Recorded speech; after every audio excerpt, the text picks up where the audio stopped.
with Iran this weekend. The United States and Iran have agreed to a second ceasefire and the eventual preliminary deal scheduled to take effect on Friday, which we've been talking about. Trump's war had already killed thousands of Iranian civilians, including more than 150, most of them children, in a strike on an elementary school in Manab. The official number of dead and wounded U.S. personnel stands at 426, an almost 11% increase since the first ceasefire between the United States and Iran was struck on April 8th, okay? So somehow you tell me how there was an 11% increase during a ceasefire. Maybe because that wasn't a fucking ceasefire. Maybe because the firing didn't cease, right? Again, it wasn't our pilots and our service members, shooting themselves in the foot. It wasn't the pilots, driving them, flying themselves into the ground. No, it was them being shot at, painted, targeted, whatever you want to call it. But the number, like it says here, an 11% increase between ceasefires. So that tells me that there was no ceasefire. And then it says here that this tally, however, is missing hundreds of casualties, including 2 soldiers wounded in action earlier this month. For months, The Intercept has reported that the Pentagon's official tally of dead and wounded military personnel from the Iran war is a gross undercount, stemming from what another U.S. government official called a, quote, casualty cover-up, end quote. The Defense Casualty Analysis System, or DCAS, which tracks deceased, wounded, ill, or injured service members for Congress and the president, is missing hundreds of known casualties. The true number exceeds 625. Right, so it says when the first ceasefire was struck between the Trump administration and Iran, the tally of U.S. casualties was 385. Despite a pause in hostilities, the number slowly rose to 428, according to the Pentagon statistics, again showing the not ceasefire. On April 21st, however, the number of wounded in action troops declined by 15 without public comment from the War Department, dropping the casualty total to 413. Despite repeated questions over almost 2 months, the Pentagon has not explained this disparity in its casualty count. A defense official told The Intercept that it was impossible to tell whether the Pentagon casualty analysts were, quote, grossly incompetent or had been ordered to manipulate the figures.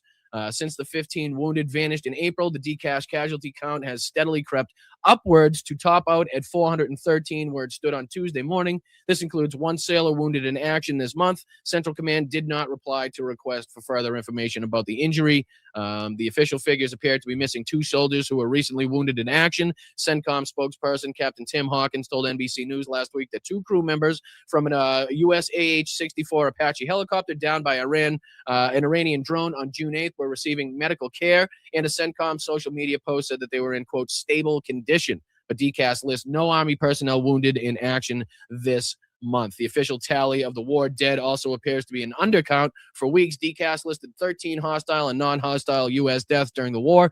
DCAS briefly raised the total to 14 last month before dropping it back to 13 without any explanation on the fluctuation. The Pentagon list of names of the dead is still missing Major Sorfly Davies, a signals and communications officer with the New York Army National Guard who was assigned to the headquarters of the 42nd Infantry Division and reportedly died of a sudden illness while on duty in Cape Buring in Kuwait on March 6. Davies' death was widely acknowledged, even as it was excluded from the official count. Rep. Mike Lawler out of New York spoke about him during a memorial service that month, and General Dan Kane, chairman of the Joint Chiefs of Staff, recognized Davies while honoring our fallen. So it goes on to talk about the ways in which that they have kind of fudged the numbers and basically not confirmed or said why they had these numbers have been fluctuating, or if they can give an accurate depiction or count of what's actually taken place. It says this: while DCAS provides a running tally of non-hostile deaths, meaning those who died from accidents or by illness, it doesn't include non-hostile injuries. The DCAS figures show that 65 Navy personnel have been wounded in action.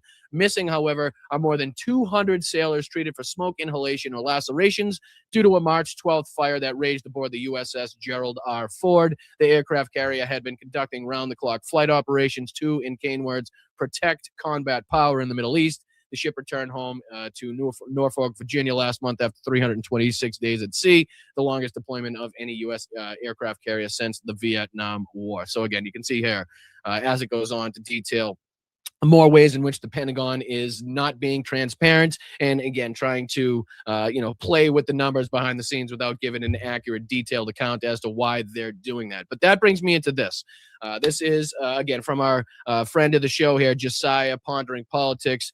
Appreciate the work he does over there. He put together a pretty good compilation of the Fox News clips in which they're, like I said, freaking out about this deal, where they're bringing up all of the ways in which the Iranians are going to come out on top, and all of the ways in which not only the United States, but as I think Brian Kilmeade puts it here, even the Israelis are coming out way on the bottom of this. So again, appreciate Josiah for putting this together. Appreciate him for letting us use his video here.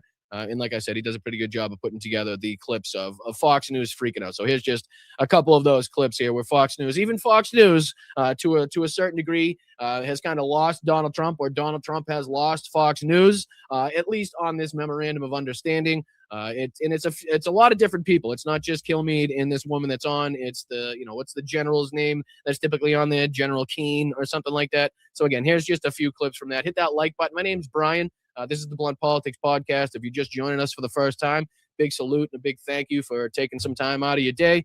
Now, if you could make it even more worth your while and hit that thumbs up button, if you could subscribe to the channel, both of those things are free, won't cost you a dime. This is an independent channel. Again, no outside resources, no financial backers, no corporate sponsors, no anything like that. So it's all with your help and the community's help here. And I appreciate you guys for being here with me. All right, just like I said, a couple clips for you from Josiah over at Pondering Politics. Let's get into it.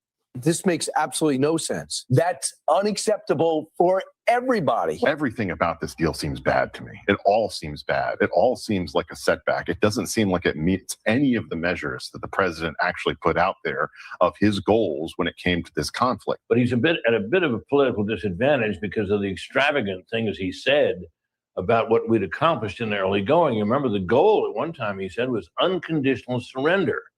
Iran has lost a lot. But this is not unconditional surrender. This is what you get when you negotiate. You can't negotiate and not have to give up something. But when I hear from administration sources some of the things that you have heard of what's in this deal, that makes no sense whatsoever. It's not defensible. We don't give them that money because what are they going to do with it? They're going to recover everything we've taken away from them. Who cares whether it's coming from the Arabs, from the Qataris, or whatever? They don't get it.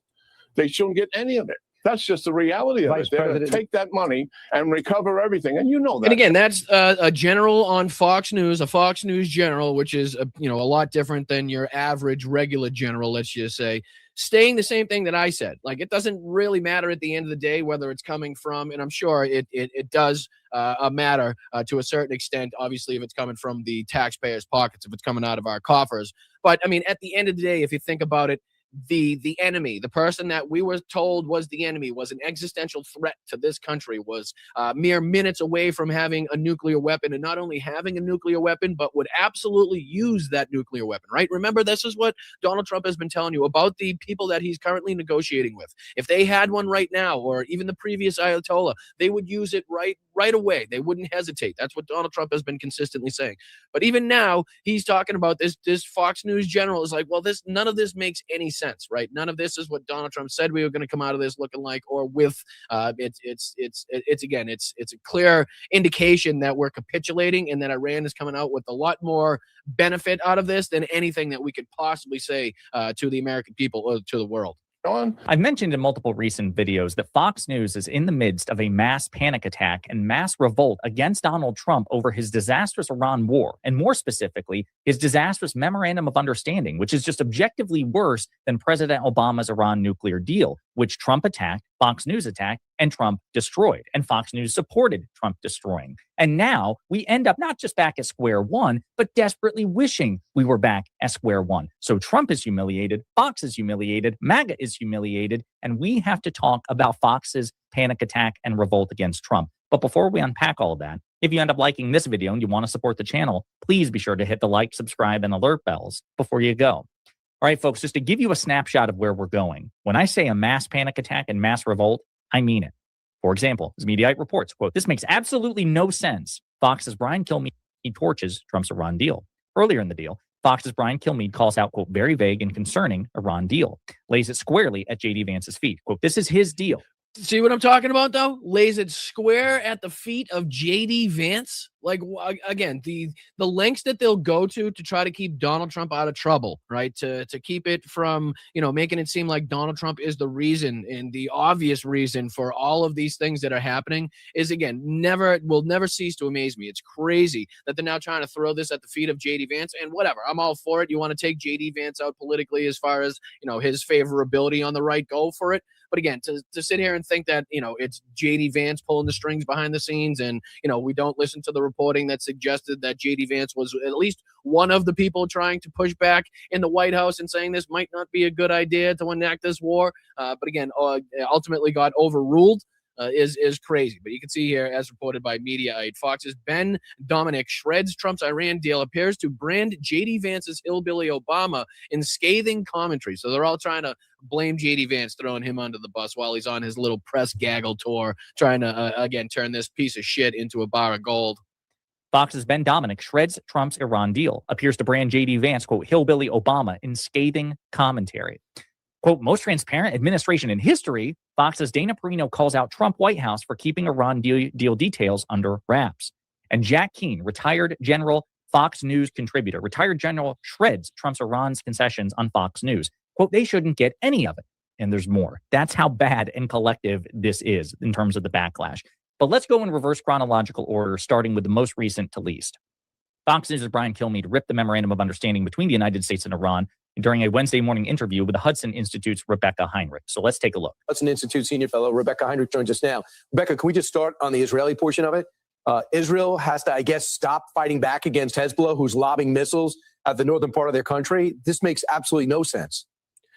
How the fuck has he been living under a rock? Honestly, are the people at Fox News living under a big fucking Donald Trump turd or something? I don't understand, because that's been a stipulation for I don't know how many weeks at this point. But you guys tell me in the chat, how many weeks or how many times have we reported here on Blunt Politics that the Iranians were saying and putting a clear line in the sand and saying that if the Israelis don't stop their attacks in Lebanon against Hezbollah, we will not negotiate with the United States. We will not only agree to a peace deal, we're not even going to come to the negotiating fucking table. You know what I mean? Like, how long have we been reporting on that? So the fact that Kilmeade's like blindsided by this fact is wild to me. You know what I mean? It makes no sense. And we also know, Brian, that there have been diplomatic attempts over and over again since the early 2000s to try to get Hezbollah to disarm. They will not. In the background, they're playing a clip of Donald Trump not knowing where the hell he's going, right? Trump going the wrong way around the table. And you can see that this lady who's clearly tasked at getting him in the right position, getting him in the right spot is like, no, the other way, dickhead. The other way. No, your seat's over there. Watch the lady in the background over here. Over and over again since the early 2000s to try to get Hezbollah to disarm. No, Gramps, you're over there, dude. You see the fucking placard with your name on it? The big seat that says Donald Trump, President of the United States? You're sitting at that one, you fucking idiot. They will not disarm. It has never worked through negotiations. Yeah, look at her. She's like, yeah, I'll hold my hand. I'll walk you over. I know this is tough. It's the only empty chair that nobody's sitting in. And again, got your fucking name literally written on it. But hold on, let me walk you over, sir. At this point, if this is tied to this deal. And this is where he says, I'm the boss. Again, after he's lost in the sauce, didn't know where the fuck he's going. Look at the lady above my head. She's like, what's he doing? Like, come on, buddy. Come on. This way. Shut up. But again, who stops in the middle of, again, all of these world leaders, diplomats, media, and says, I'm the boss, right? Like, this just erratic, dementia-riddled fucking behavior that he's got going on just consistently gets worse and worse and more embarrassing every time he's, again, on the world stage. It's one thing when he's falling asleep at the Oval Office with the rest of his dickhead sycophants standing behind him. It's another thing when he's like, near the fucking president of France and, all of these other world leaders. Like, it's a whole different story when the world's press is, again, got their eyes gazed upon this fucking demented fool. United States would essentially be restraining Israel, our greatest ally in the region. You can't blame Netanyahu for this. They're defending themselves. They just happen to be very good at defending themselves.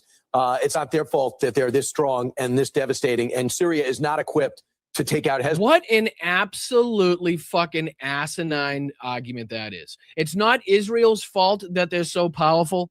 Right. It's not like, basically what he's saying that a military can get to a certain point where they're so powerful, they don't have to worry about civilian casualties. I mean, how ludicrous is that? Okay, you're telling me that the most powerful or the most technologically advanced, so to speak, or whatever military he's trying to espouse right now or give credits to the Israeli military, like you're trying to tell me that they don't have the ability to control themselves? So again, when the Germans had, I don't know, what is it, 1.5 million, 1.75 million troops on the fucking border of Poland, that they shouldn't be held to a certain account, they shouldn't have been able to control themselves, or when they had, what was it, was a little over 3 million, 3.5 million going into the Battle of France, or the nearly 4 million going into Operation Barbarossa. Right? I mean, you're telling me that a military of that size shouldn't be able to control itself, shouldn't be asked to control itself? I mean, again, this ridiculous, tainted argument that he's coming up with here is just ludicrous. Well, even though they'd love to, they have no missiles. And Trump was the one who proposed that Syria do it in Israel's stead. And so now Brian Kilmeade is openly defying and contradicting Trump in real time. Defense. Hezbollah's got rockets. Let's talk about the deal. What concerns you most about what we now know about this deal as we wait 2 days for the formal reading of the deal? And we really have the Iranians in a vice, which is why I'm concerned that we would permit the Iranians access to their oil as we relieve this blockade. They would essentially have billions of dollars back into the IRGC coffers. I know the vice president continues to say this would be... That's on top of the billions and billions of dollars that we're going to give them in frozen Iranian assets, and on top of the potential, hypothetical, possible, but is in every friggin' leaked reporting of what's in the memorandum of understanding, the $300 billion fund. So that's on top of all that, the money that they'll be able to profit off of, again, their continued sales of oil, again, the lifting of sanctions, the tolls and fees that they're going to be able to collect after, 30 or 60 days. They'll be able to talk about that, whether it's just Iran or Iran and Oman. Again, all of these things seem to be, checking off the fucking boxes as far as victories for the Iranian side. I'm still waiting for one on the United States' side, though. Conditions based, but as far as I can tell, this isn't even going to be put in escrow accounts to trap it, to make sure the IRGC complies.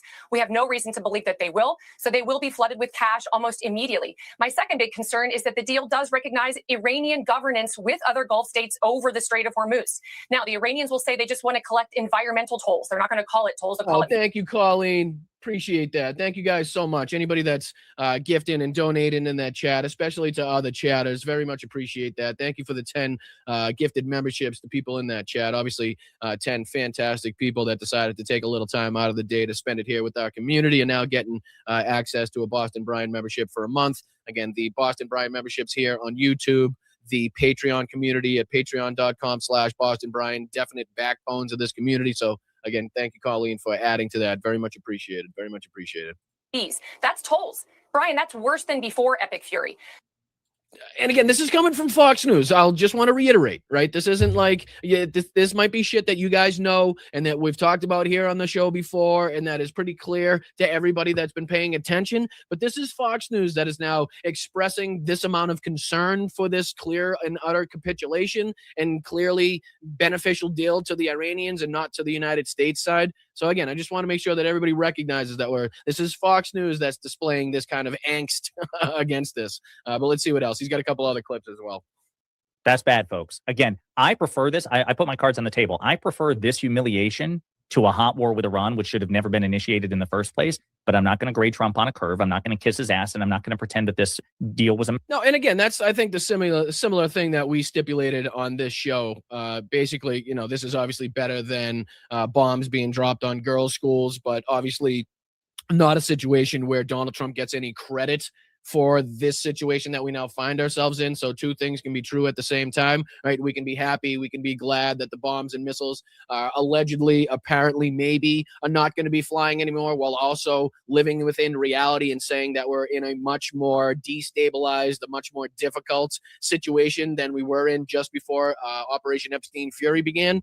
I don't think that's too hard to stipulate on both accounts. All right, just for the sake of time, like I said, because we only have an hour today, I'm going to go ahead here where he's got a couple other clips from Fox News and this Mediaite article talking about how scared and worried and disappointed they are in this deal, the terms of the deal. Brian Kilmeade calls out, quote, very vague and concerning Iran deal. Administration, the MOU calls for the Strait of Hormuz to be reopened in the near term. All right.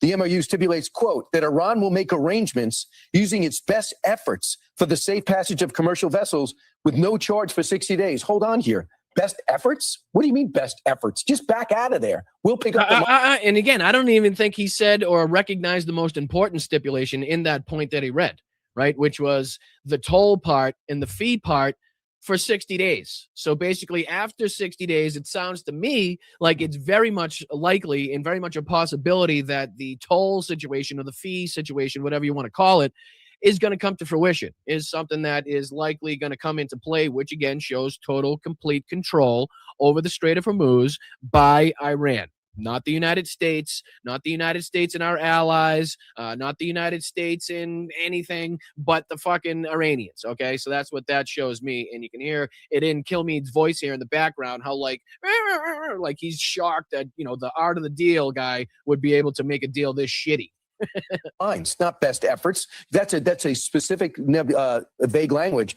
And what happens after 60 days? Word is they're going to get together with Oman, and Iran's going to get together with Oman and charge tolls. Here's the problem. If that's the case, that's unacceptable for everybody. Well, the good news is gas prices have gone down, so that's great. If the strait is open, that helps. Okay. What's her name? What's this bitch's name? I can't stand her. Ainsley Earhart, right? That's her name. Brainsley Deadhot, or whatever you want to call her. But to sit there and be like, well, at least gas prices are coming down. It's like, are you fucking out of your mind, right? Do you hear the terms of the deal that we're talking about? Do you understand what we just went through? Do you understand how many billions of dollars that we just spent and invested and wasted in munitions? And again, do you understand how many millions of dollars in damage has been done to U.S. bases and how much of our power has been degraded, not only in the Middle East, but again, for the world to look at this and see that in conjunction with the Israeli military, that the United States imposing their will upon the Iranians, whether through bombs, missiles, drones, blockades, whatever you want to call it,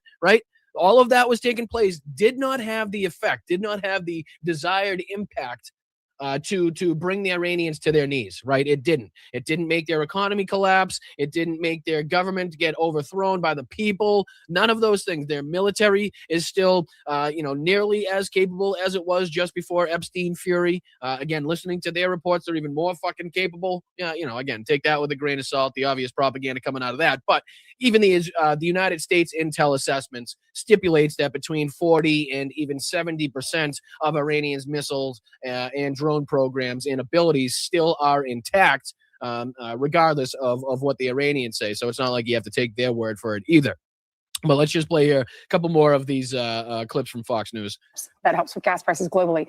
Here's the thing, though, Brian. You're reading a list of what you think the deal looks like, possibly. There's another list here in front of me. There's another list here in front of you. What does the real deal say?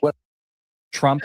Yeah, again, how about you ask the White House to release it? Like, wouldn't that make sense? Something that you signed electronically after, I don't know, bashing Joe Biden for using the auto pen. All of a sudden now it's okay when it's Donald Trump because he can't keep his fucking eyes open. But, I'm just saying, why don't you ask the White House to release the actual terms? But apparently they don't want to do that. They'd rather send J.D. Vance out to obfuscate and lie about what's going to happen. Let me see if there was a couple more. Yeah, there was this guy that was showing his concern, and then we'll go on to the last clip, and I'll get you guys out of here. This exuberance, this optimism that they've reached this thing. This president has been I think he's been the best foreign policy president of my lifetime. I think that he's been. And something bad's coming, right? Something bad's coming right when these guys get their tongue out and they start licking the scrotum of Donald Trump that hard, right? When they start getting out their fucking shoe shine and polishing the shoes right before they start fucking licking the boots of Donald Trump. Like when they start licking that hard, they're about to come back with, but if I were to be in this position, I would have done this, or this doesn't look good. So, he's about to say something bad, but they always have to start it off with, I think he's the best. I think he's the greatest. He's the most handsome. I think he's the most fit, all of this bullshit. So that, again, when Donald Trump inevitably sees this clip on Fox News, because that's all he fucking watches, he doesn't get that pissed off. He's kind of still got that. He's still got the compliments in his head as he's listening to you now say that he's a fucking moron and signed the worst deal possible. So I'm sure that's what he's about to stipulate. Incredibly bold. He has used American power to restore our sovereignty, to protect our interests, and to look out for the American people. And I think it was a gutsy call for him to go into Iran when he did. He didn't have to do it, but he did it. He thought it was the right time. And I still think that was the right decision. But this deal and everything that we know about it, to the degree that it is being spun in public by this, and behind the scenes by the administration, Everything about this deal seems bad to me. It all seems bad. It all seems like a setback. It doesn't seem like it meets any of the measures that the president actually put out there of his goals when it came. Because it fucking doesn't.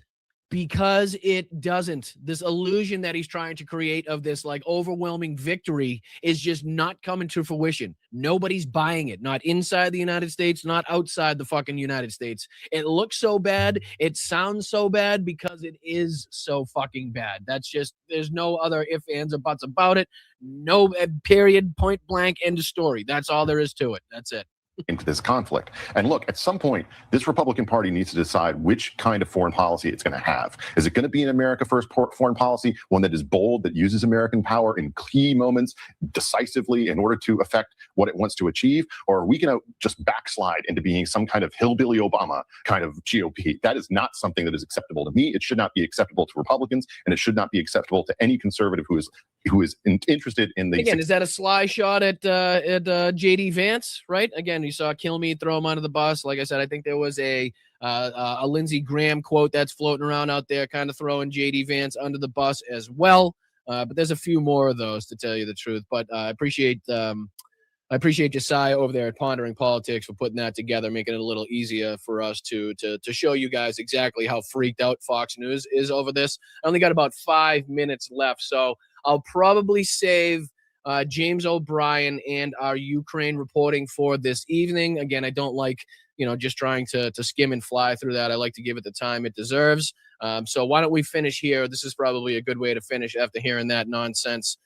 This is Newsmax's Rob Finnerty. Okay. And he thinks he is Shaquille O'Neal. He thinks that Michael Jordan he just turned himself into Michael Jordan and started dunking from the free throw line, right? He thinks he does a slam dunk here on liberals, and boy, does this fucking swing and a miss, right? So like I said, we only got a couple minutes left. I just want to dive into the absurdity, the ridiculousness of, again, Rob Finnerty thinking that he's like the cool guy in the crowd, right? Like he's going to call liberals and people on the left losers. Like it's apparent that he's the cool guy in the group and he didn't get fucking swirlies in high school. But here he is. Like I said, a couple minutes of this, and there's this one that we'll dive into tonight. This is from a couple days ago, but I think it's still, there's not all that much that has changed. I think all of the facts and figures and statements still remain here from James O'Brien on LBC, where he says, if you haven't already realized Trump is a deranged, lying idiot, you never will, which again, I second all aspects of that quote. And then, like I also said, there is this update here from the professor that we'll get into later this evening. A lot of really good news for Ukraine today, which is always something that, is a good thing to wake up in here. But let's dive into, again, a little bit of this Rob Finnerty clip, thinking that he's slam dunking this one. He thinks he got away with like a 360 backflip between the legs, off the scoreboard, off the backboard, off the coach's head in a swish type of thing, when really he's floundering and can't swim right next to the dock and is crying and screaming for his girlfriend to pull him out of the water. All right, here we go. I've thought about this for a while. So Occam's razor, Which is even more pathetic. This makes it all the more pathetic that he's got this brewing inside him. He's probably been planning this segment for fucking 10 years or however long he's been at Newsmax, and this is what it turned into. says that the simplest answer is usually the correct one. And that's what I think is happening here. The definition of the word loser includes words like unfortunate, misguided, lacking direction, socially awkward, unpleasant. Do any of those... All great descriptors of Donald Trump himself. Unfortunate, unpleasant, misguided, loser, lacking direction, as we just saw, couldn't even find his fucking seat at the G7. Socially awkward, right? Yelling, I'm the boss in the middle of a room where nobody's even fucking talking to you. Strange shit, right? So to try to put this on people on the left in general is hilarious when he seems to be describing everybody, not only from Donald Trump down to everybody in his administration, but also the entire of the MAGA cult. The entirety of the MAGA cult can be described by these terms here. Words remind you of a political party in particular, like yes, MAGA, Republicans, absolutely. Right off the bat, as soon as you said, you could have just left loser on the screen, right? If you could have done away with unfortunate, unpleasant, misguided, lacking direction, and socially awkward. And if you just blasted loser on the screen, I'm sure my brilliant chat would have come up with the correct answer on that one, which would have been Republicans right off the bat. It's a waste of other digits. You could have saved a lot of other space for some cool graphics on that one. You could have just stuck with loser. Maybe the Democrat Party today as a whole. You can say what you want about Donald Trump, but that man is not a loser. Literally. No. How many court cases did he lose? I'm just saying. Can we go back to January 6th? How many court cases did he lose for that one? What was it? Something like 50 or 60 different court cases that told him to fucking pound sand because he had absolutely no evidence. How many court cases did he lose to come away with 34 different fucking felony counts? Just, you know what I mean? I'm just saying. How many businesses did he lose? Like, how many have gone bankrupt? Like, we talk about Trump Water, Trump Ice, Trump Airlines, Trump Magazine, all the hotels and casinos that he owned. I think that's a loser. I think he lost on that shit. And again, whether or not he made out in the back end and it was like, you know, a planned attack on his own businesses to collect insurance, you know, who the fuck knows? Because he's a con man, he's a fraudster. So obviously that's a thing that you have to keep in the realm of possibilities. But the fact that you're trying to say now that Donald Trump isn't a loser is hilarious. He's not a loser. He's a two-term president. Oh, in the 2020 election. Let's not forget the 2020 election too. Not a loser though. Not a loser. United States. But figuratively, he's not a loser either. He's a definitely a loser. The biggest loser, in fact. The biggest loser. He's a winner. He was impeached twice during his first term. Then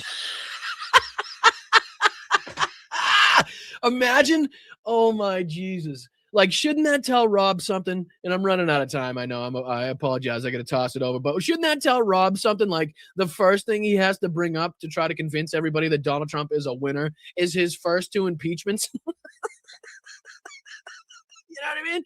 It's like, I don't know. Like, it's like trying to get everybody to believe that like somebody in your family is a winner, and the first thing that you show them is like his arrest record. You know what I mean? It's like, yeah, look at all the shit he's been in jail for. But great guy, great fucking guy. You know what I mean? It's I don't know. It's crazy. But like I said, I apologize. Run out of time today. I got to throw it over to my main man, Jeff, over there on this space. Thank you so much to all the mods over there.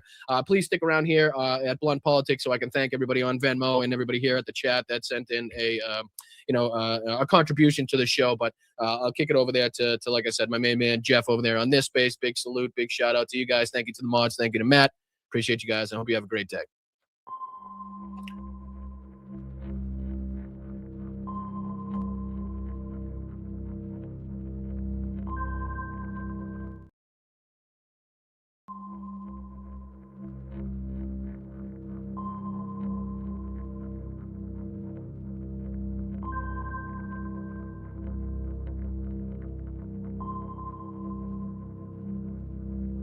You're not going to be a dictator, are you? I said, no, other than day one. Donald Trump has successfully moved the Overton window in a way that is as dangerous for the future of democracy in this country as anything else. This is what Vout and Project 2025 wanted. He's daring Tom Homan to come and arrest him. Should he do it? I would do it if I were Tom. I think it's great. They control the Congress, they control the White House, and they control the courts. And so, of course, they're massively overreaching. And yes, they are getting away with it right now. This is clearly a man who cannot tolerate criticism of him or what he does, which is exactly what authoritarianism is all about. The New York Times is just as fake as CNN and MSDNC. They really are the enemy of the people. What he is saying, rather bluntly, if you stand up to Donald Trump, he will punish you. Protesters in Philadelphia, state capitals in California, Minnesota, Michigan, Texas, Wisconsin, Indiana, and others showed up to oppose Trump, Musk, and Project 2025. US and President Trump has overseen America's largest military parade in decades as nationwide protests take place against his leadership. Demonstrations are happening right across the United States today to oppose the Trump administration. Two visions of America. On a day the country's deepening divide was there for all the world to see.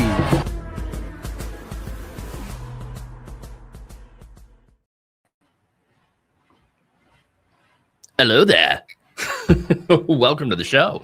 I am Jeff Waldorf, the logical leftist, and it is Wednesday, and you're joining me on this space. Thank you, everybody. It's going to be a fun and interesting day. We got more Trump crypto. What? That's right. Another report coming out about Donald Trump basically robbing his own supporters. This is not a surprise, but nonetheless, you're going to love the details here. We have DHS and the plane. What is it? The 2 luxury jets that DHS bought under the last Secretary of Homeland Security. And are they going to sell them back? Wait for it. Wait for it. Then we do have some consequences for an ICE agent who shot a man through his door. I'm going to talk about that. Christian Castro in a little bit of trouble. So we've got some consequences incoming, and you're going to love the twist on that one. We've got Texas versus property rights. What are you talking about? Texas versus property rights. That's right. I'm talking about that. And then, of course, the $50 billion rural hospital fund fails to save yet another hospital. And so I'm going to talk about that story and of course, how MAGA members of the Republican Party still don't believe it. They still think that Donald Trump's coming to save them. And we all know that that's not the case. So we've got a lot of great stories for you today. Thank you for joining me. Please like and share this stream. If you haven't already, subscribe to this space. And of course, you can find me on my own channel over at the Logical Leftist over on YouTube. So check it out. Become a subscriber. Then you can see all of my daily videos, not just the streams on this space, which are only Wednesdays, 2 p.m. So with that said, everybody, let's get logical. All right, we're going to start out. And by the way, Pinkerbell makes a great point here. Rural healthcare access was abysmal before the butt ugly bill. This is a disaster. You are correct. You are correct. So, in fact, the hospital that I'm going to be talking about in that story actually closed in 2023 under the Biden administration, which, again, does prove that point. Yes, rural healthcare has been a disaster, and you know what made it suffer the most is austerity measures. Austerity that has been both promoted by Republicans and Democrats. And so that is a very big, very important issue and a caveat. Nonetheless, the Republican Party campaigned on trying to protect people, trying to protect the taxpayer, and we're not cutting Medicaid at all. We're not cutting anybody's health care. And that's exactly what they did. So there's where that lands. And trust me, yes, I get after Republicans all the time. That's because Republicans are in power. But I tell you what, if a Democratic president takes over, and we still have a lot of this same crap, you better believe it, we're coming for them too. So, look, I am a leftist. This is the Logical Leftist, and we're going to point out corruption regardless of what side engages in it. And we're going to call out broken promises regardless of how many, even if I like the Democrats, even if Bernie Sanders makes a promise and breaks it, we're going to hold them accountable, because that is what we are supposed to do as progressives, as leftists. Hold our own accountable, especially our own. Medicaid cuts kill hospitals and people. 100%. So let's do it. Let's do it. We're going to start out with the crypto story.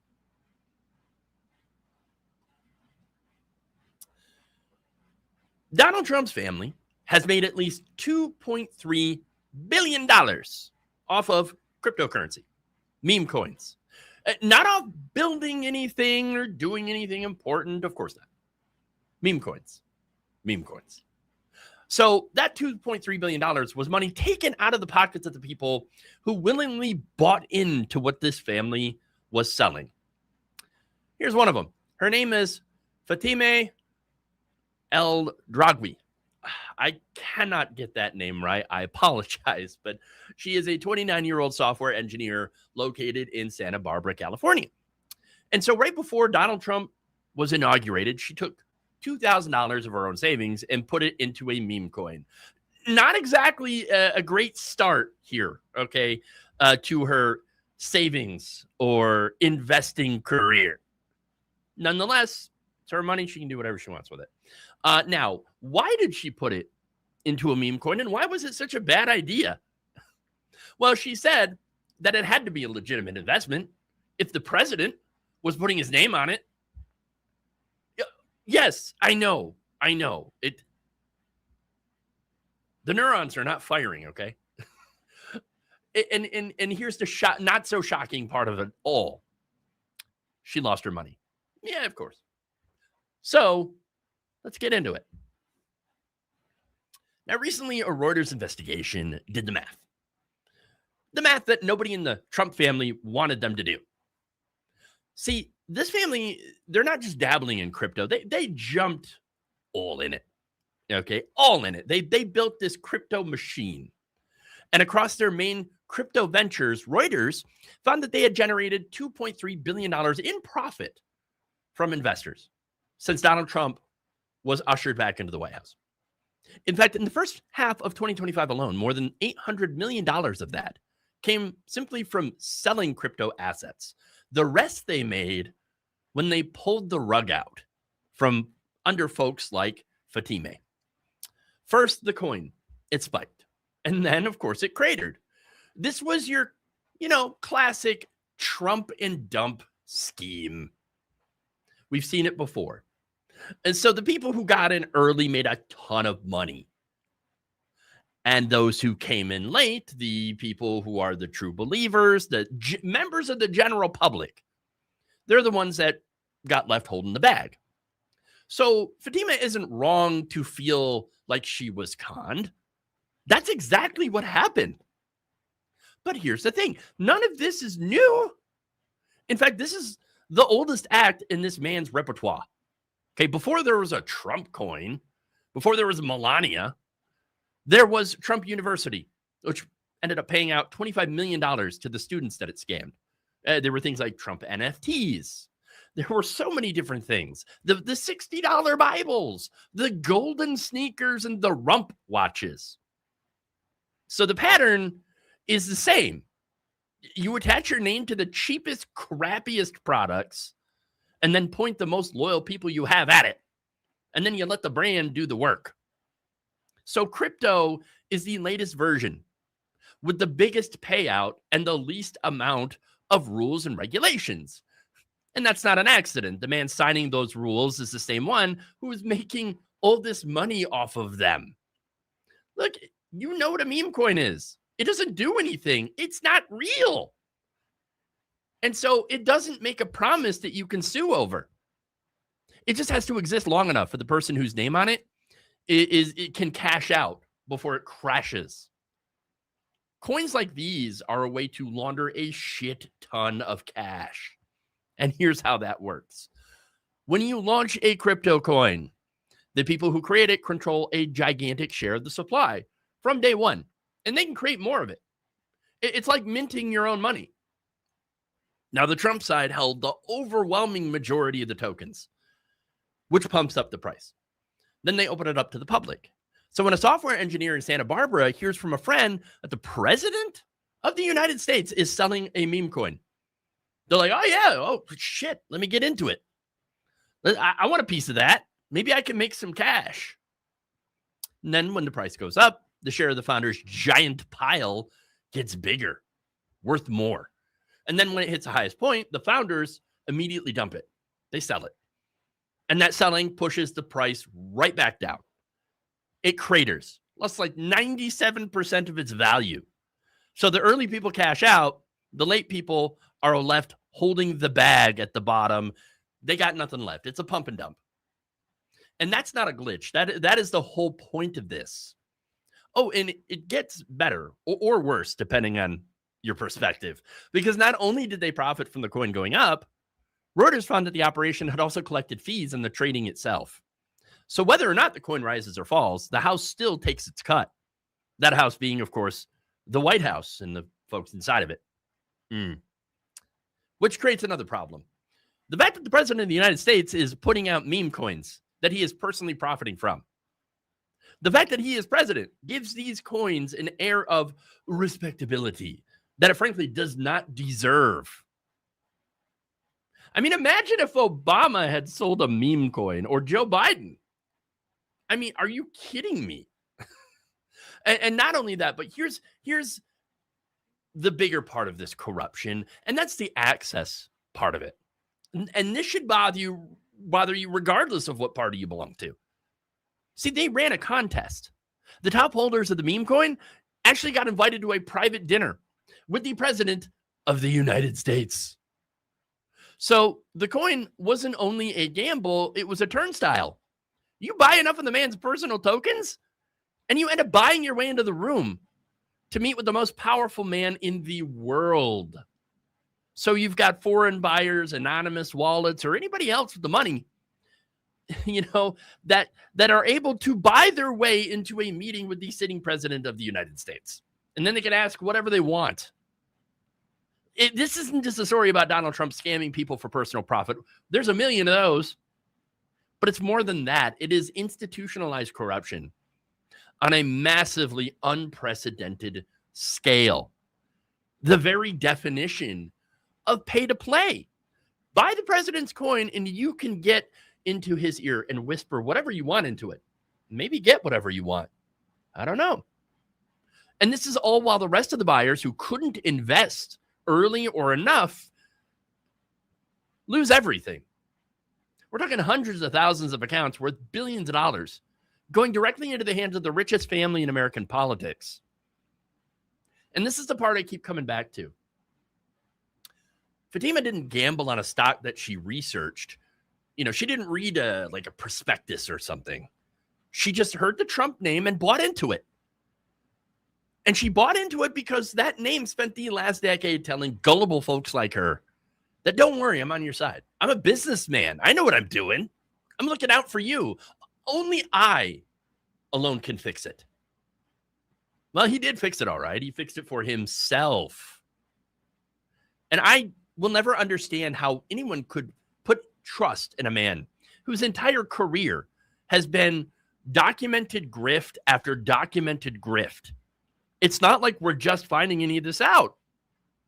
Okay, for the last, 8 years at least, ever since Donald Trump rode that stupid golden escalator down, we have been finding out that he is nothing more than a scam artist and have been proclaiming it, screaming it from the rooftops.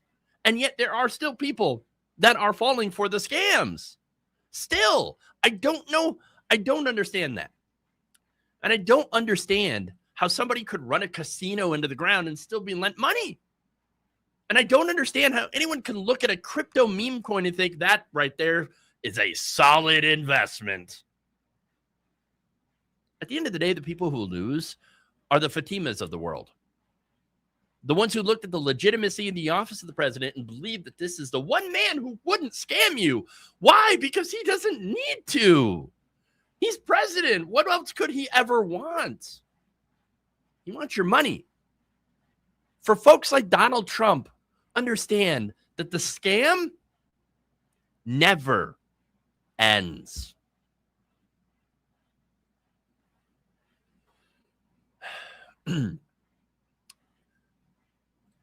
Every Trump coin is a fell for it again reward. Yes.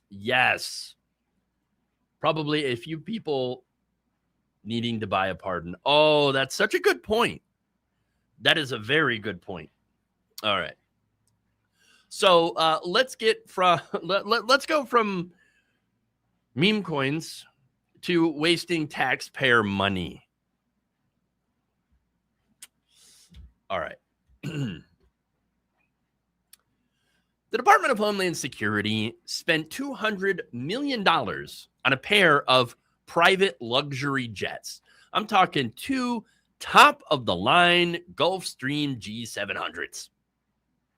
The very kind of aircraft that billionaires and Fortune 500 CEOs fly around in. And they bought them during a government shutdown. That's right. Well, they were telling folks that there was just no money to pay people's salaries. While federal workers were going without paychecks, DHS had quietly signed a contract for 2 luxury jets. And of course, they didn't shop around to get a good deal. Of course not. It's not their money. It's our money. This was a sole source contract, meaning the Coast Guard went straight to Gulfstream and said, we're going to take 2 of those. No competition, no bidding. The jets were to fly the Secretary and the Deputy Secretary of Homeland Security around. So $200 of our money, $200 million of our money was spent so that 2 political appointees could travel around in the nicest aircraft that money could buy. And of course, the secretary who signed off on it, well, she's gone. She's gone now. But the jets, they're still here. So let's get into it. Now, back in October of 2025, the federal government was in the middle of the shutdown, which would become the largest partial shutdown in U.S. history. And during that, the U.S. Coast Guard signed a sole source contract with Gulfstream Aerospace for 2 of their G700 luxury jetliners. These are the best of the best. They are the cream of the crop. The cabin can accommodate up to 5 separate areas. There's 20 beautiful windows, a full kitchen, and a bar. I mean, it's beautiful. And of course, it can have a lot of entertainment features and things like satellite phones, wireless internet, all that stuff.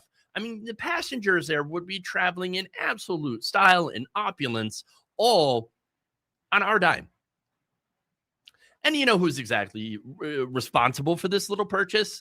That would be former Secretary Kristi Noem. Now, how do we know that? There is a rule in the department that the department itself confirmed. It ensures that the secretary would have to personally sign off on every DHS contract over $100,000. And this one was way over that. $200 million. Now, this is the same Kristi Noem who, according to House appropriators, was already living rent-free in the Coast Guard commandant's quarters. So, girl was living it up, man. Living it up. Now, the appropriators who caught this purchase, Rosa DeLauro and Lauren Underwood, laid it out in a letter. They called this a, quote, continuing trend of self-aggrandizement. And they pointed out that the original plan, the one that DHS gave to Congress back in May, was to buy a single-use jet, a second-hand G550, which was still nice. A used plane. In fact, if they had bought it new, it would still cost a decent amount of money, depending on the year. The newer models cost around $20 to $40 million. So we're not talking cheap here, but just not top of the line. Now, that's still better than $100 million a piece, but wasn't good enough, man. It's not good enough for the 2 people that were at the top. No. They changed the plan in the middle of a government shutdown. Now, here's where it gets good. Kristi Noem, she was fired in March of 2026. Donald Trump dumped her and put Senator Markwayne Mullin in the big chair instead. Now, you would think that, maybe this guy would do the right thing and say, you know what? We're going to backtrack. We don't need these super expensive jets. We'll go with the original plan. At a DHS funding hearing this month, Congressman James Waukesha of Virginia had asked Markwayne Mullin if he would commit to selling these jets. And Mullin, he said no. NBC News reported recently that the department was considering selling some of the luxury purchases that your predecessor made. You have aircraft in the Coast Guard fleet. Folks who work for you are flying MH-65, a helicopter. They've been flying it since 1984. But Secretary Noem, and you need a brand new, shiny Gulfstream G700. So my question for you is, will you commit today to sell the Gulfstreams sell the big, beautiful plane, the 737 MAX, and put that money maybe into helping Mr. Lolota's constituents who can barely get by on their housing allowance. Actually, those planes are inside the Coast Guard, so they were actually purchased for the Coast Guard. Will you sell the planes? Why do I need to sell them, sir? Why do I need to sell the planes? Why? I don't need to sell the planes. No, they're for the Coast Guard. I just happen to be able to fly around in them whenever I want. Homeboy looked at the two G700s and decided he rather liked them. And he is flying in them now. And they're keeping them both. So Walkinshaw's response, of course, was about as blunt as it gets. He had sent a memo to Mark Wayne Mullen saying this, quote, "These purchases of top-of-the-line luxury jets was profligate, fiscally irresponsible, and a slap in the face to the hardworking Americans who paid for them.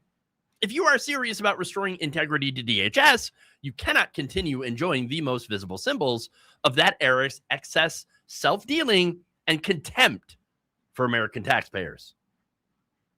Mullen's response, of course, to all that was, I hear you, but I don't really care. I like them.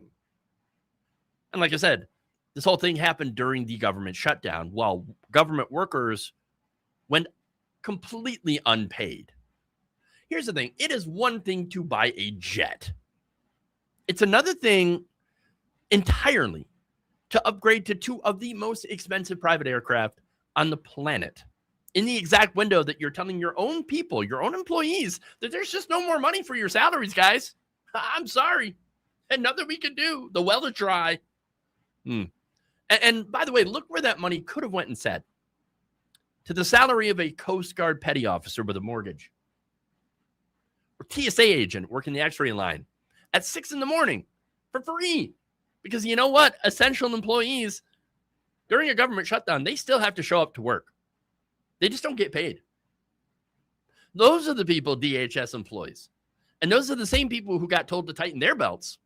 And while they were doing that, the two people at the very top of the department were signing off on luxury aircraft for themselves, their own use. The message from the top of the Department of Homeland Security during the longest shutdown in the country's history came down to this. There is money. There's no money for your paycheck, but there is plenty of money for our comfort. Look, when the Republicans talk about the elites, they are talking about themselves. Yes, they are the elitists. They want everything handed to them. And they've got no problem using our money to do it. They're hypocrites, completely and utterly, and we know this. But they depend on the ignorance of the masses in order to get into power, so they can basically take everything that ain't nailed down. They sit there and preach about fiscal responsibility from their gilded private jet seats. Look, I remember all the criticisms of Al Gore and liberals like Taylor Swift flying around in private jets everywhere. Okay, but nobody else seems to criticize Republicans for doing the same thing, or Donald Trump. You know why? It's because they see that as badges of honor. They see them as symbols that Republicans are better than the rest of us. The rich are better than the rest of us. And then use those same symbols to perpetuate the false belief that we can have that someday, but only if we keep slaving away at our corporate jobs, okay, and voting for Republicans that continue to cut their own taxes while they work to keep our wages suppressed and our benefits non-existent. That's the theft. And that's the reality. Look, this isn't just a complaint about private jets. What I'm pointing to is the rot inherent in private capital and in capitalism, and how that rot has infected our system of government. And nobody's doing anything about it. And they won't, because the people at the top are the very ones who benefited from this system. And of course, they will never, ever work to change it. That's why even though Kristi Noem is gone, the jets are still there. They're never going away. And that is the trick with this actual kind of waste. You remember Doge? Oh no, we're going to go after waste, fraud, and abuse in the government. And then they completely avoided all the actual waste. It tells you that you can remove the person, but you can't unspend that money. The G700s were already bought. They were already sitting on the tarmac. And the only real decision left was whether to cut the losses and to sell them off. And Noam's replacement, you saw it, he refused. He didn't inherit the scandal and then back away from it. Nah, man, he climbed aboard and then popped the champagne. They said there was no money, but what they really meant was there was no money for us, the people.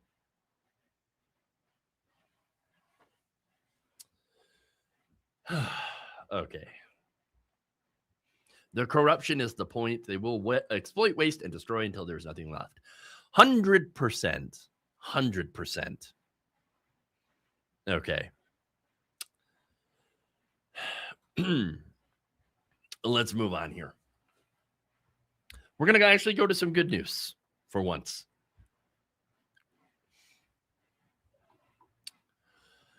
On January 14th of this year, an ICE agent in Minneapolis fired his weapon to the front door of somebody's house. Now, the bullet that was fired hit a Venezuelan immigrant named Julio Sosa Salis in the leg. Now, when that news broke, the Department of Homeland Security immediately got out in front of it and told the country their version of what happened. They claimed that Sosa Salis and his cousin had attacked the federal agent with a snow shovel and a broom versus a gun. Right. Then, of course, the federal government filed charges.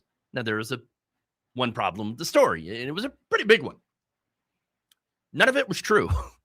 And there is video out that proves it.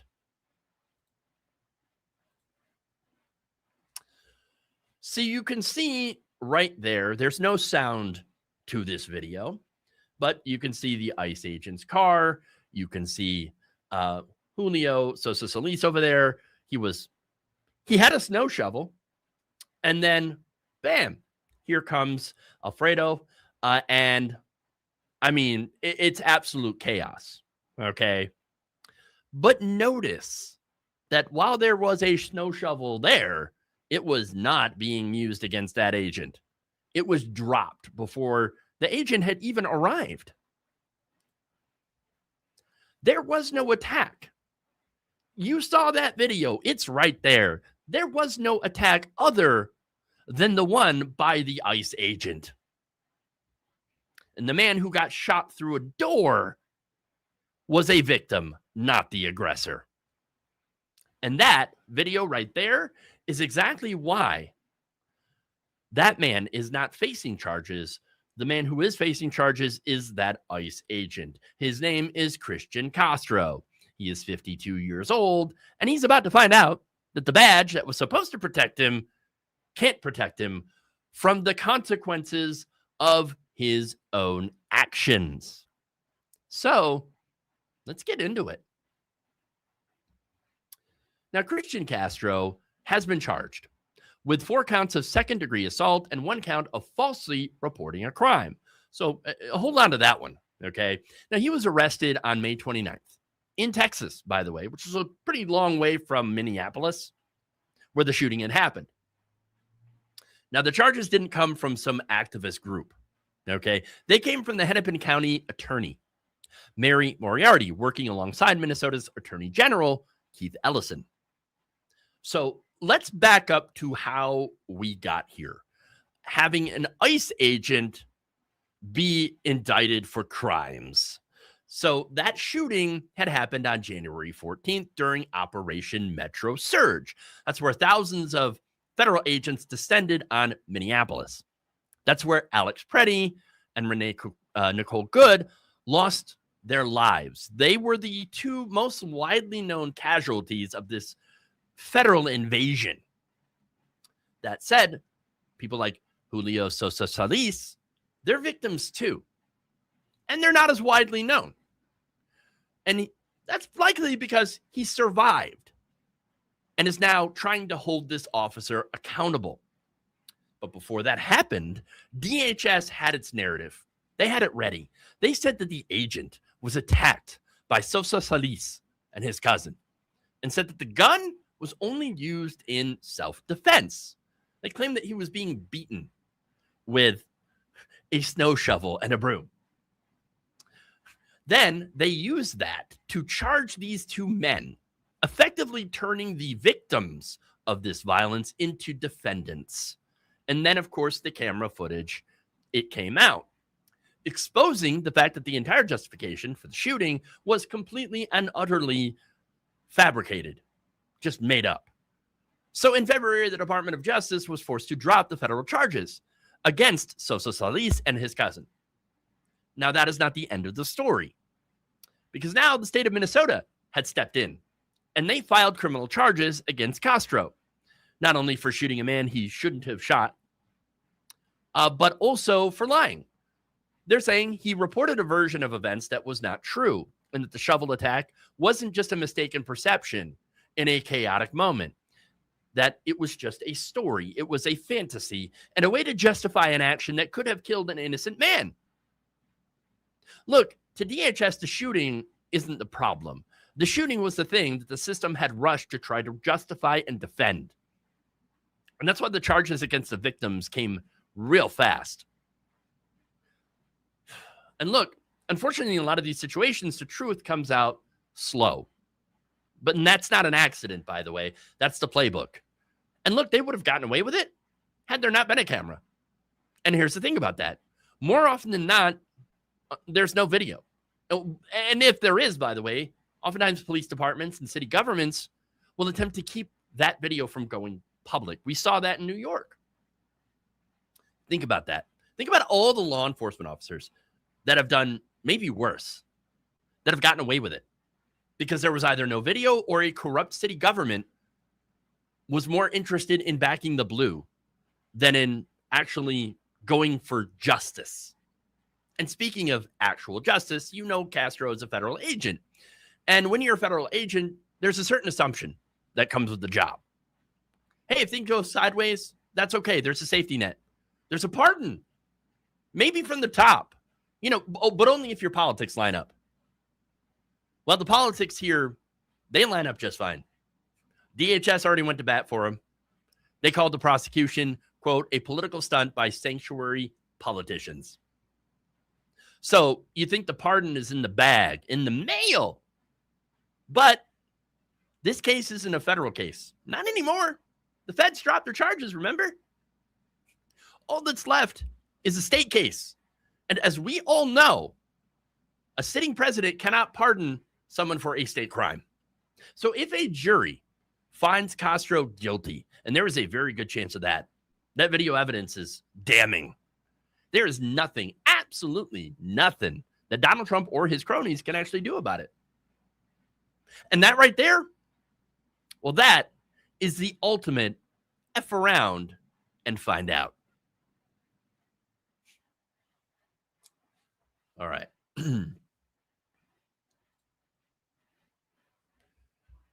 Mr. Android 157 says when they murdered Preddy, it was like they choreographed the aftermath. Some agent appeared out of the blue and took Preddy's gun. Yeah, you know what? A lot of us are thinking the same, are thinking the exact same way. Okay. Yes. This was a lot of this. I do believe is planned in advance. The reactions, the defenses, you know, the statements. Basically, I'm convinced that there are, I wouldn't say classes or courses, but perhaps instruction that's given to, or that was given to a lot of these officers in the event that something like that happens, to where we're all going to cover our asses. We're going to cover each other's asses to make sure that not only we can get what we want, but also defend ourselves in case the law tries to actually, I don't know, do what it's supposed to do and protect the public. But anyway, that is a great point. Pardons are pay to play now. Yes, that's why. Buy that Trump meme coin. You might get a pardon. That's what they want anyway. Yeah, coached. Coached is a good word for it. I couldn't find that right word. Sometimes Sometimes the exact word that I'm looking for just kind of escapes me. Blame the ADHD. Okay. All right. But anyway, so let's get into the next story here. And it has to do with, of course, the border. The big border wall. Oh my God. Is back. It never went away.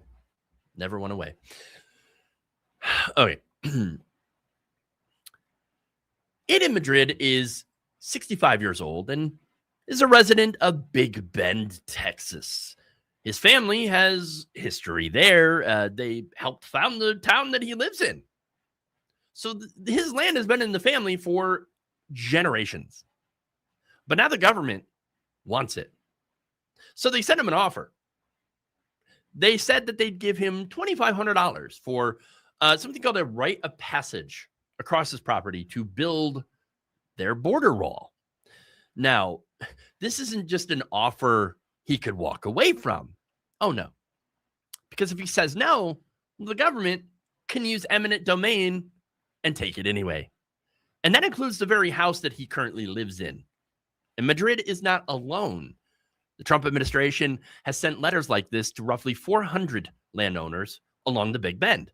People like Joe Carrasco, a 71-year-old retired oil field worker who's currently sitting on 40 acres in Redford. Yolando Alvarado, who lives in the little community of Padares. Ranchers and families who've been on this land longer than most of us have been alive are getting letters in the mail filled with offers they can't refuse. So let's get into it. Now, the Big Bend sector is one of the longest stretches of the entire southern border. It's 517 miles, roughly a quarter of the entire border with Mexico. It's also the emptiest. Okay. In fiscal year 2025, Border Patrol recorded 3,096 migrant encounters in the entire Big Bend sector. Now, that might sound like a lot, right? But it turns out that number is equal to only about 1.3% of all traffic on the southern border, the southwest border. Not only that, but overall border crossings have dropped 74% from the year prior. And yet the Trump administration is still moving to seize private family land anyway, to wall off what is a small fraction of the border that almost no one crosses. Smart. Real smart. Look, I think if you're going to build a wall, which is a dumb idea in the age of airplanes, then you should at least be smart enough to try to build it where the traffic is. But they're not that smart. Because this is literally the stretch of the border with the least amount of traffic.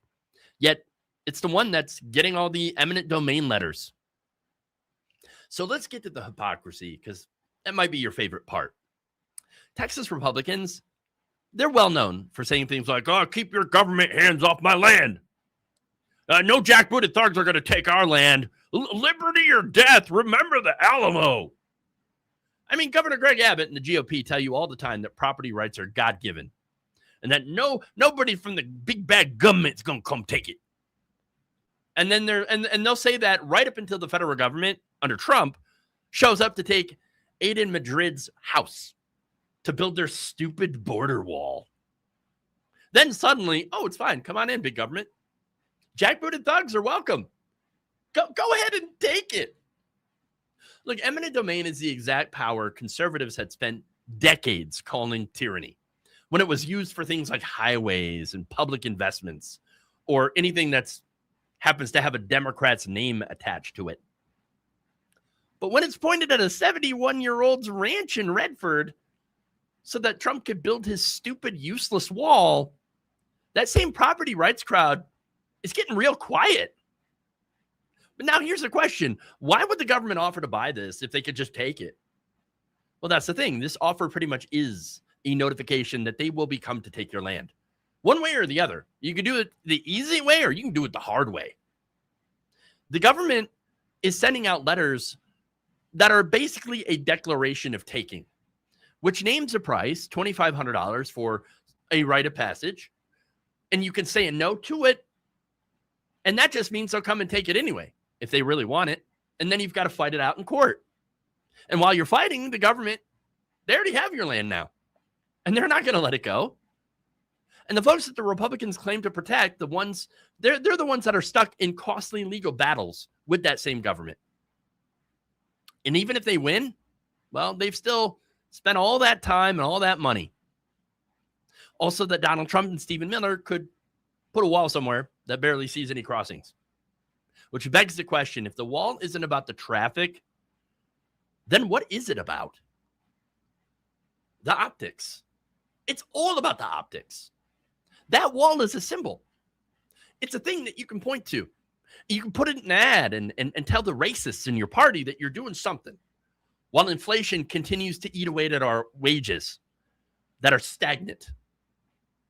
It does a political job, whether or not it does a border job.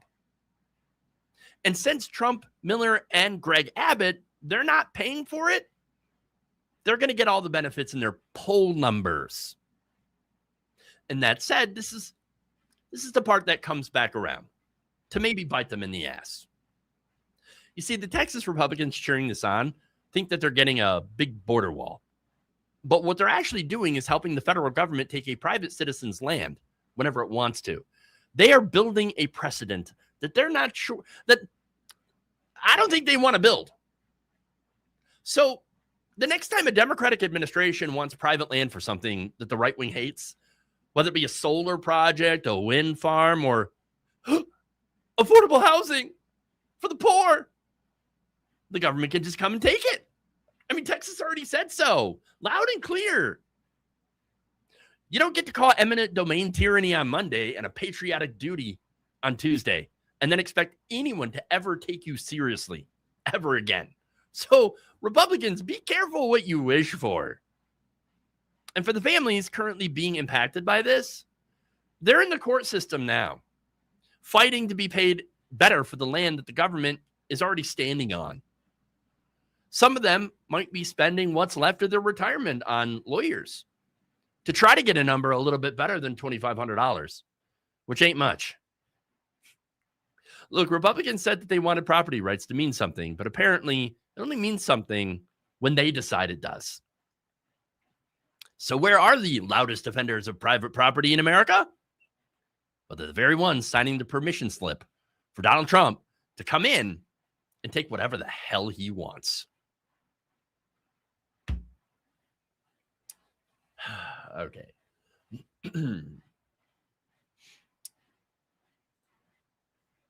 Crazy idea, cut the military budget to pay for healthcare. That is not a crazy idea. That sounds like the most sensible idea you could imagine. I know, right? Spending money instead of murdering people, saving people's lives. Again, super no-brainer. But for some reason, I guess there's a lot of people that don't agree with us. Anyway, let's see. The government was given to us by God, so yeah, his property belongs to us now. Walls don't work. Dirty Donnie knows it. He just doesn't back down on anything. I mean, and again, it as long as stupid people believe that a wall will keep out the illegals, then they're going to keep supporting it because facts be damned. The Republican Party is not a fact-based party anymore. And honestly, I don't remember a time where they ever have been. So, yeah, $2,500 for land is insulting. It really is. Okay. Now, I have one more story for y'all, and it's kind of a sad one. Has to do with rural hospitals. Okay. 2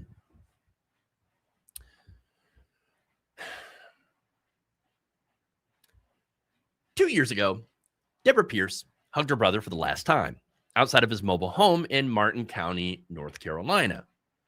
His name was Stanley. He was 50 years old, and he was having a heart attack. Emergency crews from a neighboring town, they worked on him for about a half an hour, but they just couldn't get him stable long enough for the drive to the nearest hospital. And that's because the hospital in his own county was closed down. Martin General had shut its doors the year before. So when Stanley Sears' heart gave out, there was no emergency room down the road. There was just a 20-mile drive. And Stanley, he didn't make it. Now, here's the part that's supposed to make this a little bit better, although I can't really see how. Republicans wrote a $50 billion rural health fund into their One Big Beautiful Bill. They said it would be a lifeline for rural hospitals, which would keep them alive and functioning. North Carolina's cut of that fund came in at just $213 million. Now, the man who runs Martin County will tell you that not a single dollar of that amount would be able to reopen the hospital that may have saved Stanley's life. So, let's get into it. Martin General was the only hospital in the county, which is home to about 22,000 people. We're talking rural. Now, back in August of 2023, during the Biden administration, the company running it, Quorum Health, shut it down, and they filed for bankruptcy. This happened so fast that patients were wheeled out on stretchers and shipped elsewhere to finish their treatments the same day. Local elected officials said that they weren't even told that this was coming. Since then, the county has spent 2 years trying to claw the place back open. County taxpayers have actually poured an estimated $2.9 million into maintenance and utilities, paying to keep the lights on in a hospital with no patients, just in case they can someday reopen it.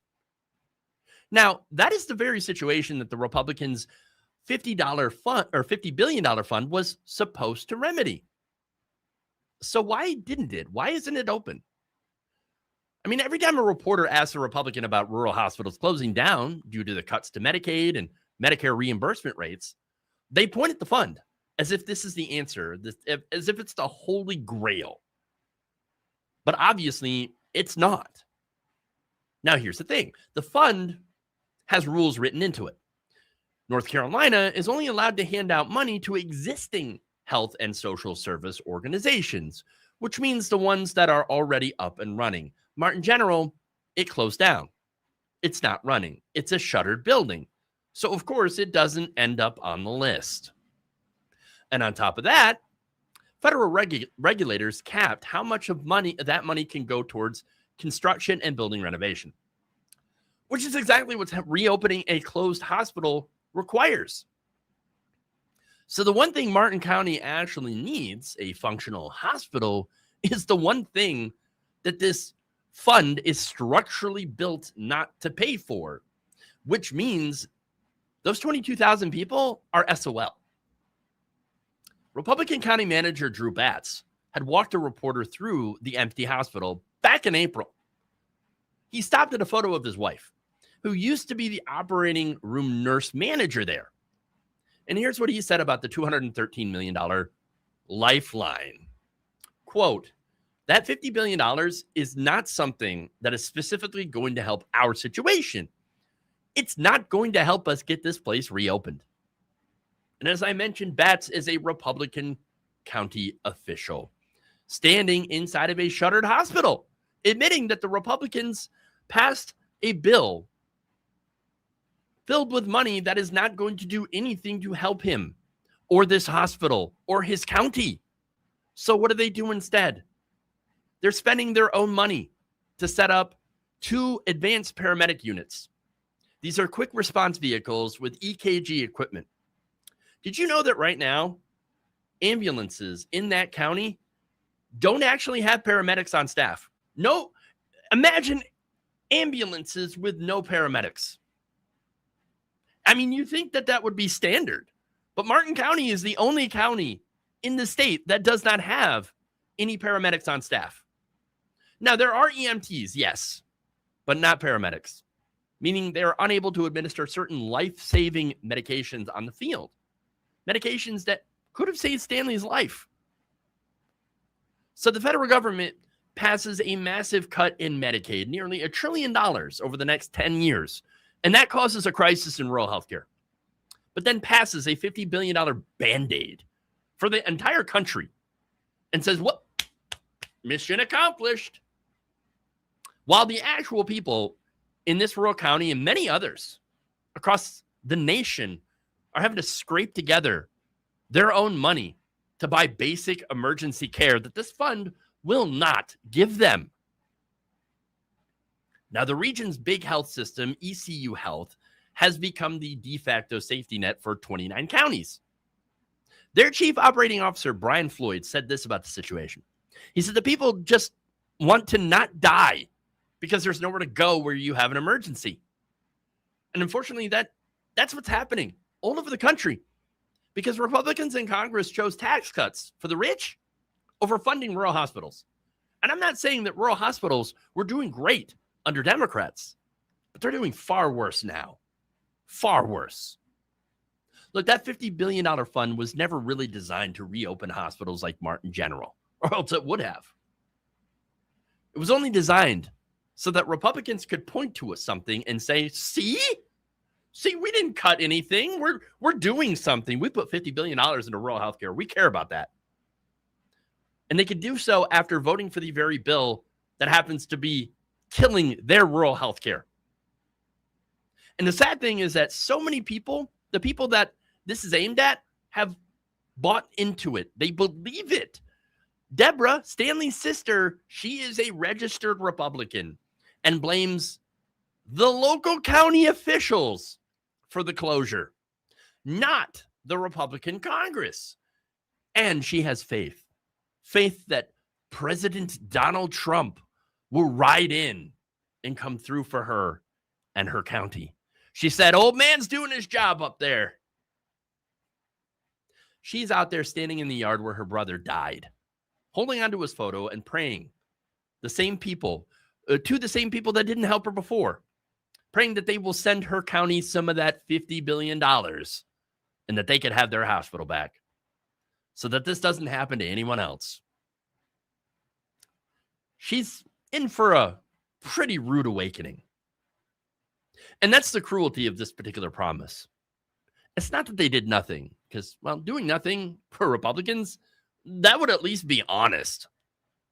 No, they did something that was basically akin to putting a Band-Aid on a gushing wound, throwing a $213 million lifeline to a victim who's already drowned. At the end of the day, this is what Republican governance looks like in action.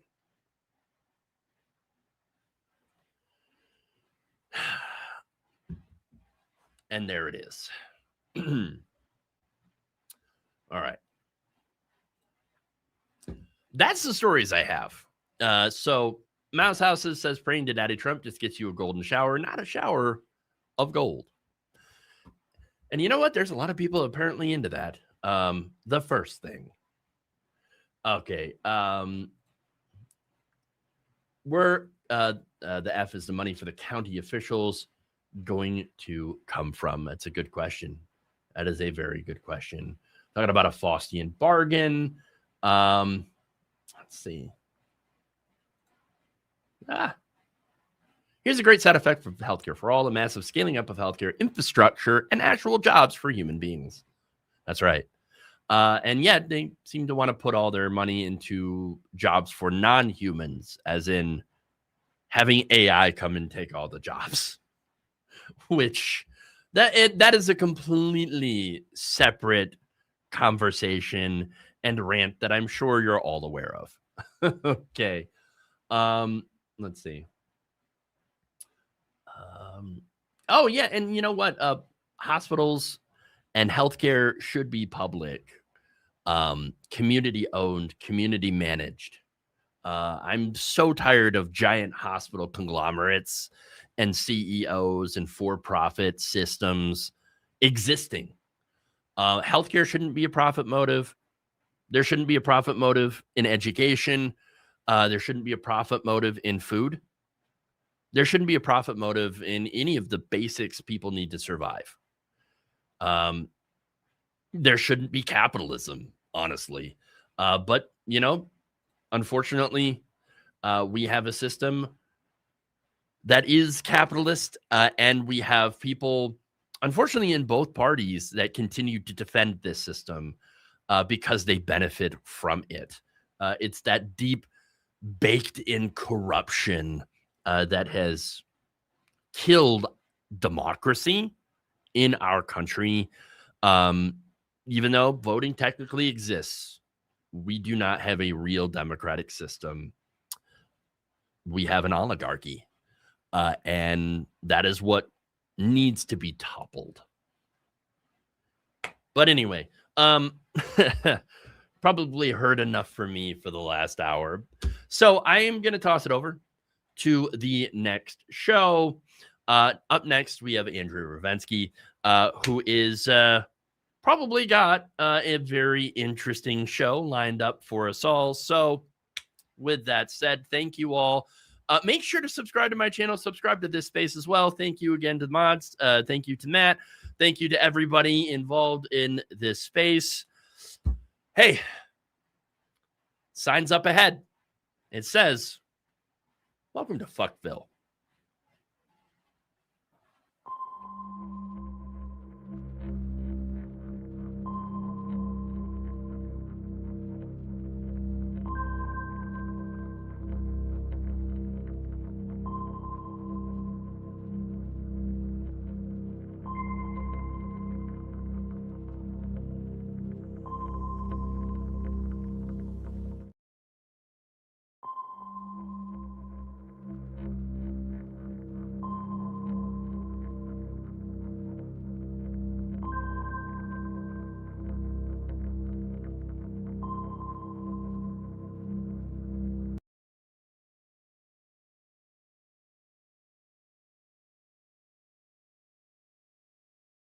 Are we live? Are we live? I'm way too close to the camera. I am way too close to the... We just zoom out. Hello! And welcome back to a show, a program, a little bit of a showgram, if I am allowed such a statement.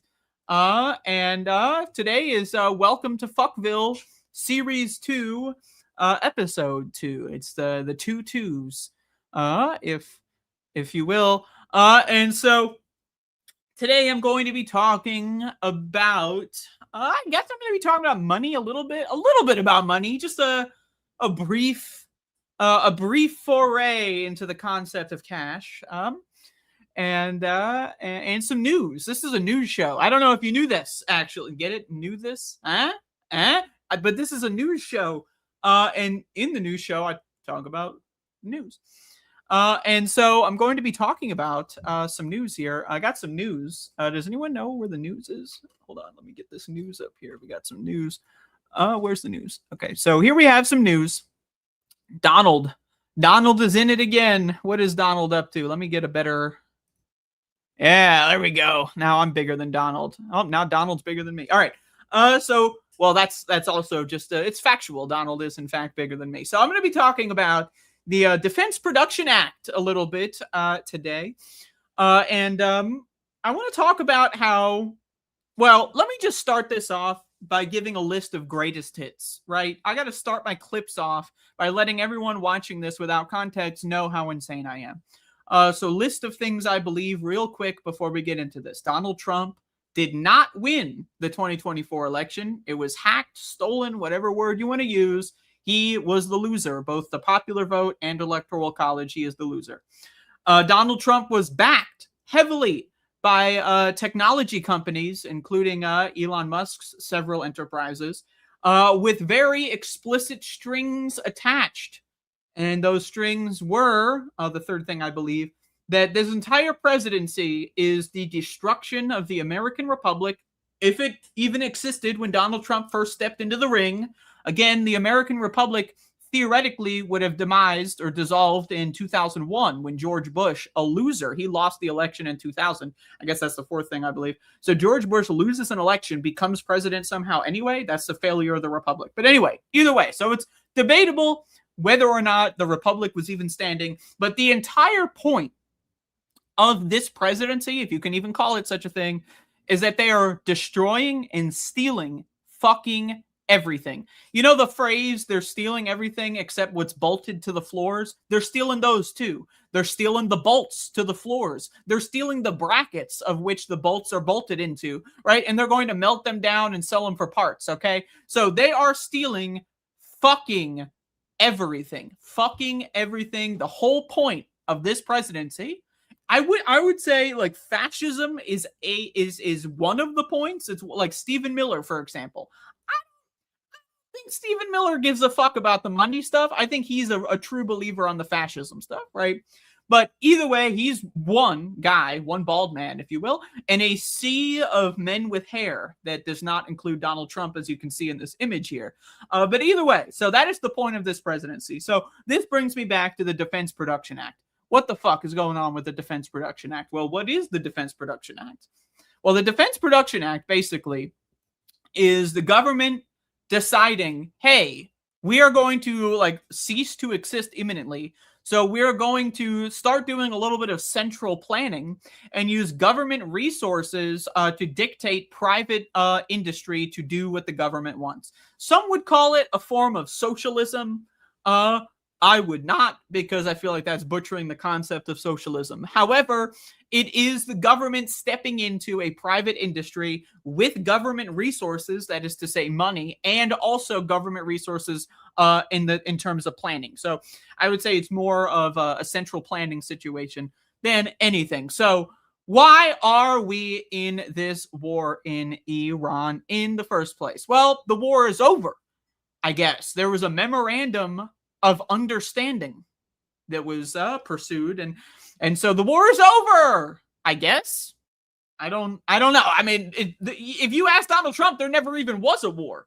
You ask Marco Rubio, there never even was a war. It's like a special military operation, whatever the fuck.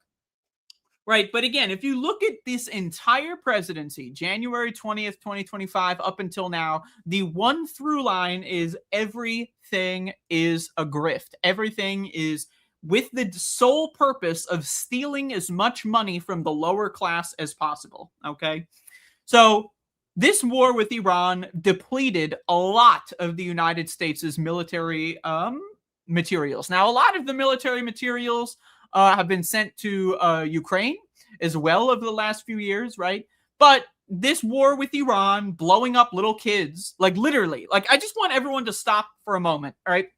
On February 28th, you ever notice how the Israelis get, October 7th, and you're supposed to just know what that means? Like, I was high as fuck on October 7th. I wasn't reading the news. It doesn't mean it.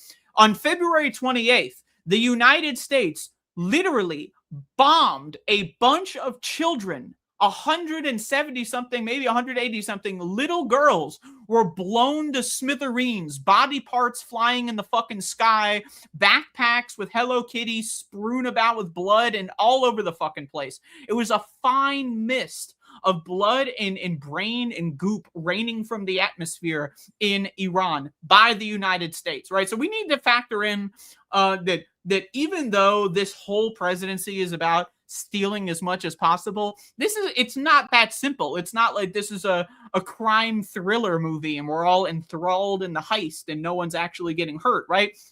Again, little fucking children, like we're talking about 7-year-olds, were blown to fucking pieces. Like pieces. Like they were finding fingers all across fucking the city for days afterward, weeks afterward. If you're going with a fucking metal detector, maybe you'll find some little fingers with rings still on them. If you're lucky, I don't know. It's a collector's item, right? And then maybe you can sell it on eBay or something. But my point being is the war crimes here are astronomical. It is grotesque. It is disgusting. And it's all for no reason. Like I said, the reason is money. They don't like... You think Donald fucking Trump gives a fuck about Iran having a nuclear weapon? Let's just be honest here. Let's think about this for a motherfucking second. Do you think Donald fucking Trump gives a fuck about Iranians having nuclear weapons? I don't. Do you think Republicans give a fuck about Iranians having nuclear weapons? I genuinely, I'm going to be honest with you, I don't think they give a fuck at all. But what they do know is that the best way to make money in this country is to get into a war. And once we're in the war, if you invest in weapons stocks, you make a lot of money, right? But now we're getting to a point where the government is just printing more money, government dollars, and giving them to weapons companies. So let me give you an outline here. Donald Trump and his cronies, if you will, they purchase a fuckload of defense. First of all, Defense Production Act. Why isn't it the War Production Act? You ever think about this? They changed it to the Department of War, bitch. It's the Department of War. They should change this fucking shit to the War Production Act. Just saying. Just fucking saying, okay?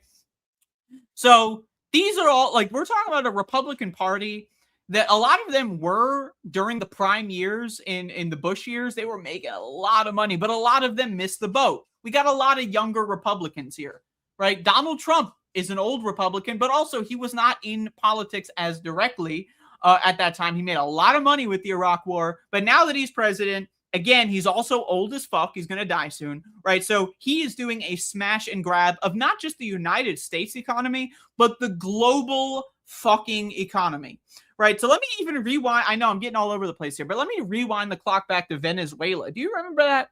The year started out like it was like New Year's Day, and we're in fucking kidnapping fucking foreign leaders or whatever the fuck crazy ass shit.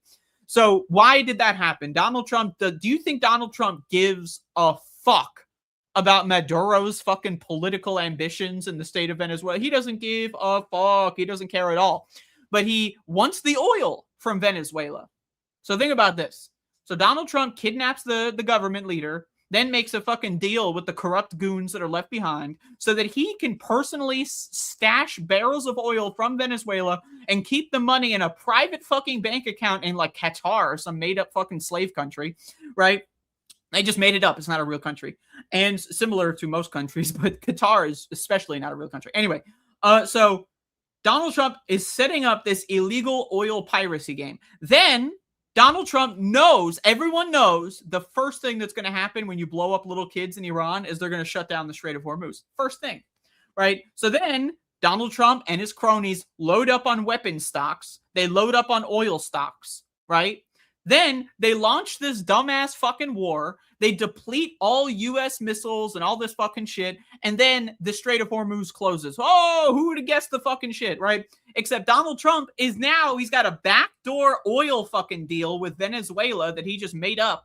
And again, that money is not, he loves going on the fucking television and saying, we are making so much money. We're so rich. No, bitch, I'm not making any fucking money. You're not making any fucking money. Do you have a fucking bank account called Donald J. Trump in Qatar? If not, you're not making jack fucking shit. So Donald Trump gets his literal, I'm not even joking, look this up. It's his private oil pipeline. And I don't mean pipeline in a physical sense, but I mean in an economic sense. So he develops a private, under his sole control, oil pipeline, then causes a war to jack up the fucking price of oil. Now think about this, okay? Think about it. Oil goes from about $70, $80 a barrel up to like 120, 130 for that like brief period of time. And then, started stabilizing at around 110, 100, even back below 100. But either way, so he buys all this oil, buys all the weapon stocks, gets his own oil pipeline, again, metaphorical, then jacks up the price of fucking oil. Then depletes the United States fucking military reserves, or so we're told. Are we really supposed to motherfucking believe? Are we supposed to believe the United States right now has no weapons? Anyone just want to come on in?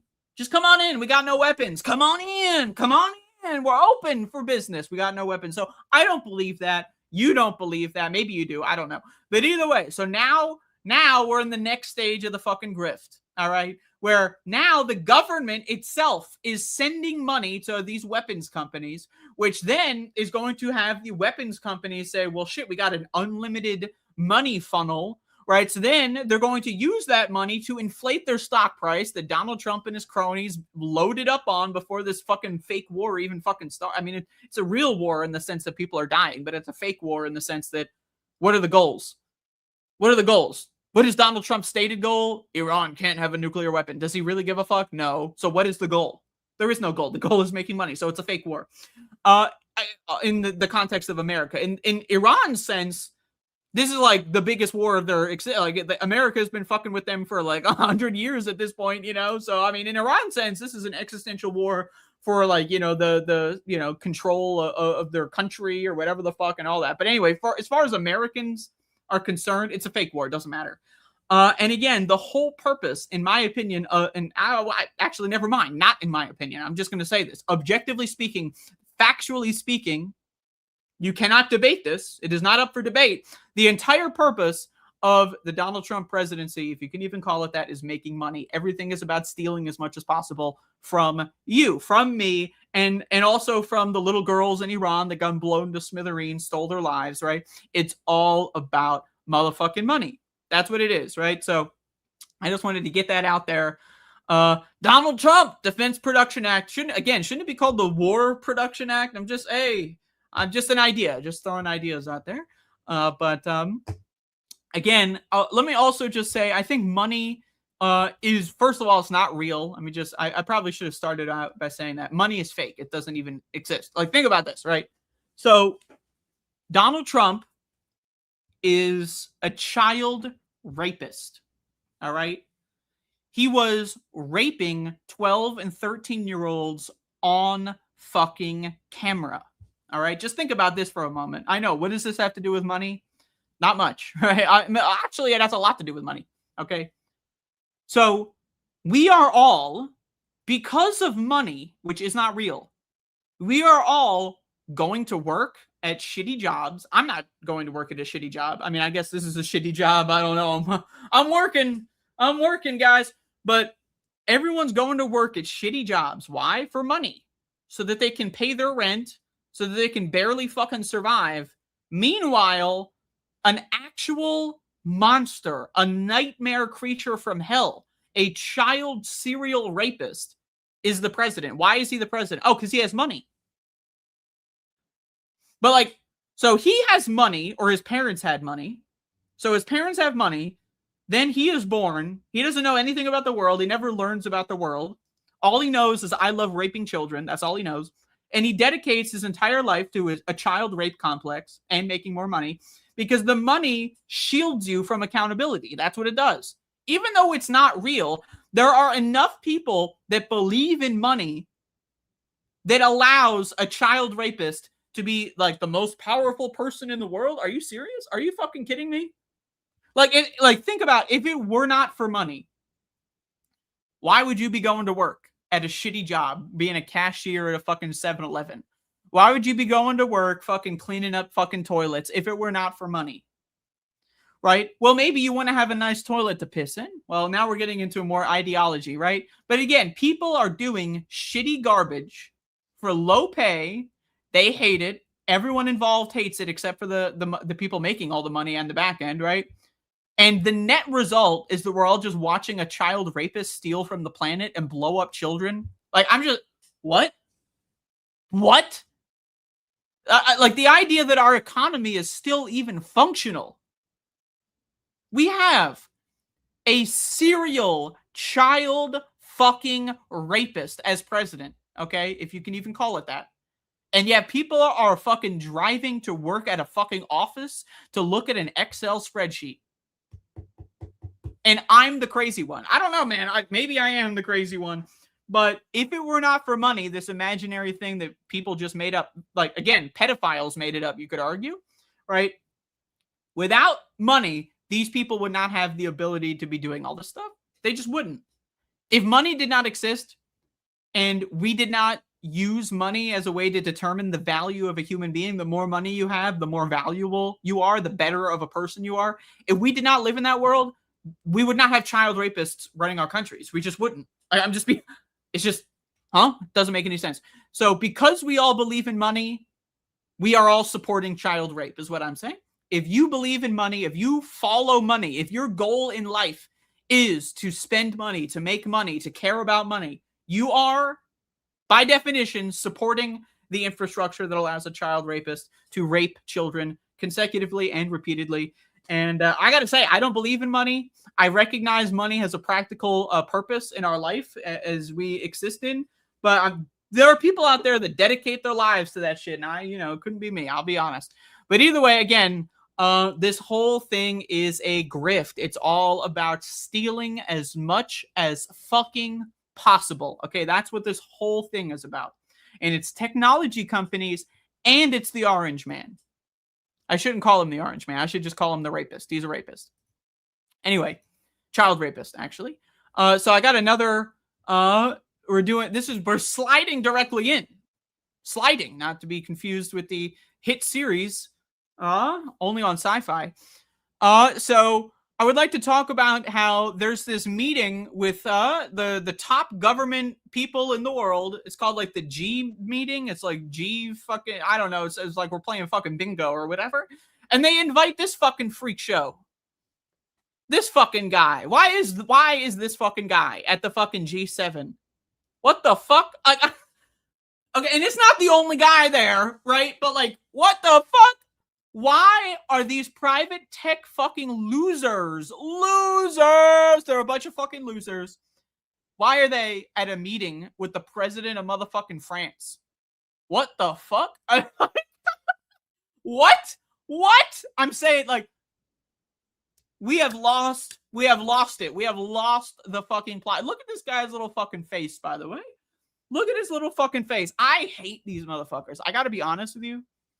And I'll be 100%. I'm jealous. All right, let's just get this out of the way. I'm jealous. All right, I'm jealous. I wish I had the ability to just take over the fucking planet with sheer willpower. You know, having money helps. But yeah, I'll admit I'm jealous that these fucking guys are at the fucking G7 and I'm not. I'm mad as fuck. But I want to ask you, what do? I don't know. Sam Altman and Donald Trump, what do they have in common? Well, they are sexual degenerates. Let's be honest. Sam Altman, allegedly, according to court filings, this is legal court filings. I'm not making this up. I just read what was filed in a courtroom, so you can look that up. Sam Altman was repeatedly, serially sexually abusing his own family members. All right? Hey, what does that remind you of? Donald Trump was bringing his daughter, Ivanka, to Epstein Island. Is it Ivanka or Ivana? I always forget which one is which. Whatever. One's buried in a fucking backyard somewhere. The other's like fucking traumatized for life. Donald Trump was bringing his fucking child to fucking Epstein Island. So again, like, this is what money gets you, okay? Money gets you a bunch of sexual degenerate fucking killers, rapists, and evil fucking warlords in a fucking room with the fucking president of Canada or whatever the fuck. They don't even have a president. Whatever. All right? What the fuck? What the fuck? Okay, I'm serious. What the fuck? Why is this meeting taking place in the first fucking place? What the fuck? Why is anyone else walking into the child rapist convention? I gotta be honest with you. Like, you could not pay me any amount of money, millions, billions, or trillions, to walk into the child rape celebratory conference. It's just not gonna happen, okay? You'd have to trick me. You'd have to deceive me to have me willfully enter a room with a bunch of child fucking rapists. There's no other way it's gonna happen. You'd have to drag me kicking and screaming, okay? But anyway, enough about that for a moment. Child rape aside, even though, let's be honest, like, this should be a one and done. Child rapist, you're out of here. You're out of here. But our society is a little fucked up right now. So child rape is not a red line. So we have a child rape convention and they call it the G7 or whatever the fuck. I don't know, man. Okay. So they call it the G7 and it's a child rape convention. But why are these people here? Right? That's what the segment is about. I know I got distracted with the child rape, but I mean, honestly, I'm going to get distracted again. Like, shouldn't this be more distracting? Like, shouldn't this be more distracting? Like, these guys are child fucking rapists. Shouldn't that be like the one and done thing? Like, I'm sorry for harping on it, but like, what the fuck? Anyway, so because this guy owns a fucking company, and let's just talk about the AI economy, artificial intelligence for a moment. What the fuck is artificial intelligence? Now, first of all, everything is artificial that we've constructed. You could say books are artificial intelligence. This is artificial intelligence. This is one of my special notebooks, all right? There's no cover.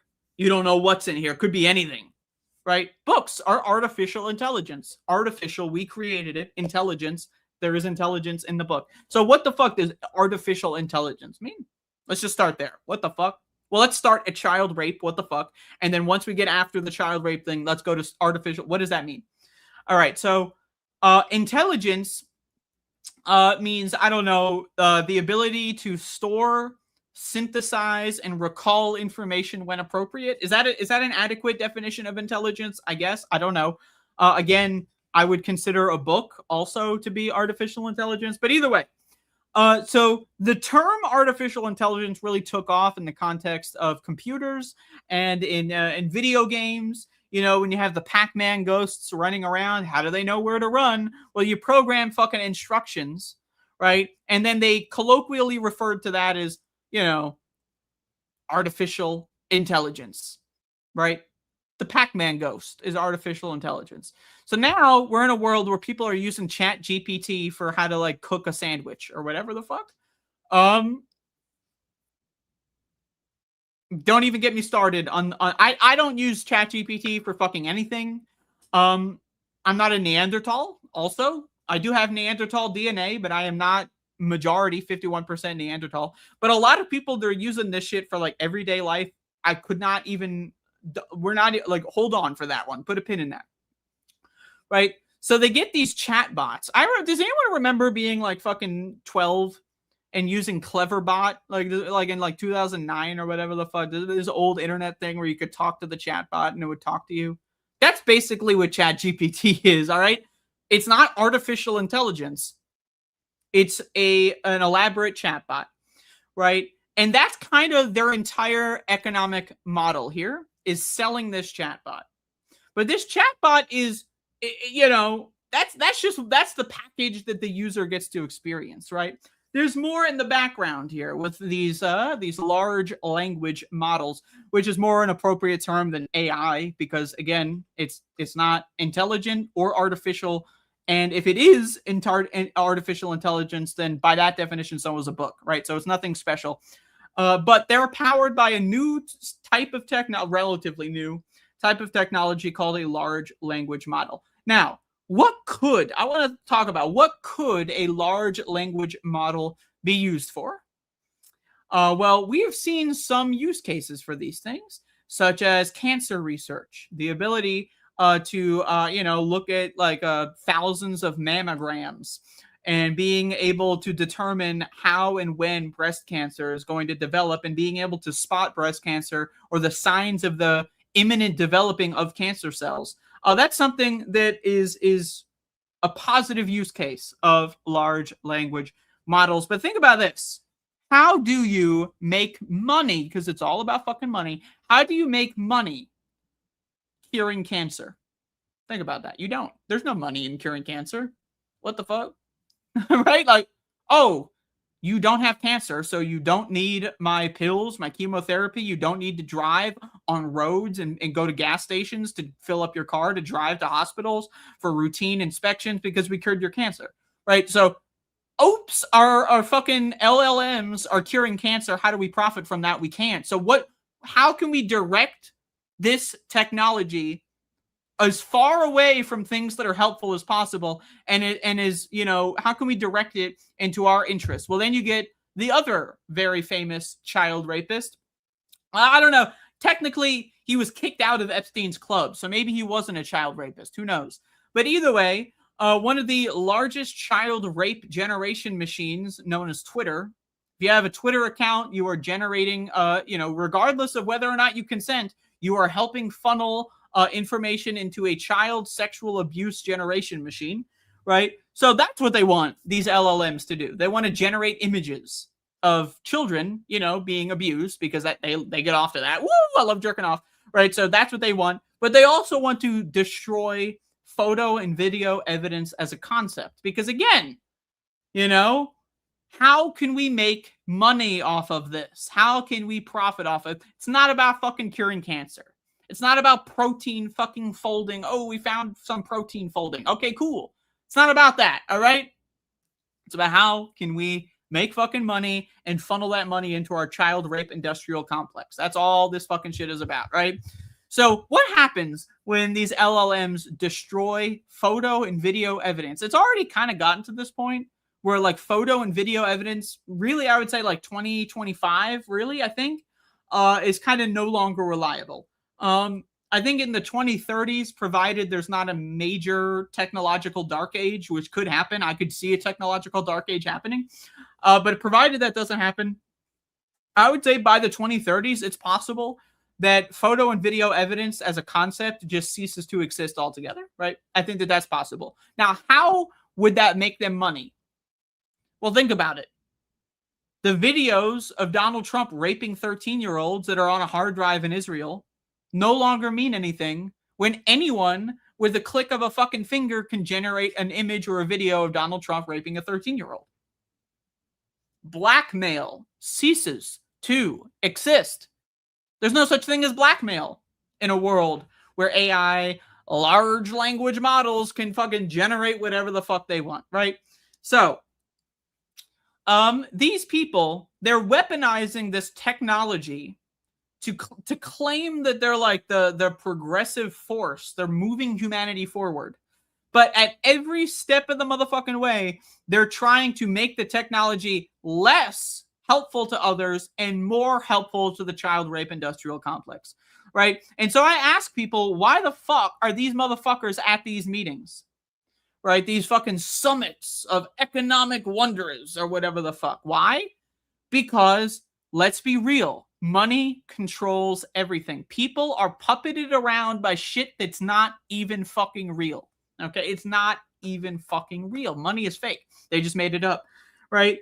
And these guys have stolen so much money.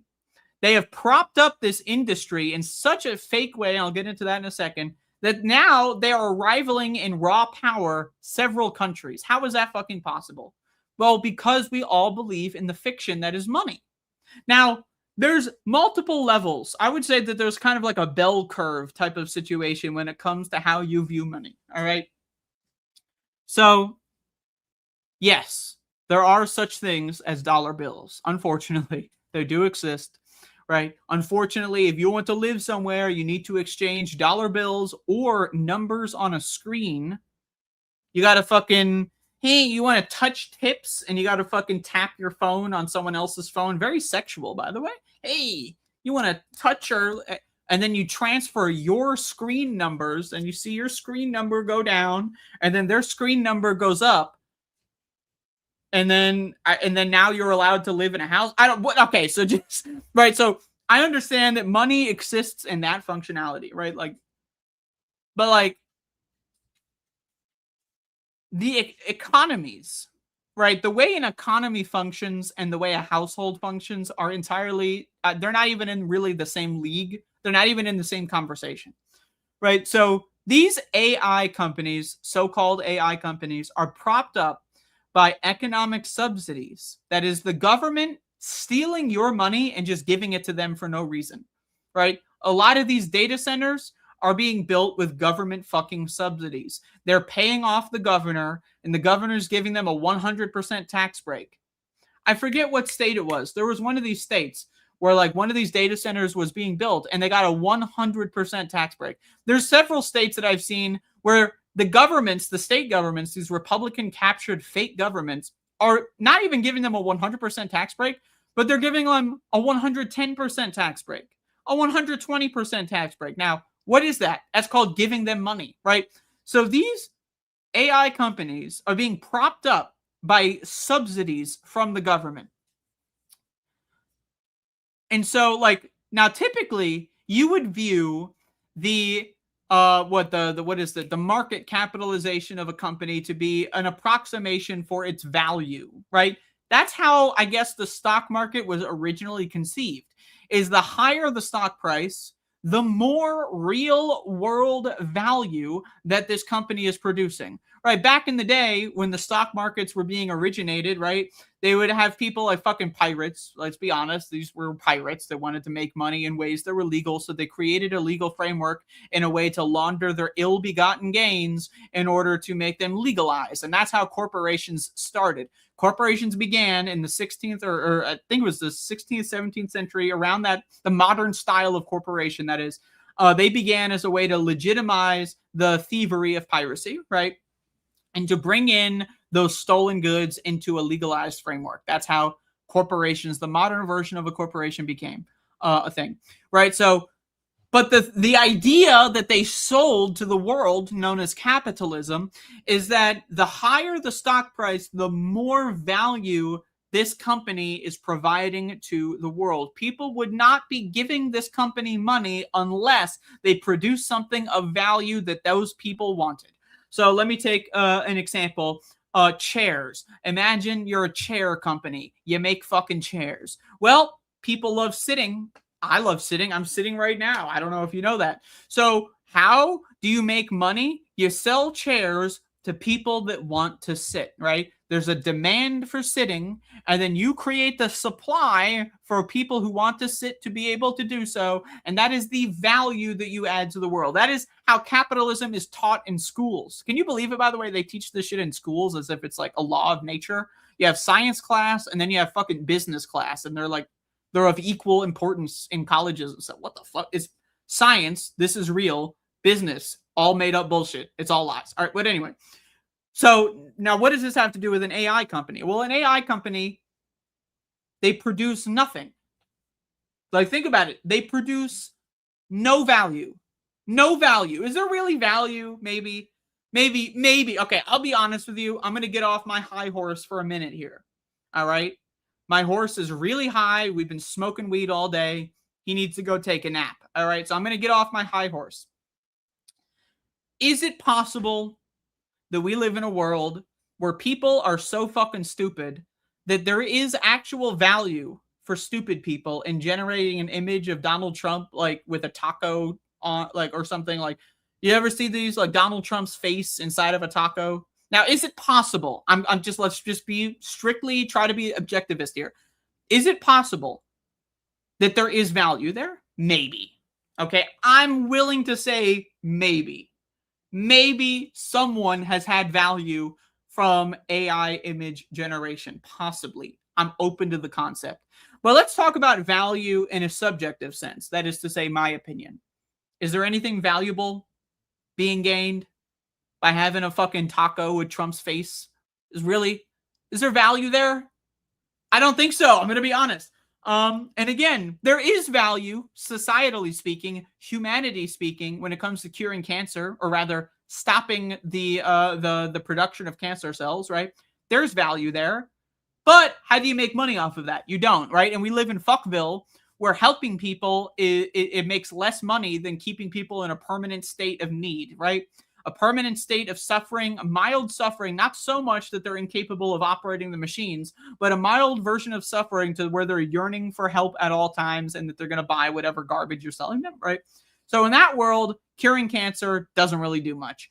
But providing people some relief when they're at work.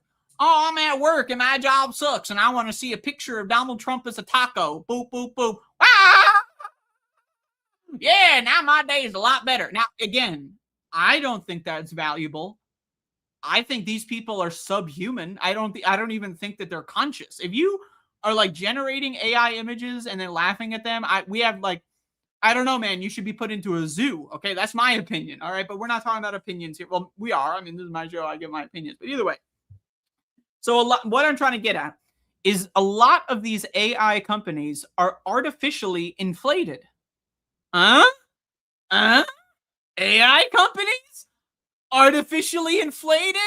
Hey, I'm going to be here at least for the next 20 minutes, I'll be here. So these AI companies are artificially inflated. The value, as in the dollar amount of their market capitalization versus the real world value, is at an all-time, like it is the apex ratio of the least valuable to the highest market capitalization that has ever existed in all throughout human history. The motherfuckers like buying and selling tulips in fucking like Denmark or whatever the fuck, they got nothing on whatever the fuck Sam Altman is doing. And these other fucking goons, whatever. This is just the picture I got. Right? They got nothing. All right? They got nothing. This shit is propped up like I've never seen anything propped up before. Now, again, are LLM technologies capable of providing actual value? Yes. Yes. But actual value and economic value in 2026 and probably further beyond are so like they're probably diametrically opposed. What is valuable for the economy and what is valuable for human just humans, those are two separate, it's a Venn diagram, two distinct circles. They're not like, imagine I had two separate pieces of paper. The circles are so far apart, they're not even on the same piece of paper, right? So again, instead of this technology being used for value, they're trying to just use it as a way to just suck up, it's like a vacuum cleaner. They got a shop vac, and they're just sucking up all the cash from every country. And every world leader that walked into the pedophile rape convention and sat down with these fucking freak shows is willing to sell you down the motherfucking river for a little bit of money here and now. All right. And I want you to know that. I want you to really understand that you have no actual leadership. There is not anywhere in the motherfucking world, okay, is there actual, genuine fucking leadership. All right. Maybe there's pockets of the world where there's some interesting looking characters, but globally speaking, there's no goddamn leadership. The people in charge of our countries are there to fucking rob you blind. And again, I've talked before about how the entire concept of a republic, the entire concept was invented by aristocrats in Rome. They killed the king and they wanted an excuse to maintain the social hierarchy that the king allowed them to do. So what the king in Rome allowed to happen was to have a higher class and a lower class, right? And the king maintained that balance so that the higher class would always outrank and be better than the lower class. So when the higher class killed the king, how do they maintain this ratio, this hierarchy, when the king is supposed to be, I decree this, I'm special, or whatever, what the fuck, right? So again, these motherfuckers believe in magic, they're dumb as hell, right? So how do you, if you move from the king is magical and his word is magic and everything he says goes, or whatever, they killed him. So like, how do you explain that? Well, they invented the republic. All right. We, the rich, killed the king because we had your best interest in mind, poor people. And so because of that, you are going to maintain this social fucking hierarchy that we have developed so that we're always at the top and you're always at the bottom, because someone needs to make the decisions, right? We can't have mob rule. We can't have democracy. Hell no, right? So the republic as a concept was invented by rich people as a way to maintain their wealth. That is why republics even exist in the first place. And 2,500 motherfucking years later, we haven't moved on. Like, think about that. I mean, hey, we've had a couple blips in those 2,500 years since the inception of the modern version of the republic. 2,500 years. Hey, the USSR had a good run. Like, you know, like there was like 15, 20 years where the USSR they were killing it, man.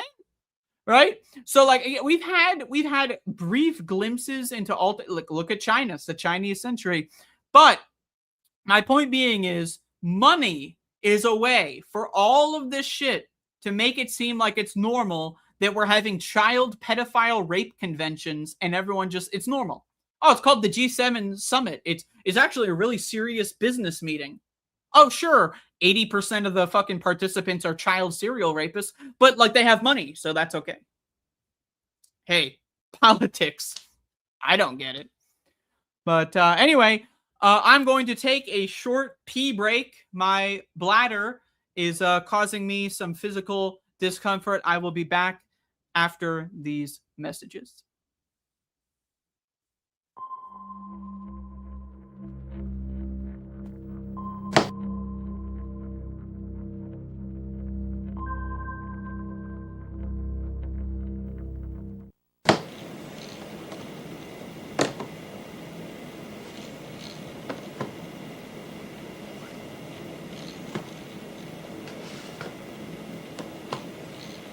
Oh, hi. I didn't see you there. I was just stacking my silver collection. Does anyone know about silver? I'm not talking about the precious metal, of course, it's not so precious to me. I'm talking about Pokemon silver. A lot of people keep telling me, buy silver, buy silver. They're not specifying what kind of silver, so I'm just sitting here stacking out my silver collection. I went on the internet and I was trying to join a silver stackers community. And they all got really upset because I didn't have whatever they wanted me to have or whatever the hell. And I'll tell you this, Pokemon Silver, a lot more on the per ounce basis than the precious metal. So I think I'm going to stick with my silver collection. Anyway, back to the show.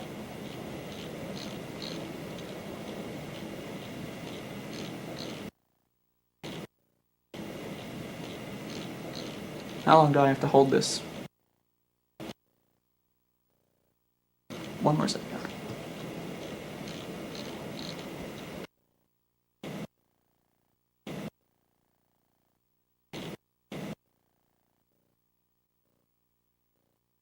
Buy silver, buy silver. Buy silver, buy.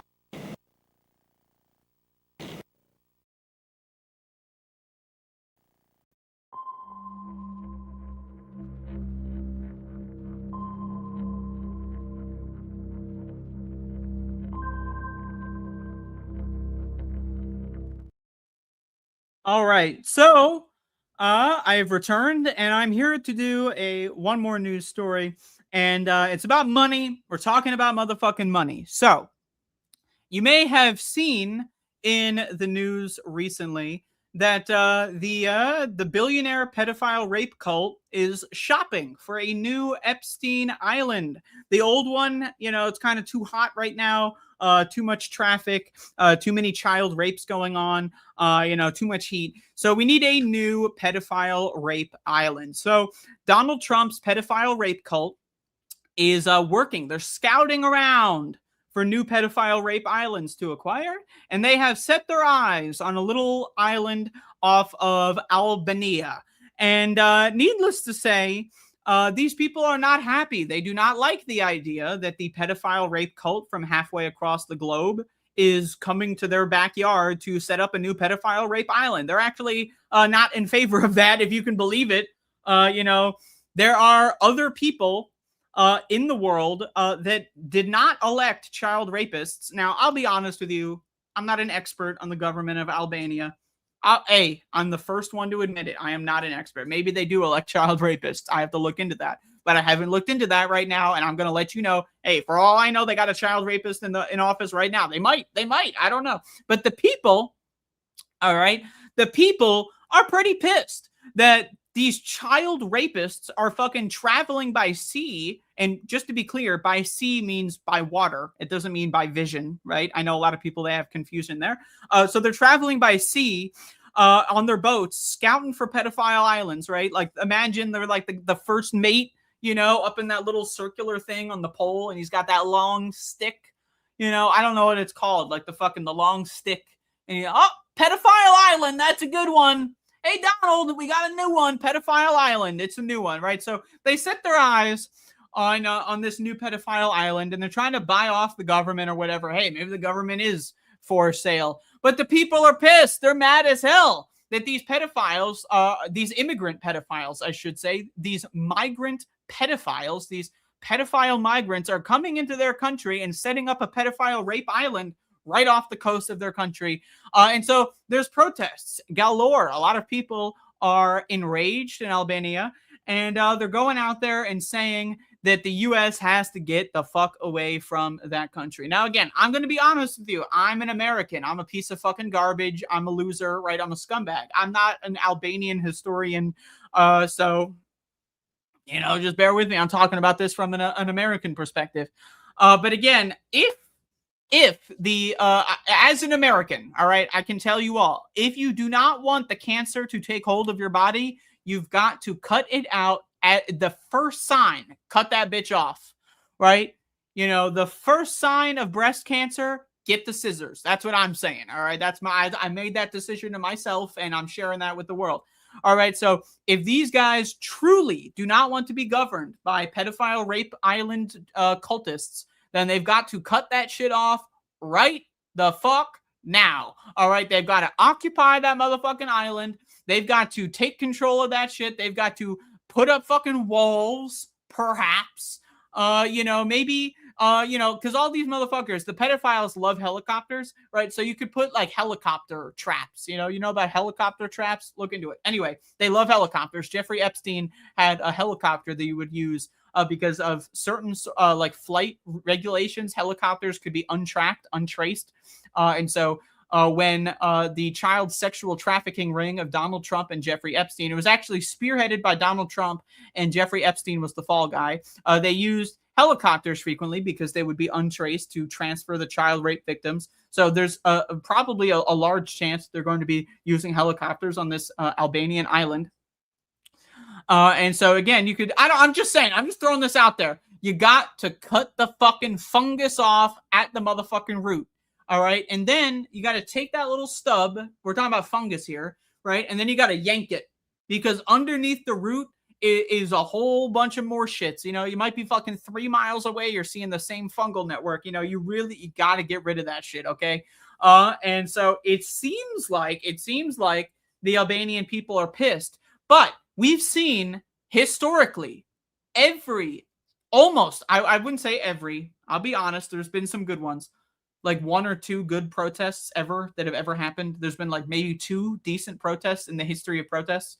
But like, as we see most protests, people go out there, they get their sign, they take their Instagram selfie. Hey guys, I'm at the protest, right?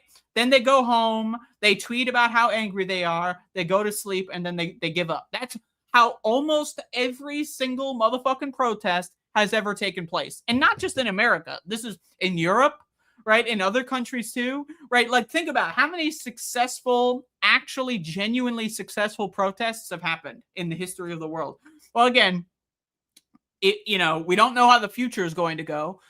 So I would say maybe the USSR was an example of a successful protest, but it didn't really go that far. But hey, the protest itself was successful. I would say, Mao Zedong, another example of at least a protest that actually accomplished something. All right. There was actually a benefit, a physical, tangible outcome that you can hold on to as a result of that protest. So I would say, like, there have been 2 decent protests in the history of our planet and our species. So I hope that the Albanian people continue to put up this type of energy. And I hope it's not like just they're all doing a photo op and then they're going to go home and then forget this ever happened. And then the pedophile rape island is set up by next week. That's what I am hoping, right? I'm hoping that they actually keep that momentum. But again, I don't know. It seems like we're just kind of letting the pedophile rapists do whatever they want in the world. Did Albania have anything to say when the pedophile rapists blew up Iranians in a little girls' school? Maybe a lot of them did. Maybe a lot of these people in this image had a lot to say. I'm not sure.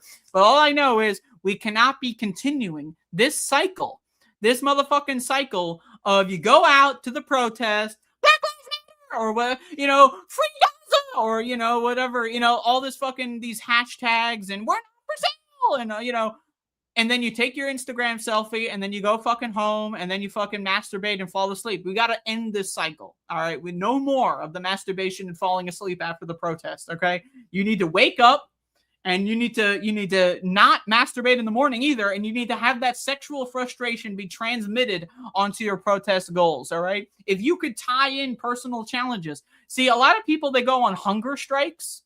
I say we need to be going on a lot more than hunger strikes, okay? Because let's be honest, hunger can motivate someone to do stuff, but when you're hungry, you get weak. When you're well-nourished, right? And when you're well-nourished, and let's say we've all decided to go celibate for we won't even masturbate either, for like 10 years until we get what we want, people get angry. I'm just saying, right? You don't eat for a month, you're not going to be fighting anything. You're going to be fucking shriveling up and dying on the fucking floor, right? You don't masturbate for a month. I'm just saying people are going to get frustrated. Take out that frustration on the world a little bit. Let's get some gains instead of just going out, taking a fucking selfie, and then going home. And then, as I said. But anyway, the pedophile rape cult is shopping for a new pedophile rape island. If you have any pedophile rape islands and you want to make some money, you can probably sell that pedophile rape island to the pedophile rape cult for a pretty penny. And if you, if you play your cards right, maybe you can even make 20, 30x the value. Like Donald Trump loves paying like 30 times the actual price. Like with the fucking, don't even get me started on the motherfucking reflecting pool. I can't talk about the reflecting pool. I can't do it. I won't do it. I won't do it. Okay. But, you've seen Donald Trump. He pays like 40, 50 times the quoted price, right? So maybe if you have a pedophile rape island and you're really nice to Donald Trump, maybe you suck his dick in his ball sack a little bit, maybe he will pay you 7,000 times the actual market price for that pedophile rape island, not unlike the data centers that are being constructed in these ICE warehouses that they're putting human beings inside of. They're being constructed and sold. The properties are being sold and managed in ways like there was this one property that depreciated in value. They bought it for 10 million and then now it's worth 5, and then Trump paid like 40 or something. So hey, I'm just saying, if anyone's got an island for sale, there's a lot of money to be made. So that is my program for today. Thank you for watching. For the editors, the clippers, that's the end of the clip. So there's your little boom. Just when I snap my fingers, look at the waveform. Yeah, all right. But that's my showgram for today. I've had a lot of caffeine. This is actually caffeinated. You might think I've been drinking water the whole time. This is one of those like energy drinks where they don't have any food coloring in them, because like usually you drink it out of a can. You ever notice that like they put food coloring and shit that's in a can and it's opaque? It's an opaque can. And they put fucking food coloring in there? They're very strange. But anyway, this is a canned energy drink, no food coloring.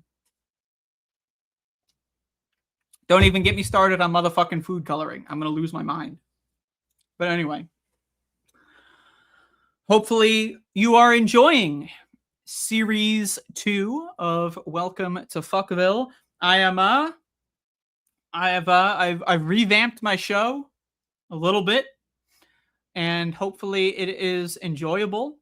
If it is not enjoyable, too bad, because I wish you would have enjoyed it. Otherwise, you've wasted the last hour, and I'm sorry to hear that. But if it was enjoyable, tell your buddies, tell your pals. Welcome to Fuckville. All new episodes Wednesday at 3 p.m. Eastern Standard Time. Or is it daylight time? I don't fucking know. Who cares? Yeah.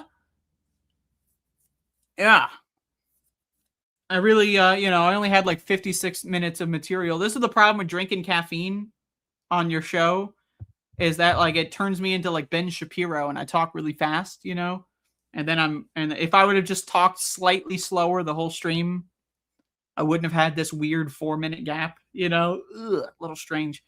But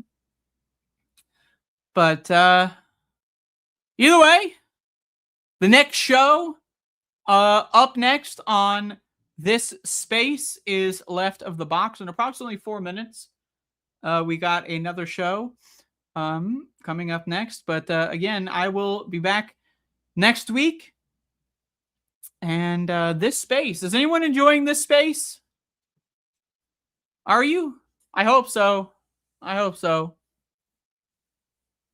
If you're not, don't answer that. I don't need to hear your negativity. If you're not enjoying this space, keep it to yourself. Honestly, I mean, no one needs to hear that. But yeah, that's my show. I'm just gonna be saying. I'm going to be rotating through but yeah, and that's my show. I'm going to be using those 3 phrases at least another 40 times each in between now and 4 p.m. Eastern Standard Time. If you would like to, hey, I don't do this often, but I have multiple YouTube channels. I know, if you can imagine it. I have a channel called Doom Speedruns. I speedrun Doom. I'm pretty good. I think I'm pretty good. I speedrun Doom. The real Doom, not that fucking Gen Z crap. But if you're interested in that, go to my YouTube channel, Doom Speed Runs. If you like Doom, but you don't speedrun it, you should consider speedrunning Doom.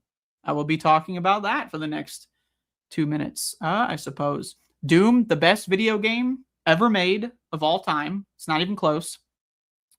You can pretty much get it for free. And it's got an infinite amount of levels, right? I make Doom levels. In fact, I released some new Doom levels recently. It's called Plutorium. Check it out. 33 of them, if you will. So it's an unlimited amount of fun and fucking free. There's no season pass. There's no motherfucking microtransactions. There's no fucking, oh, you got to pay for whatever. There's no subscription services. It's the best video game of all time. And you can basically get the game for free. And then you have an infinite amount of free material to enjoy.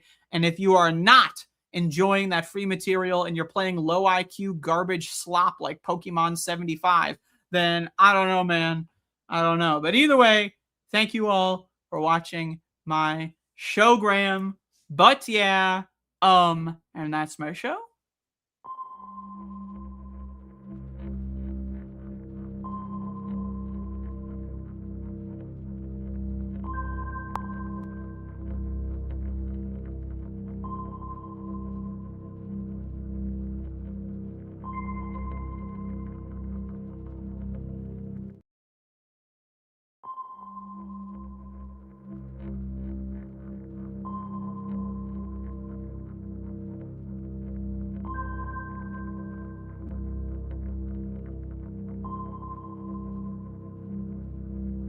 Do do do, theme song. Do do do, I'm broke so this is my theme song.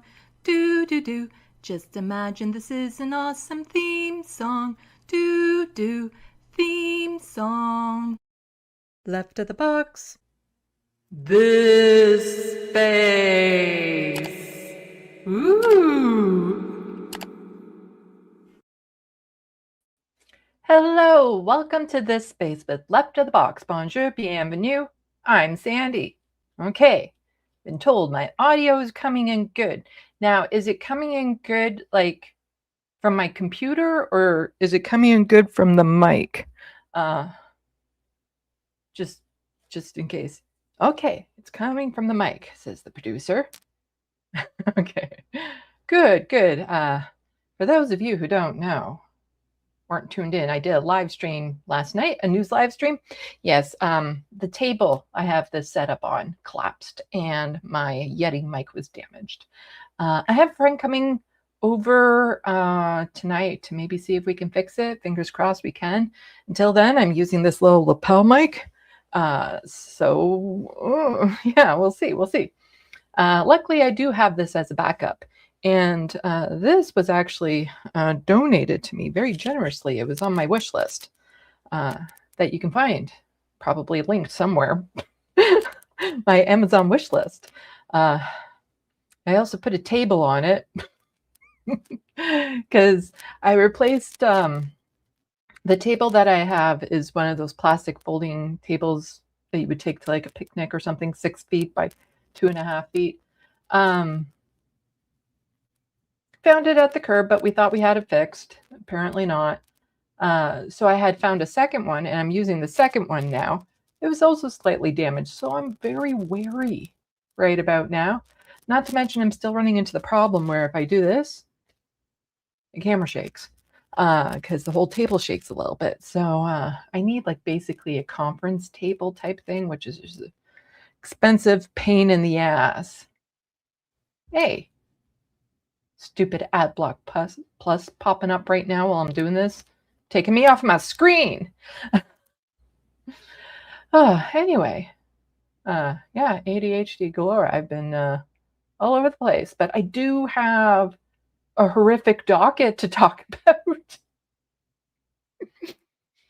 it starts almost like, oh, this doesn't, like, it's bad, but it's not horrific, talking about billionaire trillionaires. But it leads into horror as to the power that these people have.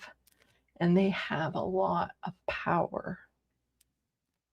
But let me know if everything is going good on your end with me.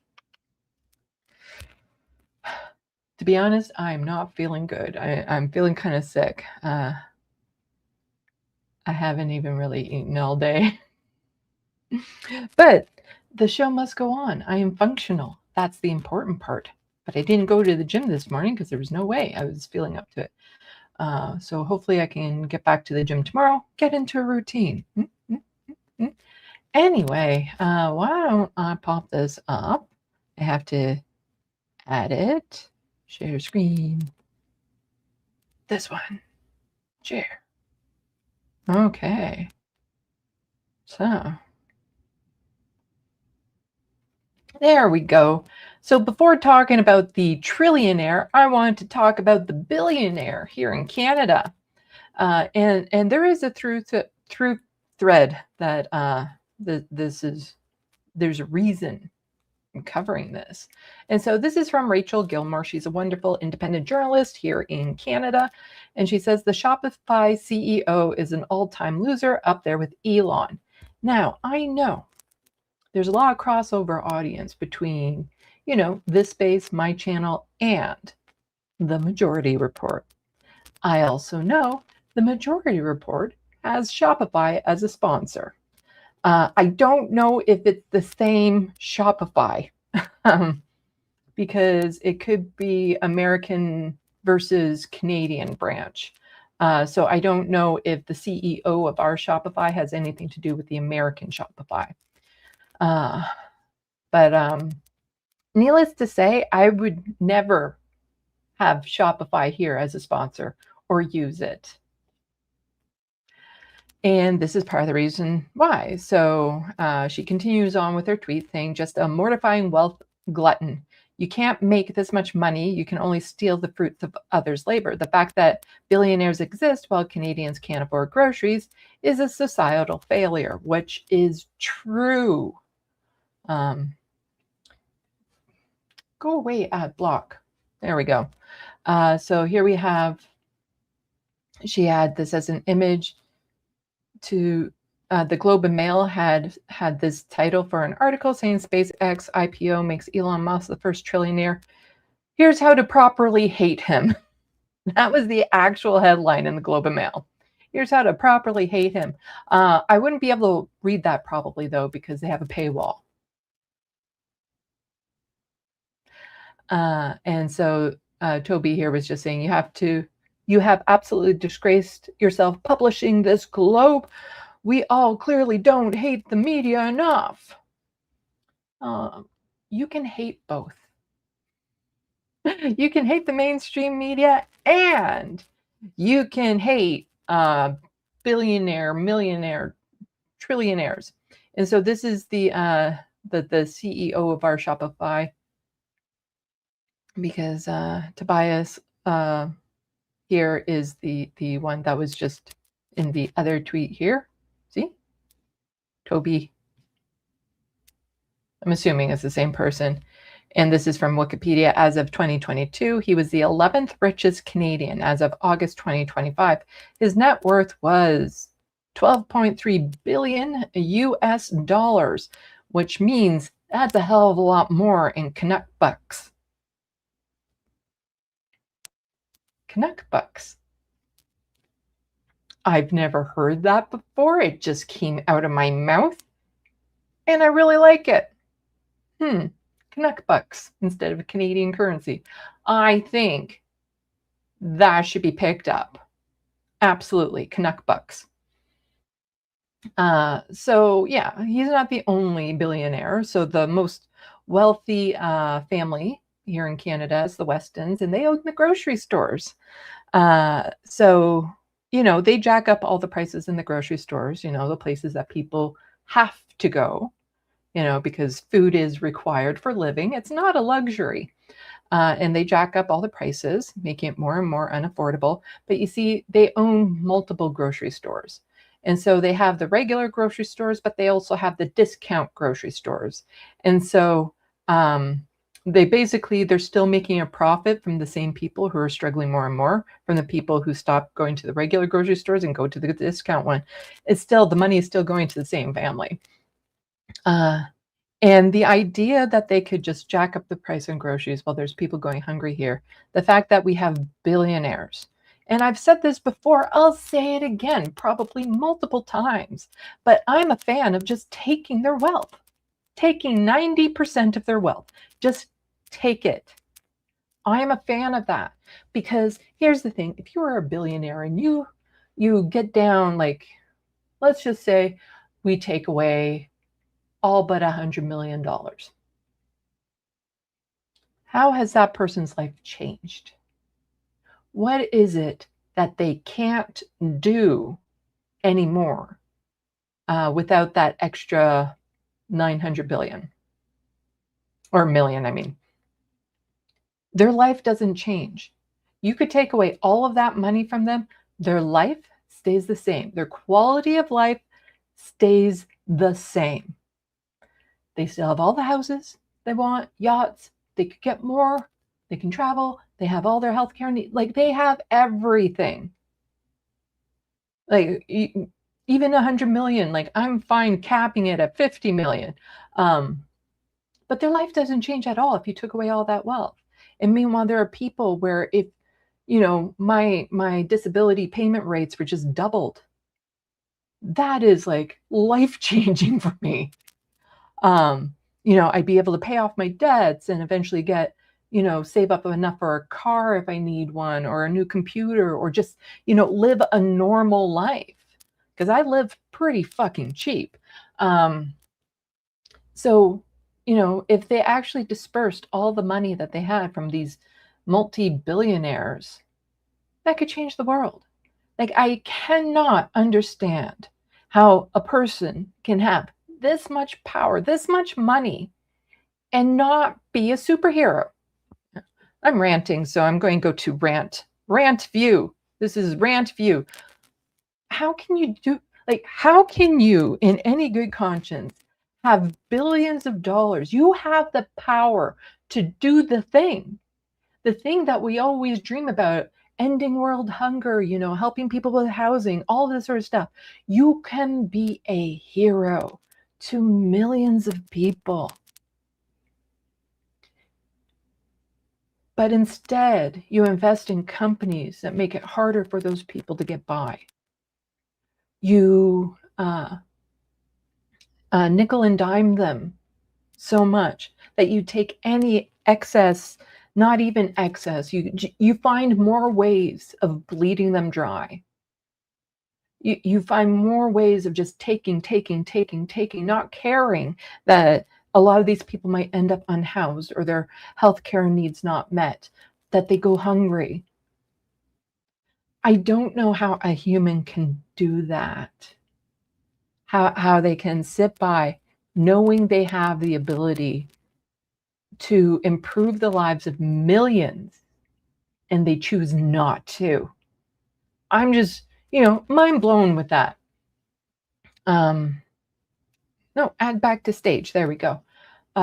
So, you know, since she called them out, oh, and then there's Corrupt Ontario here, who says, you've been warned about the fashy pig of Shopify. Shopify money funds True North and Juno News. Now, that's the through thread that I want to get to in just a moment. But yes, so True North and Juno News are right-wing. When you say media outlets, do you immediately still think of news, or just like infotainment? Because, you know, True North, it's right-wing slop. Juno, they do some pop culture stuff, but it's still a little bit sketchy. But, you know, thousands, tens of thousands of Canadians consume their content. So Shopify is a big backer of Fortress AmCam. They want to be part of the US very badly. As we have said before, if you have Shop app on your phone, you should uninstall that. Well, it was never on my phone to begin with. So yes, this billionaire is a backer of these right-wing media outlets, these infotainment outlets. That's important. So, but because she said that, of course, somebody wants to mansplain to her why billionaires are good. And Aaron, who's host of Dunce, that's how I'm pronouncing it anyway, says, with all due respect to influence and media pundits who pick a team and a political side and comment on the issue of this style, it just reads to me as a bit lazy. Ad hominem's attacks, insults, and judgments with no arguments attached seem like you're just pandering to your side. This post doesn't tell me a thing about what Rachel thinks about monetary policy, fiscal policy, the role of capitalism and markets, because you have to do that whenever you're stating your opinion on something. You have to go into all that detail every time. You can call Toby a loser all you like, but factually, he's a very successful entrepreneur and did not lose on that venture. I understand. Okay, again, as Corrupt Ontario and Rachel know, you don't become a billionaire through hard work. You become a billionaire through exploitation, by taking money, by not paying employees enough, by not giving workers enough money. By exploiting people who have to use the service for whatever reason. There is no possible way that a single person can work to earn that much money. I will make an exception. If I become a billionaire because this book here goes viral that I wrote, that's like the exception, because I didn't exploit anyone to make that book. But Amazon, which I have to distribute it on because I have no choice, does. So there's the conundrum. But if people bought it directly from me, well, I don't have a place. Anyway, we are forced to live in the systems that are oppressing us, especially when you live with poverty. So I understand his people can say whatever they like, but I would value a substantive discussion on very wealthy individuals and how we treat this minority of elites without devolving into insults. No, I'm going to call them fucking losers, because they are. Most of them are socially inept, can't communicate with humans, which coming from me says a lot, They have no charisma. They hoard this wealth as a way to have any sort of status, because without it, they would be fucking nobodies.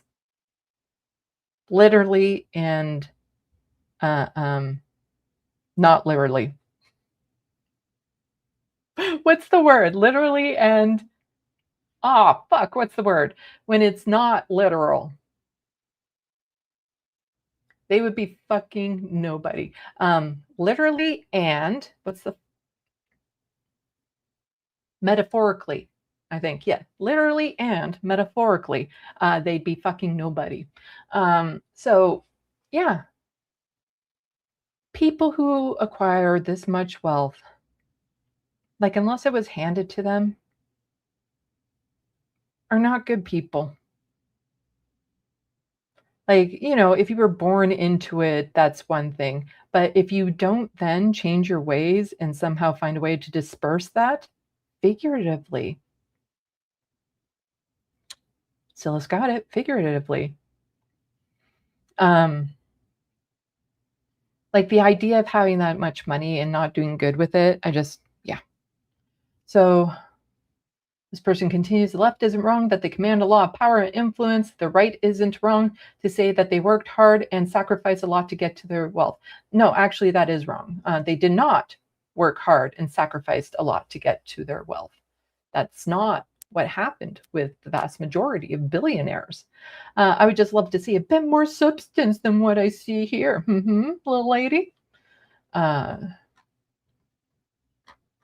So Rachel replies to that saying, I'm not sure why I apparently need to write a dissertation in every tweet to make a point that billionaires have undue problematic influence on global politics and have exercised said influence to kill hundreds of thousands of poor people.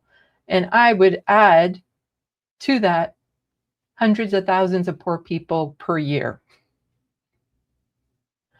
The wealth gap is the largest it's been in recorded Canadian history. And I mean like globally, I don't mean like just here in Canada. A clear symptom of inequality problem. Publicly funded sectors like healthcare and education are underfunded while billionaires don't pay their fair share. You see it in hospital wait times, classroom sizes. The ultra-rich have several homes and financialize the market while people can't pay their rent. The proof is all around us every day. It's been documented ad nauseum. Trickle-down economics have been debunked. Forgive me for distilling that reality into the loser insult. Anyone hoarding billions in wealth in society that has struggling public services is the epitome of exactly that, a loser. In the context of everything I just laid out, I think distilling it to the diagnosis in a tweet is actually fine. I also take issue with the implication I haven't laid all of this out in my reporting and am some partisan cheerleader. That's insulting. I haven't picked a team, but I'm transparent about the opinions and informed subjective decisions that are unavoidable anyone reporting. I respect my audience enough not to pretend I'm not a human being and trust in their ability to critically engage with my work as a result of the context I provide with on my opinions. I don't engage in both sidesism for this own sake. All that does is make you an easy mark for the loudest voice that tells you you failed, whether that outcry is good faith or not. This is an online environment that's a dangerous thing to be. I'll bet whoever pranked me with premium Twitter subscription is regretting their hilarious bit right now. But to be honest, the blue check is still mortifying, so kudos. You've given me too much power. Yes. I didn't know you could gift people blue checks. Huh. Interesting. But yeah, as Donald James here says, billionaires were first funded by taxpayers. Yeah. They're taking our money. And quite often they're taking government money, which is our money, taxpayer money. Because like here in Ontario, Doug Ford has all these vanity projects he's doing that will cost billions upon billions of dollars from the taxpayers to build. And then they're going to corporations, not even necessarily Canadian corporations, and just lines their pockets. And in the end, Canadians' lives aren't better. You know, it's not like the money is going towards a program that will help people. A luxury fucking spa won't help people get to the grocery store. You know, it won't cut back on wait times in the hospital. It won't make the classroom sizes smaller. All of that sort of stuff. Yeah, so speaking of ultra rich people,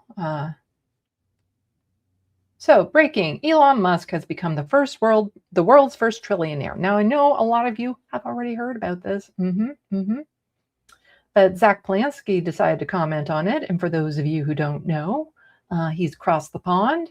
He's the leader of the Green Party in the UK. And he says the world's first trillionaire is backing the far-right mobs and their politician backers. Don't think for a second that these men have ordinary people's interests at heart. So last week, for those of you who are tuning into this space with me, I went over the riots that were happening there, the race riots, the pogrom. I added to that a little bit more yesterday in my live stream, but absolutely horrific what's going on there. And Elon Musk was absolutely fanning those flames. He bought Twitter and is now using it to,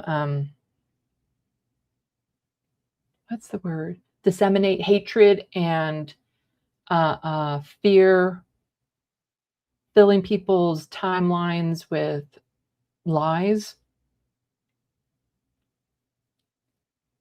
He wanted those riots to happen. He was egging them on, giving them whatever information they needed so that they would go out and be violent. Well, Elon Musk didn't like being called out because here he is just saying murderous migrants beheading innocent people in their hometown is what's making people angry, not social media. So first of all, that murderous migrant, so there was an attack, and it was I don't know if he actually was migrant, Sudanese background, and it was a knife attack. He attempted to decapitate someone. He did not. That person, as far as I know, was in critical condition, but was alive. So there's that, but also nobody gave a fuck about all the white people who were doing decapitations in the UK before that. If you watch Owen Jones as much as I do, he has a video where he goes into detail about all these white people who have actually decapitated and murdered people. Yet not a peep from people like Elon Musk. Nothing about that. So migrants beheading innocent people in their hometowns is what's making people angry, not social media. And it's the social media, because the social media is spreading lies like this. So Zach called that out, saying this man is a threat to our democracy. He backs violence and extremism. Blaming a group of people for the awful actions of an individual leads us to a very dark place. Musk, Lowe, Farage, Robinson, these men don't give a shit about this country. They want to rip us apart. And somebody replied to that, maybe that group of people should stop beheading and raping. You don't give a shit about the real citizens of the country. Fuck you. And then Elon replied to all of that, saying, yes, he's a scumbag and a traitor. So he's calling the leader of a political party in a country he's not a citizen of a traitor. The way Elon acts, it's hard. I would imagine there are people out there that know he's an immigrant to America. And he is currently responsible for the death of hundreds of thousands with what he did in the American government, getting rid of USAID or whatever it's called. And now he's going online and stoking these flames of hatred, wanting people to go out there and riot and do pogroms and all that sort of stuff.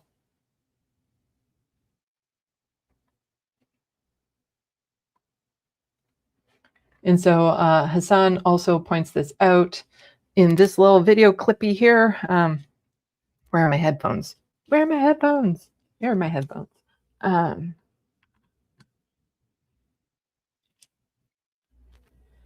Because recently, Hassan Piker was banned from going to the UK, whereas Elon Musk, who, again,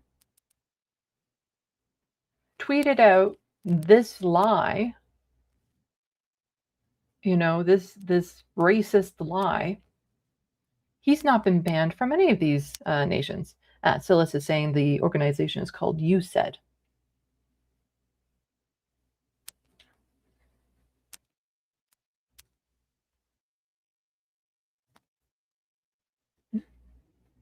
From the UK, by the way. How interesting. Elon Musk could travel to the UK right now, tomorrow, and no one would say a goddamn word. I, on the other hand, am banned from the fucking United Kingdom. Elon Musk is not. Think about that. Think about that. Where's the Labour government's priorities?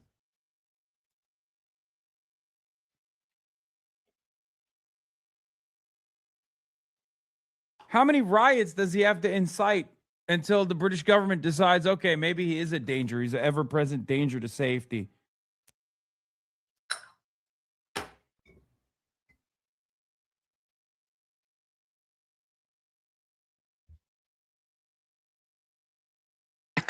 And particularly.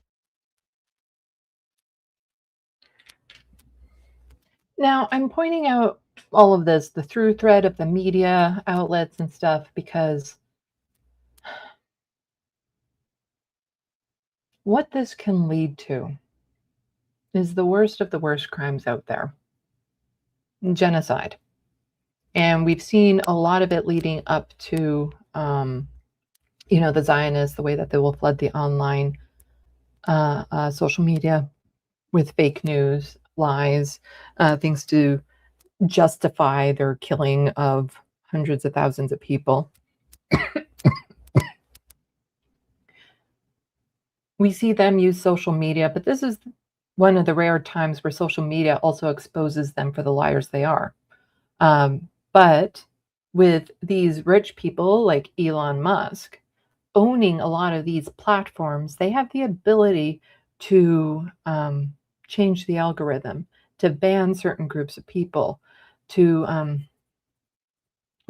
focus attention on certain things. There's another word in my head that I'm trying to think of. But they have the ability to distort reality for a lot of people.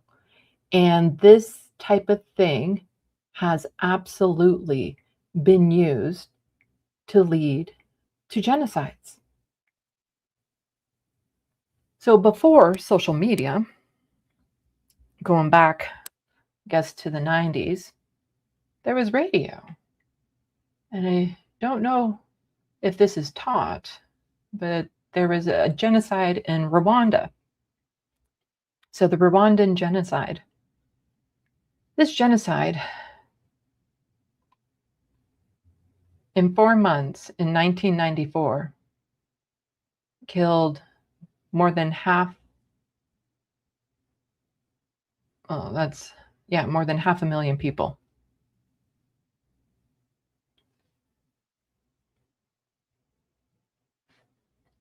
And so the victims were Tutsis, the perpetrators were Hutu-led government, led by all these people. But let's see. And this was just, anti-Tutsi sentiment. So it was racism and hatred. And if we go down, there's a lot of information on this. But we go down to, where is it? Timeline. So radio station, RTLM. This is where a lot of that information, false information and stoking of hatred and anger and racism came from. So the power groups believe that the national radio station, Radio Rwanda, had become too liberal and supportive of opposition. They found a new radio station, Radio Television Libre des RTLM. The RTLM was designed to appeal to young adults in Rwanda and has extensive reach. This is going to start sounding very familiar soon. Unlike newspapers that could only be found in cities, the radio broadcasts are accessible to Rwanda's largely rural populations of farmers. The format of broadcasts mirrored Western-style radio talk shows that played popular music, hosted interviews, and encouraged audience participation. The broadcasters told crude jokes and used offensive language that contrasted strongly with Radio Rwanda's more formal news reports. Just 1.52% of RTLM's airtime was dedicated to news, while 66.29% of airtime featured the journalists discussing their thoughts on different subjects. So there was Rebel News here in Canada that the government ruled on was not an official news network because the percent of airtime that they gave to actual news wasn't enough. And if you look at a lot of right-wing content, a lot of it isn't necessarily about the news. It's about opinions. It's about talking about issues and spreading misinformation and hatred. So as the start of the genocide approached, the RTLM broadcast focused on anti-Tutsi propaganda.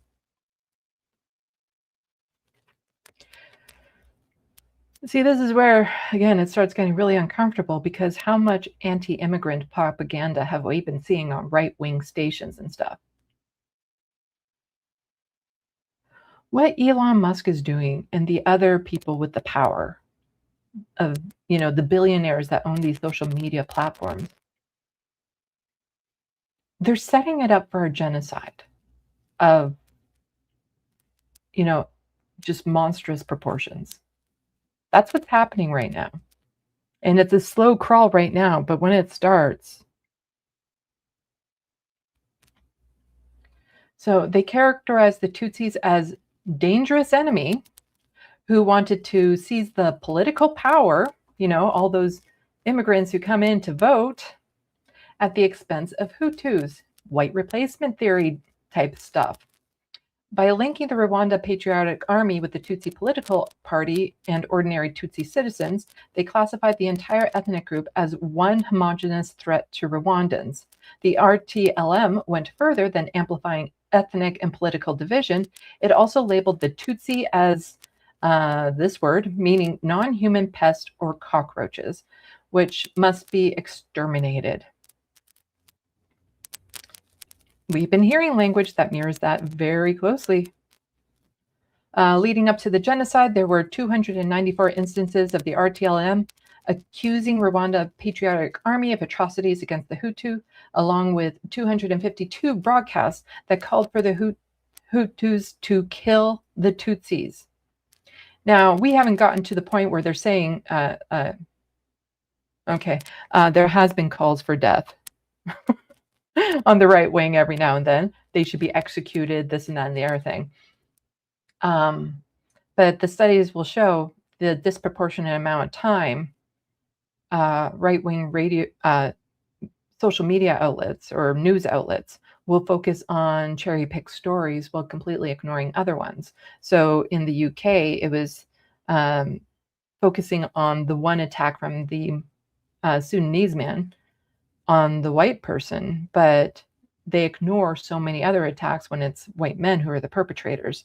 And you see that down in the States all the time too, where they'll focus on like, oh, look at this leftist who did this mass shooting, while ignoring the, extraordinarily large amount of mass shootings that happen from white men.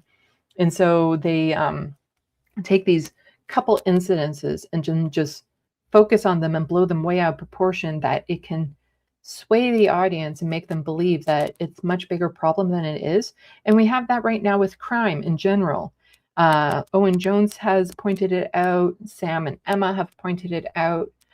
Crime statistics are actually down. But people who just listen to right-wing content are probably, have bunkers in their basements, and they're shuddering in fear of all the violence that's happening around them. But it's all, it's manufactured. It's a sense of a manufactured crisis. So one such broadcast stated, someone must make them disappear for good to wipe them from human memory. We've been hearing a lot of that sort of rhetoric from Zionists towards Palestinians. Even political leaders within Israel saying things like this. To exterminate the Tutsi from the surface of the earth. By the time the violence began, the young Hutu population had absorbed months of propaganda that characterized all Tutsis as dangerous and enemies that must be killed before they seize control of the country.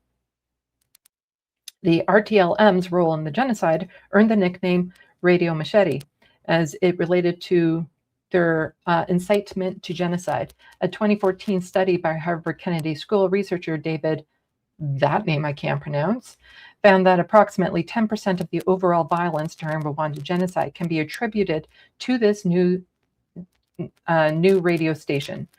Gordon Danning, a researcher for the Free Speech Advocacy Group, Foundation for Individual Rights in Education, questioned the assumption of the paper that media availability correlated with media consumption. So, yeah, we are seeing the foundations of a genocide being put in place right now. from the right wing towards immigrants, towards people of color, Black people, Indigenous people, queer people.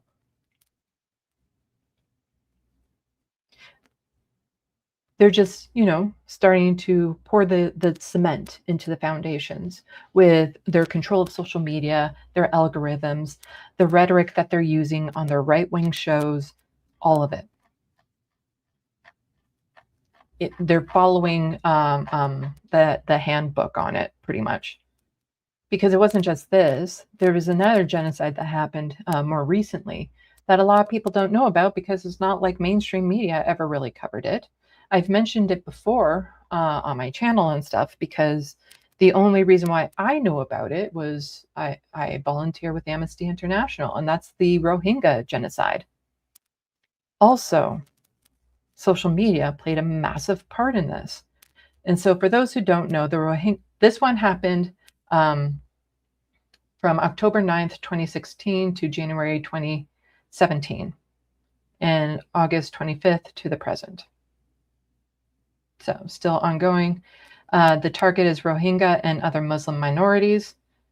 The attack type is genocide, ethnic cleansing, religious cleansing, genocidal rape, mass murder. The deaths, over 24,000, destruction of many villages, tens of thousands raped, 1.5 million fled abroad, primarily to Bangladesh.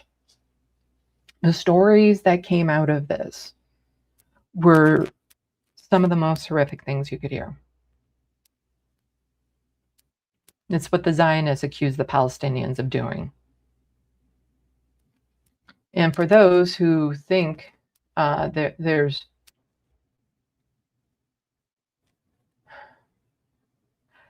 and I've had some people say, oh, there's peaceful religions out there, but there's a reason why I'm against institutional religion, because all of them can be used and manipulated to justify their violent atrocities, because the main perpetrators were radical Buddhists. But the Rohingya genocide is a series of ongoing persecutions and killing of the Muslim Rohingya people by the, I can't pronounce that, armed forces of Myanmar. The genocide has consisted of 2 phases to date. The first was militarily crackdown that occurred from October 2016 to January 2017, and the second has been occurring since August 2017 from 2024 onward. The Arcane Army has also been accused of participating in abuse against Rohingya Muslims, particularly in areas under its control. The crisis forced over 1 million Rohingya to flee to other countries. Most fled to Bangladesh, resulting in the creation of the world's largest refugee camp that's called the Cox's Bazar, while the other escaped to India, Thailand, Malaysia, and other parts of South and Southeast Asia, where they continue to face persecution. Several countries consider these events ethnic cleansing. The persecution of Rohingya Muslims in Myanmar dates back to at least the 1970s. Since then, the Rohingya people have been persecuted on a regular basis by the government and Buddhist nationalists. In late 2016, Myanmar armed forces and police launched a major crackdown against the people in Rakhine State, which is located in the country's northwestern region. The Burmese military was accused of committing ethnic cleansing and genocide by various United Nations agencies, International Criminal Court official, human rights groups, journalists, and the government. The UN found evidence of widespread scale human rights violations, including extrajudicial killings, summary execution, gang rapes, arson of Rohingya villages, businesses, and schools, and infanticides. At least 6,700 Rohingya were killed in the first months of the attack between August 25th and September 24th, 2017. The Burmese government dismissed these findings by stating they are exaggerations. Sounds very Zionist, doesn't it? Using statistical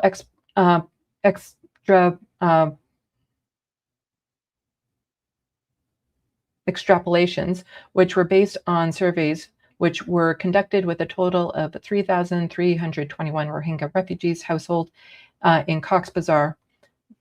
That's the refugee camp, the largest one. Bangladesh's study, which conducted in January 2018, estimated that the military and local Rakhine population killed at least 25,000 Rohingya people and perpetrated gang rapes and other forms of sexual violence against 18,000 Rohingya women and girls. They estimated that 116,000 Rohingya were beaten and 36,000 were thrown into fires, including toddlers and babies. Alive. So I wanted to get into,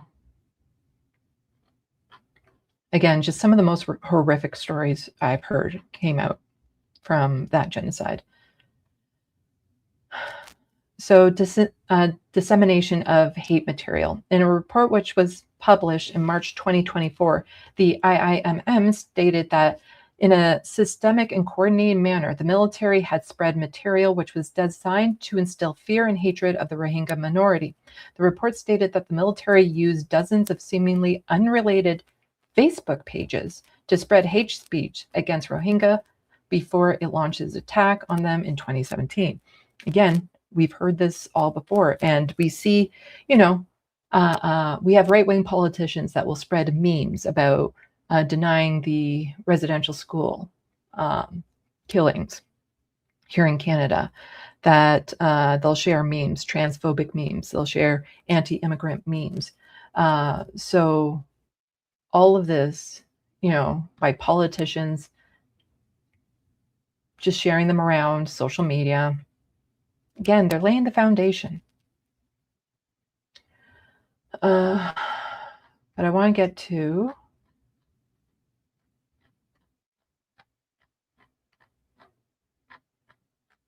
the Facebook aspect of this. See, I controlled F to find it in the first place, and I don't know how far down it actually is.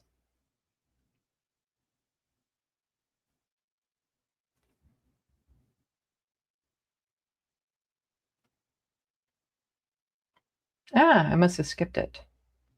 Oh, there we go. So Facebook content management controversy.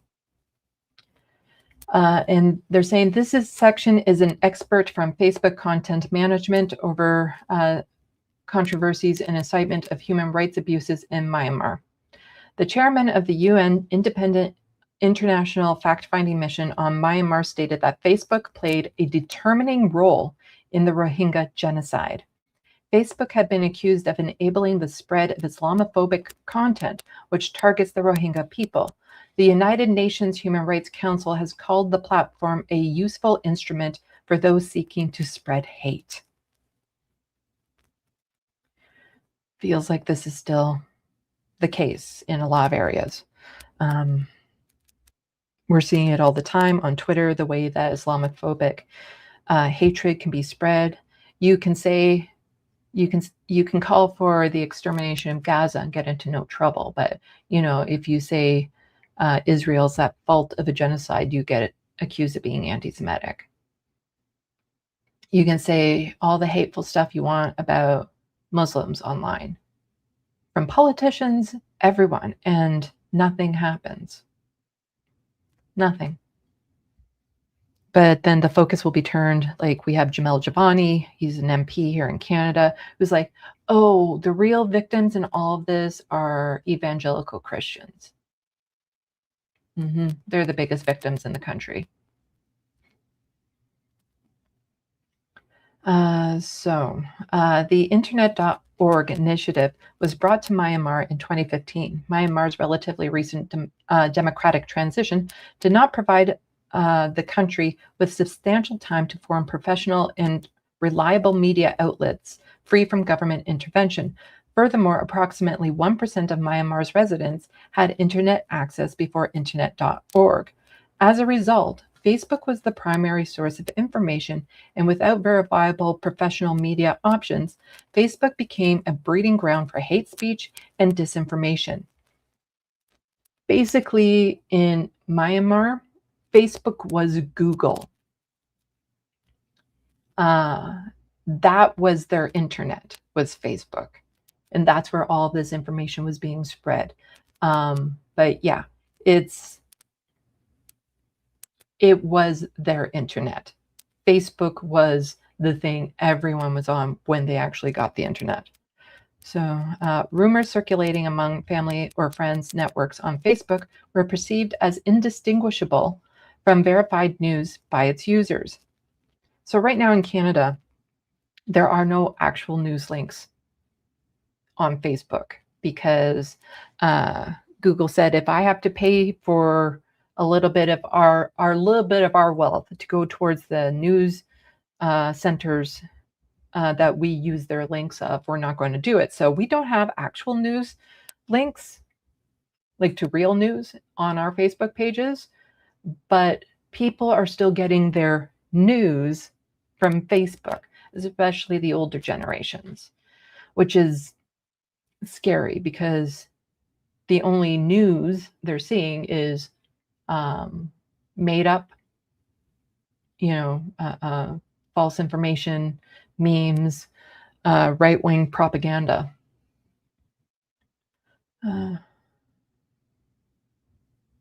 So frequent anti-Rohingya sentiments, including high Muslim birth rates, increasing economic influence, and plans to take over the country. Again, sounds very familiar. We're hearing that rhetoric a lot from the United States. The white replacement theory. And how, they're taking all the jobs and all of that sort of stuff. And, how some right-wing politicians will claim that, Zora Mandami is trying to make New York a Muslim state and all that sort of stuff. We are seeing the signs. They're not even, difficult to identify. It's not like the sign is in a bush and you have to at least look for it. This is a clear pattern that's been happening, and we're seeing it again, but it's on like a social media scale unlike anything else that has happened before. Like it'll be cross country, like cross borders into all Western countries. Myanmar's Facebook community was also nearly completely unmonitored by Facebook, who at the time only had 2 Burmese-speaking employees. In response, Facebook removed accounts which were owned by the Myanmar Armed Forces because they had previously used Facebook to incite hatred against the Rohingya people, and they were currently engaging in coordinated, inauthentic behavior. In February 2021, Facebook banned the Myanmar military from its platform and set up rules to ban, this word I can't pronounce, linked businesses. The Myanmar military was not the only account found to have incited violence. In a review undertaken by Facebook in 2018, Facebook banned accounts and pages associated with Myanmar military personnel that were indicated by UN as directly responsible for the ethnic cleansing in Rakhine. The banned accounts had widespread reach in the country, and they were followed by nearly 12 million accounts, which is about half of all Myanmar's Facebook users. So that would have been all internet users, pretty much. On 6 December 2021, approximately 100 Rohingya refugees launched a $150 billion lawsuit against Facebook, alleging they did not do enough to prevent the proliferation of anti-Rohingya hate speech because it was interested in prioritizing engagement. We see that a lot with the right-wing content. They're more interested in the engagement than they are the quality of information that's going out there. On 10 December 2021, 16 Rohingya youth living in Cox's Bazar refugee camp made a complaint against Facebook to the Irish National Contact Point for the OECD guidelines for multinational enterprises, alleging that Facebook had violated the guidelines and owed them a remedy.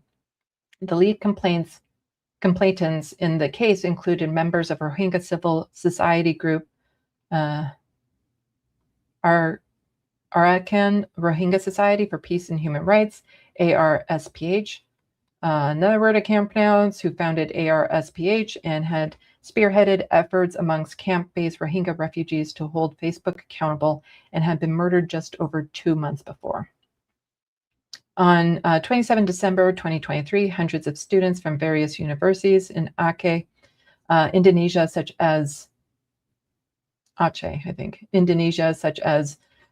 this university and other universities stormed a shelter for Rohingya refugees and forced them out of a convention center in the city of Banda Aceh, demanding they be deported. The students were seen as kicking the belongings of Rohingya men, women, and children who were seated on the floor and crying in fear. They were also seen burning tires and chanting various anti-Rohingya slogans. The protest was believed to be caused by Facebook due to anti-Rohingya sentiments that spread through the app. On 23 January 2025, Rohingya human rights activist and genocide survivor Moang filed a whistleblower lawsuit against Meta before U.S. Security and Exchange Commissions. The lawsuit accused Meta of having misled shareholders regarding its role in the Rohingya genocide and violations of U.S. security laws. The lawsuit was filed with the support of Amnesty International and Open Society Foundations. So, you can go to the Wikipedia pages for both those genocides to learn more about them. There's other documentaries. You can go to the Amnesty International website. They have information about it as well. But we're seeing it. We're seeing the signs in our right-wing media. The way that, it's targeting a lot of young men. You look at the rampage that happened in Northern Ireland. It was young men who were participating in that, primarily, who have been indoctrinated online through this right-wing rabbit hole, going around burning houses, forcing people out. And it's not just about immigrants as well. It's also anything queer related. I saw a video today that Tizzy had put into a thing of a man who had taken his two young, very young daughters into a woman's restroom while they were on a road trip. And then another man started yelling at him, threatening him, physically assaulted him by shoving nothing that would hurt. And his two young daughters were bawling their eyes out in fear of this man. And the man was calling the police, saying that there's a man in the women's washroom and how his wife can't use the washroom because there's this man in there with his two young daughters. Even on the phone to the police, he's in the washroom with his two young daughters. Where was he supposed to take them? Into the men's room where there's urinals and the potential of his young daughters being exposed to men holding their penises?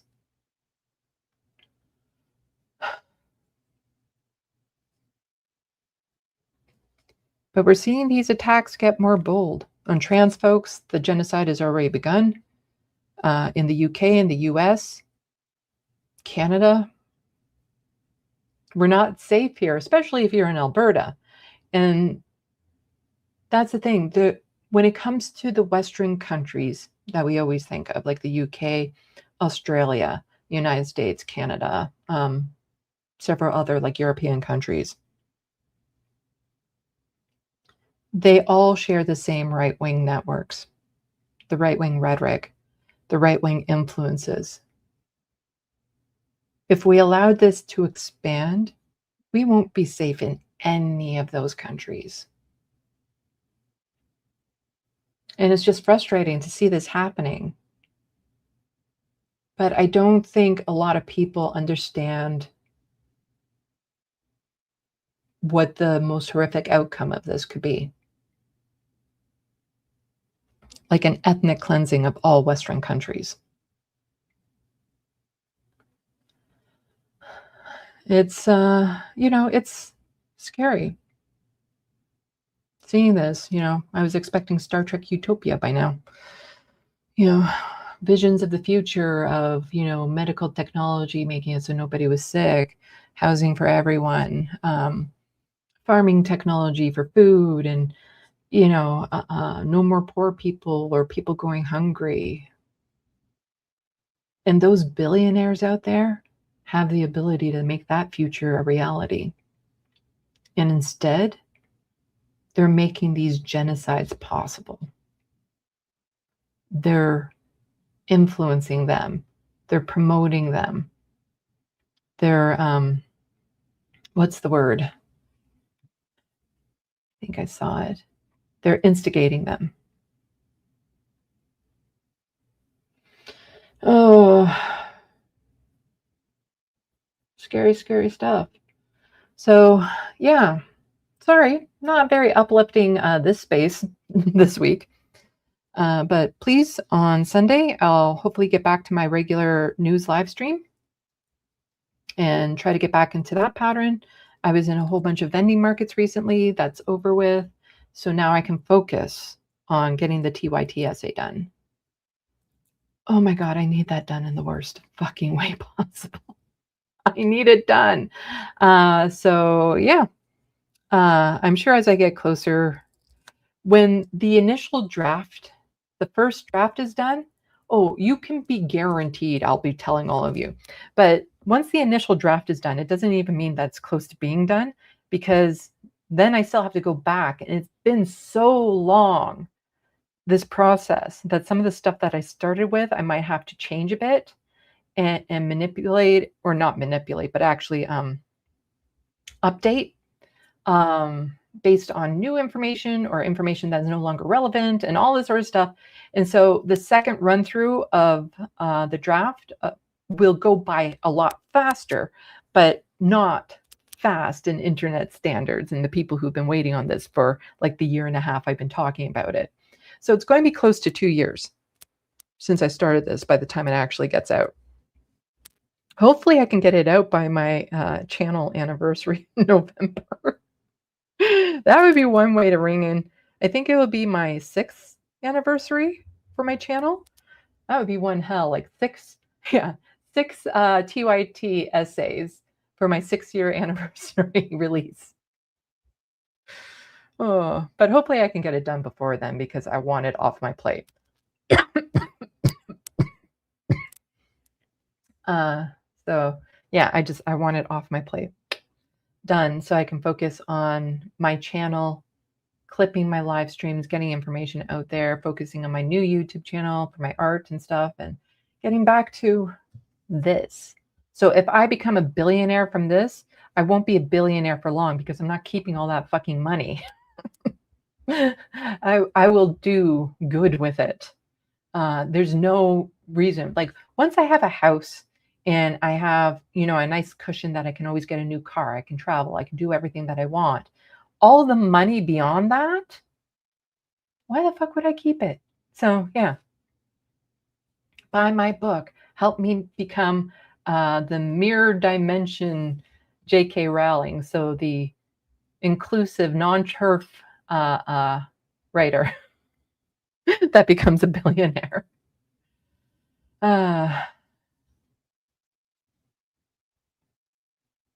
Cisco was right. We've forgotten how to care. Yeah, I rewatched Deep Space Nine not too long ago, and some of those episodes were gut punches. Also, if anyone gets the chance to watch Babylon 5, that series, oh my God, very relevant. Anyway, everyone, subscribe to this space. Subscribe to my channels. Subscribe.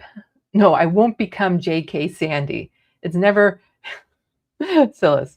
No, I'm talking like mirror dimension, so the opposite. I'd become a good billionaire writer that embraces trans folks as me being non-binary and stuff. So yeah, no.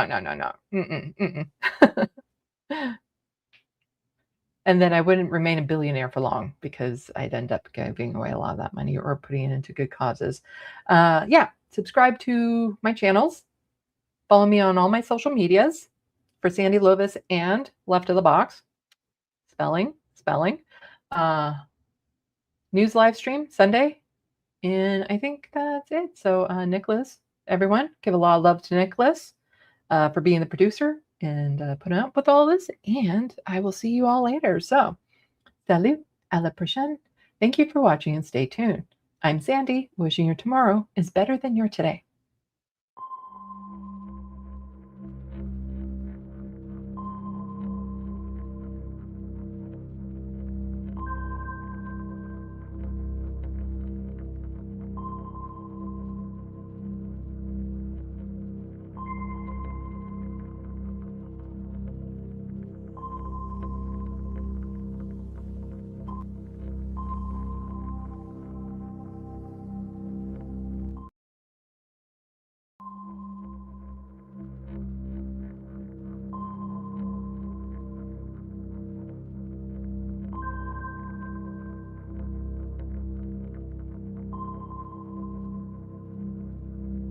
Cancel culture is about canceling.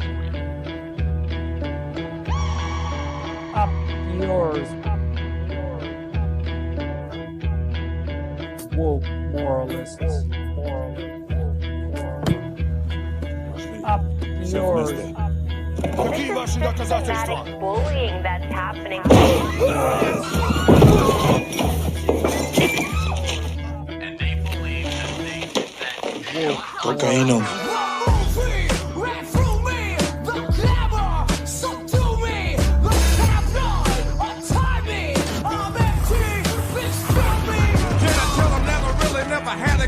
But it's the wax that the Terminator X spun. Now they got me in a cell cause my records ain't sell. Cause a brother like me said, well, It's one like this, immaculate conception. I transform like this, perform like this, which yells you a new weapon. I don't contemplate, I meditate, then off your head. This that puts against the bed. This that I got realness, I just push, cause it's in my DNA. I got millions, I got riches building in my DNA. I got gunk, I got evil that rot inside my DNA. I got off, I got trouble, some heart inside my DNA. They seem animalistic is what I mean. No, they're worse than animals. The woke mob, they ruin everything. They stop Ben Shapiro from going to events and speaking. They stop Ann Coulter from doing it. I will never surrender even a single inch of ground to a pitchfork mob. You never cave to the mob. We will never bow to the mob. Ever. No matter what. Do you see the final expression of cancel culture in terrorist groups like We'll see who cancels who. They want you to comply. Hi, friend. Hey, how's it going, everybody? Happy Doing okay, Thursday. hopefully? Doing great.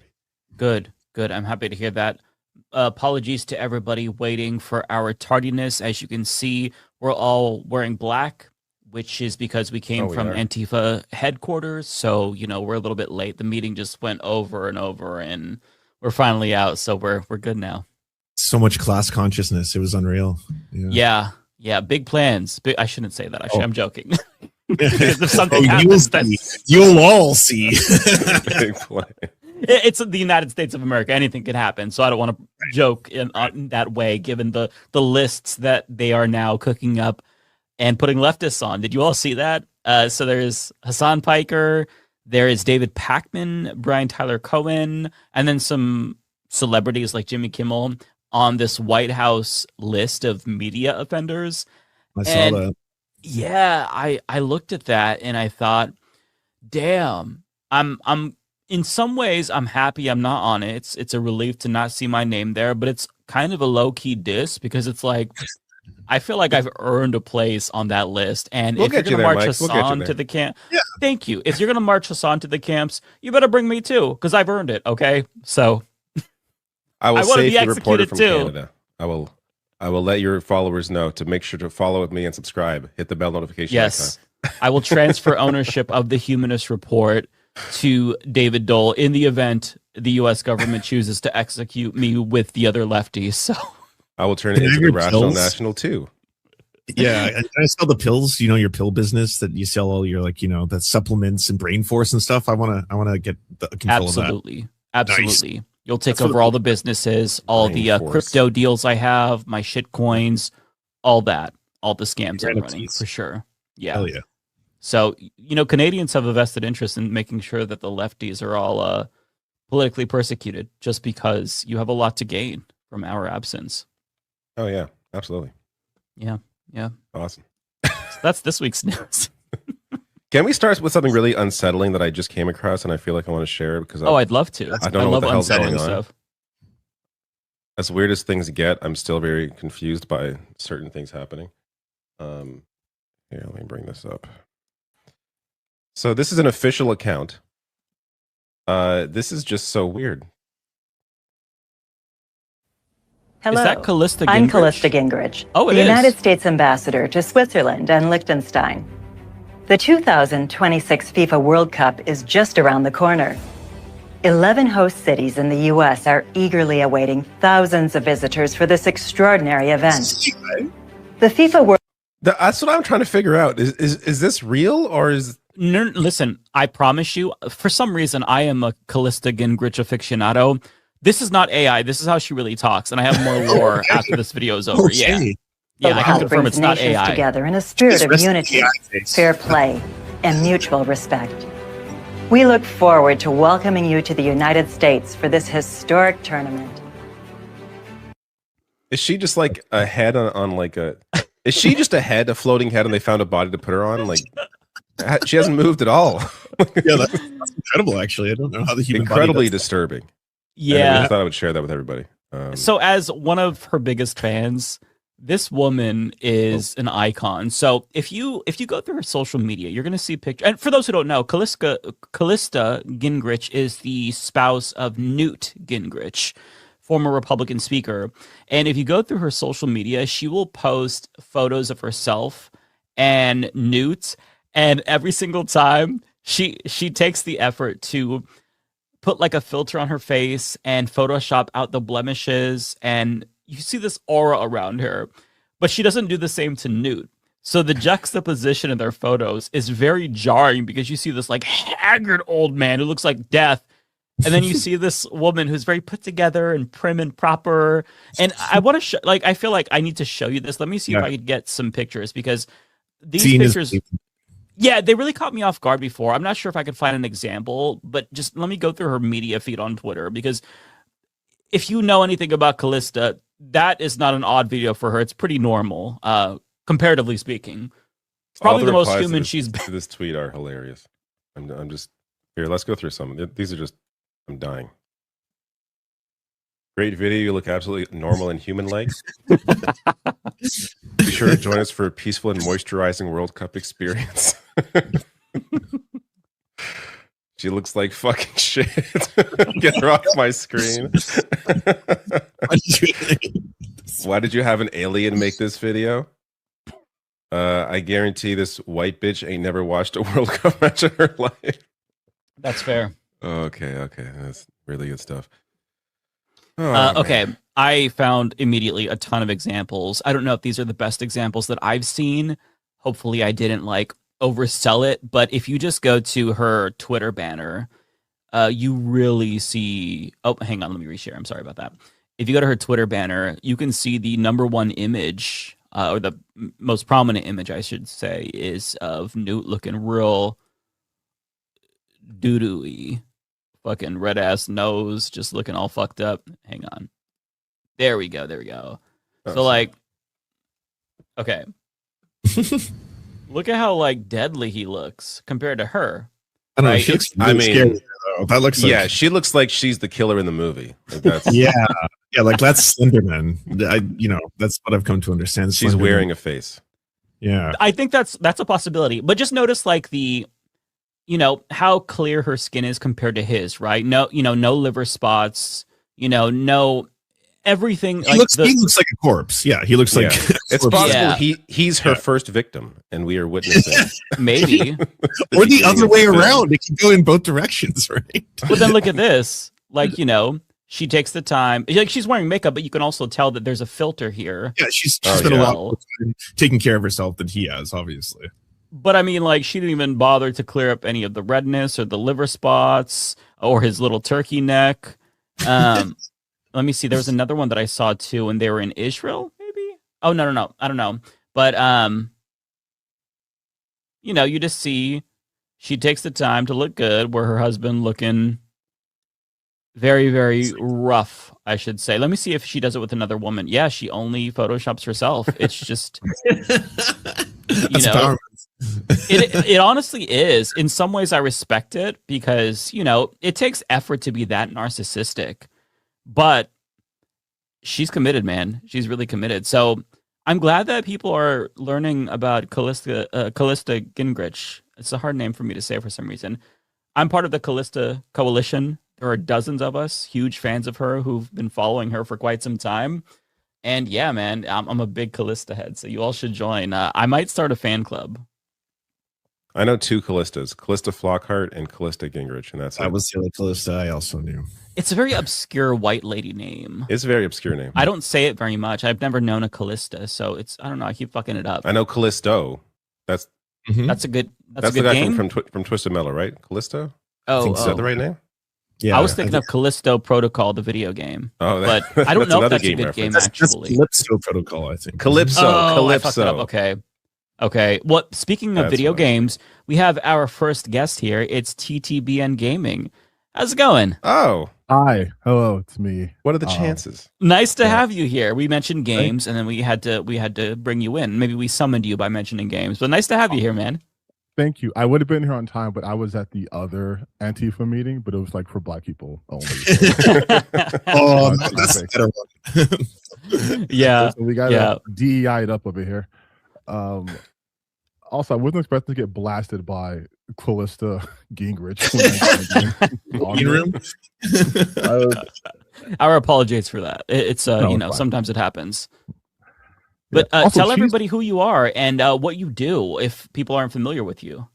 Yeah. So, hi everyone who's unfamiliar with me. I'm TTB in Gaming. I basically try to talk about video games and how it's kind of downstream from now politics, which is weird, and how it's made everything worse. If I'm being completely honest, I only do what I do because I'm very annoyed. So I mostly talk about why grifting is bad and why it ruins everything, which has led to me being here on the Leftist Mafia of my own free will. No one forced me to be here, by the way. I'm just You should also add though, because as someone who's watched your videos, you actually play the games, right? Like I think like one of the things we talk about this in any detail, most of the people like your Smash JTs, etc., they're tourists. I feel like they played games a lot in like the 90s, maybe the early aughts, and they loved their first Xbox or GameCube or something. And then everything was just about, is it woke, woman? Wait, are you telling me that Master Chief was always bisexual? Because I thought that was a new thing. Oh my god, the bisexual lighting has been some of the funniest things. That's why I specifically chose this background for my green screen today, because I played Halo and I was like, maybe We I gotta bring also that like tweet men up now. so people know I'm we're finding it right now, David. You're finding it? All right. One of the most insane tweets I've ever seen in my entire life. Like it's hard to top that. What I love about this getting more, because I think even like Penny Arcade did a comic about this guy, is that people are seeing the insanity that I have been talking about for over 2 years now, just in your like oh, you can read it. I'm losing my mind if I read this again. This is honestly crazy. This is unnecessary and intentionally signaling trans. They know what they're doing. Once you notice bisexual lighting being used, you cannot unsee it. This is intentional. I will not be gaslit. And my favorite, like always, the community notes are the best part. The circled purple area is the planet Threshold, the largest planet in the system Alpha Halo resides in. Yeah. I love the fact that the way he phrases it is my favorite. It's not even like it's making your kids gay. It is signaling trans, capital T, as if during Pride Month is when you can summon the deity known as trans via a circular spot. In all the games, not mixtape, not anything woke in Halo. That's Right. where the kids are going to be trans. And it's been especially insufferable because last week, for the non-gamers in the audience, there was a bunch of different gaming events. There was Summer Games Fest, Future Games Fest, Nintendo Direct this week. There was the Xbox Showcase. And so, of course, that was it presented a lot of opportunities for the reactionaries to feign outrage about various things. Another big one that I saw was that there were a lot of right-wingers who thought that the new God of War game, God of War Laffy, featuring a female protagonist, was woke for obvious reasons because, God of War is supposed to be a male, but it follows the same story, albeit, with Kratos' wife, and it looks really fucking cool. I saw it and I was like, oh, I'm blown away. I can't wait to play this. And then, of course, I thought in my mind, because I'm that brain damaged from political discourse, oh, they're going to say something about this. And sure enough, the second I opened up Twitter, they were screeching. Oh, we have the same brain damage. I was literally streaming that to my chat. And we all sighed because we're like, we know what's going to happen. The minute it was two games. It was that, and then it was Fable showing Haley Atwell's character. The minute I saw her face, I was like, I can hear the thumbnails. I can see the yellow text. I can see the red bold text coming through. And like without 10 minutes later, that was the discourse. It's truly exhausting because you can't even enjoy anything anymore. These are the same people, by the way, that were once arguing, this was more during the SJW era, or the anti-SJW era, I should say, where they were like, oh my God, you just got to leave politics out of it. So stop putting queer people in and stop putting, any minorities in. And now they're basically bringing politics into everything, for lack of a better word. Something that isn't overtly political is a political thing to them, just because the mere presence of somebody from a marginalized community or anyone who's openly queer, or even if they're not even hot enough, right? Yeah, no, that's a lot of it. Yeah, that's so. Is this just like an algorithm thing? I feel like these are people that have found a way to make money. Most of them don't believe this shit, but they've realized that there are enough people out there who will click this garbage, and that's why we're able to like do this in our minds before they even do it themselves, because we know what their MO is. Like, if it's not a white straight male, it's going to be something that is woke. Like that's kind of the baseline. And if there's a woman and she's not this perfect like AI beautiful, then we're gonna change her face to make her look different. Like that's kind of the whole thing they do, and they keep doing it. I feel like it has to be chasing an algorithm, because why else would you be doing this? It is, but I also think, not to get too political on the Leftist Mafia podcast, but I also think though this is the culmination of Gamergate never truly being addressed. And I've done a couple of videos like addressing that via like how we got to Chud the Builder, or just how we got to this particular point in both politics and gaming. But you have these people who were rudderless, and they are angry, at the outcomes of capitalism, but they are so conditioned to believe that capitalism and patriarchy is their ally that they want to attack everything but that. So like going back to like God of War, their entire thing, and they try to dress up, their entire thing starts and stops with, we don't think she's hot. And then they'll try to dress up by saying, well, no, we think the actress Deborah Ann Wool is hot. But the Western game industry hates attractive women. So they intentionally made her ugly because they are feminist and they are woke. And I'm like, listen to yourselves. You are trying to convince us God of War is trying to be woke. A game that's about murdering gods is trying to, and I'm like, what is the outcome? Like, do you think now women are going to think, hey, you know what? I am going to get a sword and kill my husband. Like what do you think is going to be the outcome of this? People are able to play video games without attaching so much of their identity to this. But these people are basically saying, what if we ramped up idpol and made that everything, our entire identity? I'm sorry, I'm wearing an anime shirt. Gaming is not inherently masculine. It simply is not. But these guys are acting as if this is like the next forefront. Like if John Wayne was alive today, instead of doing fucking spaghetti westerns, he would be on Twitch talking about how we need more men like Arthur Morgan and less men like whatever from Dragon Age of Elgard and some shit. I'm just, it's so infuriating, man. Like get real problems. It's never ending too. I mean, we could go back years, and every single game they always have something to say about it. I remember I think the height of the controversy in the earlier 2020s, if I'm remembering correctly, was the Spider-Man 2 game, because it predominantly featured Miles Morales, somebody who is Latino and Black. And there was also a lot of like, what was it? So there was this consulting firm called Sweet Baby Inc. that they were really targeting, because they thought that they were pushing as much woke as they possibly could. And Spider-Man 2 was kind of like the crux of that, because, if you're swinging around New York, you'd see a building with a pride flag, as you would see if you were to, go down New York. Or go outside. Or just go outside. That's fair. Yeah. And there's a mission in it where you're playing as Miles Morales' potential partner. I don't want to spoil it. And she is a deaf woman. And so from her perspective, it's silent. So it's really cool, because you do this mission from her perspective, what it's like to be a deaf person and solving, these problems. And they were outraged by it, because not only was she not white, but she was deaf. And why would we bring politics into this video game? And Sweet Baby Inc. did this to us. And it's just, Hey, Matt. It's so funny to hear that out loud, to be like, what were they so mad about? Did they get rid of Spider-Man? Did they betray his character? No. In one mission that's optional, you had to play as a deaf woman. And I'm like, have we have we reached a point in society where all of our ills have been remedied and these are the actual problems we have in the real world? Right.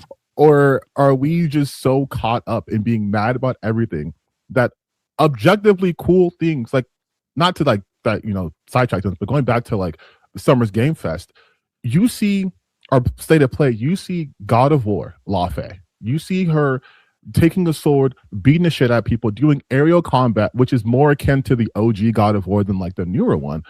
And the takeaway is I cannot be aroused by her, so I can't play as her. Because then my question goes, so when you were playing God of War 2018 Ragnarok, when Kratos was shirtless, was that like your selling point? Like, forget the story, forget the graphics. It was just Kratos is 7 feet tall and he's muscular, and this is me. And hung.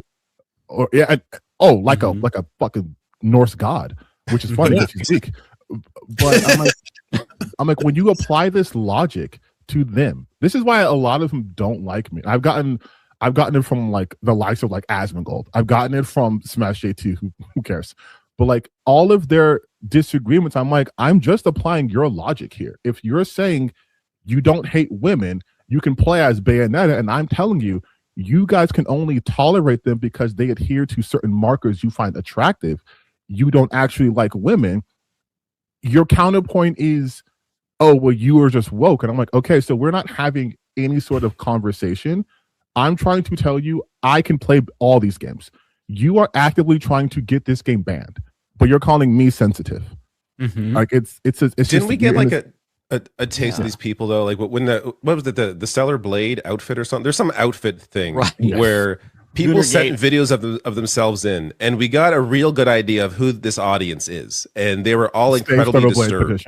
Like, so like, that's kind of what the audience they're speaking to. People who are just very like people that need to go and get help because these are not people that are well.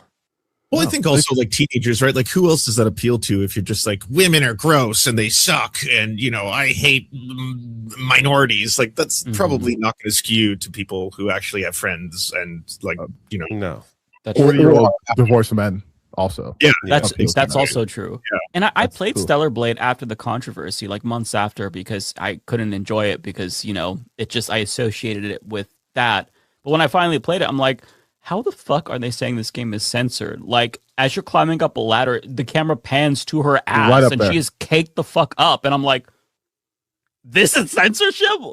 I told them, I told my child, like, first off, I had a whole kind of Gooner video talking about what's actual cakes and what's not. Because Eve does not have cakes.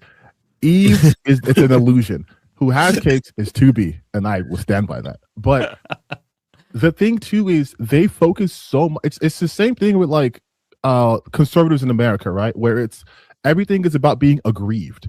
So nothing is about progressing or sustaining anything. It's all about when I was younger or 2 years ago or however long ago, something happened to me that I never got over, and I'm going to blame this on everyone else. If you guys remember the whole U.S. aid debacle, right? Where they're like, oh, political was getting paid to. I think Asmongold talked about like they were getting paid to smear gamers, and I'm like, do you think anyone needs to pay money to make gamers online look bad? First and foremost, I'm like, secondly, I will never forget this because he said I want them to suffer because they made me suffer, and I was like, that is the heart of every conservative movement in this country. It's simply, I want to inflict as much harm on you because I have been slighted in some way, shape, or form that's so nebulous that we just call it CRT or DEI or woke or whatever. Like Sweet Baby Inc. is a consultant company. That's in Canada. Yeah. With like 16 employees.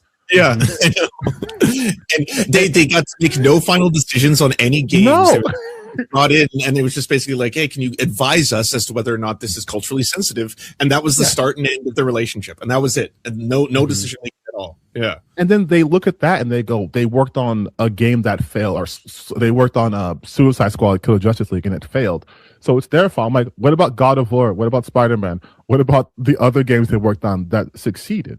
And it's always this. That's kind of why I started changing my content, because politics in gaming is unavoidable. It's literally it's everywhere, and it's the same tactics. It's othering. Instead of calling them like Somalians, we call them tourists. Instead of saying that, you know, these are actually, they still say DEI, but instead of saying like these people are coming in and invading our countries and making it worse, it's these activists are coming into our hobby and making our games worse. Like, it's the it is the same people. So I have to attack it on both angles, where it's, hey, not only is this not how games work, this isn't how capitalism works. Do you really think these companies that are anti-union, that are making these employees crunch, do you think they're looking at their bottom line and going, we gotta make it gay and woke? I don't care. No, listen, put the money away. I don't care about money. I just want to push my political agenda through this game that maybe not a lot of people who are politically active can play, because I want them to know Halo is gay, and how we're going to let them know that is putting a little purple on the planet Threshold, which has. Do you know how much goddamn purple's in Halo? Like, what a ridiculous thing to say. Those are the levels. That's the genius of it, David, because you don't even think about it. You just see purple and you feel a little bit gay. If and anything, that's how like, it subconsciously we should be criticizing works. them for not putting enough purple on the cover. Like, there should be a lot more purple there. Right. I mean, look, listen, it's not fair that there's so many beautiful protagonist female characters, but I'm playing 007 right now and the dude has no ass. Why don't I get representation as a gay guy? Like, what the fuck? You should do a whole thread about that. Like, what's going on here? I will support your petition to give 007 ass. If you put that change.org, I will sign it. You know, I might do it. That game, they were trying to, what's insane to me is the games that they pick. I'm like, let me be your PR. Let me be your anti-world PR strategist. Okay. You're not going to go after Grand Theft Auto. That's too big to fail. Yeah. You're not going to go after these couple of games. You're going to say 007, who is notorious for banging hot women. You're going to say they won't let you do that because that would be toxic. You don't know how gaming works. Like, you don't understand that the people who you think are going to be upset by that don't fucking care. You're the only people who care about this. I can pick your target for you. All right. Some indie game that's about like queer relationships. Oh, hell yeah. Destroy that. That's easy money. You can't touch GTA. You can't touch 007. And then the thing is too, is they make these predictions and I feel like I'm dealing with QAnon. Well, they'll just say, well, you know what? Who our favorite bisexual lighting guy, Smash JT, he is convinced. I wouldn't suggest it. If you go onto his page and type in Ghost of Yote, he is convinced that game actually secretly flopped to such an insane degree that he invited a man by the name of Colin Moriarty onto his stream to discuss the numbers. And what Colin explained to him is, you cannot lie about numbers on investor calls. Like, that is actual fraud. And Smash JT believes that Sony and Sucker Punch are so wrapped up in this cultural war that they would do essentially securities fraud just to make it seem like Ghost of Yote sold more in the same time period in the original game, simply because he does not think Erika Ishii as Atsu is hot. And I know I said a lot, but that is literally the level of psychosis we are dealing with.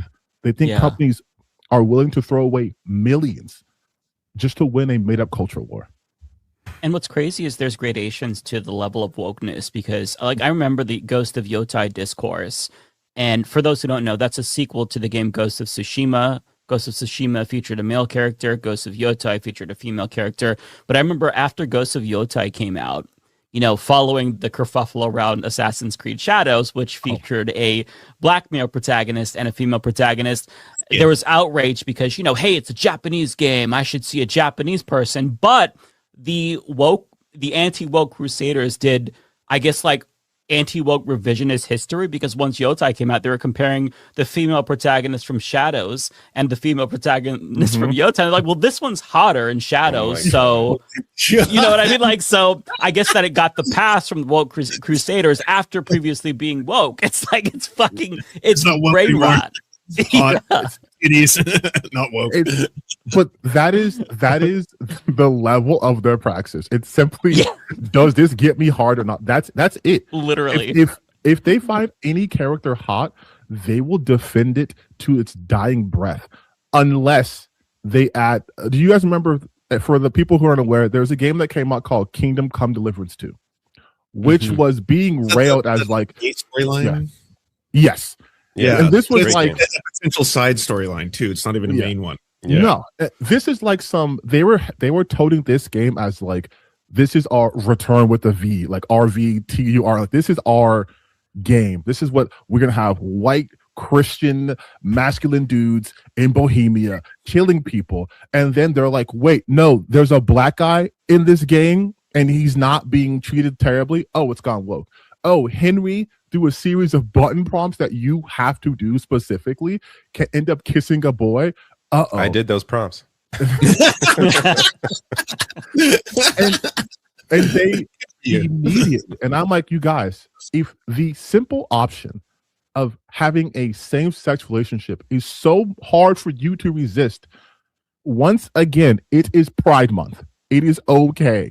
You don't have to do this anymore. But you're the demons you are fighting, not even Doomslayer could slay, okay? Like, you have to recognize that no one's forcing you to press these buttons. It's like, oh, well, exactly. It's like that meme where that guy, like, he's shaving his head, like, oh, I didn't want to be a Nazi, but they at no place. This is what the left wants. This is what you want. And it goes back so far, right? I remember when Mass Effect 3 came out, there was controversy about that game being woke because I don't remember specifically why, but I remember playing it myself, and there was a character. Yeah. Oh, that's right. That's right. And there's also a character in it that just like mentioned his husband in passing. Because, like, you know, if it's the future, I don't think that homosexuality is going to be something that's that controversial when they have space travel and interdimensional threats and shit like that. But I mean, there's actual grievances you can have as a gamer if you're passionate about it. But, you know, as you were saying, TTBN, it comes down to, you know, capitalism, and they would rather center themselves and their own personal grievances than the actual issues plaguing gaming, which there are a lot. You know, the commodification of every element of games, microtransactions, anti-consumer practices, abuse of the people who make these games, and, you know, just union busting. firing them. Yeah, then rehiring them back for less. I mean, yeah, union busting. I mean, there's so many things that I think are actually dragging down games. Like, you know, capitalism drags down all art to an extent, but they don't want to focus on that because I don't think they really have a core political ideology. So they're just like, their default position is grievance politics. And I think that's what makes these reactionaries like Asmongold as well as Smash JT so influential in their eyes, because they don't really know anything else. You know, if you're raised to think me, the world revolves around me, I'm the main character, then that's obviously going to appeal to them, because it's like, oh yeah, you should be mad about this. This is the biggest issue ever because you don't have anything else to worry about. I mean, sure, the economy is in shambles and you're not going to be able to buy a house. Dow's doing okay. Yeah, the Dow's doing okay though. But, like, you know, this scandal of the female protagonist that you can't jerk off to because her titties aren't big enough, that's the main thing you should be concerned about. It's really cartoonish, and it's why I feel like your channels are important, like channels like yours are important, TTBN, because if you can redirect people and just get them to be a little bit more savvy and media literate, I think that would do numbers, because the amount of people who have no media literacy, it is astonishing. Like, I'm a huge fan of One Piece, as people know. The most overtly political. Oh, you too? Okay, perfect. Oh, hell yeah. I'm all the way top One Piece. Oh, thank you. I just finished Egghead. Okay. It's the most overtly political show, anime, manga you can find. But conservatives think it's not political, or they'll say that it's actually conservative because, you know, it's anti-big government. Like, I guess that's how you can reduce it down. It's nothing. I'll tell you right now, Mike, there's nothing more infuriating than going on the Piss Me Off Factory, aka Twitter, and seeing a Luffy profile picture and then being like, yeah, we should deport all illegals. And I'm like, what are we doing? I'm like, did we skip Alabasta? Did we skip literally Dressrosa, which he might have because it was long, but I'm like, did you just skip the entirety of his I'm like, Enos Lobby. Like, did we skip Impel Down? Did we skip so much of this series? And I actually did a small video on like just like anime as a whole, because again, huge anime fan, and they're trying to say that anime is largely right wing, and I'm like, how do you like these people are using freaking Jinro and they're like, look at the armor, it's so cool. Look how cool he looks. I'm like, did we not understand that him wearing the Wolves Brigade outfit was a failing? Like that's bad. These are bad things. Like these are the people who watch Starship Troopers and go, you know what? Those bugs are fucking ugly. It's like, hey man, like I think That's a good point. I think you missed. Yeah, I mean, it's true. The other people who are attractive. I mean, it just makes sense, right? I mean, they're all beautiful. Ugly people. I don't want to be the bugs. Yeah. What are we talking about? But that level of the lack of media literacy, again, all of this comes from a misunderstanding of media and also political engineering. Like this is what conservative right wings have been building in this country for the last like 20 years. Anti-intellectualism, attacking higher institutions. And when you erode those confidence in those institutions, you end up with Joe Rogan. And once Joe Rogan becomes normalized, no one has to fact check anything. It's just vibes now. It's, hey, I think One Piece is actually conservative because Luffy punches people who happen to be a different skin color. And it's like, well, yeah, they're fishmen, but I feel like you're missing the allegory that these races represent.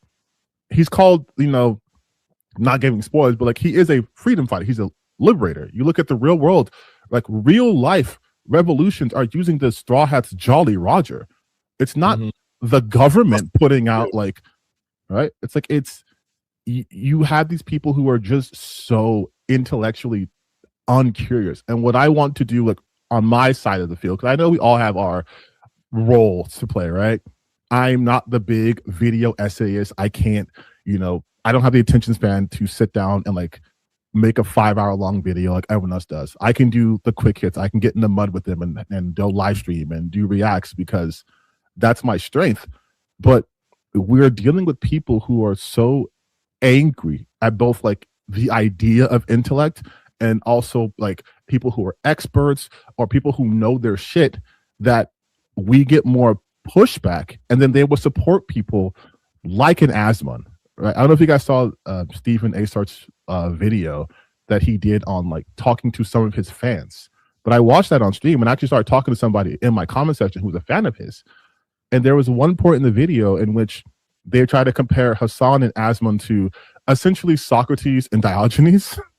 What they call Hassan's like, if he's like the equivalent of the Pope, then Asmongold is like the homeless man ranting on the corner at the end of days. And because the homeless man doesn't pretend he's better, they would listen to him. And I was like, but in your own example, the guy you like is the raving lunatic who sits on the corner. Like, you're aware that he doesn't know what he's talking about. But you're saying because he doesn't talk down to you, that he doesn't inject his morals onto you. Like, but he does.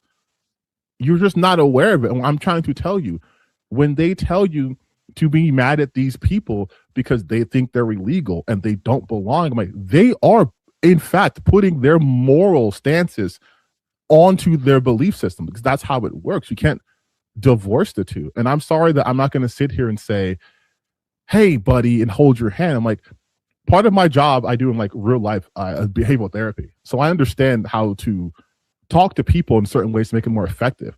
If me being nice to you would have worked, then that would have worked. But the fact that you guys are going to these creators who spit nothing but vitriol, and you're like, I like that. It's like, okay, now I know the energy to attack you with logics and facts. Do you think the reason that they're saying to you that they feel he speaks for them or is one of us when he's just, worth tens of millions of dollars, maybe even hundreds of millions of dollars at this point, is that just because you think of the way he presents himself? Like, I don't shower, I live upstairs, I live in garbage, I human filth. 100. And they're like, okay, interesting. 100,000%. Everyone who's a big fan of his, people like him, they fall for the aesthetics of the everyman, right? And I tried to tell them, like, I am closer to you as the everyman because I also am a wage slave, right? I do work hourly.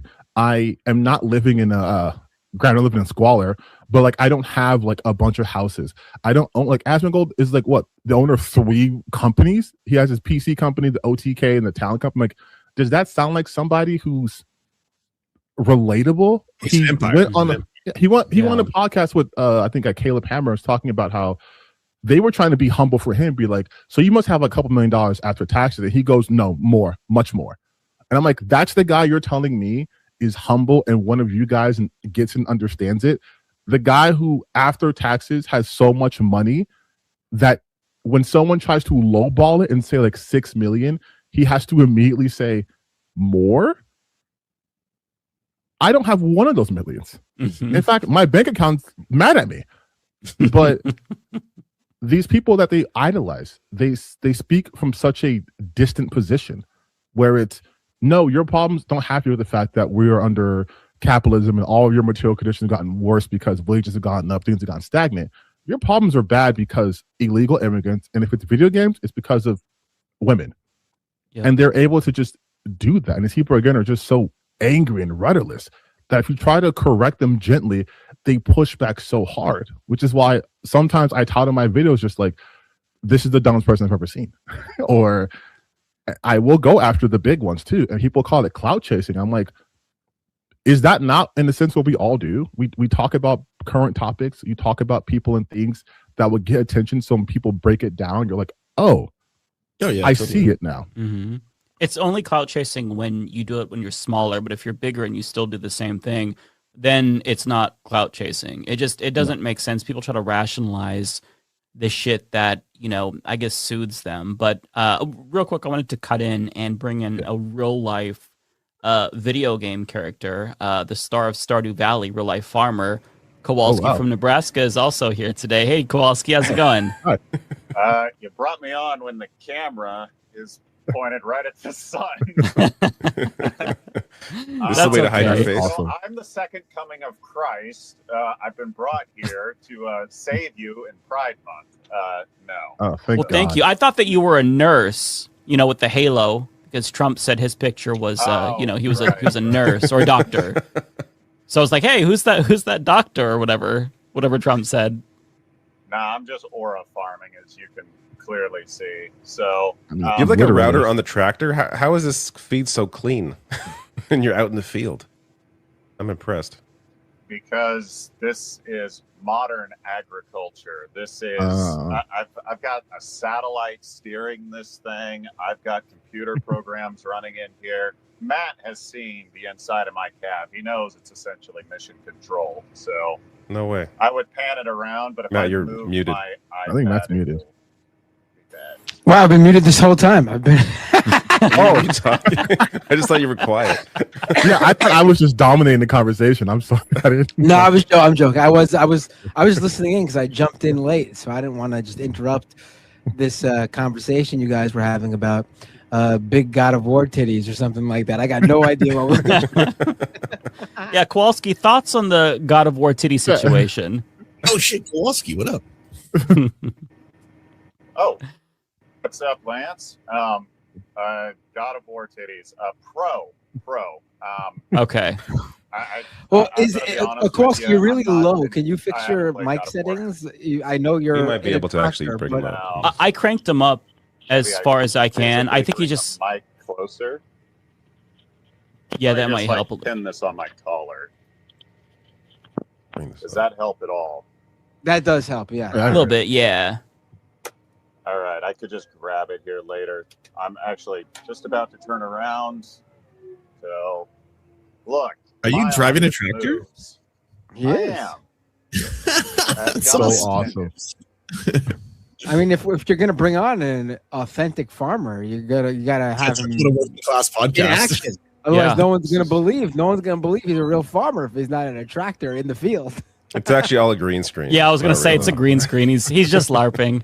No, Kowalski, everybody already knows you in the chat, but talk about your YouTube channel, because I don't think people realize that you're super you're a content creator now too. You're not just a farmer. So talk about your channel. Well, my channel's been on a bit of a hiatus as I have been quite busy farming, as you can see. But I've been putting out some content.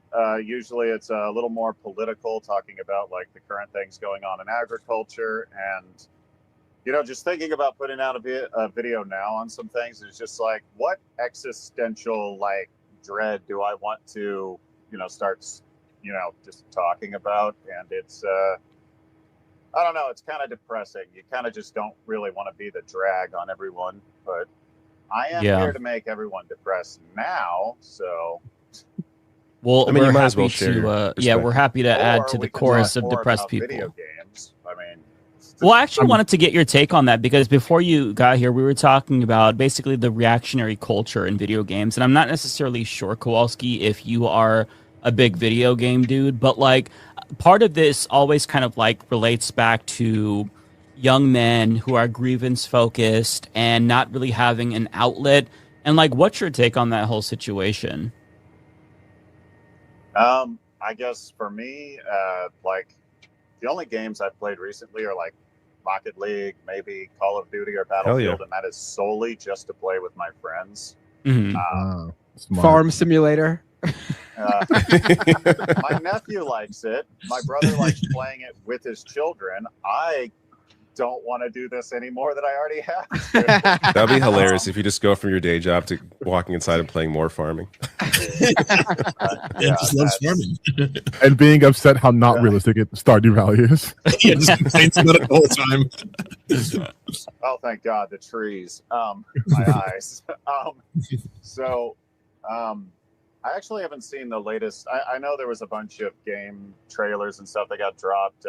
Halo is pretty big in my immediate friend group. That actually does kind of excite me just because maybe it'll get 343 to actually make a new game. I don't know. I've always enjoyed it. Halo fan, after playing Halo, did you ever get the urge to like kiss a boy or like...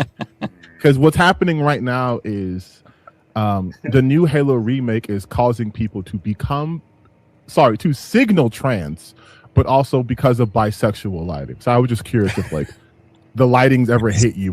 Yeah, that's the discourse right now, Kowalski. So those sunsets. Yeah. Halo does not create these things within people. It illuminates them within people. It is just a flashlight. No, I don't know. That's just controversy for controversy's sake. It's I've never played a video game and have just. What is that? What the hell just happened? So I was trying to push one button on a soundboard, and then the whole board, and then the whole board went off. And I was also soul leave my body. Just to wake you all up. All right, good. That was also God, bisexual. Terrified me. I thought I blew a pump apart. But I don't know. I've never. I feel like that's a part of gaming that I've never really understood, like the commentary on it. I guess maybe I'm just a really well socially adjusted human being, and those kind of things just don't impact me. Yeah. Sorry, No, do not listen.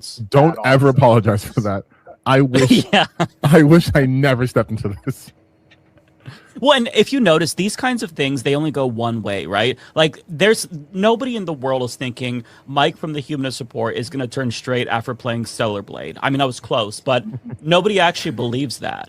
It's only one Red Dead way. Redemption, and we're like, God damn it! I need to be like a Western man's man, saving the maiden. Kirby did make me want to become a cloud, so there's that. It's true. Yeah. Yeah. I mean, yeah, that's true. Honestly, while also playing Stellar Blade, I'm like, I'm super straight. But then they showed Adam. I was like, damn, am I super straight? Or is this game trying to trick me? Yeah, Kowalski, I want to know what are the incredible insights you have that are also depressing that you're going to reveal to the world? Please. Oh, yeah. Please. Yeah. I love depressing. Give me 1 second to turn back in. I was actually ramping up to it. That's I was in Nebraska a couple of weeks ago for 8 days, and I was on the tornado watch. Yeah, I was in Omaha, and then I was also in Council Bluffs, which is like kind of Nebraska, but also in Iowa. And I was under tornado watch. Eventually. You were there that weekend. Yeah, my friend told me, she was like, "Oh, we've been expanding out." I'm like, is imperialism like still a thing in like within the country where we can just annex other parts of states? I mean, it should be, because I think Nebraska could make a mad blitz on the Dakotas, but we would ultimately fall to Colorado.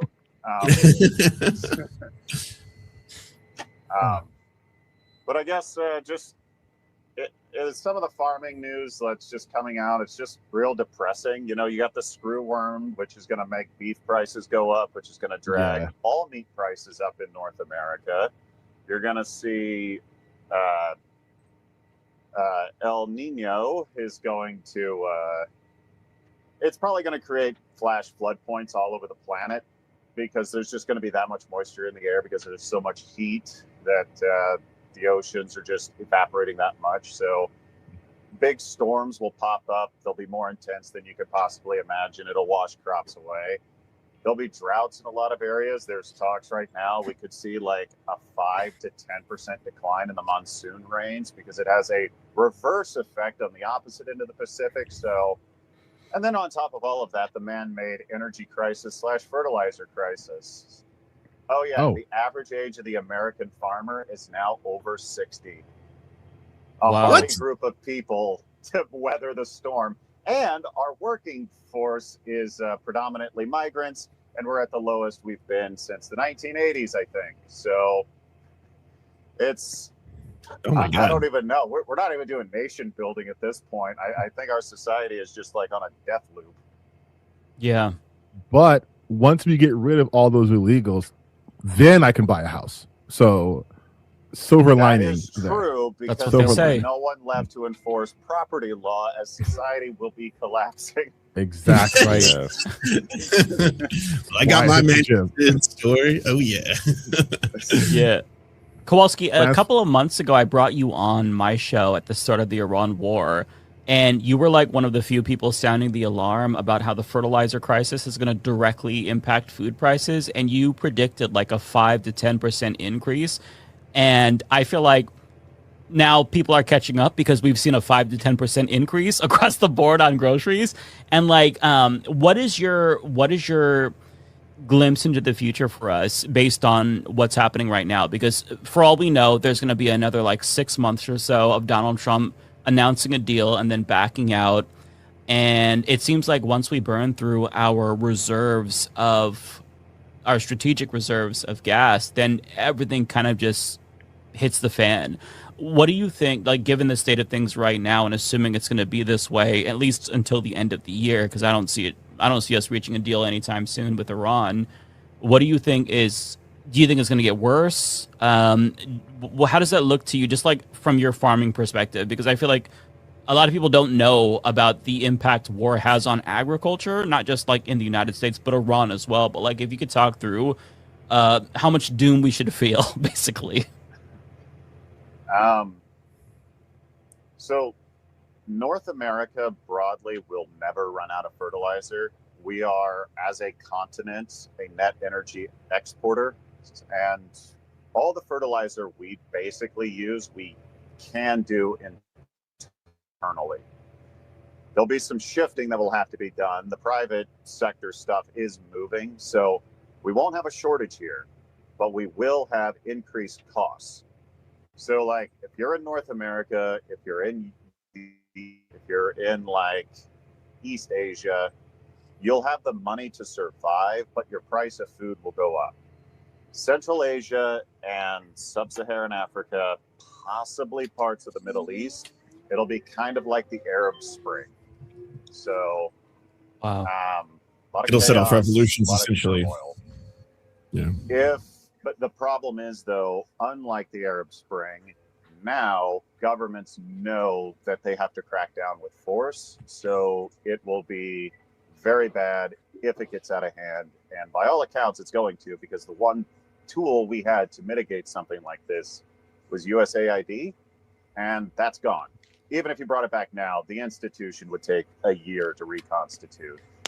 No other organization aside from the United Nations really has the resources to, move mass quantities of things. So it's pretty bleak. I would say expect the cost of food to continue to rise for at least the next 3 years. Wow, this is a very full lobby. Wow, I feel like I'm in a Brady Bunch. What's going on? There's 8 of us. I don't think I've seen this many people before. Yeah, welcome Rebecca and Ariana to the stream. Nice to see you both as well. Ariana and Rebecca got the notification that Kowalski's on, and they had to jump right on the stream. Not at all. Incredible, I Riz. didn't even see. So We didn't even know. no, I literally was. I Oh. Uh-oh. Uh-oh. Yeah, she has Wow. to prove a They point. got her. She said Yeah, I she had to had prove the to. point by leaving. Point taken. Yeah. Oh, now we're like bookending. I got that. It would make sense. I have better internet resources in the middle of a cornfield than someone would in a metropolitan area. That's great. You should do like a, I don't know, like a live stream, just like every single day. Just start live streaming your like farming. I just feel like it's so, just the background alone is so interesting to see somebody like talking to us while they're on a tractor. Like, it's just calming. It's calming to have the slow motion of the crops. yeah, it's like it's Background. calming. It gets your You're talking attention. about the end of the planet, and I'm like, I'm feeling pretty calm right now. Oh yeah, this is like one of those TikTok videos you get at like 1 a.m. Yeah, where it's exactly. just coming through. Oh, you're reading my brain. I want to Yeah. see this. Yeah. Okay, so Sorry, I'm a little I did not have a ton of topics planned for this week. I feel like we're living in a loop where the same news kind of just repeats itself. There's elections. Trump announces on Friday that there is going to be a war with Iran again, and then on Monday, everything is copacetic. We're this close to a deal. I think that there was a CNN clip about how he announced 37 different times that we're close to a deal. So I kind of feel like we're just at this point in time, if you want to know whether or not the war is going to continue, you just have to take what Iran says, because a foreign government is literally more trustworthy with regard to what's going on than our own government, seeing as how Trump just like, he's not living in reality and he's just making shit up, and they refuse to be honest with us. And I just feel like it's kind of getting exhausting. But I did want to do one thing to make us a little bit happy given the circumstances. I did want to dance on one political grave. I was hoping is that it would Miss be Beans? Me Beans? You know, you read my fucking mind, man. So let me click share, because Nancy Mace did something that you never ever do. She acknowledged her haters. But let me just say, so Nancy Mace, okay, we all know and love her. She lost her governor race, and just to give you perspective, she was running for governor of her state, and she came in 5th fucking place. So her and Riley Gaines have that in common. And she posted this long thing about how, it's the honor of my life, yada, yada, yada. So anyways, long time ago, Kyle Kalinske tweets this all-timer, "That's a lot of beans, you nasty ass bitch." And to his point, I mean, that's insane. We can't see the beans. Are you showing You the can't beans? see the beans. Oh, because I have to share this tab. There we go. Beans. That's what she tweeted. Ooh. Kyle Kalinske, he responded to that saying, "That's a lot of beans, you nasty ass bitch." And to Rebecca's reaction, like, beans aren't supposed to be that watery. That is going straight to her booty hole as soon as she puts that in her face. Everything that's on there on her plate look crazy. Also, it's like she got a plate of sides and like. Yeah, I know. She's just eating the sides. Everything is unseasoned, Honestly, you undercooked. know what though? You know what? I can't even hate on her for a plate of sides, because I'm a plate of sides type of bitch. So I can't even hate on her. It's good variety for sure. But Ariana, would you fill that little cardboard thing to the top? Gotta make sure we get as many beans as possible. I didn't say I was gonna do it the way she did it. I just said if you see me with a plate of sides, mind your business. But Extra juice, please. I like how we're talking about the Kyle Kalinske thing, where Nancy Mace had all those sides on her plate, and he called her a nasty ass bitch, and Ariana's like, "Hey, wait a minute. I'm a nasty ass bitch." Whoa! Wait. Okay. Wait. You got me fucked up. You got me so fucked up. See, he knows I'm all the way out in Brooklyn and he's in Queens, so you can talk shit like that. But it's like, you're in Brooklyn, I say catch me outside, because that was foul. No, I don't. I literally, I'm sorry, I can't. Like, beans are just like not for me. Me and beans don't jive like that. So I fear absolutely not. That would be no. Everything on that plate is a no. Everything on the plate is immediate no. And I don't, you know, people like her, you know, they go. I know these type of spots. I can tell. Look at the background. I can see the people Yes. who are in the background. It just gives what the all you gotta say. I've been to these establishments. That's so funny. You know, I was when I've thinking, been to I didn't think I can say it. towns, and the food never. It looks exactly what's on her plate, and it never hits. Like it just, you know. And I don't even. She don't let she even ate it. To be honest, it's probably just a post of her, you know, losing, and then now her being back to her normal. I think she ate it. You know, This is prior to that, but I will say, prior. She's obsessed with trans people in bathrooms. If she eats those beans, that's one surefire way to make sure they never go in the same bathroom as her. Wait, Because- I'm sorry. Can we just have a moment of silence for the little like pinch of the stems of cilantro? Because like, who the fuck eats cilantro like that? Like, Yeah, no, that's kind of what the fuck? That's some white people shit, dude. Like, that's all. I just want, that's for all the you record, guys. I just want to say, not relate all to white people do this. Okay. This is not representative. Thank you, Mike, for standing up for Look, us. I hate it's so racist, but there's a type. There's a type in everybody's culture, but I will say there's a type, and I know where to find this type of food. You know who's gonna be at the spot. Mhm. You just know. You just know. And listen, It's as so a white Southern, person, so I've man. seen white people do egregious shit when they have barbecues. They put raisins in their fucking salad. Now I will say, and Yeah. I've said this. No, I'm not gonna lie to you guys. I've said this on my other show. I'm like, yo, raisins. You know, cranberries. I have 8 cranberries, and I could be honest. You know, this is my truth. I had cranberries in a chicken salad at Publix. Very white, like people stuff, and I was like, oh, I don't want that. And I took a bite, and I was like, they did something with that. The chicken salad with the cranberries. I mean, white folks did something with that right there. I'm not I gonna feel lie. like cranberries With the can on a work. croissant Raisins to bread. me is kind of like no. Cranberries okay, raisins no. That's I fine. just want to say it was the elevated white food experience. That was not a negative one. Yeah, that was not. I wanted to let you guys know that it wasn't a negative one, okay? And then I usually sometimes will stop by Publix and get me a cranberry chicken salad on a croissant, and it's good. It's Listen, good. Okay, I'm saying it, dog. White people, you guys, white people. Not when you you guys. when white people, white people, y'all do y'all big ones. Because I know I'm going a little tangent. I'm sorry I have to say this. Anytime I hear a white person use AAVE, I want to die. Because you guys had such bangers growing up in the 90s. I'm like, when did we get away from this? Why are we not doing Like- losers? Like, whatever. Like, that shit was devastating. Like the Bro, girls that's are not clutch. hot anymore. Y'all call them baddies. The girls are Yeah. not hot anymore. Your girlfriend's I hot. like. I used to love, you know, hearing the things. I love We everybody used to having play their way of garages. being. We had angst. Yes, exactly. You guys used to. It's just Cause depression. now. tonight is gonna be. I'm like, you guys used to do your big one, and now everyone wants to be black, but not really black. I'm like, stop Social it. media has everybody speaking the same. I was just telling somebody the New York accents. At work, I was talking to a client and I was listening to them talk. I'm like, dang, that New York accent is gone. They don't even. You go to New York, they don't even sound like that no more. Like that old man, that Almost white Italian. or something. That good, Yeah. strong New York accent. They don't got it no more. You know, the history of that is so interesting because it's actually like an Irish and Italian accent, like mixed into English. Like the history of the New York accent is so interesting.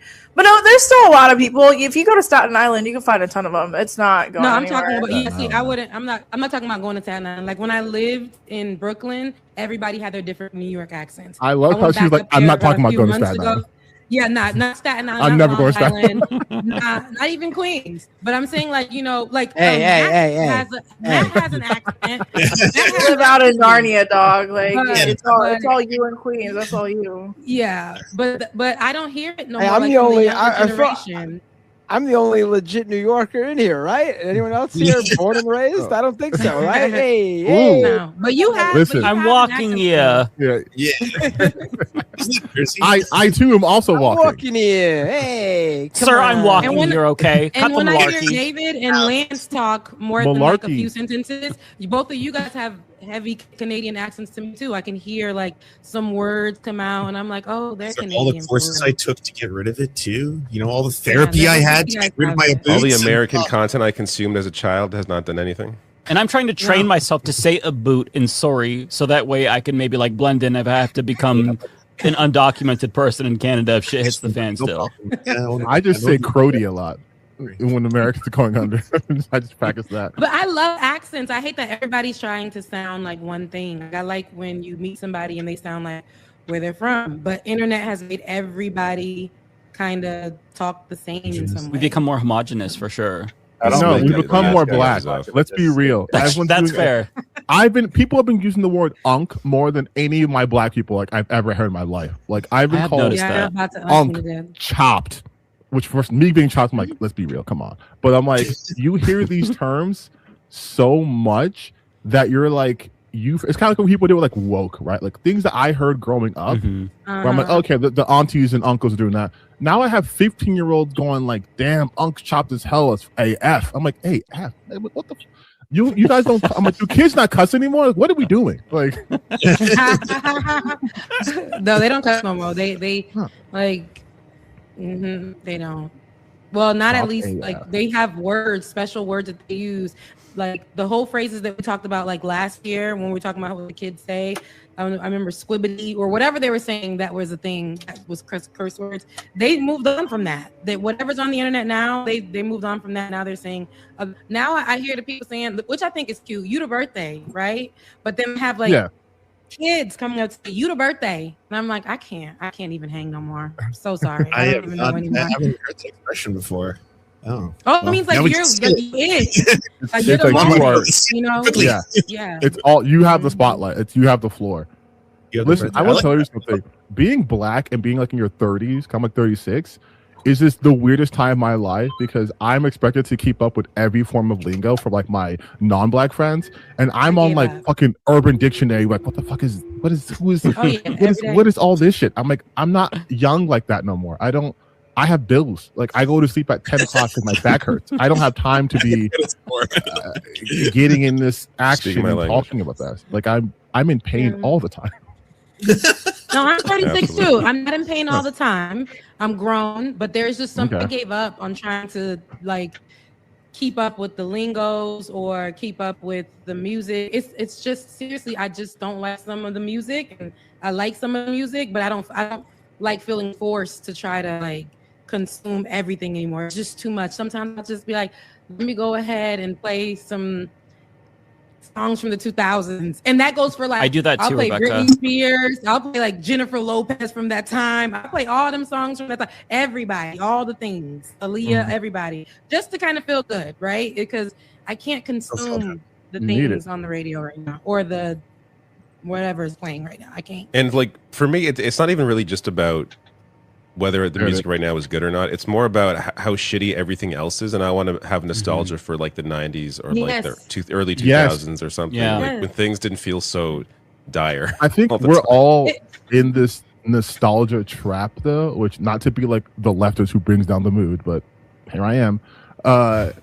We are all in this like nostalgic trap, which in small doses is fine, but now we're I think at a danger point where like I'm gonna watch, because I have a free ticket, I'm gonna watch the He-Man movie that came out, right? He-Man hasn't been popular since like the mid to late 80s. And this is a franchise people are starting to do again. We're going backwards, like literally. Like even the most popular films right now, I just saw The Backrooms. Great. I love the web series. I saw the movie, it was great.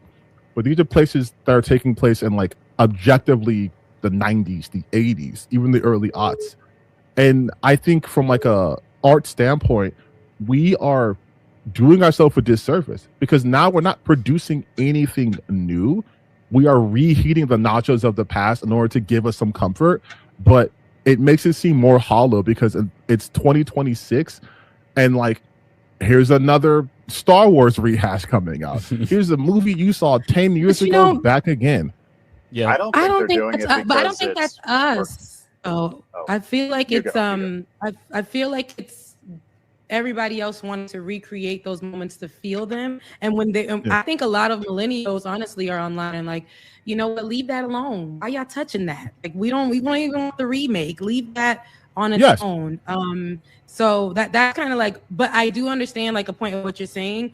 I don't really think I think we kind of reach back to the times to feel a moment, because like David was saying, it was kind of like, dang, like that felt good, and right now everything's a little messed up, so let's just kind of touch some grass. And touching some grass for people is like listening to when music felt good, or watching Doug, or watching Hey Arnold for a second or something like that. But like if they would tell me that they're going to do a live action of Hey Arnold, I would be upset. But they're doing that. Like I don't even like that they're doing put that. That sounds like nightmare yeah, fuel. they'll do stuff like that. What were you saying, Kowalski? I was going to say that I think the reason a lot of things are just being rehashed is studios are run by corporate execs instead of actual artists. Like, for all of his flaws, George Lucas, great artist, thought his stuff through. He wanted to make something. He went out, made it. Great. Disney just wants to turn a profit. So nothing new, nothing gets rehashed, except when you get like a few creators that will go like just hit it out of the park, that like love the stuff they're doing. Like Dave Filoni, anytime he touches Star Wars, it usually works out. He loves the material, you can tell.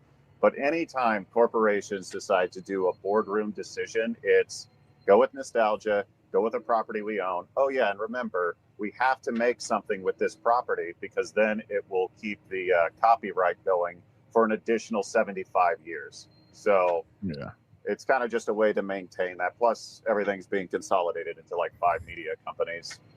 Yeah, that's true.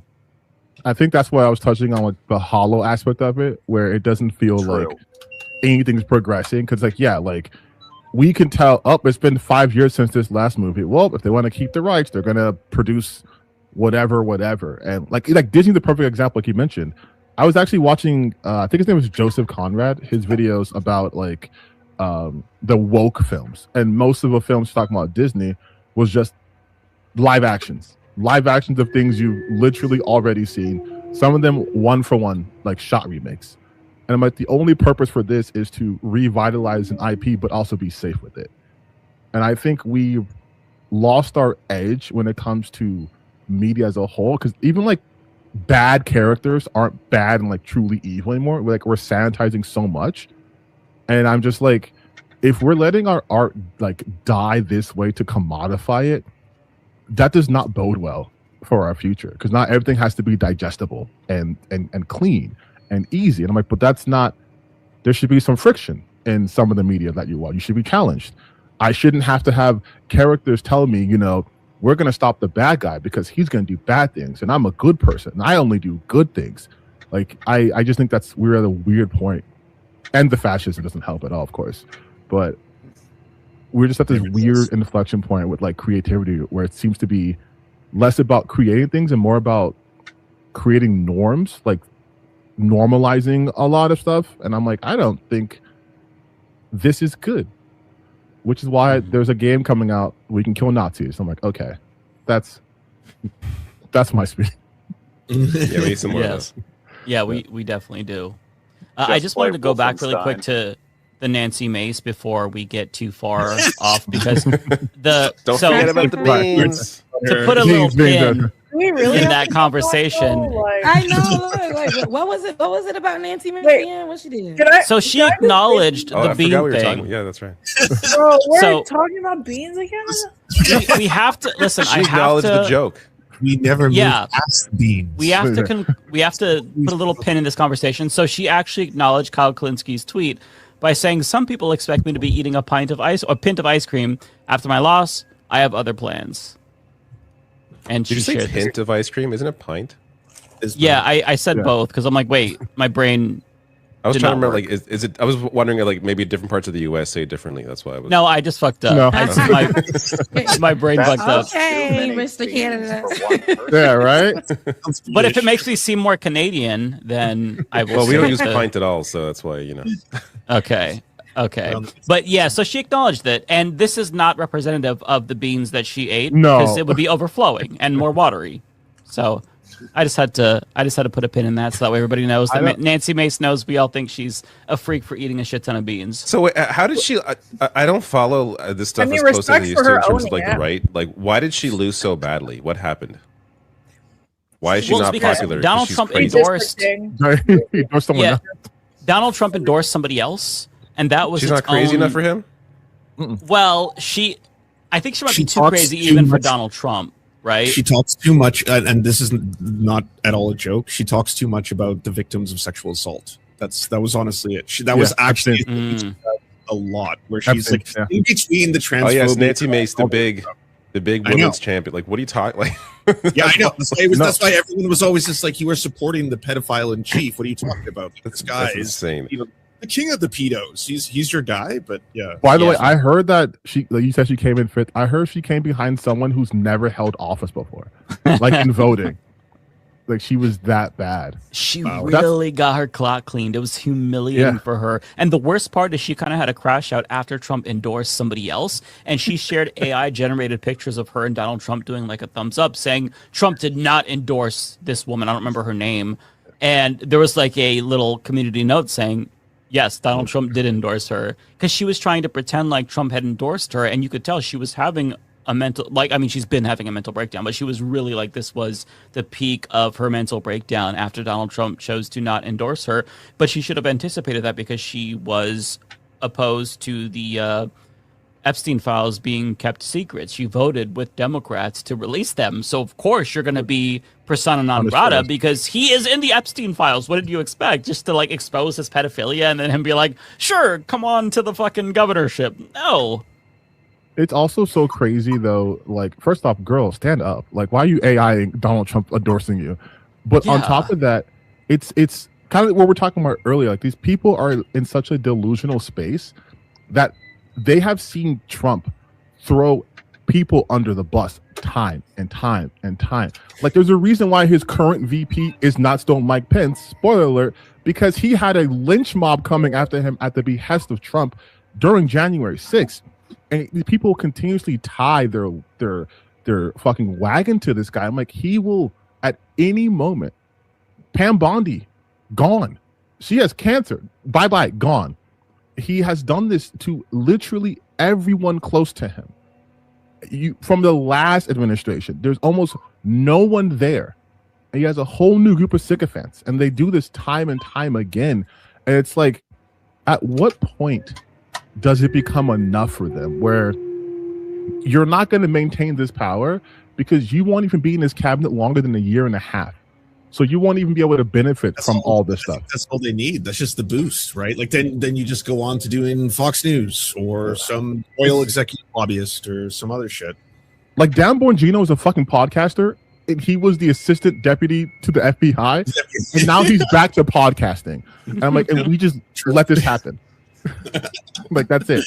There's no. And on that note, though, there was an article from the New York Times giving us a behind-the-scenes look at the freak out at the White House over the Epstein files. And one of the quotes from Dan Bongino was hilarious, because he felt like they had bungled it. He was taking a lot of heat, tarnished his reputation among MAGA. And one of the quotes in the article was like, I gave up everything to be here. I gave up my $1 million podcast to be here. and it was like, I mean, why would you do that then? Yeah, Nancy, just like Nancy Mace gave up her seat. Like, she's out. Like, she's done. She's done. She vacated her seat to run. Now she's done. And I'm like, you people are sacrificing so much for a man who would not spit on you if you were on fire in front of him, and he caused that fire. Like, and it's like, you're doing, yeah, he would charge you for burning up in his presence. Yeah, an oxygen fee. And I'm like, we are seeing this country being ran in such an insane way, and the rest of the world is just like, what's going on here? But also, I like some of what you're doing, so let's infect this with Canada too now, because I know you guys are also having some weird shit happening over there too. Everything's fine up here. No weird AI dystopia tech surveillance state. You have a very progressive prime minister, I hear. Very progressive. Yeah, very progressive. Wild. Especially with the First Nations. Real awesome place. The only good news I've seen so far, honestly, is, and I'm jealous of everyone who's living in New York City right now, because not only do they have Momdanistan and Sharia law is awesome apparently, but the Knicks are one game away from winning it all. Even I And- watched that game as a Canadian that doesn't usually watch a lot of basketball, but that was an exciting ass such a game, good and game. I'm cheering for the Knicks. Such a good game. Is it not over? I thought that it was over on No, Monday. no, No, that was No, they gotta win four. they've won They're up 3. 3-1. Yeah. Go Knicks, Okay. go. They need So to they're win still one in it. more. Yeah. I will say I never thought in my life the Knicks would potentially win a championship and potentially only take 2 losses in the entire run of the postseason. But yesterday I was like, oh, it's going to be. I thought Donald Trump cursed you guys, to be completely honest. I And thought so then too. I thought it was over. I saw people saying that. Donald Trump gets there with Jim Dolan, look like 2 walking. I don't want to be. That would mean 2 walking corpses. And then, in order to counteract that bad juju, they had to bring Mariska Hargitay. They had to have Taylor Swift. They had to have what was it? Who did the halftime show? Wasn't it like was it like Wu-Tang or something? Wu-Tang. Did the halftime Yeah, show? Wu-Tang Clan. It was. Yeah, it was. It was the remaining Wu-Tang Clan members. To counteract the bad energy of Donald Trump, you had to bring out all of the stars to surmise to overcome a 29-point deficit. And if that's not the power of socialism, then goddamn it, I don't know what is, man. I was I mean, a it's little annoyed amazing at all the how constant much- celebrity shots, though. Sorry, Bitter, go Well, ahead. it's a basketball game. There's always celebrities, especially at Knicks, the Yeah, I Knicks know. games, at MSG. There's always going to be celebrities sitting courtside. But I mean, it's amazing how much Dolan like worked really hard to like fuck shit up for the Knicks in order to defend Donald Trump. Donald Like- Trump, yes. Like he had that fight with Mayor Mamdani over the outside MSG watch parties, and it turned out that they put the wrong number of people they wanted for the permit.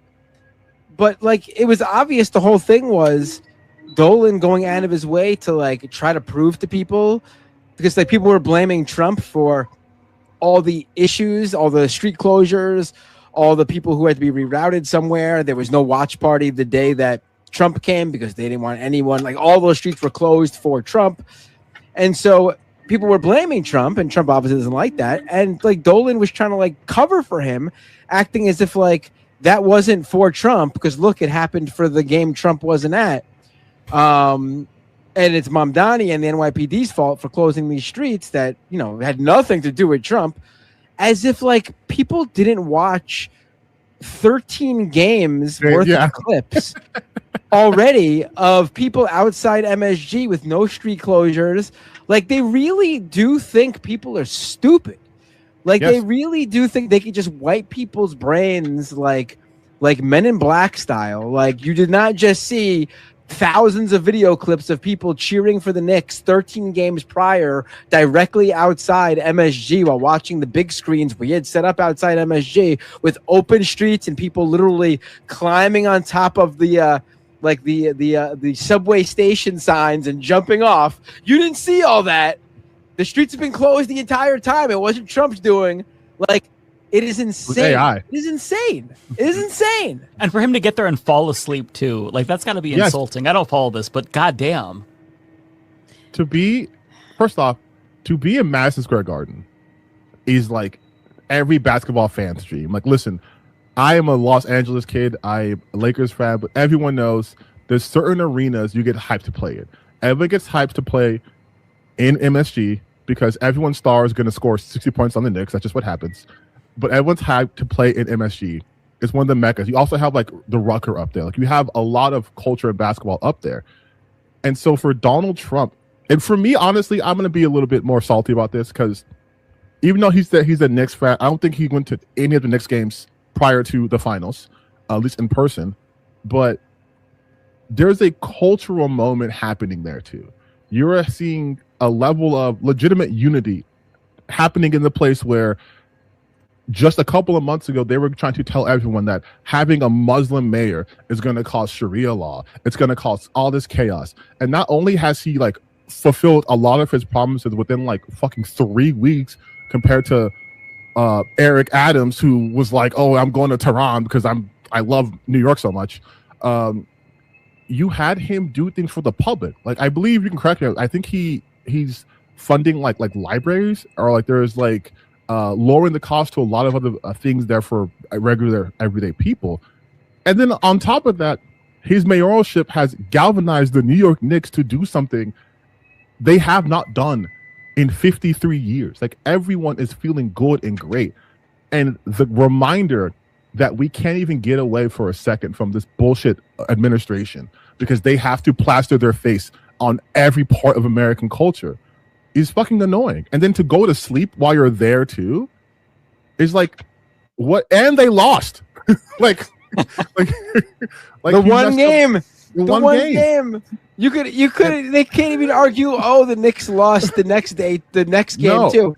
They came back from 29 points to win the game. That's how bad you guys messed everything up. That's how bad Trump messed everything up. The fact that they were losing by 29 points without Trump there, and then they were like, "Yeah, let's just turn it on and win now." Yes. It's like amazing. Like they are. You know, I know it's like a very like lib thing to say. Like it's a very lib meme, I should say, but it's absolutely true. Everything Trump touches turns to shit.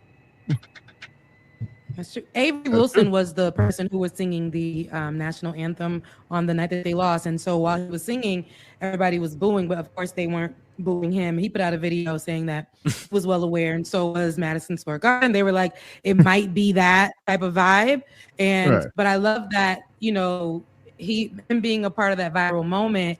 They allowed him to sing the next day for the Madison Square Garden for the New York Knicks.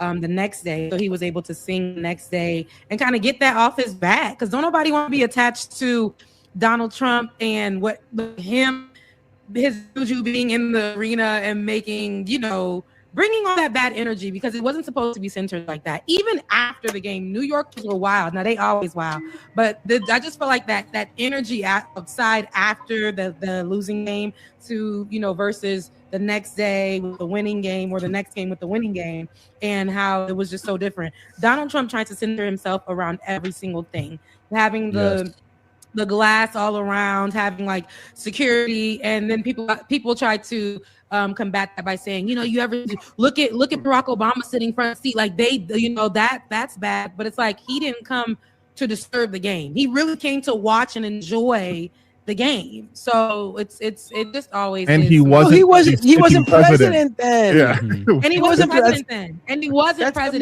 the main thing, yeah. And he wasn't president like then. Yeah. The president showing up to events like that is going to be he's going to interrupt how the things flow for everybody else. He's going to be a distraction to whether it be entertainment, so it's performers or sports, the athletes.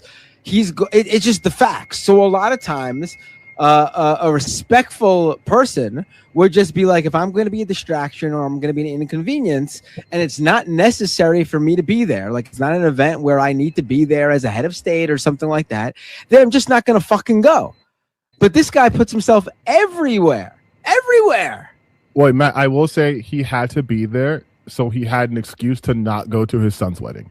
So that was the reason why he went to that particular Knicks game and not game 4 of the series. And also, like, but talking about Trump and his knee. I'm sorry. Why are we having a UFC match in the White House? Are we literally living in idiocracy? The whole thing is insane. Like, that's legitimately from idiocracy. Like, I'm not even being hyperbolic. Yeah. It's very He surreal changed to the see whole pictures. what area of the White House did he change up? I think it's the reflection pool. Yeah, he did that. He destroyed the East Wing, but the reflection pool. Yeah, and the reflection pool, he painted it bright so it looks like a resort pool, but like it needs to be dark so it can reflect. That's the whole fucking point.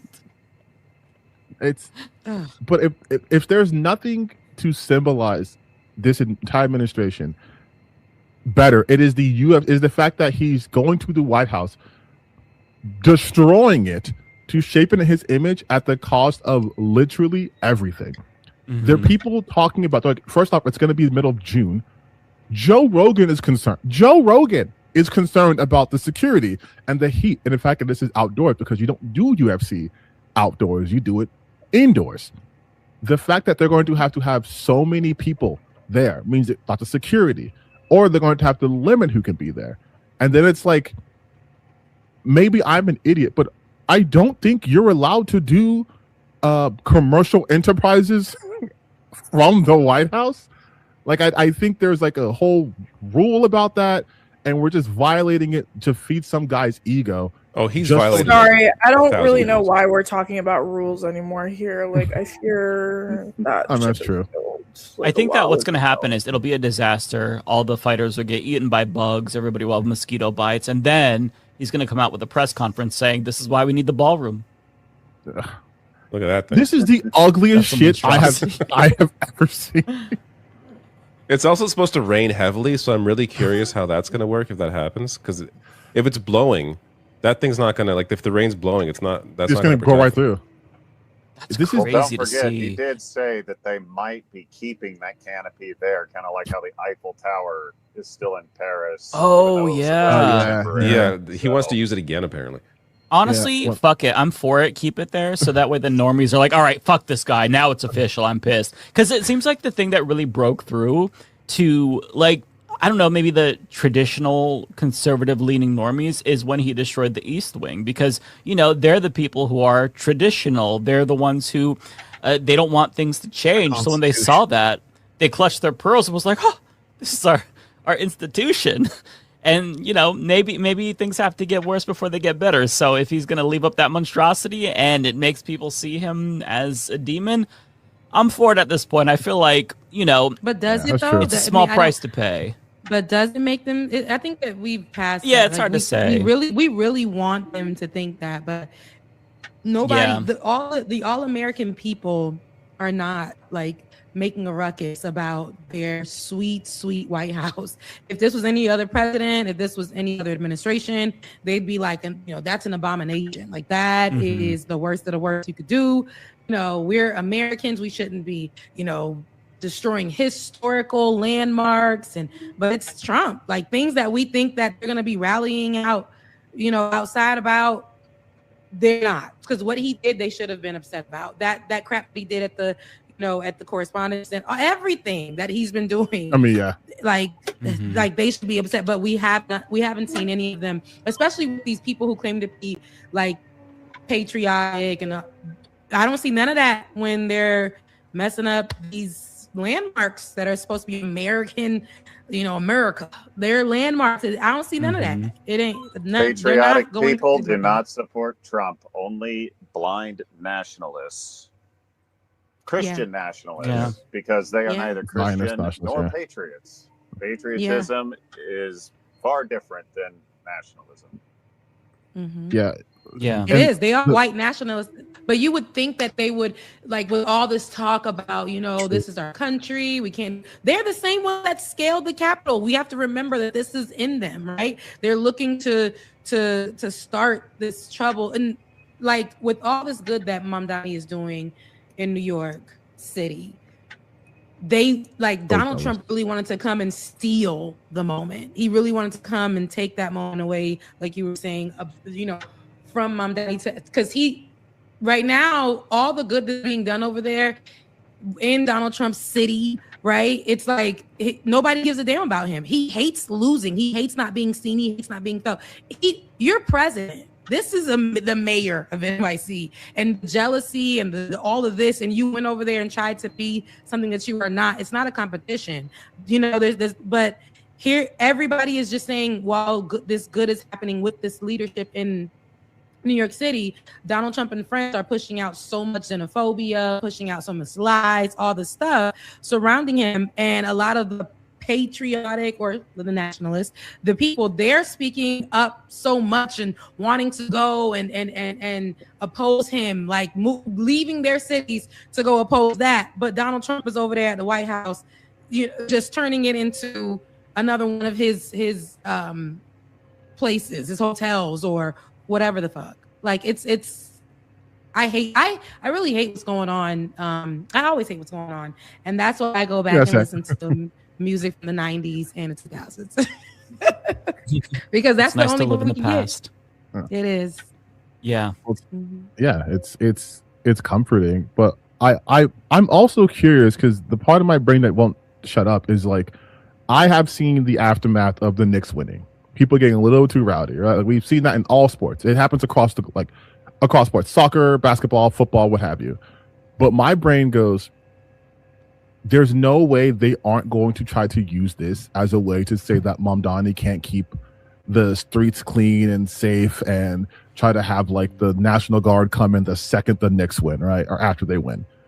Because I saw a thing of Mark Wayne Mullen, which first off, hate his name. But No, you he's have to been pick making one. It is the worst yeah, name in Congress. it's no some You're history. either Mark or you're Wayne. Wayne.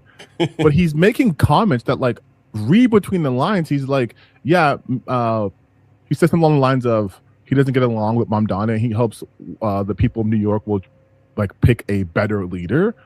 And I'm like, I would not be surprised if after let's just say it goes to game 6, if they win in New York, I would not be surprised if they would try to use that aftermath as some way back. See, this is why we need to have, more control over here, or a National Guard or something of the kind. Because I don't think this administration can let a win happen without trying to appeal to their base. Even though this happens all the time. Like, if your team wins or your team loses in the finals or anything, I'm sorry, your city's going to burn for a little bit. That's just what happens. That's how we do sports. But a Lance part of knows my all like about that, right, Lance? Well, I mean, Montreal would too, not just Vancouver.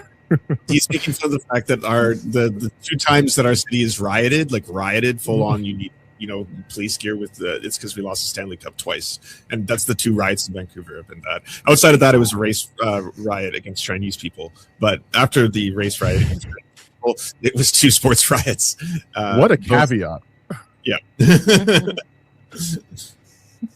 That's the most Canadian thing I've ever heard in my life. You have 2 riots over hockey. That's hockey. I love that so much. I love that so much. Oh man, You what a could riot country! here, no one would notice. Where are you at? Where are you at? Do we ever? No, well, we don't want to know if you don't want to say. But what state are you in? Who? Oh, me? No, Kowalski. Kowalski's from Nebraska. Oh, I didn't know that. And I'm like, why does it look so bright over there? Majestic, So much really. Well, the greenery. sun is still setting, so yeah. I'm just Yeah, it's in still an setting. endless expanse of corn north of Grand Island, which That is is beautiful. the Must be nice. third largest It sounds metropolitan beautiful. area in the state. Actually, where I live isn't bad because I'm pretty close to the Platte River. So, like, there's wildlife there, gentle flowing water. We've actually been getting a lot of rain lately. So, like, the river's full, the fish are back, the birds are happy, the cows are Nice. happy, the grass is really green now. All the fires are finally out because, like, 1 million acres burned about 3 months ago. Jesus. It's another thing. The fires, the ash in the air, that also sucked. Climate change is being a real Climate change. pain. We should have just kept it the same. I'm sorry. We need to not change. I agree. But I heard climate change wasn't real, so now I'm confused. Yeah, If it the isn't climate's real, always the been Farmer's changing. Almanac would have to have a word with That's you. true. Yeah. I remember back in 2020 when Oregon had really bad wildfires. I was watching on my phone the air quality index like go up and up and up. And it goes from like 0 to 400, if I'm remembering correctly, with 400 being hazardous. And then one night it reached like 560. And I'm like, are we going to suffocate and die? Like, this is kind of crazy. Oh, yeah. So, but yeah, it hasn't been that bad since, at least, in Portland. But yeah, it's kind of crazy because like little by little, it's crazy to think about how this is going to be pretty much the norm. And a lot of us in North America are going to be much more insulated than people in, the Middle East, in sub-Saharan Africa. The UK is going to get fucked up. Have you seen the pictures of India right now, where it's just like most of India, it's like human life cannot like exist in these pictures. Yeah, like Actually, the situation in India terrifies me. India and southern China. And actually, no, northern China too, because northern China is going through an extensive drought. They have massive water shortages. Do you know that people in northern China have about the same water availability as Saudi Arabia? I had Do no they idea really? they I didn't have know that. Much of they're working on some massive engineering projects to divert more water that way, but it'll like take more water from India. Oh yeah, the glaciers in the Himalayas are dying. So that's only supplying water to like 2 billion people. Don't worry about it. Don't think about it. Just consume. And Trump is threatening to bomb desalination plants in the Gulf, which is, I mean, they need those to survive because, for those who don't know, it's a very dry region. So if that happens, a lot of people don't get water. 3 days. I didn't know that. 3 days. 7 million people would have to move 400 kilometers. Jesus. And that's what's so frightening is the inevitable conclusion is that as things change, and what is it like? There were some estimates that by 2100 regions of Saudi Arabia are going to be uninhabitable. We have to open the doors to immigrants. Like we did this. So like the United States, you know, big powerhouse, big polluter. We can't just close the door after destroying the country. We have to welcome these people. We have no choice. But at a time when we should be like open-minded and be at least like a little bit more receptive to the idea of welcoming climate refugees in, like xenophobia is at a height, not just here in Canada, in the United Kingdom. It's fucking insane. It's just, it's so. Well, there's a whole thing. I mean, we can get into the UK, but basically, do you guys know what's going on in the UK? Because it's in Ireland, because it's fucking insane. It started in Ireland and now it's like spreading across. So I have this friend in Britain and he was like, hey, so this Sudanese immigrant who's in his late 30s stabbed a white man in the face in Ireland. And the video is going really viral and it's not looking good. So I looked into it. Video is really bad. The video is like the Sudanese man is over this white man, and like the video is incredibly graphic. Like his whole entire face is bludgeoned and he's just like stabbing him and just saying like very incoherent things, like yelling incoherent stuff. So then Northern Ireland has basically been in a race war for multiple days now. No one's really talking about it. So the far right wing of Irish people now, some Irish people are saying that it's British people that are just starting chaos. It's like, British nationalists. It really is. Yeah. Well, okay, so that's what people are saying, but I can't find official reporting on it, so I just don't want to say that. You know what I mean? But like, if you talk to Irish people, they say it's the British starting shit. But essentially, what's happening is this group of like super ultra right wing people are going to house, door to door, and finding immigrants and setting their houses on fire, setting their cars on fire. They're pulling them out of their houses. It got to a point where the SWAT had to literally come in and grab the people and put them in SWAT cars because they started hunting immigrants down, quite literally hunting immigrants down across Northern Ireland. They've been having standoffs with riot police. And like Irish people have come out and said like, listen, we condemn this, like we don't agree with this, right? So the majority of Irish people are like, hey, this is not, like, we don't agree with this. But there's this right-wing faction that's basically like they're using this as essentially their excuse to you know, go super anti-immigrant. But then it also spread to Scotland. So I had my followers messaging me articles of mosques going in shutdown and mosques completely shutting down and SWAT surrounding mosques because they were trying to raid mosques and set mosques on fire while people were inside praying. And so it's kind of like starting to spread from Northern Ireland to Scotland to the UK. And it's kind of becoming that one, like, obviously the video is horrendous. It's horrible. It's not a good video, right? And obviously it went viral because it was so gruesome. I don't think anyone agrees with what happened in that video, but it's also the one example they're using in order to spread massive hate across the countries. And it's honestly turning into a really fucking bad shit show. Like, if Northern Ireland doesn't control their shit soon, like this is gonna get bad. It's like a Reichstag fire moment, because part of I was really about to say that. Yeah, part of it is that in the video, there was clearly an altercation that wasn't caught on film between the dude and the immigrant, and the dude was stabbed. But the reason why they're so pissed is because they feel like they assumed that the white dude who got stabbed was the one who was being bigoted, like instigating this, and they didn't take the fact that he was stabbed and seriously. And the argument that they're using is, oh, it's because he's white. And the Nigel Farage, who's the leader of the Reform Party, said this is a war on white people. And you see that rhetoric being spread. I know that Rachel Atwood in the chat said it's also being amplified by Elon Musk and Tommy Robinson. And so they're using that incident to really say, McGregor too. Yeah. So it's turning into the situation All the where brightest minds. white people are under attack. And it's the same people who spread the white genocide claims about South Africa, Elon Musk. It's just this white victim complex. While we were doing this podcast, Elon Musk became the world's first trillionaire in the midst of this. I saw that. Yes, in the recording of this podcast. So SpaceX went public, I take it? Yes. Say goodbye to your 401ks, people. Yeah. Say bye. That's a whole different can of worms. It's the fact that we have been forced to look at that South African piece of shit for as long as we've had, and the fact that he has such an outsized impact on this country and the world is fucking insane to me.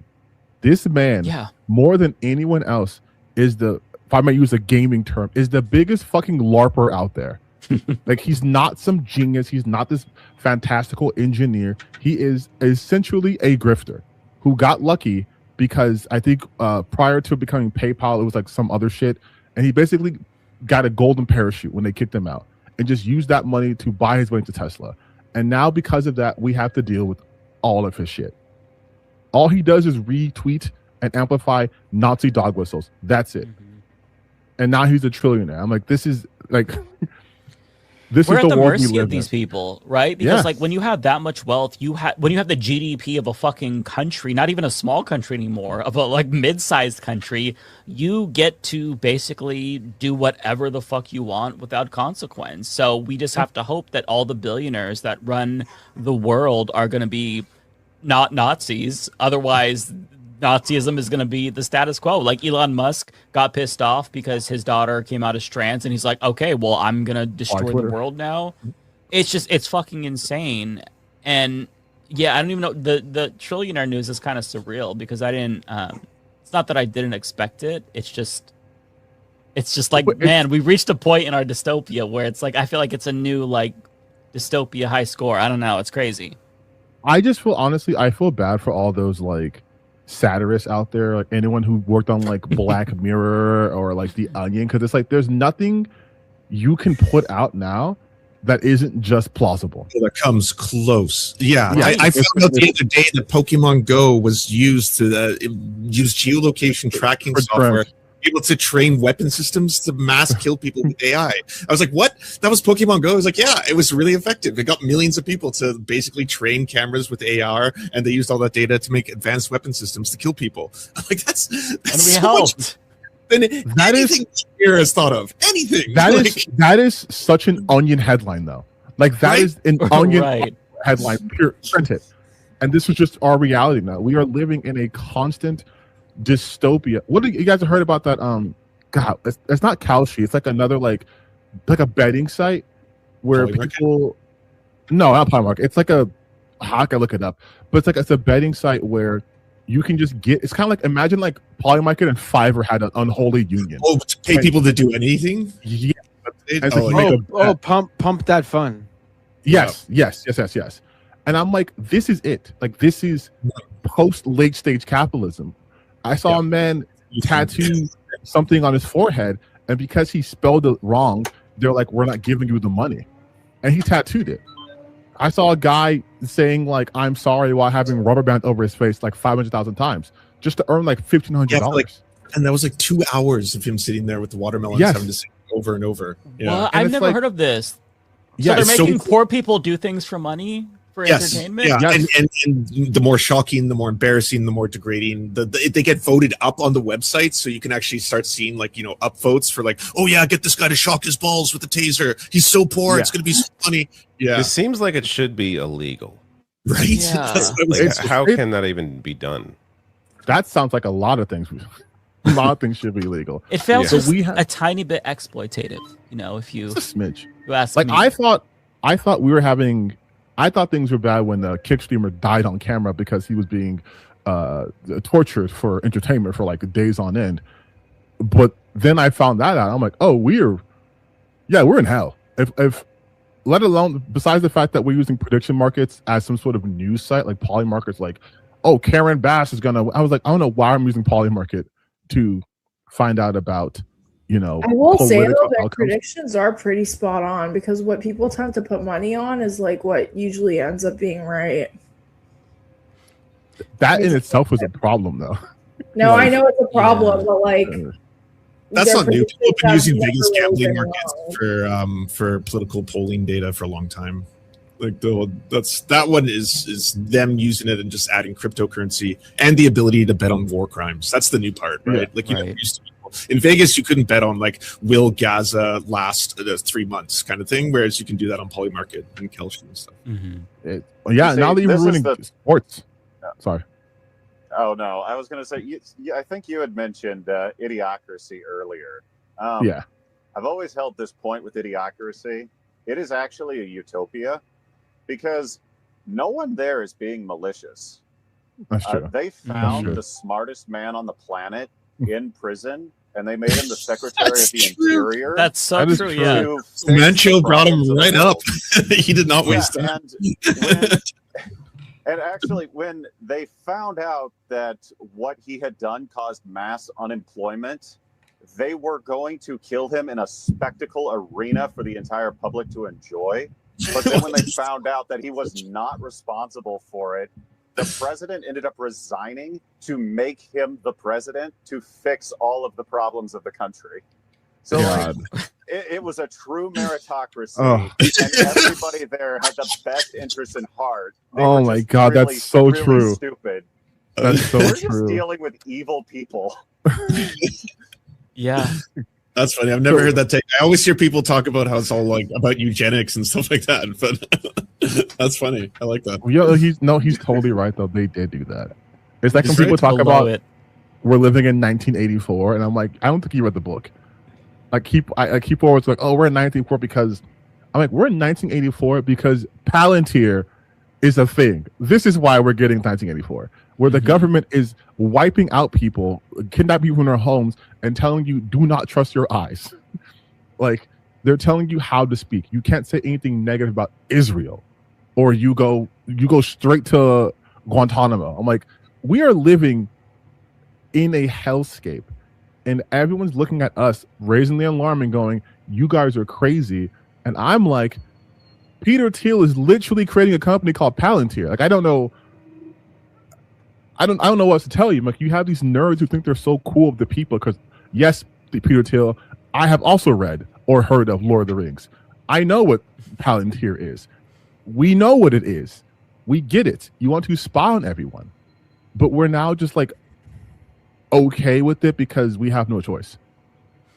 If you want to be in this society, it's like, well, you got to give me your blood samples. You got to let me track you everywhere. You got to, be okay with the fact that you don't own anything ever. And it's techno-feudalism is what we're in. And right that now. same guy, Peter Thiel, he like paused to think about whether or not, when he was asked during the interview with Ross Douthout of the New York Times, like, he was asked, do you want humanity to survive? And he was like, well, like, he had to think about it. And I don't know what he said eventually. I think he said kinda, but like, this dude is like these are the kinds of people who are ruling us right now. Like, just these absolute misanthropic demons who care about nothing but the survival of, their class, people who they think are worthy of like living. They want to leave us to go to Mars or live in some like fucking bunker while the rest of society burns to the ground, in part because of what they did. It's like stuff of a movie just happening like in a longer fucking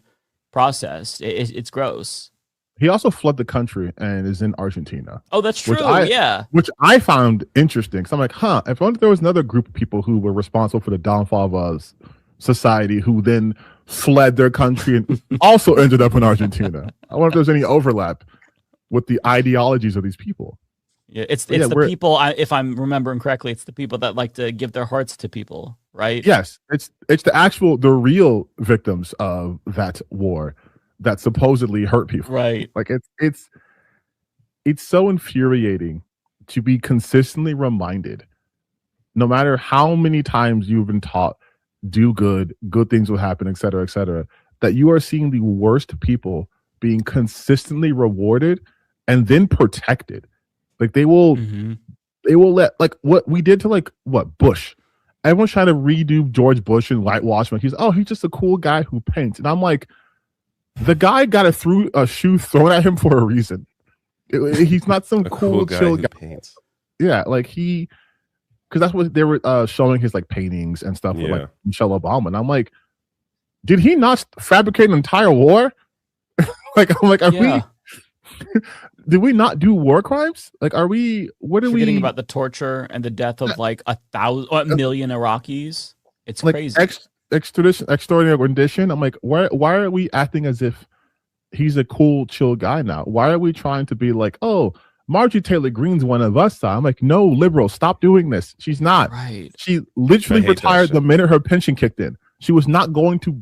I actually would argue that it's not liberals, it's more leftists that are doing that. Like I've seen leftists say like, oh well, Candace Owens, blah blah blah blah blah, or like Tucker Carlson, da da da da da. I wouldn't call Anna Kasparian a leftist necessarily. Yeah, it sounds like who you're well, I don't give a fuck about her. Like I haven't followed Anna Kasparian in like literal years. Who are you talking about? That who's a leftist that's doing that? Like on Twitter? Yeah, I'm not saying there's like a lot of leftists in my ether that are like resharing Candace It's more like the Owens. Jimmy Dore left, though. You know, kind of like the dumb left. They're really sharing who, Ariana? Like Candace Owens and God Marjorie Taylor damn it. Greene, and they're like, oh my god, she's getting it. I thought they left her behind. I see people who are like that try to share her stuff to, you know, say y'all don't like the mess. I see that all the time. Y'all don't like the messenger when she always says something that's like partially just like a little like not brain rotted completely. Yeah, I mean, like, listen, here's my thing. Like Candace Owens can go eat shit like forever and always. I understand she sat down with Hunter Biden and she, I don't know, had a heart to heart with him, and she was like, sorry I called you a crackhead. Like there was this whole mosque shooting at the New Zealand. Yeah. And in that mosque shooters, it was one of the most devastating mass shootings in New Zealand's history. Women, children, everyone got shot and killed. And in his manifesto, he was like, Ben Shapiro and Candace Owens motivated me. So Candace Owens spent years. She made millions of dollars peddling anti-Islamophobic horse shit when it was cool to do it. Now that it's not cool to be an Islamophobic freak, now she's kind of like hopping on that bandwagon, even though everyone wants to act like she's seen the light.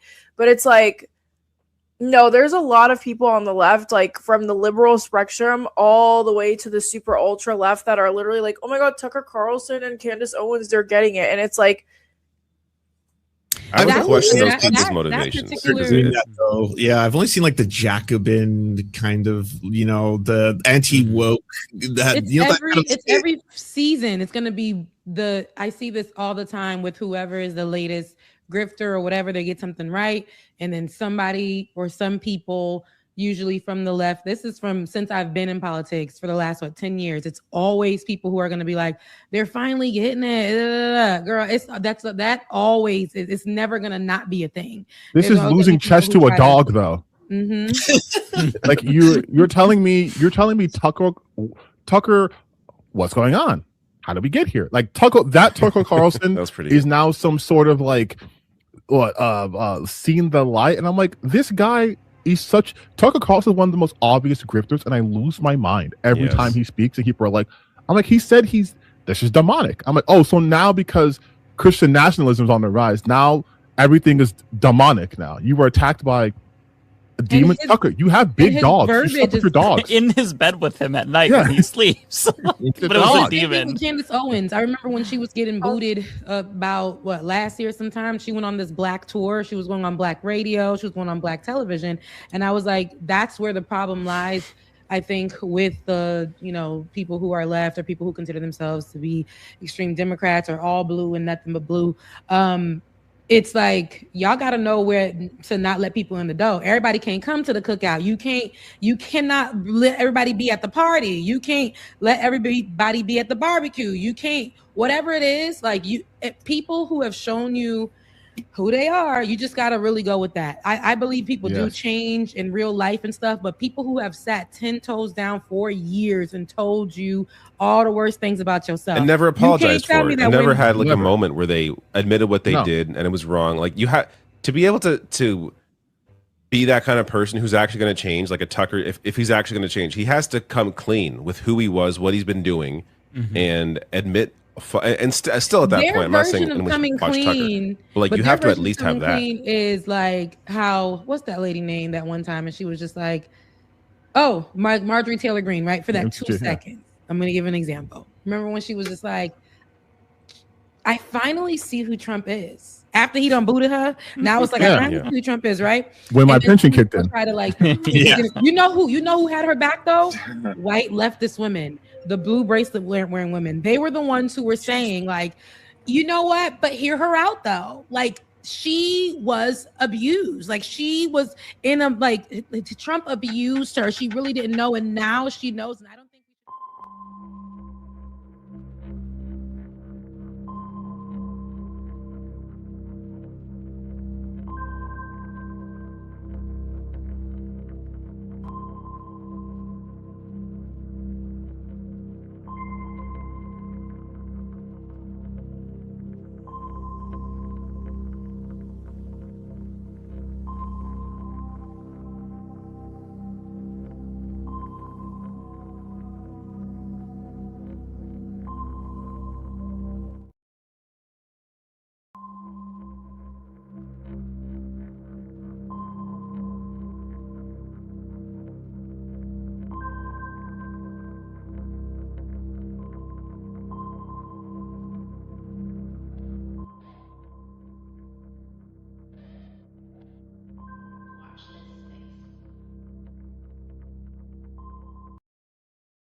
Hello, folks, and welcome to Devil's Advocate Productions on this space.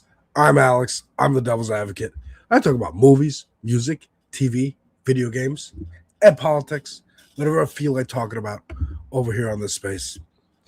And have you ever been doing your actual job and you're like in the last few minutes of the shift, and then, oh my God, the trailer you've been waiting for to drop and make a reaction to actually dropped 2 hours ago.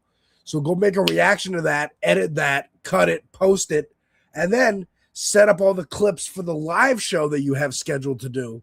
Does that ever happen to you? Because it just happened to me. Hi, folks. Welcome to Devil's Advocate Productions. In place of American Wasp, Deter's running a little late today. We also haven't been together in 2 weeks, so I miss my bro. I miss my brother. He might show up later in the show. We'll see. But yeah, I have some stuff I want to talk about. And like I said, I was waiting today for a trailer that they said was going to drop yesterday. And I was like checking Twitter and is it dropping? Is it here? What's happening? And, it did. It did.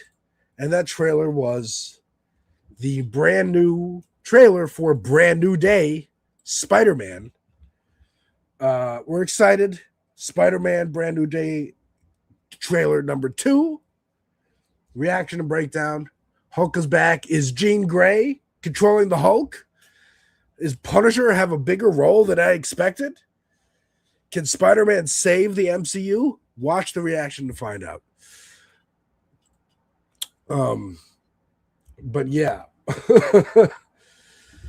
What's going on, guys? What's going on? Oy vey. All right, hold on. Give me a second to rejigger myself. Okay. Work is done. And we're here. We're live. What's going on, folks? What's happening? There's a lot going on that I kind of wanted to mention and talk about briefly. Let's see. Let's check in with the right wing. We love to check in with the right wing and see what they're up to. They had a lot of stuff going on this week. Fascist Roundup. Let's call it Fascist Roundup. Here. Fascist Roundup. Weekly Roundup. That's a segment name.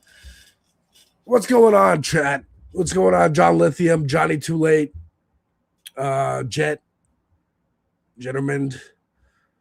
What's going on? What's going on, Nick, producer in the background? Real John Lithium, Silas.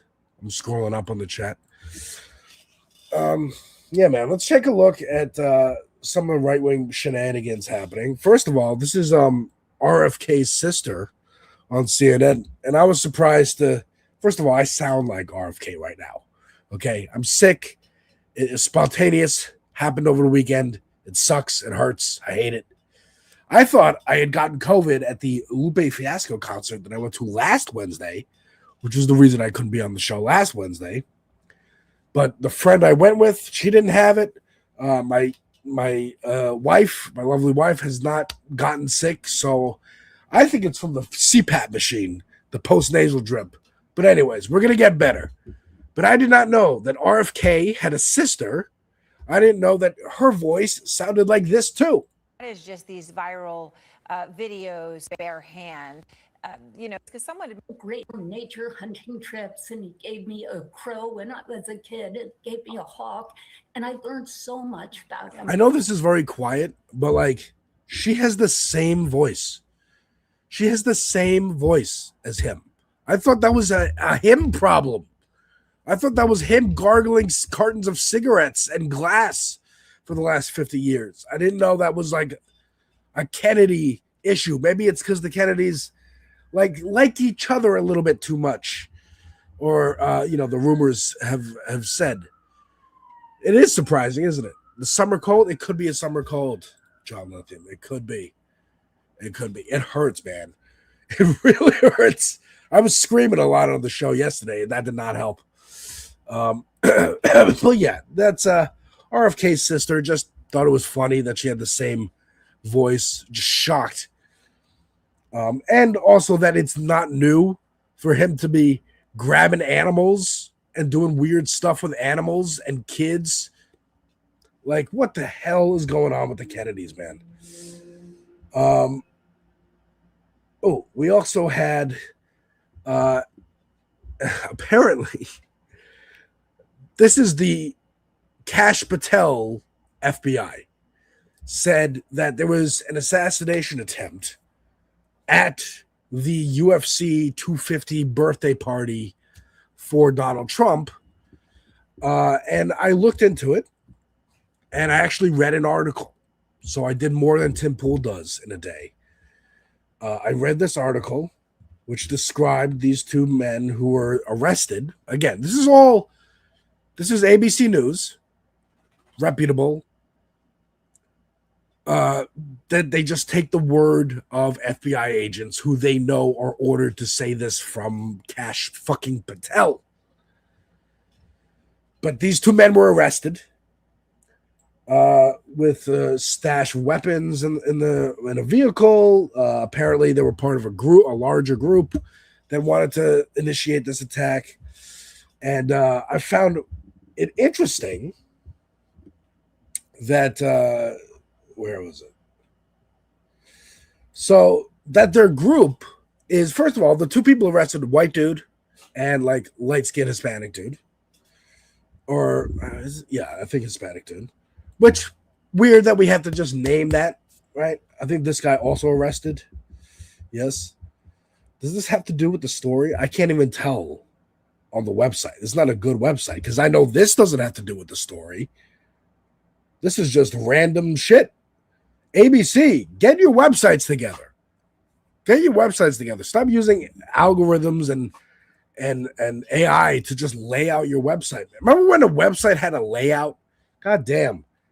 Anyways, my point was that the instinct when you hear that there was a shooting or a plot foiled, the instinct to go, what race was that person? What race, what religion, what political ideology was that person? Because then we know how to attack. Because that's it. It's a tragedy that this is allowed to happen because gun manufacturers are allowed to run rampant in our fucking country. It's how do we blame each other for this? How do we blame each other for this? But in that vein, they are described as strangers, claiming to be ex-military and Christian-based. Discussed grievances about government corruption, the handling of the Epstein files, and concerns about data centers consuming water in communities. So, as much as you can pump hate directly into the waiting, eager veins of the MAGA voters, if their water's turning brown, if they know that there's Epstein clients who are not arrested, and they're watching rich people get richer, even if they love them, even if they love Elon Musk and Jeff Bezos and Mr. Beast and Andrew Tate and I don't know, Stephen Miller and these fucks, JD Vance, who we're going to get to in a minute, they love watching them get rich, but they're like, yeah, but can I get a little bit? And they're like, no. They're going to get mad. They're going to get mad. So, I'm sure, they're going to try and milk this. Oh my God, yet another attempt from the radical left. From Biden. Of course, they're blaming Biden. Oh, Biden, the mastermind genius. Sleepy Joe. Just remember, Christian-based, ex-military. Anyways, that's that. More in MAGA news. Nicki Minaj wishes Mr. President the happy birthday. I don't know if this is a real photo. No, this is AI. It says AI. Okay, cool. This is AI of her dressed as Marilyn Monroe for some reason. She wants to be white. That's why. This is them recognized real. I don't know why she wanted this one in particular. Like, this is such a weird one to. What are you doing? You're at your summer house, but you're also like waiting on a drug deal. What is the vibe here? This weird, like, not Funko, not Disney, not Illumination, mishmash. I don't know. What is this symbol? Is this Google? Is this Google's AI thing? Because I've seen this symbol before. Or Twitter. Is this Grok? I don't know. But here's them, doing this. And then this is my favorite one. This is my favorite one. First of all, he's doing the white power. I didn't know if Nicki knew to put that in the prompt, or the AI was good enough to be like, oh, you want some white supremacist shit? So here's the white supremacist okay symbol. That was a meme like 10 years ago. We got Elon, of course. And then we got Sydney Sweeney. And I personally just want this to be a bigger deal, so she has to address it again. Because remember the jeans ad and the way she like didn't really address it, and people like gave her more backlash for that. And then she came out and was like, actually, no. I'm not MAGA anyway. Go watch Euphoria season 3 because all my movies under my production studio bombed.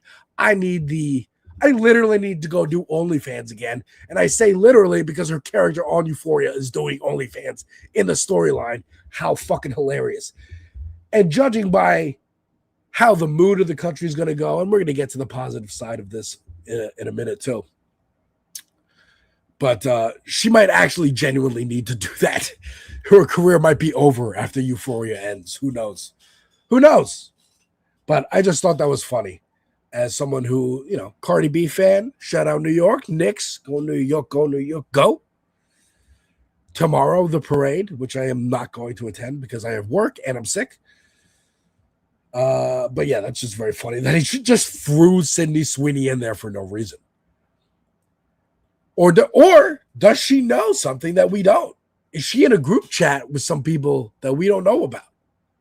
I want answers. I want Sydney Sweeney pressed about this. I want her pressed. Pick a side. Sydney, pick a side. What else do we got? Oh, we got Randy Fine on the PBD podcast. Dude, this is I'm telling you, I collect clips that I want to share with y'all because I love y'all. I love y'all. I want to share with you the hilarity of the insanity. Because if you don't laugh, you're going to cry. Speaking of crying, check out Crybaby. Vince Staples. I cannot get enough of this album. This is the mood. This is the mood. Okay. Get ready. That's the mood. That's the fucking mood. Listen to that album, you understand. Listen, better yet, watch the album release concert that he did. That's also on YouTube. You could go watch. He says it a lot in that concert. I can't talk about it on camera. I can't talk about it. Listen to the music. I can't talk about it. Listen to the music. Also, shout out Raiders. What up, Raiders? Welcome, welcome to the fascist roundup. And we are about to get to one of the biggest fascists, literally and figuratively, Randy Fine, saying to Patrick Bet-David the quiet part out loud. He had to say, Israel's enemies are our enemies. I often say the reason they hate Israel is because Israel is small and Israel is close to where they are. And so I believe standing with Israel stands with a country that largely shares the same values that we do. Does that mean I think we should put the interests of America over Israel? No, but I haven't seen an instance Did where you say, that does is that the case. mean we should put the interest of America over Israel? No. No. Does that mean we should put the interest of Israel over America? Okay, I want to make sure. All right, if I misspoke. Yeah. Did you catch it? He misspoke. He misspoke.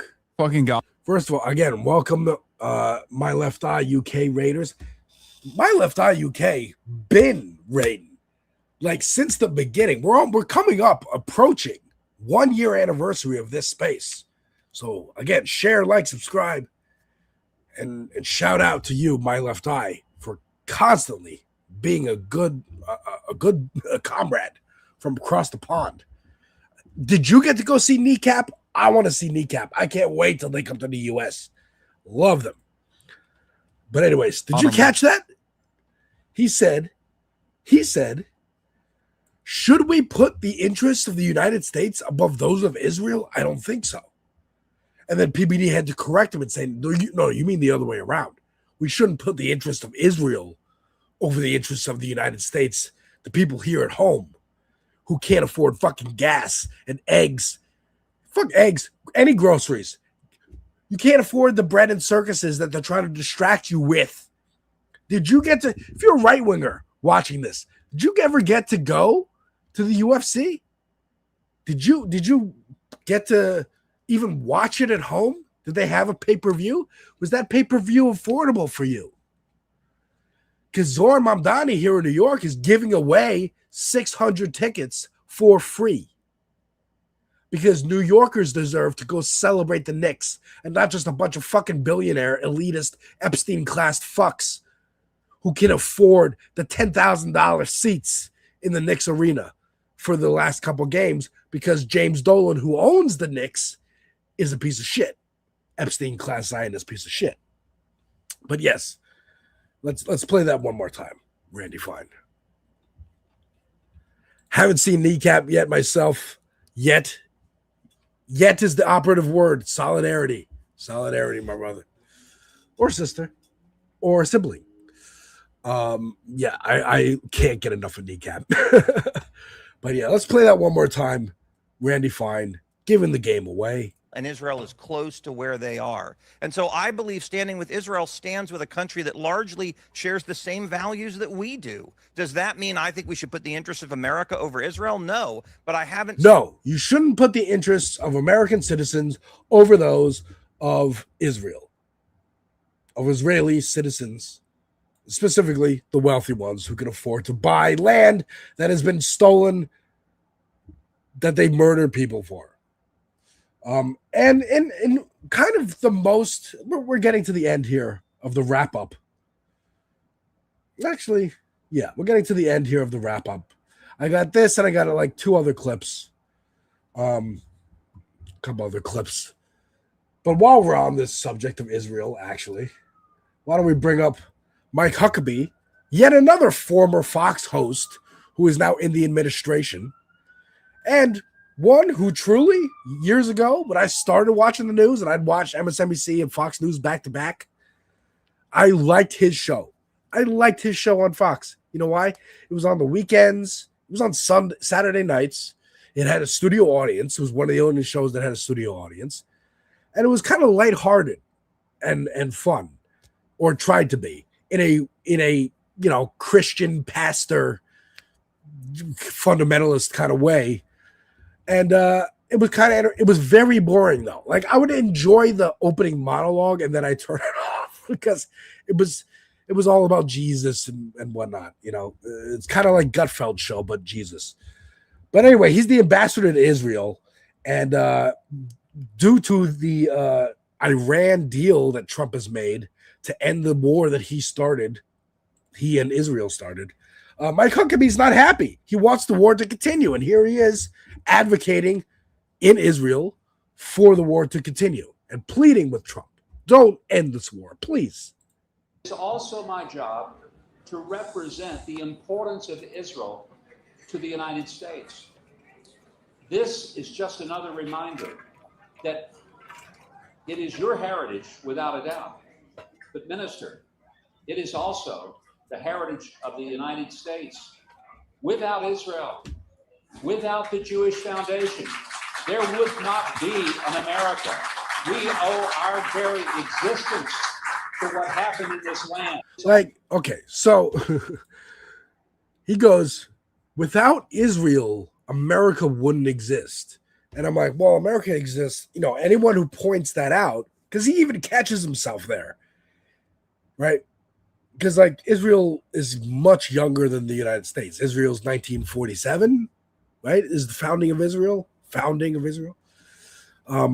And we are 250 years old ish.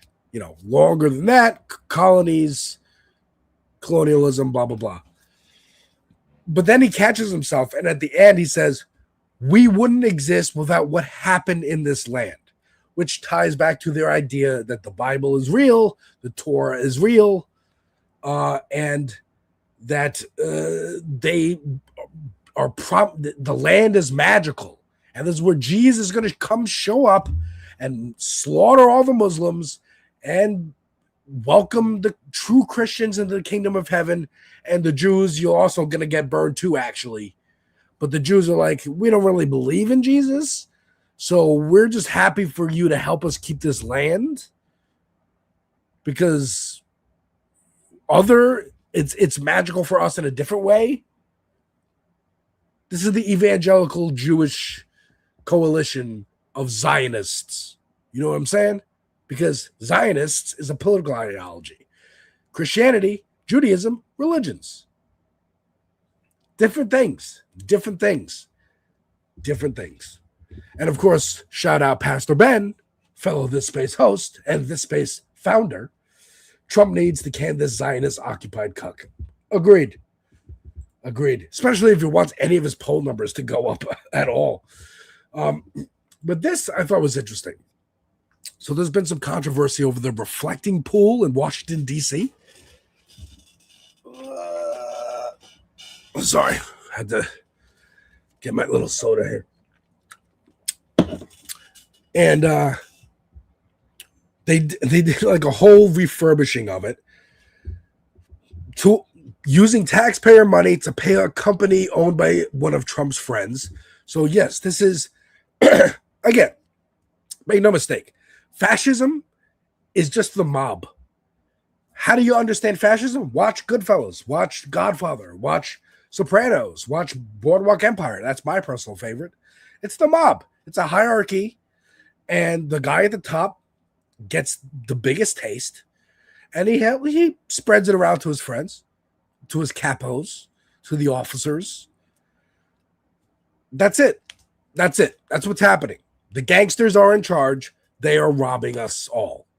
The world. They're robbing the world, because it's not just the United States. The global international fascists. It's Netanyahu in Israel. It's Putin in Russia. It's bitch in Italy. I forget her name. It's even Xi Jinping to an extent. And, of course, the Saudi princes and whatnot. MBS being the one whose name I know. But the reflecting pool got a redo, and of course they did a shitty job, so it's fucking green. And here's, they constantly quote 1984, George Orwell, where they say the party's final most important order was don't believe your lying eyes. Here is them literally saying, don't believe your eyes. It's not, the sky isn't blue. You're looking up, you're seeing blue. I'm telling you it's not blue. Believe me over your fucking eyes. Watch this. I'm here at the newly renovated reflecting pool. It's painted American flag blue. And the Democrats are going to tell you, oh, there's green algae. It looks so bad. But there's pool guys cleaning it up right now. No other president would do that. But President Trump is still cleaning it up. How is the reflecting? So he goes, the Democrats will tell you there's green algae. But there's pool guys cleaning it up. But we didn't need pool guys before this. Thank you, Andrew. Maloney. That's the woman in Italy who is a fascist. Slightly less than the one, that we have here. Just like the one who won in Hungary, beat Viktor Orban, also fascist, just slightly less. A fascist who's like, yeah, I don't want to burn the world while I'm still on it. Maybe we can burn it a little slower. And we got to get them out of office and replace them with progressives, of course. But, pick your battles. But this is crazy. This just they'll say it's green, but they have pool guys. But we didn't need pool guys before. Why do we need pool guys now? Because you fucked it up. Why do I know the words Strait of Hormuz? I didn't know that a couple months ago. We know it now because you fucked up. But yeah, hang on. Poonie, listen. I don't know what's going on with you. I don't know what's happening, but you're going on camera. You're in air jail right now, okay? This is what happens. When he starts barking off camera, I'm like, look, I'm going to show you to the people because the people love you. And we don't need your bargain. We're talking about the fascists. And I know you're a fascist. He's a fascist, this guy. I'm telling you. He's a terrorist. He's an IDF soldier. The things he does in the middle of the night on the floor, I'm telling you.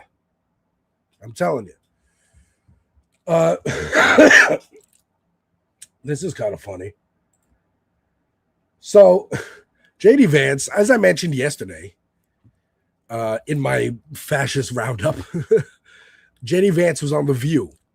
And it's a shame on all the hosts and the crew of The View that he walked out of that studio. But he walked out of that studio and he went to the Fox studio. And at the Fox studio, he went on The Five, which when I started watching the news 14 years ago, was one of my favorite shows on Fox. Shout out Bob Beckel, R.I.P. He was the one liberal on the show before Jessica Tarlov. But yeah, this is how they decided to honor the vice president being a guest host, by the way, not just a guest on the show, a guest host. And they gave him pickle cake. The couch fucker. Because it's National Fudge Day for the VP, but I thought it would be too gay. So I did pickle cake instead. I'm not sure if I got it right. Thank you for being here, Mr. Vice President, and enjoy your pickle cake. Thank you guys. All right, that's it for us, everyone. Have a great night. Sexy hippos and pickle cake. We should have offered the pickle cake mid the interview with the vice president. Pickle cake on the way to you. Thank you. All right, we'll see you later. Have a good show. I love that it's the transition between shows to right at the end. First of all, we got the shit mug because apparently it was National Fudge Day. That's what he said. That's what Walter said. He said, I thought it would be too gay to give you a fudge cake, a normal flavored cake. So I'll give you a pickle cake. There's no phallic there's no phallic kind of ideas that might come to your head from pickles, right?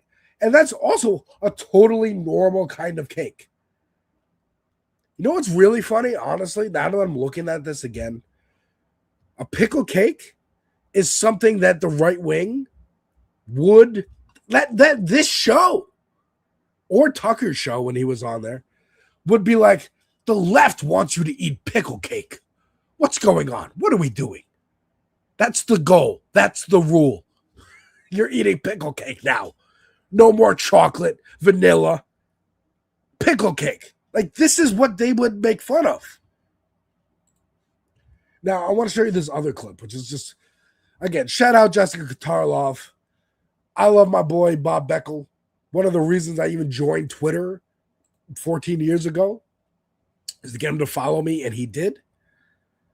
But Jessica Tarloff gets in her jabs when she can. And this was a pretty good one, in my opinion. So they're talking about like flip-flopping on positions, right, as a politician. You would adjust your beliefs about the country depending on an election. What a scummy thing to do. Yes, Jessica. You agree. Our vice president has changed opinions on some big things. No. That is quite a bailout. We have to go to commercial break. Isn't that funny? We have to go to commercial break. Isn't that fun? Now, what she was pointing out, first of all, Gutfeld saying, changing your opinion based on an election, isn't that stupid? And Jessica is like, do you not see who's sitting across from you and next to me? The guy who said Trump was America's Hitler and is now the vice president? Like, that's the that she was doing. And Gutfeld, again, the right wing thinks if you go, if you think for a second, if you take a moment to pause, you lose. You lose, sir. That's their rule. That's their rule. That's their goal. But she was literally trying to like throw Gutfeld a bone and be like, hey, idiot. He's the guy who called Trump Hitler. This is gonna trend, you fucking dumbass. And even Vance knew. And he tries to just laugh it off and go, hey, let's go to commercial. Hey, oops. Yee. Fucking cartoon circus presidency we have. The faster we get rid of these fucks, the better. The better. But yeah, again, this is my last clip of Fascist Roundup. And it goes into this whole idea of just how stupid they are, how much they want to have their own culture and don't. So they appropriate it and steal it like Israel does, like we did to the Native Americans. We. Who's we? My ancestors? My ancestors are Jewish, and they were Jewish immigrants from Eastern Europe, and the other half were slaves. So, no, not my ancestors. But, like I said, they have no culture. So something cool is happening. They want to claim it. They go, that's ours. That's ours now. That's the rule. That's the goal. And this is Rep. Claudia Tenney. I don't know who that is. On the Knicks. Who's Claudia Tenney? Who are you? American attorney and politician serving Congress in New York's 24th district. I don't know where that is. Oh, New Hartford, upstate. Yeah, okay, that makes sense. And she says, I'm worried about the violence. This is after the Knicks celebration. This is the celebration on Saturday night, right? The right is trying to spin this as New York is chaos, even though this happens every time any sports team in any city wins or loses anything, any championship game. And yeah, there were small moments of violence, and those are bad. Shouldn't happen. Condemned. There you go. But it was not the vast majority of what was happening on Saturday. It was celebration and elation. Same thing is going to happen tomorrow for the parade. But this is what she had to say. I found this very funny. dreams, but I'm worried about the violence. And yet, look at Jalen Brunson. What an amazing American citizen. His wife is Jewish. She's a physical therapist. Are we going to see more anti-Semitism in this parade? I hope not. I hope people can unify around sports. It's one of the great things about sports is we can unify and we can put political differences aside. And I hope we're going to continue to do that. You can dreams, but I'm so in the same breath as she says, first of all, I don't know why. Where's the anti-Semitism in this footage? I mean, look, this is clipped out. There's longer footage. I think there were people holding Palestinian flags at some point, which, good solidarity. Hey, this is our city, blah, blah, blah. We win, hooray, victory. Free Palestine. Good shit. I guess that's the anti-Semitism, just holding a Palestinian flag at all. And then the sneaky thing she does is try to, and watch, they're all trying to do this right now, claim that the Knicks star player, the MVP, Jalen Brunson, is Jewish because he's married to a Jewish woman and has children with her. When I was a kid, I tell a Jew, I'm half Jewish, half Christian, half white, half black. And they say, well, which parent is Jewish? And they go, your mom. And I say, my mom. And they go, oh, well, that means you're Jewish. It cancels out. I'm like, no, it doesn't. No, it doesn't. It doesn't work like that. I don't think God is like, oh, which parent is what? Okay. Well, then that one's going to go to hell because the dad is Jewish. So that doesn't count. Also, isn't every religion patriarchal? Or those three? Islam, Judaism, and Christianity? Because I know in Christianity, they say, because I would tell Christians, my dad's the Christian. Oh, well, that means you're Christian because your dad's Christian. Okay, so both of them cancel each other out. So, like I said, I'm half and half, you fucks. Stop telling me what I am. Stop telling Jalen Brunson what he is. Stop telling his children what they are. They're going to have their own fucking identities. This is fucking crazy. They're trying to colonize the Knicks. They're trying to colonize the fucking Knicks, dude. That's my point. That's my point. That's the goal. That's the rule. All right. I'm having too much fun. You know why? Because I'm relaxed. I did everything I wanted to do. I got it out. I got the Spider-Man reaction out. I finished work. I'm good. Oh my God. Next segment, folks. Next segment. And what is my next segment? Good news. It's good news. I like good news. I like having a good news segment.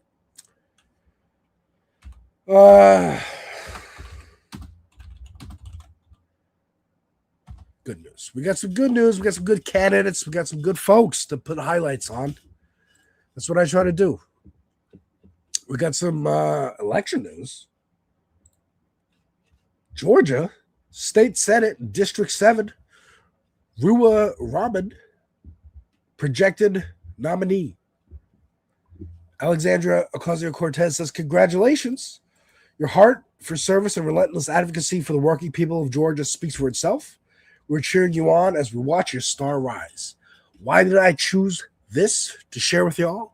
Because if you don't know who this woman is, this is the Democrat who asked the Democratic National Committee if she could speak at the Democratic National Convention. There's too many acronyms. DNC and RNC both stand for several different things, and it gets confusing. But hear me out. In 2024, they had the National Convention to announce Kamala as the nominee, right? 3 days, the RNC has theirs. She asked, a lot of Democrats were asking, can we have some Palestinian representation? Can we signal to the left that we're not going to continue this genocide, aiding Israel in their genocide, enabling them to commit the genocide in the first place? At least have a Palestinian speaker. Give a little bit of a say. Hey, come on, vote, to get the energy that you lost when you kneecapped the campaign, when Biden decided to rerun instead of only run for one term and not have a fucking primary and all the bullshit that they pulled in 24. Anyways, can we have a little crumb of goodwill? And they said, go fuck yourselves. So I like us, I hope she wins. I hope she wins. I hope she continues to be a powerhouse. And this is Georgia. Once again, this is Georgia, where they are trying to redistrict. It's this. No state is solid either color. And I would be willing to bet the most representative of the United States is blue. Or at least the policies that people want are policies that could be sorted into the two categories of red and blue, into the blue category. But we just got to communicate that. And that's why we're here on this space, folks. Like, subscribe, share. Tell your friends we're here. Tell your friends it's been a year. Look at my freestyle. Over here. Come on. I'm from New York. I got to try. Speaking of New York, we got Daria Chevalier. I'm laughing at myself trying to pronounce names, dude. I suck. I'm really, really bad. This is during her debate, which I believe aired during Game 4. This might be another one. No, this is another one from last night. So she was asked to apologize for tweets that criticized Kamala Harris. And look, she's running to be a politician. She knows she has to eat shit. She's eating the shit. It's okay. Sometimes you got to eat the shit. Zoran's eating shit. Tons of it. Sometimes you got to eat shit. I just watched The Wire last year, okay? I learned this new term. This dude's running for mayor on the show. Got his advisor, his mentor, tells him, you know what being mayor is like? It's eating a plate of shit during the campaign, plates of it. And then once you get the job, you're fighting for the job of eating shit. And then people are going to bring you big plates of shit on silver platters over and over and over again. And then you're going to run for re-election. So you're going to have to eat even more shit for the privilege to continue to eat shit. But here's Daria Lisa proudly eating shit. And I fucking salute her for this.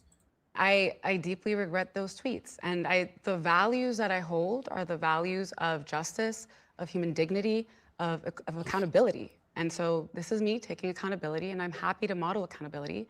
And I also must ask that my opponent be accountable to his own record, a record that is one in which he has held political office, has had power over our community, and that has had an impact on the day-to-day lives of New Yorkers and the policies that he has enacted. I deeply regret those tweets. So this is apparently a portion of the debate where they asked each other something like, hey, will you apologize for a cross-examination thing? Like they asked each other a question, I guess. And he asked if she'd apologize for the tweets criticizing Kamala Harris. And then here's this account, I Am Blakely, who's I think she's like a content creator in, I guess, Bushwick. Shout out New York again. Saying they're really trying to make a fucking tweet more of a scandal than Espial's, who's the incumbent, actual record of empowering ICE, Trump, and being a puppet of Israel. And that's the point. And she even threw that in there. I will eat the plate of shit, but I'm going to toss that fucking shit right back at you and be like, you got to eat yours. You got to eat yours. Yours is way bigger than mine. So again, shout out Daria Lisa. I hope you win. And this is another great piece of this interview, this debate here, where she's talking about why she was at a pro-Palestine rally, right, on October 8th. How could you? How could you? Now, a couple of years later, we all kind of maybe sort of agree that Israel had a little bit of a disproportionate response. That's the most you could possibly say on mainstream media. A disproportionate response.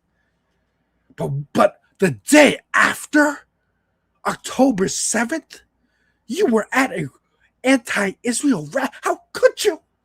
And here's her fucking response. Her background Shut on up, this Azor. discussion and being there. Human being. Language that was just used. I would never celebrate the And being I'm there. shocked by the dehumanizing language that was just used. I would never celebrate the death of any human being.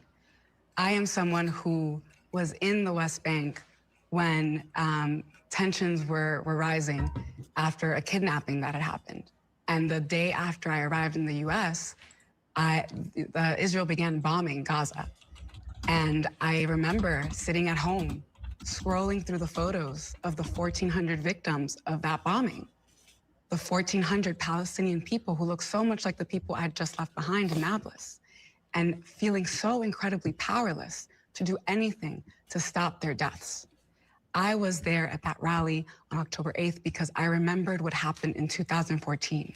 And I knew that the reaction would be an outsized reaction that would cause the death of thousands upon thousands of people.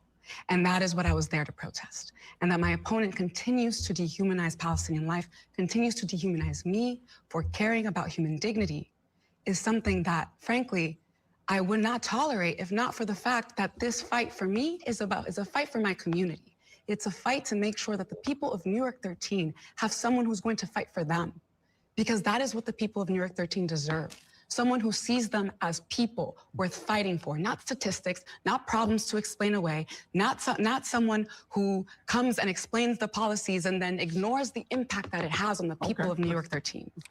Errol, you know, what has happened in Yeah. That's how you fucking answer that question. That's good shit. Do not fucking apologize. Do not fucking apologize. Nothing. Love it. Love it. Vote for her if you're in New York 13. Matter of fact, this is the dude on the debate stage mocking a constituent who's struggling to afford rent as he cashes in with corporate donors. Shout out Sunrise Movement for capturing this clip. Check this out. My mom and I lived in our apartment our entire lives, and we're still struggling to pay our rent. Why can't you help us? Please. Please. So he's just like, bye. I guess you're going to move out or leave. I was wondering, you know, as a constituent, I know you really care about that thing, right? So I was wondering. Oh, this is a campaign thing? So I was wondering if you care about what I think. I think this is Chelsea Market. It looks kind of like Chelsea Market. And this is a staffer trying to block the camera. I'm so sorry. Hold on, sorry. This is Chelsea Market. $100,000 from the APAC donor. Hey, how's it going? I have lived in your district my entire life.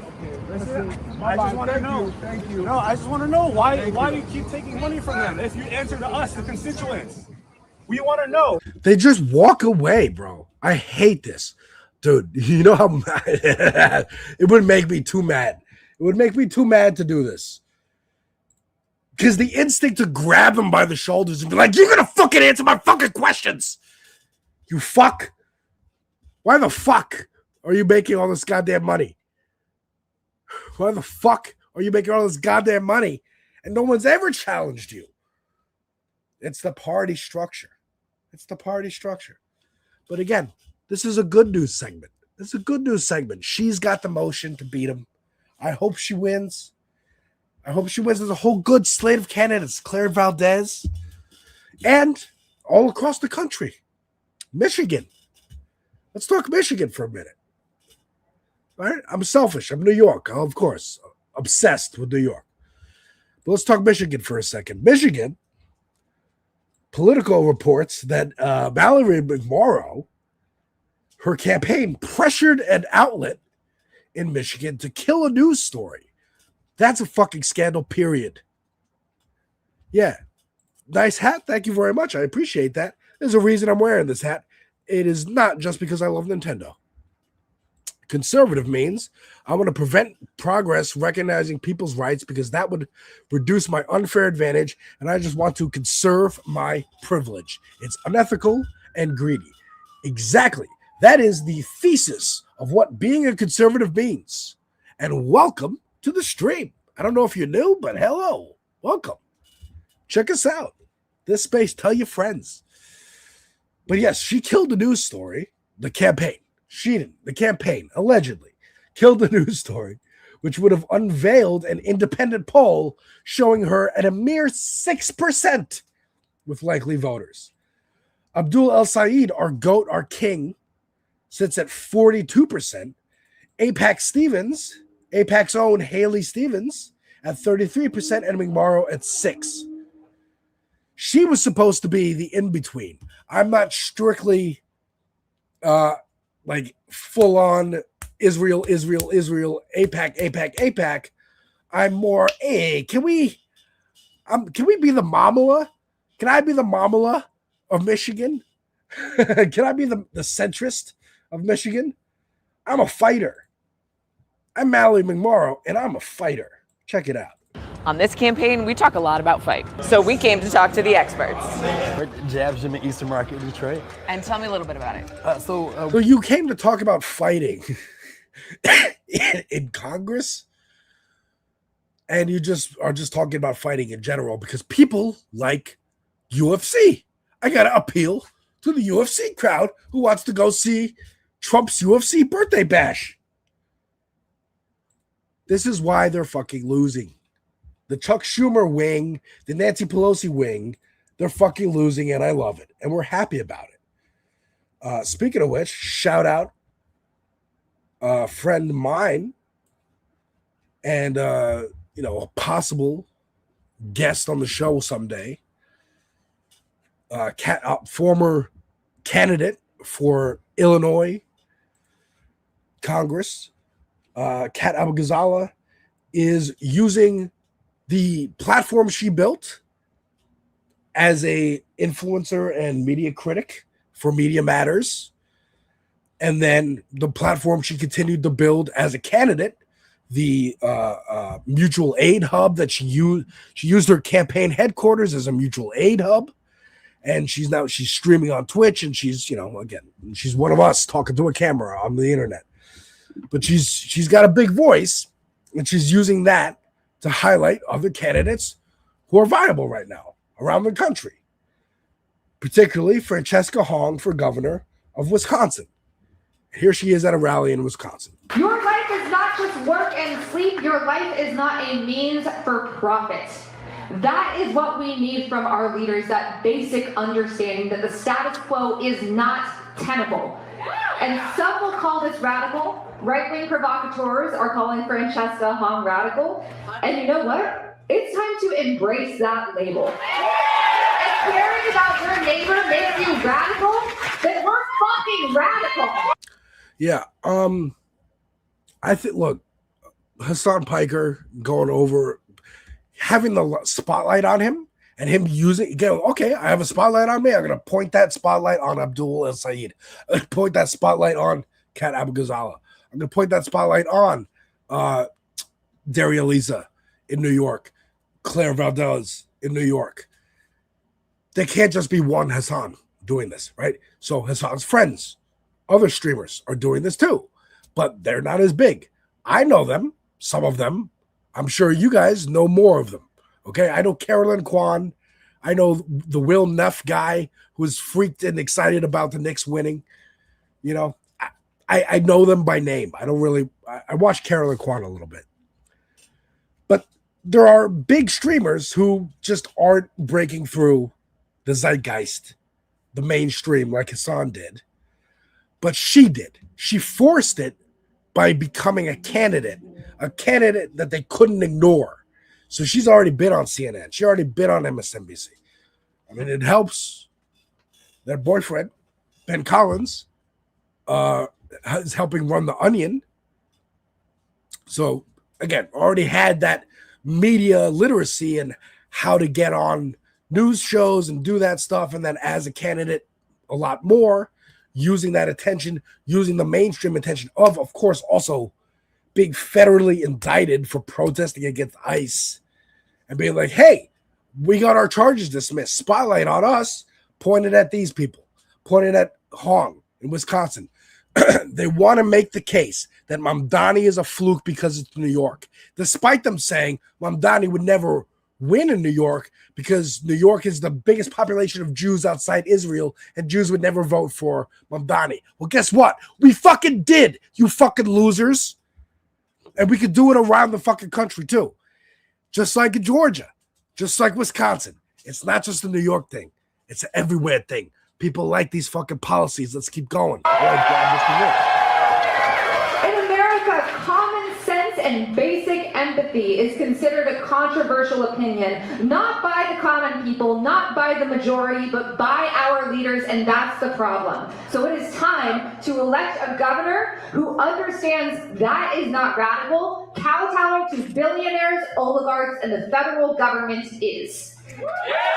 With our government run by billionaires and neo-Nazis, and oftentimes both at the same time, it's time for strong state leadership to lead that fight. Some politicos consider Wisconsin purple and as a litmus test for the rest of the country. And the best way to show that we as Americans do not stand with ICE, with Nazis, with hate is through you, through your state. Let Wisconsin be the litmus test to show that America is radical. Wisconsin is radical. Let's show them what states can actually do. We don't let ICE run roughshod over our cities. We pass legislation like Francesca's Keep Families Together bill. We don't abandon our queer and transgender neighbors and friends. We commit providing life-saving health care to all. And we do not collapse under the burden of rising prices due to billionaire greed. We create permanent affordability for the working class. It is the bare fucking minimum. That is safety, and that is what Francesca Hong and you are fighting for. But she needs your help to win. They have the money, but we have the people. You know what's fucking inspiring as fuck, dude? Man. Dude, 2023, she's at my birthday barbecue. 2023, Kat and Ben are at my birthday barbecue. And Ben's like, yeah, I think we actually might be able to pull off this onion purchase. 2024, she's protesting outside the DNC to get Ruwa Rahman to be able to be a speaker at the DNC. 2020, what is it now? 26? Yeah, 2025, end of 2025, she announces her run for Congress in Illinois, almost wins. AIPAC fucked her. AIPAC fucks a lot of people, okay? It happens. She got close, though. She got real close. She got really, really, really fucking close. And now, she could be, again, another spotlight for these candidates, like Hassan is. I love it. I love it. Just because you, again, like Brad Lander is a good example too. Just because you don't get the spot as mayor, you're not done. We're in this fight. Jamal Bowman, he got taken out by AIPAC. What's he doing? Doing the same thing. Going out around the country, lending his celebrity, his support, his spotlight, sharing his spotlight. That's what we're trying to do on this space. We have bigger creators. We have smaller creators like me. We share our spotlight with each other, try to amplify all of us. Rising tide lifts all boats, and we are the tide. Because like Kat said, they might have the money, but we have the people. And lastly, well, not lastly, exactly. Almost second to lastly, Javier Bardem using his spotlight, his celebrity, his moment, honoring him. Okay? This could be a short, Nick, Jet. This could be a short. Javier Bardem got a star on the Hollywood Walk of Fame. And he used that moment that is about him and his career to talk about Gaza. Because that is what you do. That is why I mentioned Kneecap earlier in the broadcast. Kneecap, it was a small rap group. They had no reason, like they just like, hey, we have a little bit of spotlight. We're going to talk about what we care about. And they're under occupation, British occupation. And so was most of the rest of the world. And Gaza is under Israeli occupation. So they had solidarity. Being a good person just because that's the right thing to fucking do. That's Superman's fucking message. That's where I get it from. I don't get it from the Bible or the Torah or the Quran or anything else. I get it from comics. I get it from Superman. But Javier Bardem, I don't know where he gets it from, but he got it. Gaza, along with the brutal violence of the settlers in the West Bank. They both are crimes that frame us all in this time in history. Gaza, along with the brutal violence of the settlers in the West Bank. They both are crimes that frame us all in this time in history. Again, I just wanted to play that twice. One, because, man, he's awesome. He's great. But again, using his moment, I have a little bit of spotlight on me right now. I'm going to use it. And of course, let's end. I am a New York supremacist. Let's end with New York. With Mamdani at Rikers Island at a graduation. Because, yeah, people go to school while they're in jail. They get GEDs. They finish high school. They finish college. They graduate. But we don't see those speeches usually. But here's Mamdani using his spotlight. This is the warmth of collectivism, baby. This is helping each other. From Hassan to Kat to Mamdani to Jamal Bowman, Corey Bush, AOC, to here on this space. We're all using our platforms. What little we have, I have 700 subscribers on YouTube? It's fucking nothing. I made a Spider-Man video. I mentioned this space. I made a Tupac video. I mentioned this space. I'm trying as much as I can. Here's Mamdani using his spotlight to be like, hey, these people in prison are graduating. This is a good day for them. Let's celebrate these people. These are neighbors. These are New Yorkers. And I wanted to mention that too. The way I don't know, this like a group message went around or George Soros infected us all. But the way of saying neighbor, our neighbors in Wisconsin, our neighbors here in New York, that's a very Mr. Rogers thing. And I think that's a really great way to refer to other people, even across the world, our neighbors in Europe, because we are all neighbors. We live on a rock together. We're fucking germs on a rock in space. You fucks. And you want to fight with each other?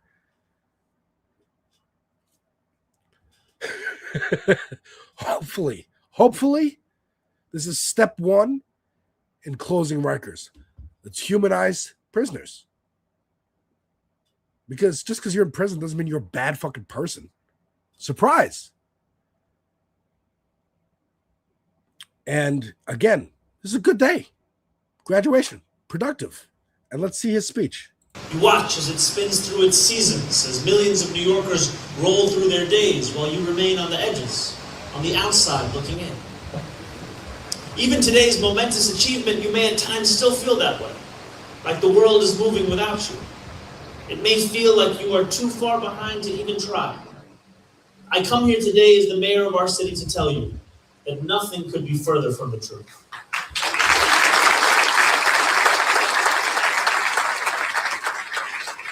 If today is proof of anything, it is that you have the power to move your life forward even when everything feels like it is pulling you backwards. And no matter what is waiting for you on the other side of your degree, be it college or be it a career, there will always be a place for you in New York City.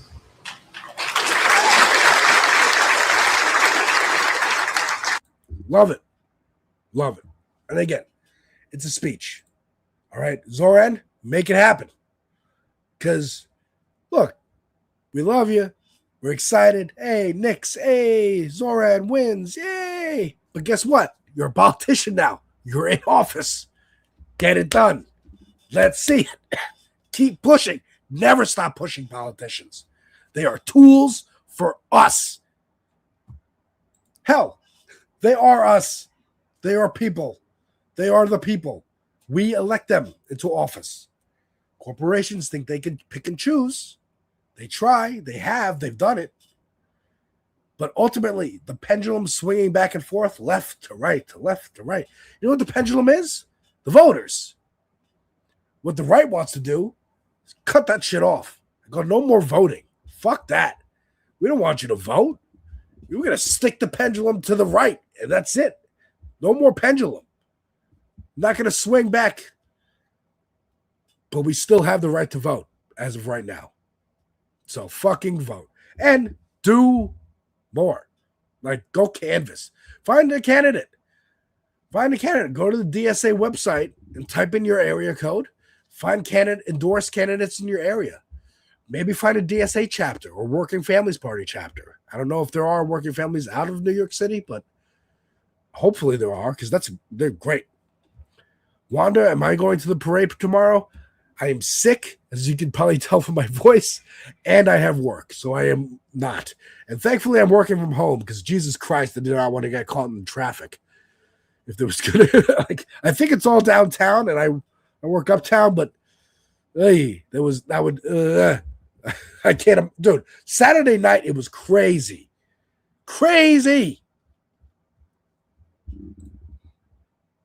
But yeah, you know what, folks?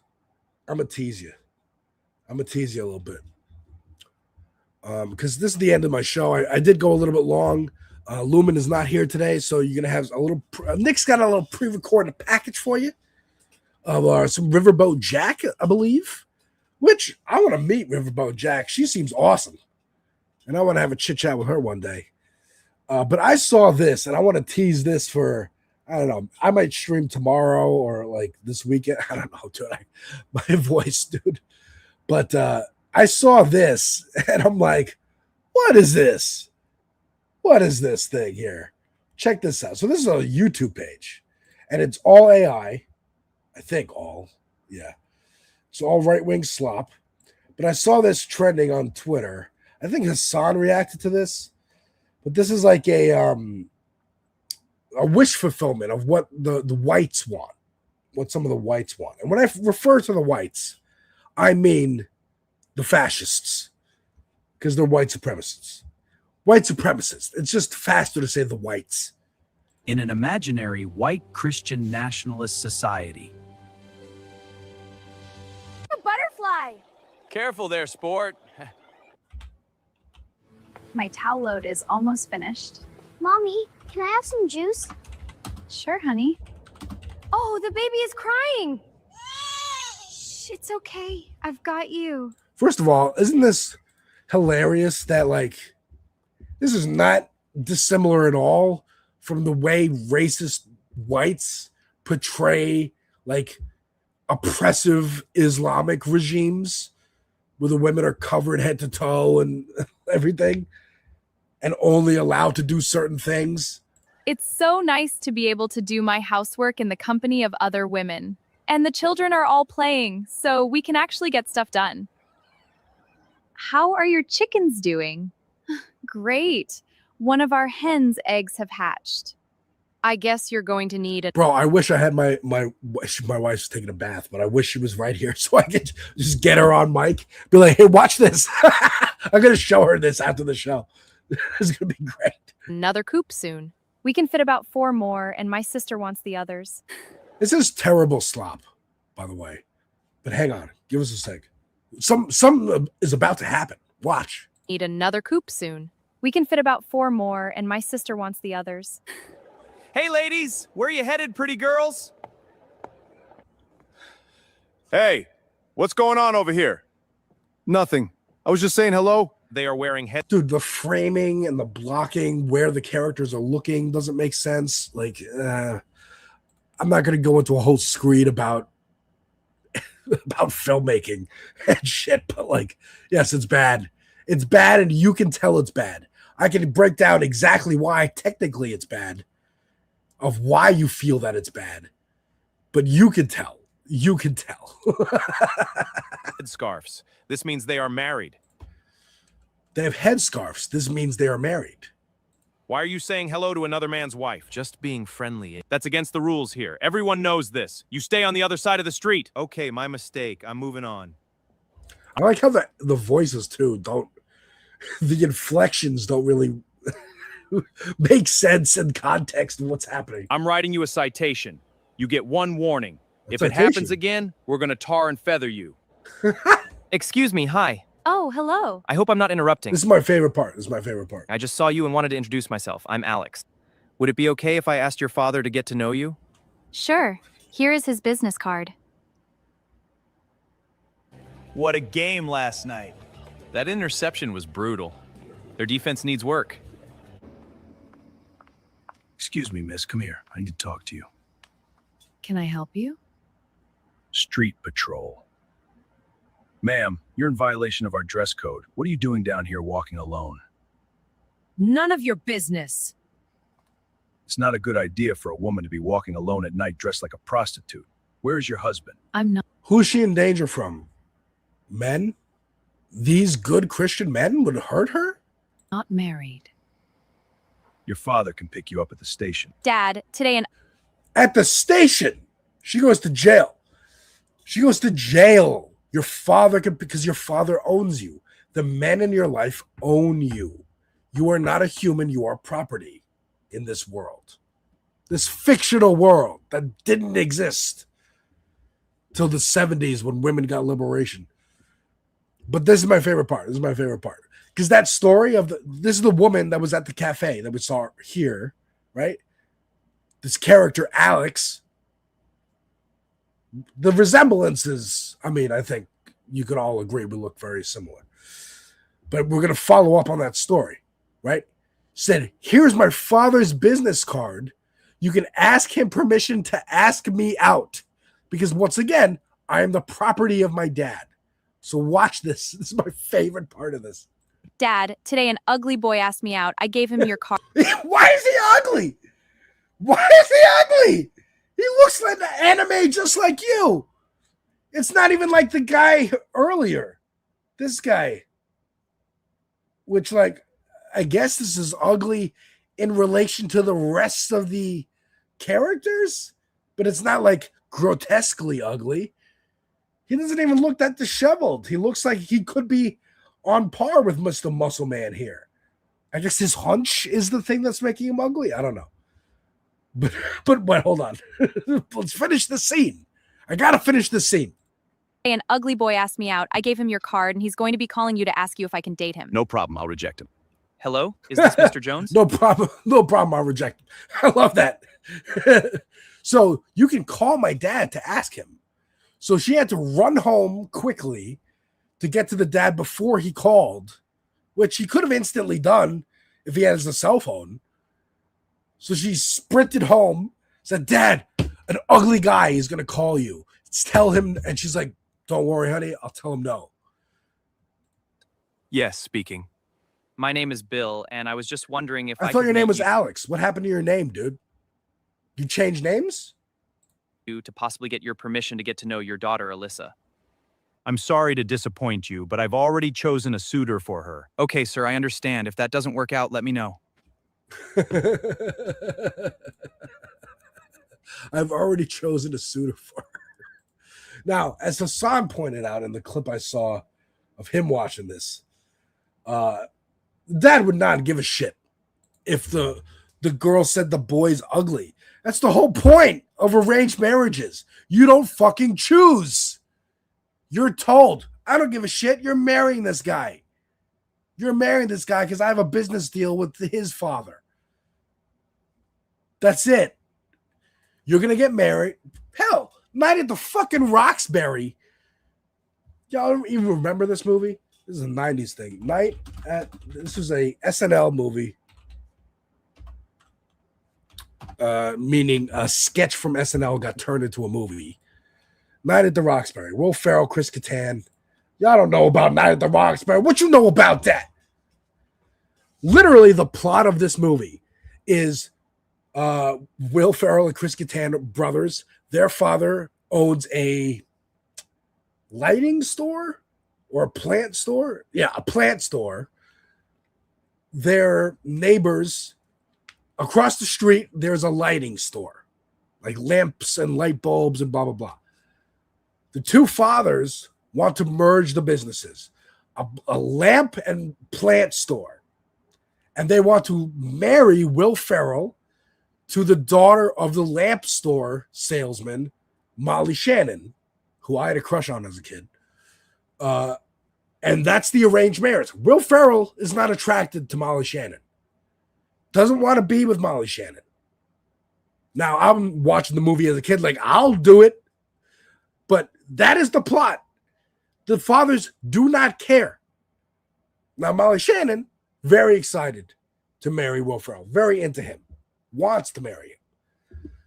But that's a spin on the actual tradition, which is the woman is the one who's like, I don't really get... Because usually even the son of the business partner or whatever would be like, I want to choose the prettier daughter. Remember Game of Thrones? There was a whole thing with the Freys and like the Starks being like, I want to choose the daughter because, or the Tullys, the Starks' mom's family, her cousin is going to marry one of the Frey girls. And he's like, can I pick the hot one? Blah, blah, blah. What about the girls? Do you think they're excited to fucking marry you? Bro, I just wanted to do that because there's a whole YouTube page of this. There's also a follow-up of people, of their reaction to people reacting to this video. Of being like, oh no, it's Handmaid's Tale, Handmaid's Tale. Actually, I'll just show you a little bit of it. Did you see that video from SEMA726? Gender segregation in polite... Oh, yeah. Did you see that video from String of Letters and Numbers? That's also the thing. SEMA726? CMAA? What the fuck is that? Did you see that video from SEMA726? Gender segregation in polite society? Yeah, these Christian nationalists are psychos. They want Sharia law for white people. Kathy, my goodness, this is not a drill. Handmaid's Tale, Handmaid's Tale.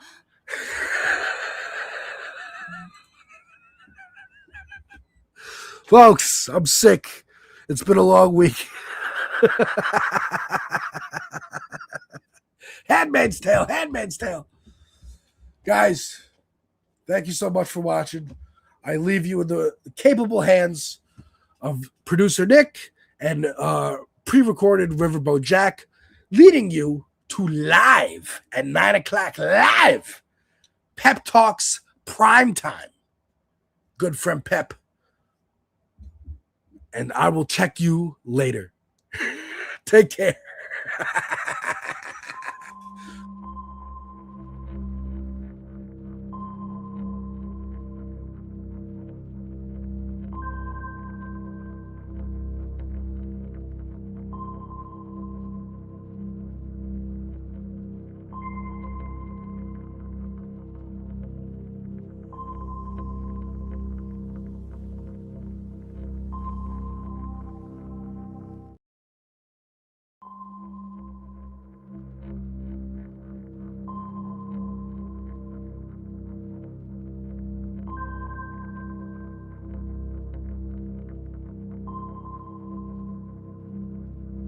So, folks, we need to talk about the fact that this piece is hitting Politico And, I don't think many people are going to make much of this, right?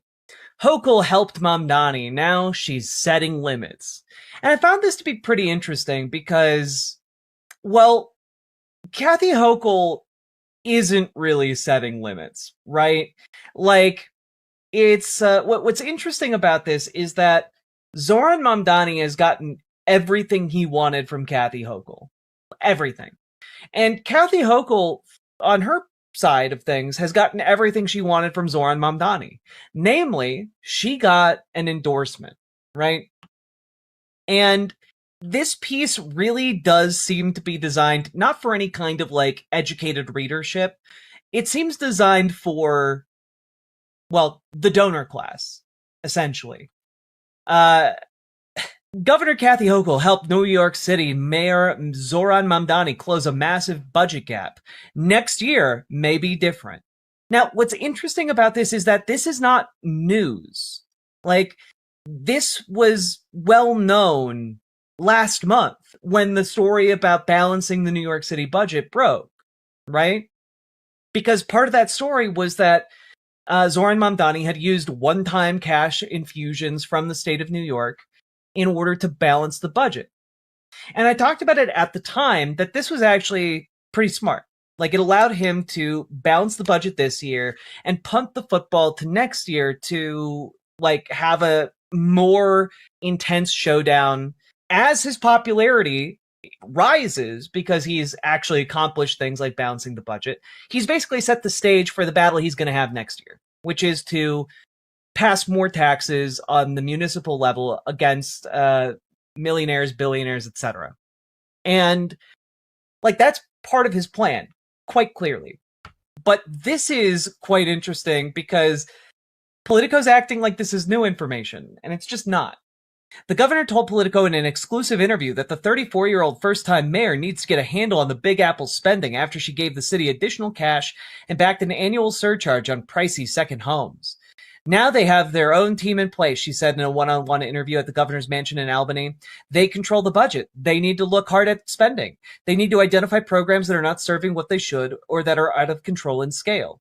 And asked if the mayor should anticipate a different dynamic when he pieces a budget together next year, Hochul said they manage their budget now, which is interesting because, again, this seems designed to be like, don't worry, donors, we're not going to help him out anymore, which absolutely was the case, right? Like, that was always going to be the case. Kathy Hochul only needed something from Zoran Mamdani right now because she's seeking re-election, right? Like, she is, like, seeking to get his endorsement, which she got. So the leverage has, for a time, ended. And so she's willing to kind of be like, well, I'm going to maintain positive relations with Mamdani, but I'm not going to, do him any more favors. And that's kind of what her centrist donors are looking for, right? They want to make sure, like, she's not going to go full socialist in favor of Zoran. What is interesting about this, again, is that she is trying to take credit for a lot of the good things that he has done, like childcare or the various other initiatives that he's been pushing on the city-wide level. And it's just kind of like, okay. But none of this is an attack on Zoran Mamdani directly. All of it is just signaling to donors, I'm not going to be going further left on these issues. And I think that's fine. I think that's fine because Zoran won this exchange. Like, this battle went back and forth, and Zoran got the better of her. She knows that. Everyone in the political knows that. And donors are scared. And I think it's good when centrist donors are scared and concerned about rising leftist stars in this country. And so what I find very interesting is that Mamdani, in the meantime, is building a New York-based leftist coalition. We a couple days ago, we covered an ad that Ben Shapiro showed that had him, assembling with like Brad Lander, and it's been interesting to say the least. He's assembling a team, as it were. And Mamdani, by endorsing Hochul, did snub a farther left candidate in the governor's race, Representative Adriano Espiat, right? Or not Adriano Espiat, the Antonio Delgado, my bad, who is the lieutenant governor. And meanwhile, Mamdani has drawn blood from Hochul's team by opposing, and this is where I got it confused, Representative Adriano Espiat, because he has opposed that re-election campaign. And that, I think, again, indicates that the conflict here between the left wing and the center of the Democratic Party is far from over.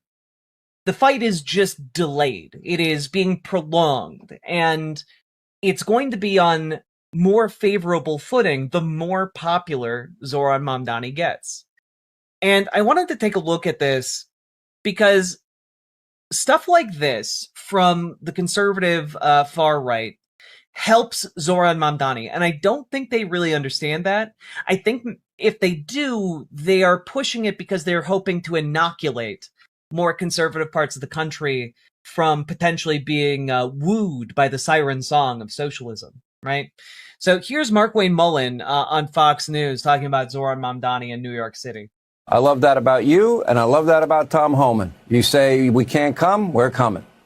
No, absolutely. You're not going to tell us where we can and cannot enforce our nation's laws, because we are not, Sean, picking and choosing which laws we enforce. We enforce the laws that Congress passed. And for the Mayor Mamdani, who's absolutely destroying a great city like New York, to say that ICE needs to be abolished, I mean, come on, they're immigration custom enforcement. That's their job. And so he wants to have open borders and wants to allow criminals to run their streets. Well, his constituents don't want that. And they want... I love that about you, and He's destroying New York City by opposing ICE. That, like, you're literally just listing some of his greatest hits, you know? Literally just listing some of his greatest hits. Now, I will say, Zoran Mamdani has so far failed trans youth. And I'm not entirely sure why. It does seem to be something that is calculated. And he did in a recent interview pledge that they are working on trying to find a solution that allows them to support trans youth and get them the care that they need without getting government retaliation, right? Essentially, they don't want the federal retaliation for helping trans youth, but they want to figure out a way to do it. I don't know if they're going to be able to square that circle. It seems to me like the only solution there is to go fight. There are already orders in place for the hospitals in New York City to comply with gender-affirming care for trans kids. And I'm not entirely sure why those hospitals have not yet resumed care. That, I think, is a big problem. I do think it is one that they are working on. And I assume that largely due to the fact that Zoran Mamdani has created an entire section of the New York City government dedicated to handling LGBTQ issues that is headed by a trans woman. There are trans women on his team that have publicly attested to the fact that they are working on it. I do think that they are working on it. I do think that people need to see more results quite a bit faster. That is maybe the one big disappointment I have so far. He wants to be able to have trans youth healthcare without making the government angry, while Zoran is both not enforcing things on private hospitals and is also opening public clinics that do not serve people under 19. That's the thing. And that's what makes me wonder what the hell is going on, because no one in the administration and no one in DSA New York seems to be willing to talk about what is going on.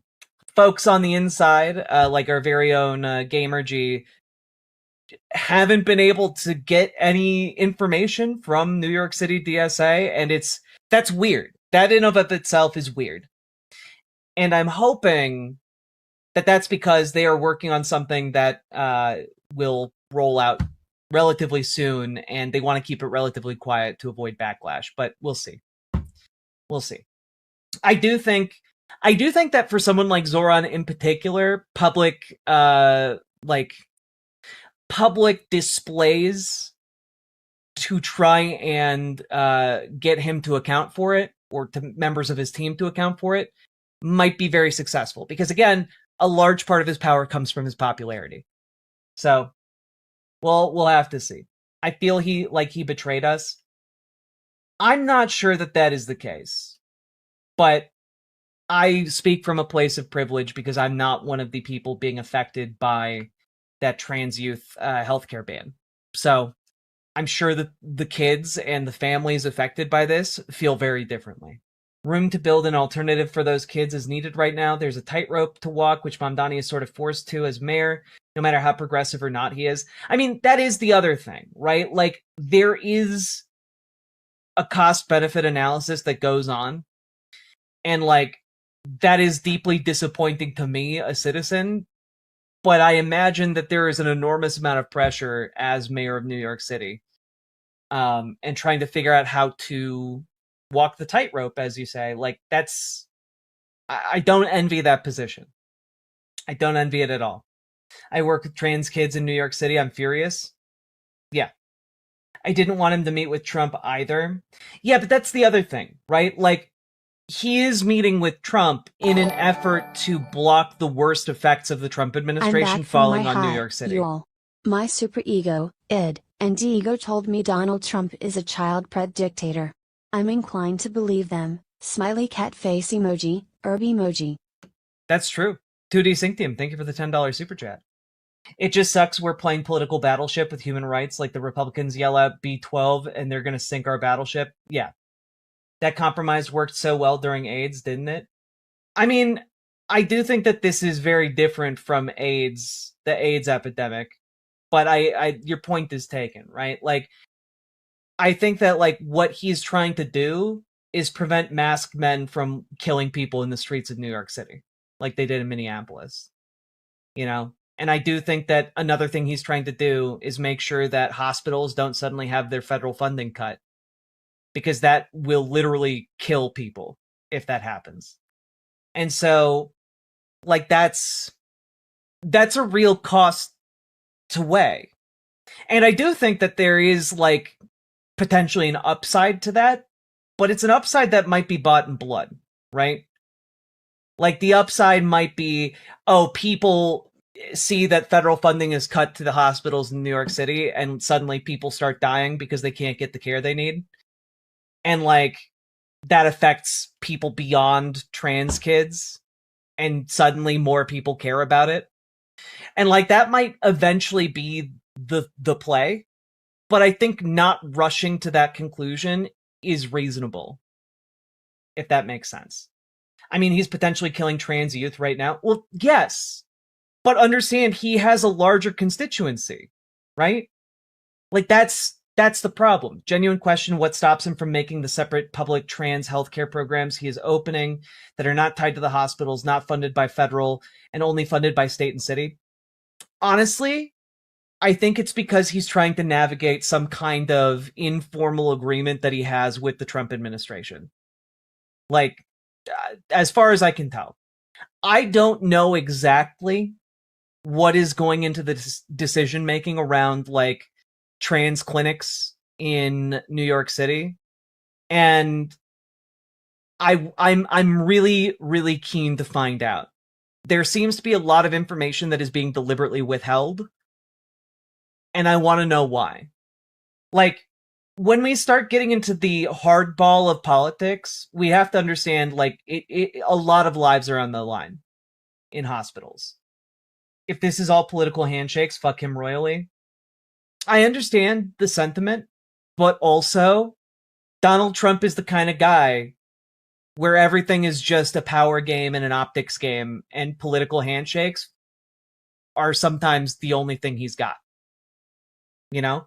Sometimes a political handshake in that circumstance might be the thing that it stands between like billions of dollars going into your hospital system and allowing the hospitals to function or not. And like, I want more information specifically to know if Zoran is rat fucking us. Because if it turns out that he is, then of course I'm deeply, deeply furious. And if instead there is like some kind of plan in the works, as has been intimated in like a lot of his team's public appearance on this, then I want to know what that plan is as soon as fucking possible. Because personally, I think if there's nothing legally stopping it, why can't they open specific clinics that are only funded by state and city and thus are not beholden to federal funding? Like, I know it's not why can't he just? I know it's this is super complicated. I'm just thinking about alternative options. I mean, part of what might be happening is that their plan is to set up like this, and this is purely speculation on my part. I have no insider information that indicates whether this is the case. But I would speculate maybe part of what is going on with these clinics is that they are launching the clinics to exist as separate entities, independent of state and city funding, so that once they are set up, they can then be retrofitted to serve trans youth. And like, that might not be something that they are terribly keen to advertise prior to the clinics coming online. Does that make sense? Because I think you're right. I don't think there's anything legally stopping them from doing that. But I do think that that might be something they are interested in more quietly launching in an effort to reduce backlash that could spill over to other New Yorkers. And it's not, I recognize that it is quite a cold comfort to like speculate and just hypothetically like throw out ideas like that. But that's where I'm at. And I think that's where most of us can do on this, because in the absence of any additional information, his team keeps saying they're working on it. He keeps saying that they're working on it. And I don't have reason to believe that they're lying, but I am deeply dissatisfied with their progress. So I guess that's kind of where I'm at on that one. Now, I did want to go over this particular exchange, right? Because we're not quite done talking about Mamdani. I thought this interview that he did with MS Now was quite interesting. This aired about 4 days ago, and it is a really interesting back and forth that I think does have sweeping ramifications for not just New York politics, but for the politics of the rest of the country. Because I think it gives insight into what Mamdani is trying to do. I think maybe that also gives us maybe some insight into what he, like, or at least makes me think that he is being genuine when he talks about looking for solutions for trans kids. Obviously, it hasn't been good enough so far, but let's just take a look at this interview. Thank you so much for doing this. Such a pleasure. Thank you for being here. Let us into City Hall. After you win in the primary, I'm going to take you back a little bit. I'm going to turn up the volume on this, actually. The New York Times ran a headline that said, Mamdani triumphed without a majority of black voters.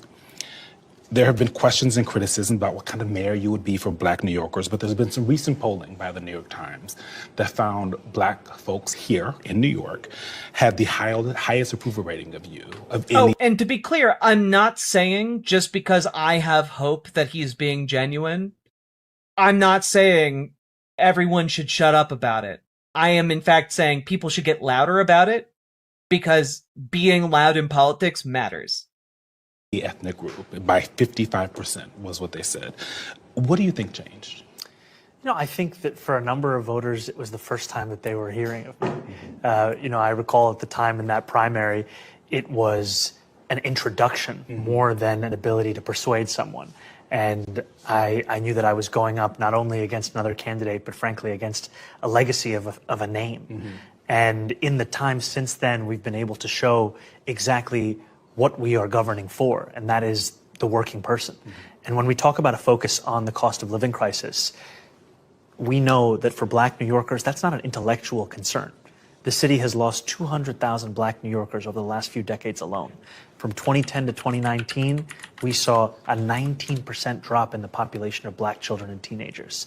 So in focusing on the affordability crisis, in delivering on that crisis, we are finally bringing the struggles of Black New Yorkers and New Yorkers across the 5 boroughs to the heart of our politics and not just to the footnotes of it. Yeah. There's been a long-running criticism, argument made about Bernie Sanders, Democratic Socialists in general, that Democratic Socialism treats class as the primary lens and race. Okay, we also need to, I'm noticing now we need to make this mono audio.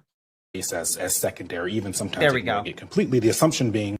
And I do think we need to turn it up a little bit louder, actually. That if you fix the economic inequality, racial inequality will just follow and doesn't require its own focus. It seems like you're saying you disagree with that. I think that we need to have a vision that encompasses all of these things. We have to have an understanding of the impacts of class, and we have to have an understanding of the impacts of race. You know, we cannot divorce the racial inequities we see across the city, which are so stark in just the measurements of median household wealth and income, from the political choices and decisions that have been made over many years. And, you know, I even think about there was a policy that Rudy Giuliani had implemented of a tax lien sale. We found that the city was 6 times more likely to sell tax liens in a Black neighborhood than in a white neighborhood. That's, you know, that and the impact that it has on home. Oh, this is interesting. Just the other day, Mamdani gave an exclusive interview to The Advocate and said that he hopes the measures his administration has adopted so far can help protect the city's LGBTQ plus community. Quote, "We view it as part of a longer-term commitment to safeguarding the rights of queer and trans people across the city, across ages," but then was very, did not specify how that would affect trans kids. And earlier he did talk about how the city's gender affirming care fund would help residents of all ages, but did not specify how it would apply to trans youth. So again, there is a lot of language that he is employing publicly to talk about how the city is going to support trans youth. The details are pretty sparse, though.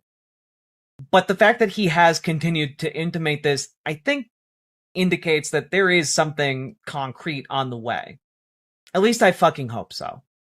Homeowners, one of the reasons why we put a pause to that sale. And I think it just speaks to the many ways in which government has exacerbated racism across not just the city, but frankly, across. Well, I mean, I would love to turn on subtitles. Unfortunately, this video does not have subtitles available. Our country through its political choices, and it's time to actually address it through not only acknowledgement, but frankly through affirmative policies. Yeah. Even with that, with the numbers that we saw from this New York Times Mayor's poll, there's still critics. There's always going to be some who say that you're still not doing enough. There was a lot of criticism about whether or not you had enough Black staff, enough Black people around you who are political professionals. What do you say to them? Yeah, I think it's a city of 8.5 million people. I don't begrudge any New Yorker of their opinion. I'd frankly be concerned if we had 8.5 million people agreeing on one thing besides the Knicks. I think there's a lot of agreement. We're incredibly excited. And I think this is an administration where we're looking to not only reflect the city at large, but also to address the concerns of the city at large. And to have this opportunity right now, it's one where we can show that it's going to be about delivering universal child care for the first time in New York City history for 2-year-olds. It's also going to be about paving over 102,000 potholes in 100 days. That's the way in which we can combine a pothole politics that shows that there's no problem too big, no task too small. Yeah. I want to move to the racial equity plan. Please. From the city. The Times reported that the administration chose not to restore references to diversity, equity, and inclusion that had been cut from a draft that you inherited from Mayor Eric Adams, and that officials expected federal blowback. So I guess, did you or someone on your team keep that DEI language out of there because of a fear with the fight with the Trump administration? The focus. I think there's also, they're talking about fighting the Trump administration right now. I think there is also an element of this where they want to finalize the budget and get it passed. because again, a lot of the language around the budget has indicated, oh, the 15 million or so dollars allotted for trans affirming care is going to go towards services for trans kids.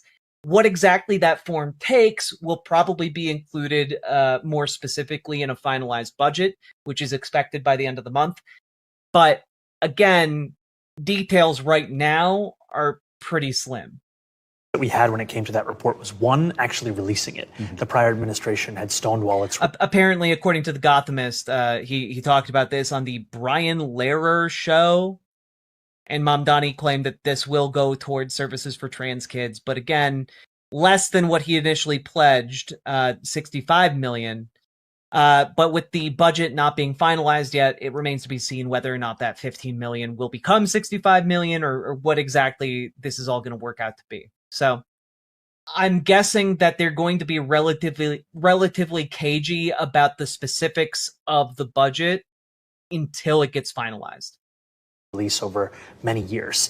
The second focus was how can we not only name the racial inequities in this city that are so obvious for anyone who is looking, but also start to put together a framework that would address those inequities. And the third focus was how can we ensure that all of this will stand up to whatever pressure it faces? Because as we all know, whenever you name racism for what it is, there is an immense pressure to try and back away from that.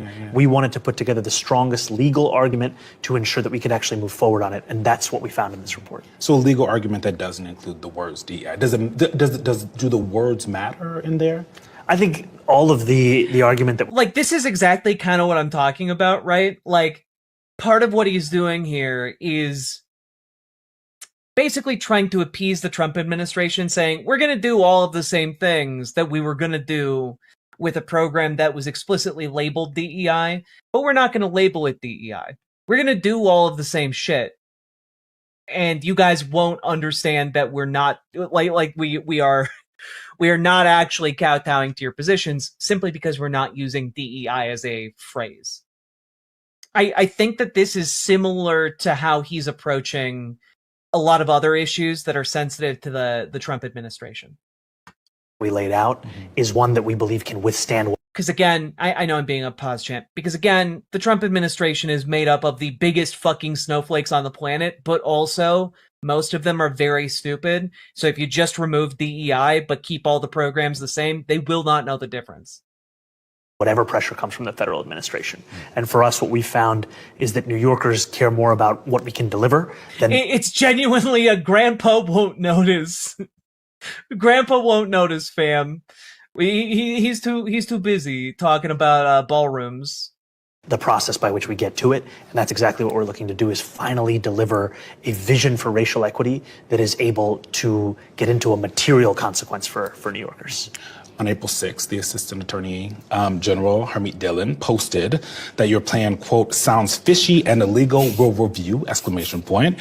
Have you had any actual communication with the Justice Department over this?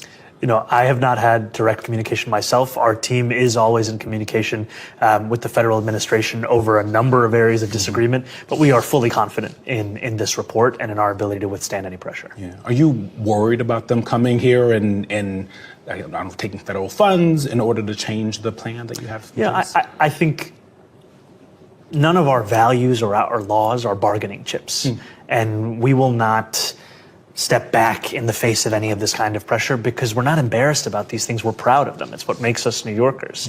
And so if the federal government has issues with this report or any other policy, we look forward to that conversation, but it's not one we're going to shirk from. You're one of the maybe only mayors, Democrats, who has engaged with Donald Trump and the Trump administration publicly, and it seems like everyone left not fighting.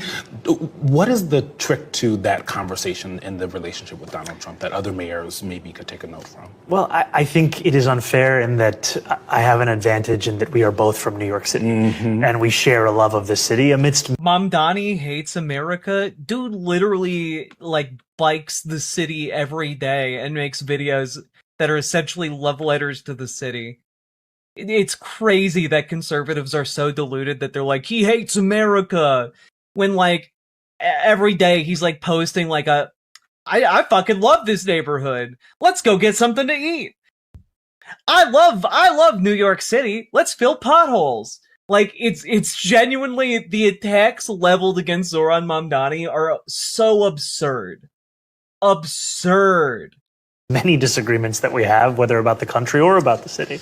And one thing that the president said to me as well as to the public is the better the city does, the happier he is. And in that, I ensure that our conversations are focused on how we can do better for the city. And that doesn't mean shying away from disagreement. You know, I've sat directly with the president and I've spoken to him about the fact that I believe that ICE raids are cruel and inhumane. I believe they do nothing to serve the interests of public safety. It just means being honest and ensuring that it isn't a conversation around personality or the two people who are there, but rather around the people of New York City and how we can deliver for them. I think you called him a fascist at the Oval Office, if I remember correctly. Yes. When was the last time you two spoke? Yeah, I keep the nature and the cadence of those conversations between the two of us, but I will tell you that recently, whenever we have the conversation, God damn, when you gotta respect his game as a politician. He's talking about having to be in communication with one of the most odious men on the planet, who holds like an insane amount of power relative to a mayor of a city, and like he manages to still deploy like that fucking charming smile that's just insanely dazzling. It's genuinely deeply impressive because he's very clearly deflecting to not answer this question, but he's doing it behind a smile that is genuinely so charming that you're just like, of course he can't answer that. Let's move on. It's about the city of New York. Yeah. You ran as an insurgent against the establishment. What has governing taught you in the last 6 months or so that campaigning didn't? I think what's incredible about governing is you have the opportunity to deliver. During a campaign, you're asking people to believe. And for some New Yorkers, that's easier. But for others who've lived through decades of politicians coming to them with promises and then abandoning them as soon as they have the opportunity to lose their principles, it's hard for them to believe. And so in governing, you can say, I understand why you weren't there in the beginning, but now, when we're paving these potholes, when we're delivering universal childcare, when we're establishing the office to prevent deed theft, when we're pausing the tax lien sale, when we're holding bad landlords accountable to the tune of $65 million, now here's a reason to believe. And what I've found is that it allows you to not only build a larger coalition, but it also allows you to show those who had the courage in the first place that they were right to hope. Yeah. Where, maybe you haven't had to, but have you had to compromise a position you once in your head when you were running or earlier in your life that you thought was non-negotiable that you've had to compromise on? I never thought that I'd be delivering for Yankees fans, but I am delivering for every New Yorker, and that's a new reality. There's got to be a different one than the Yankees. I didn't think I'd be doing that. Yeah. Here I am. And I think that just speaks to the fact that you govern for everyone, not just for those who voted for you, for those who voted. There are 8.5 million people in the city.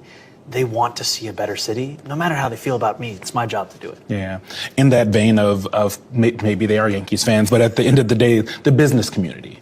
There was lots of criticisms when you won. Business leaders and all the wealthy would leave town. I don't think that they did. There's the Deter tax that came out. You've been meeting with some of these CEOs. Man, I do hate that that the tax on second homes worth over $5 million has been like siloed behind a phrase that most Americans don't understand.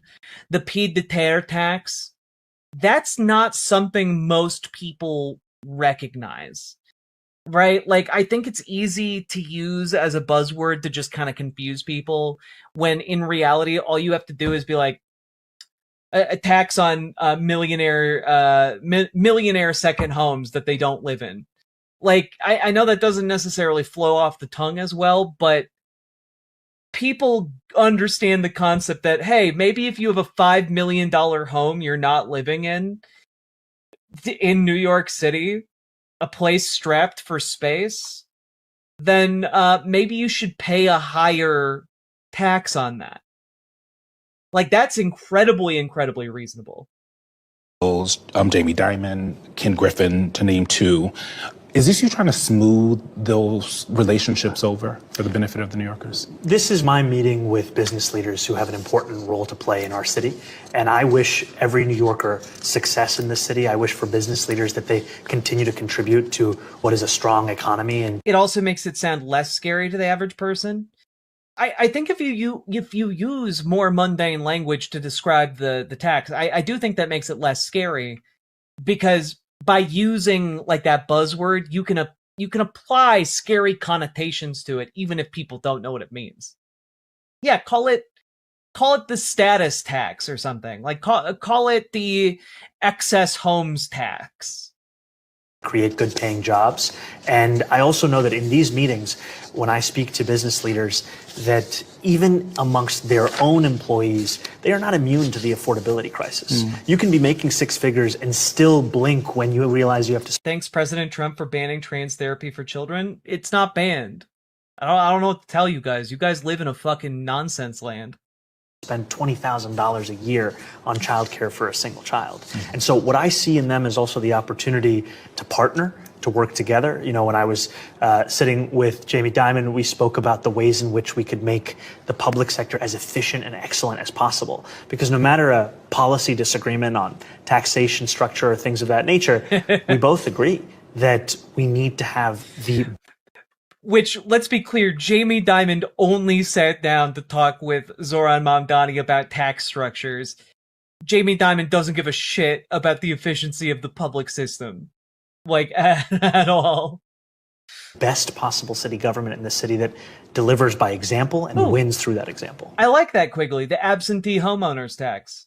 Yeah, and that taxation plan, are they more inclined to be Ooh, call it the Golden Tower tax? That's good. I like that one the best, Amber Brains. all right with it now that you guys have met? What I've heard is that when you have those meetings, people leave feeling a little bit differently than they did before. I think I look to make clear that the plan is not one that is built around wanting to target any one group of people. It is rather out of a belief for a fairer system of taxation and a way to make sure that everyone can afford to live in this city. I think you'll still find that most people who make more than $1 million would prefer not to pay more in taxes for that more than $1 million. But I think that most New Yorkers understand that in the most expensive city in the United States of America, we do have to do more to make sure that working people can still afford to live here. You brought up immigration and ICE detention camps. Homeland Security Secretary Mullen suggested so-called sanctuary cities like New York, quote, shouldn't be processing international flights. JFK handles more international traffic than any airport in the country. If the administration follows through, that is real economic pain and just a headache for folks that fly through here and the New Yorkers. Beyond saying values aren't bargaining chips, what's the plan to make sure they don't, if they move on to JFK? I think the first thing is to make clear that, you know, we have heard many of these kinds of threats before. We will fight each and every one of them because these are not just threats to the principles of our city, they're also threats to the economy of our city and the way in which our city runs. And we are confident in our ability to do so because this city is not just the economic heartbeat of our state, it's also the economic heartbeat of our country. And we're looking to deliver the best possible experience, especially at a time when the World Cup is coming, for tourists who are visiting the city. And ideas and suggestions such as this, they just try and throw that into jeopardy, and we're not going to accept that. Do you feel like you've seen a difference since Mullen has taken over when it comes to immigration enforcement in the country?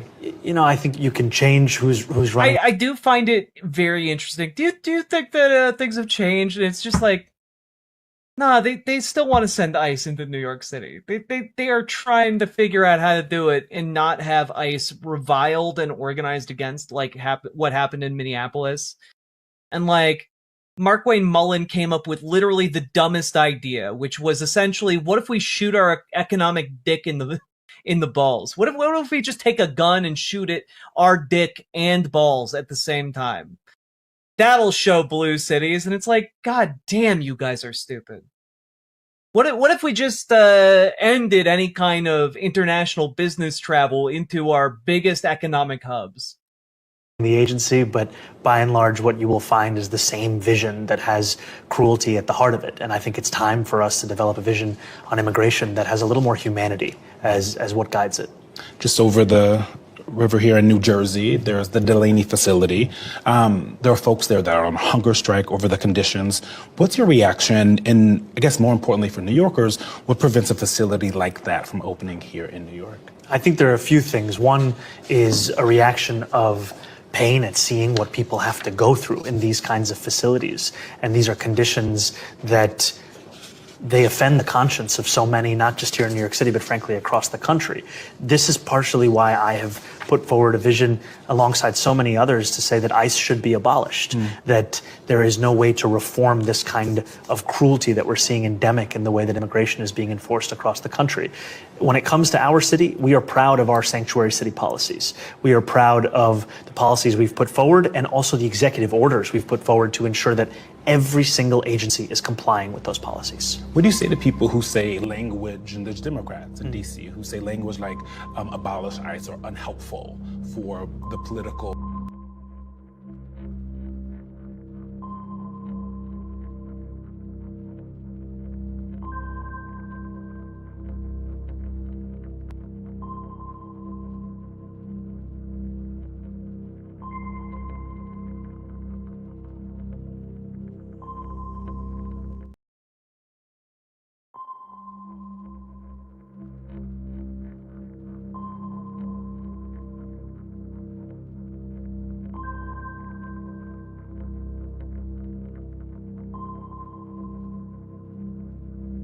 Who the heck is Pep Talks? I'm not gay, but I fantasize about Marco Rubio. Pep Talks. Pep Talks. Pep Talks. Let's eradicate the Kung Flu.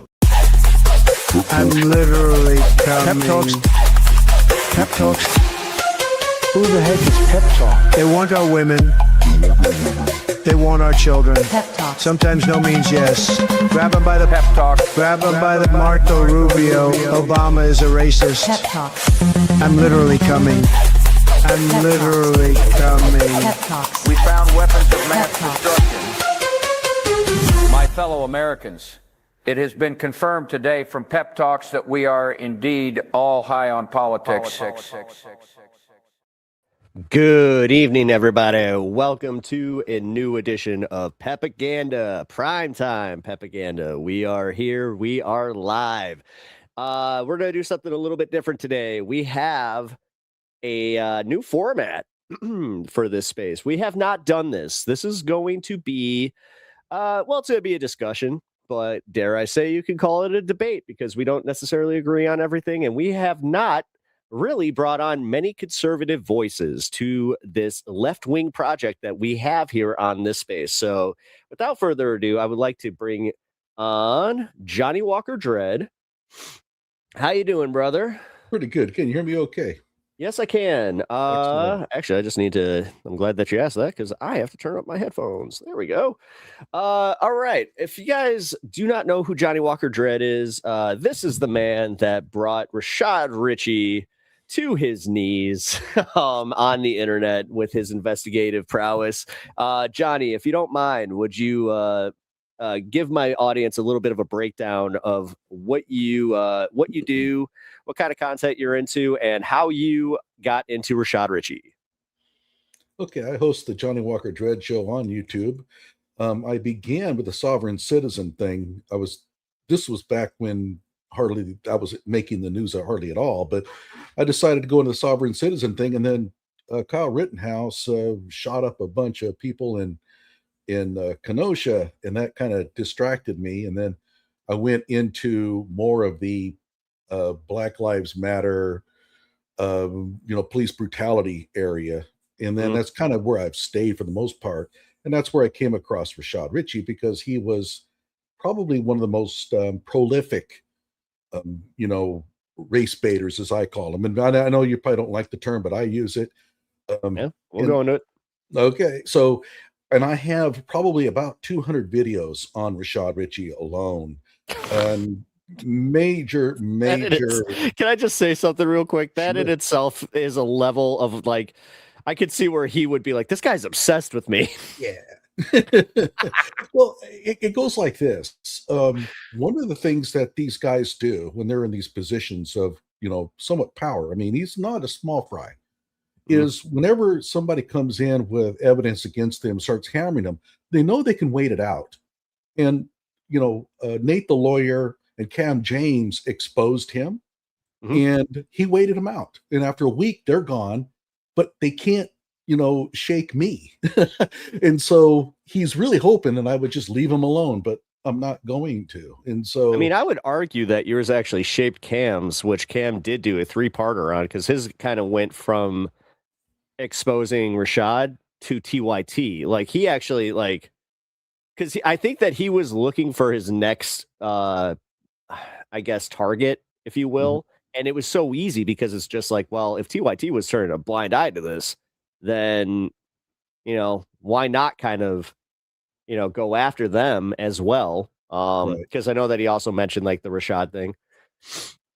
So with Rashad, can you just kind of give a, you had talked about like how you went and interviewed the school about how, he had committed to, giving a certain amount of money to them, and how they were hoping like this wasn't just him doing it performatively. And we had done a previous interview that got cut short, and I can't remember if we talked about it or got to it, but I was curious about what kind of came from that. Yeah, I don't recall about how far we went into that, and I think we were talking about that when the stream went down. But I kind of remember, yeah. A middle school in Massachusetts had their treasurer take off with all their money, and it was like $30-something thousand. And Rashad went on and made a big deal about the fact that, well, if they can't recover the money, I'll pitch in. And so he went on there, he got accolades, people coming in, you're the man, oh God, this is the kind of person we need. And I talked to my co-host and I said, he has no intention of ever giving any money to these kids. And he didn't. And so in the end, we contacted the school treasurer, and she said, we haven't even heard from him. And this was 2 months later. And so we told, well, you don't know that he actually went on and told you that he was going to give you the money? She said, no. So, they didn't see the clip? What's that? They didn't see the clip? They didn't see that he committed to that on air? No, they didn't. They weren't aware of it at all. And so, of course, we sent them the clip, right? And so I actually have a screenshot of email they sent Rashad saying, hey, this is so wonderful that you promised this. I hope that this isn't just a ploy to get some PR. And it was. He in the end, because I hounded the tar out of him, he gave them $1,000 out of like the $18,000 that he really owed them from the promise, basically, so that he could say, well, I gave him some money, but in the end, he never had any intention of giving them any cash. And it reminded me of the Scott's Tots deal on The Office, right? Where Michael Scott promises these students that he's going to pay for their college careers, and he ends up not having enough money to do it. He has to go to the school and spill the beans. But at least Scott owned up to it, right? And Scott had good intentions. He just, put it, overpromised. But Rashad never had any good intentions. He did this as a ploy. He does this all the time. Now, I'm going to just say this is speculative and your allegations. This is not the opinions of this space or any of the creators on this space, except for Johnny Walker Dread here. Just want to make sure that is clear. Absolutely. But in this case, now you had mentioned that you got a hold of the people saying that, and they just told you that he had never done it. So did he actually commit any money, like at the end, like any? Yeah, he owed about, when I say owed, he promised about 18,000 because that's what they couldn't raise. He gave them 2. I mean, but keep in mind, he only gave them that money after we had hounded the tar out of him to do it. Well, if we had come in, they would honestly, that's fair. That's where it's fair. Like, honestly, Rashad Ritchie kind of did this to himself with that whole thing, with the, like you said, overpromising. My biggest take on this that I came out of like all this drama with was, why the fuck would you go out of your way to have all these like false accolades or like these fake, degrees when you have all the accolades, you have the degrees. Like, you don't have to pad your stats, man. Like, the thing is, he actually is like a pretty accredited dude, and he's got a pretty at one point he had a pretty successful show on TYT. He was maintaining a decent audience there. He has a level of respect from a lot of other creators, which to just not expect this to bite you in the ass, doing it as many times as he did, like, that kind of makes me think that, like, when you were starting to investigate him, he probably did kind of like shit his pants a little bit. Well, keep in mind, I mean, his media career has been very successful. He's interviewed, Michelle Obama. He's interviewed Kamala Harris. So, and he has the TYT show. So he's not a small figure, but he has a real Achilles heel. And the Achilles heel is that he really badly wants to be thought of as a scholar. And it drives him. It's not enough to be famous. It's not enough to maybe make a difference. He has to have people thinking that he's brilliant. And so that's why he's creating all these fake degrees. At one point, he had 18 degrees. And of course, we went in and investigated him. And unfortunately, the show, I mean, by the way, I did send you the video again if you want to play it. But that's right, okay. Yeah. But, he's claiming degrees from schools that don't exist. He's claiming degrees from schools that when they showed up to the campus, an investigative reporter, Der Spiegel, an old lady opened the door and it was her home. It wasn't a university at all. I mean, he's doing a lot of this. He manufactures fake degrees because when he announces them, he gets a lot of accolades back.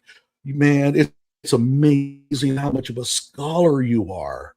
I made the mistake of using the term Renaissance man once in one of my videos on him. And after that, all of a sudden, the term Renaissance man is being used by all these fake media outlets that he's created. And that's another thing that we never got to show, was that he has these fake media channels where they're written by supposedly third parties, but he's writing them himself. And they're, so he writes these amazing things like, physicists the world over are amazed at Rashad Ritchie getting his master's degree, right? And like a physicist would care.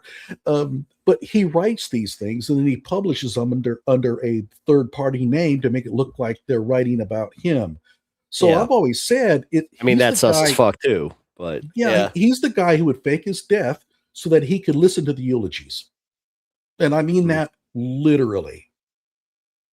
I mean, so this is where I'm going to have my first disagreement with you. I personally think that Rashad Ritchie was taking advantage of diploma mills that were already out there.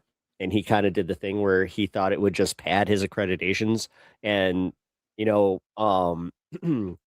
kind of put to the forefront, like the ones that are real, while, like I said, padding his stats, where it's just like, no, he didn't think anybody might look too deeply into him. Also, there were a few of them that it seemed like he genuinely did believe that like it was kind of on the up and up, even though it was essentially a diploma mill.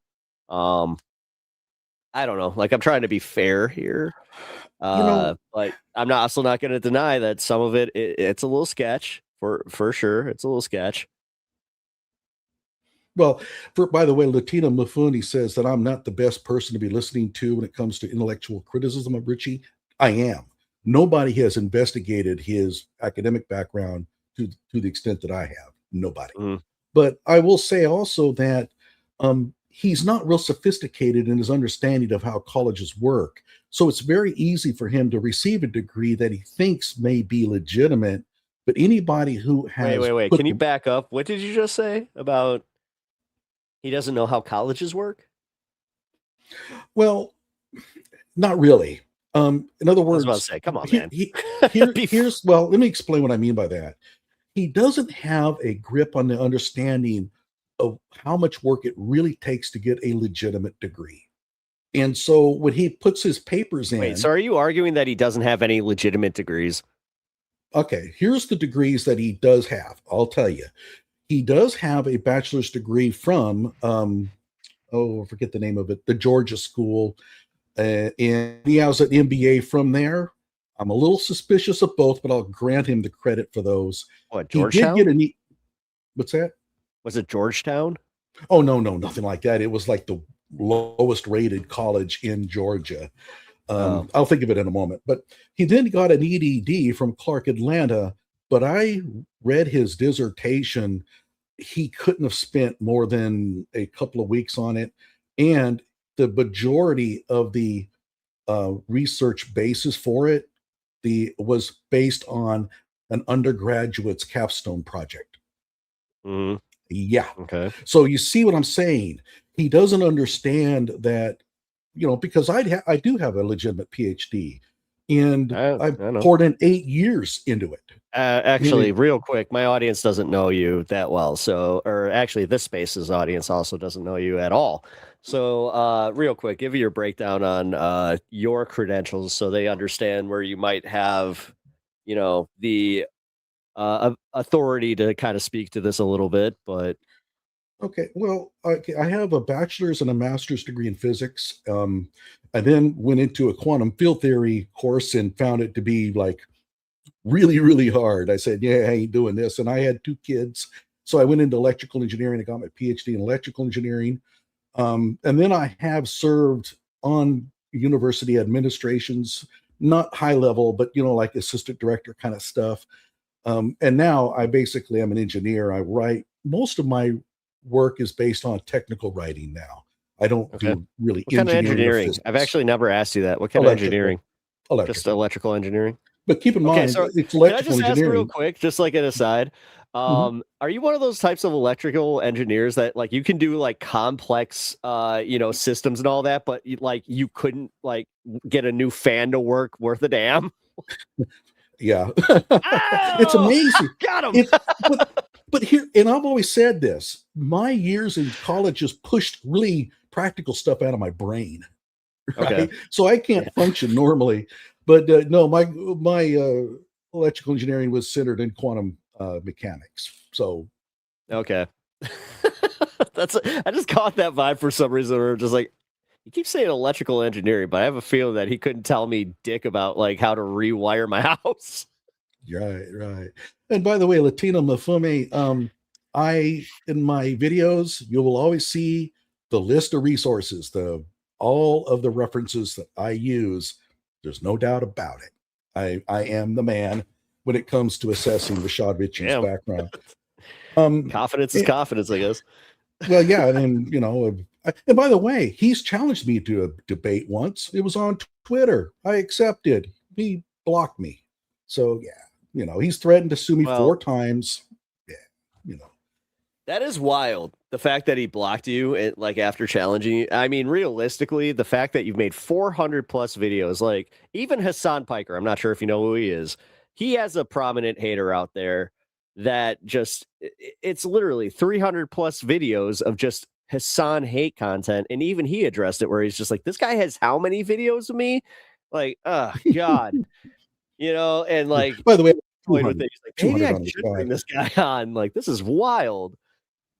But yeah, and the other thing is, it's investigative journalism, right? When you write a book on somebody, you pour in thousands and thousands of hours. That's the way I view it. I'm an investigative journalist on this dude, and therefore I am not going to, just stop. The other thing is he keeps churning out fake degrees. So every time I think, okay, no more Rashad, all of a sudden a new degree pops up and I'm like, oh no. And I've said it on my videos many times. I said, I thought I was going to be able to get away from this guy, but no. So, and by the way, Mitchell Carey. So are you still making videos on him? I haven't done one in a while because the Carmelo Anthony thing has really knocked me off stride when I get a chance. And he has talked about Carmelo, so maybe I'll look at his videos on that. But it's been a couple of weeks, I think, since I've done anything on him. Oh, but I'm going to go back to him. I mean, I'll always be on him. I mean, at some point, so I'm going to just ask you, like, personally, at some point, doesn't it just run its course, though, and get kind of boring? And, like, you just want to move on to something else? No, what it happens is that the labor involved, and the labor involved in producing videos is really high. Yeah. And so it does wear me down. Like, this is a great story. I just don't have and I have a full-time job, so it's not like, no, I get it. Yeah. Yeah, you gotta split your mental capacity. That's honestly like, I mean, little inside baseball. That's why I do live streams and I don't have a lot of my stuff cut up, is because I just really don't have the extra time to go into the editing bay and chop up I do 8-hour streams, like 6 hours on average. Like, it's a little arduous, Yeah, well, streaming is easier. I produce published videos, and the editing there is much, much harder. In fact, when I get really tired, I just do a stream because I just don't want to go through all that trouble. I mean, I get that. Now, this is going to bring me to the crux of everything. And like, I'm glad that we started with Rashad, and a lot of my audience seems to kind of agree with you. And for the most part, just full disclosure here, this space has a lot of ex-TYT creators. Actually, Hank Thompson is one of the guys making a documentary on TYT, and Rashad Ritchie is part of this. Oh, he needs to contact me. Just say, like, we do have like a lot of talent from those spaces, and just in general, a lot of people that watch TYT, so they know exactly like what you're talking about. And I would argue that the Cam James angle really did him in. Like, Cam James has a level of respect not only in the Black community but also in the YouTube community that really brought some heat to this. Which it also, I would argue, expanded your profile. That's how I found out who you were in the first place, Yeah.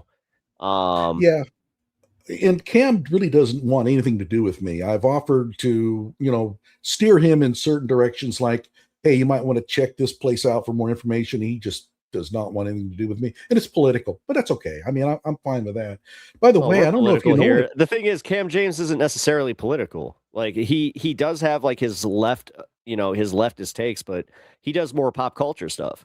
No, okay, maybe I haven't pegged wrong. And I do know that he kind of he did levy the criticism that he thought you were MAGA. That's where even I got that when I first talked to you, and I was genuinely surprised that you're not. Actually, he said I wasn't.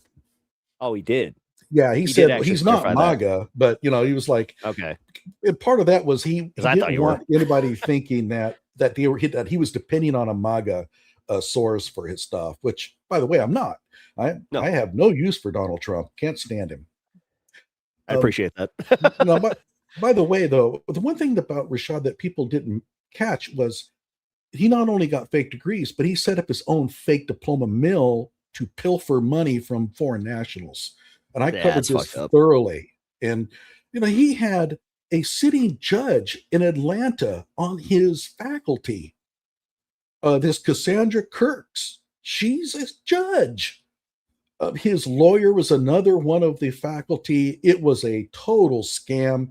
I exposed that so badly that he ended up pulling it down. I'm just saying. By the way, by the way, keep in mind, he never publicized that that fake university on his LinkedIn or anywhere in his social media because he was hoping I wouldn't catch it, but I found it. And so after a while, he pulled it down. Do you think you live rent free in his head sometimes? Yeah, I mean, you see it because remember, he creates a lot of fake news articles that make it sound like it's somebody else talking about him, but it's him. Yeah, and he's always mentioning. He did get busted doing that egregiously too. Yeah. Yeah. Well, we busted him. We busted him years ago, right? Yeah. But he always mentions this one character, like 3 years ago, has been lying. He's a bigot, and he's talking about me, and he's really pissed off. He's all right. threatened. Actually, you know what? I'm going to stop you there because, like, the bigot part, the bigot criticism. Now, we kind of touched on this a little bit last time, and like, this is where I do like want to kind of get to the crux of this, is because, without stepping on any toes here, this did happen kind of privately. Like, we were in the green room last time, and you sent me a story about a lawyer getting shot in North Carolina. And immediately when you sent me that video, I secretly was like, please be white, because I was kind of like, I don't want I don't want to automatically just be like, okay, this is 3 for 3, where this is another like attacking a black person or like going after a black person in the news and like I genuinely kind of started thinking, I'm like, wow, like, does he not get it? And this is where I want to levy this to you, where it's like, do you not see your biases in some of your news cover or in some of your coverage where you tend to go after black people, black creators, or even just like the Carmelo Anthony thing? Like, you tend to lean towards going after black people. Well, keep in mind, remember that my major theme is exposing what I consider to be, let's say, race hustling, black supremacy. That's in my wheelhouse. And so my algorithm always feeds me like Richard Taylor, introvert rock star, Rashad Ritchie, Roland but Martin. you can't just blame the algorithm, because don't your interests, like, you're sitting here acting like it's more about the, like, what they're doing. So why wouldn't you be able to levy that, like, same criticism to a white person, even if it's not in your algorithm? I mean, fuck, Chud the Builder is why I brought him up, is because he can't, you don't need him in your algorithm. That's an easy story just to go look at. And like, honestly, this is why I was kind of calling you on it, because that's one that is in your wheelhouse. That's one that totally is in your wheelhouse, especially post Carmelo Anthony, where it's like, this would be the perfect one for you to focus on.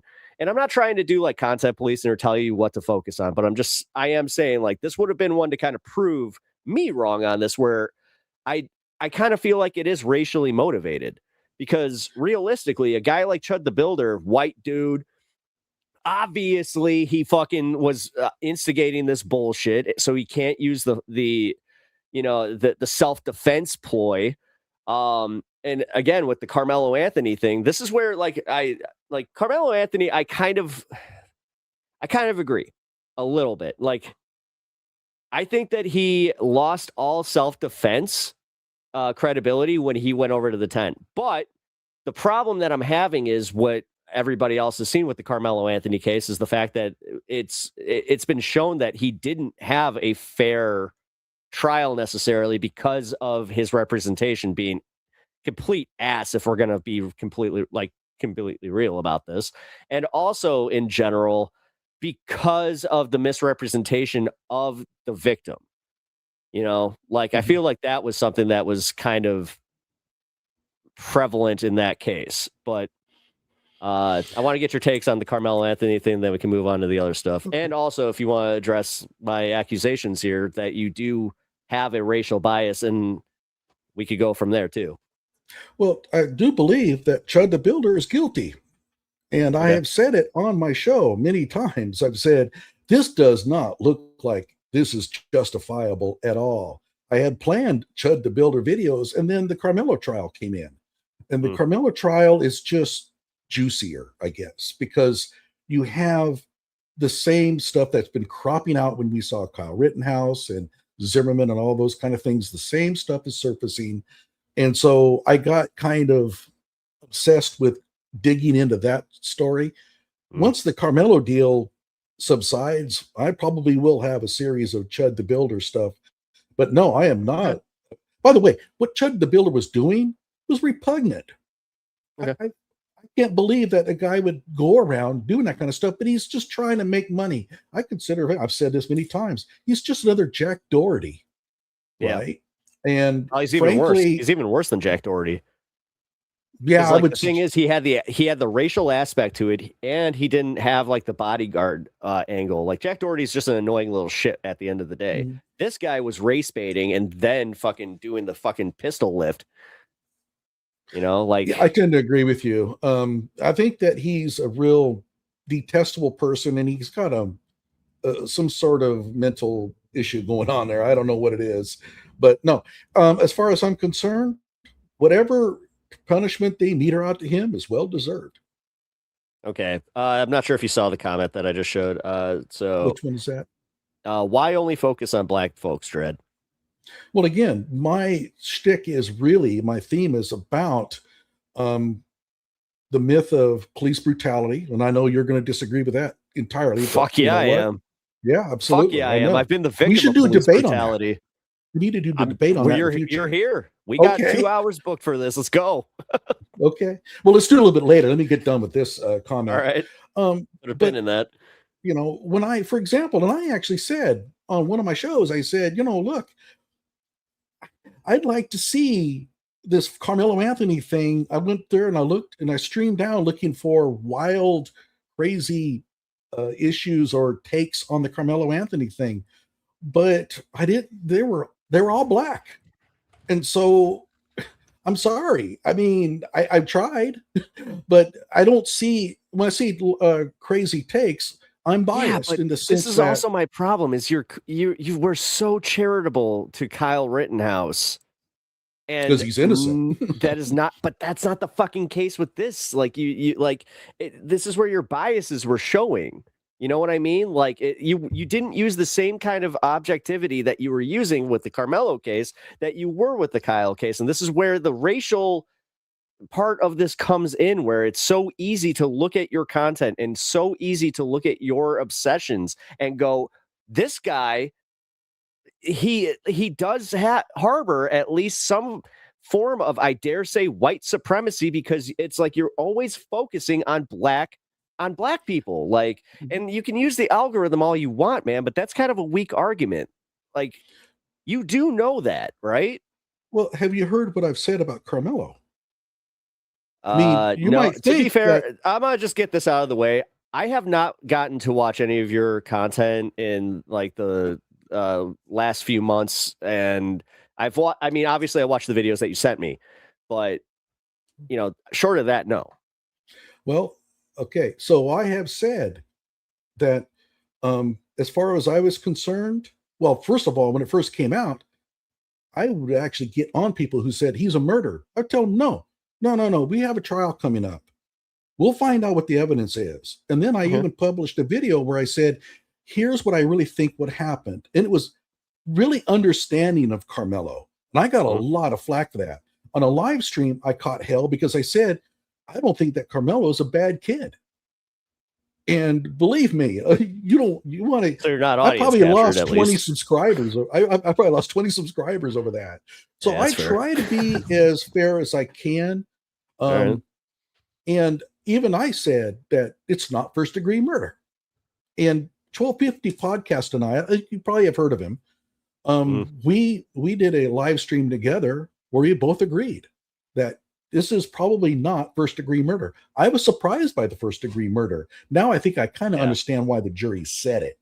But because I was realistically, as much as they were saying that the jury was going to be geared towards Carmelo with the 2 black jurors getting kicked off, and then the fucking their educator get fucked. Like, that was one of the biggest ones where I was just like, this is red flag city, and you're telling me that this judge didn't see that fucking snowballing on this community? Like, Jesus Christ, we're already dealing with the Supreme Court pulling their shenanigans with the voting bullshit. Now you're going to do this one too? Like, how much Jim Crow can we cram into 1 year?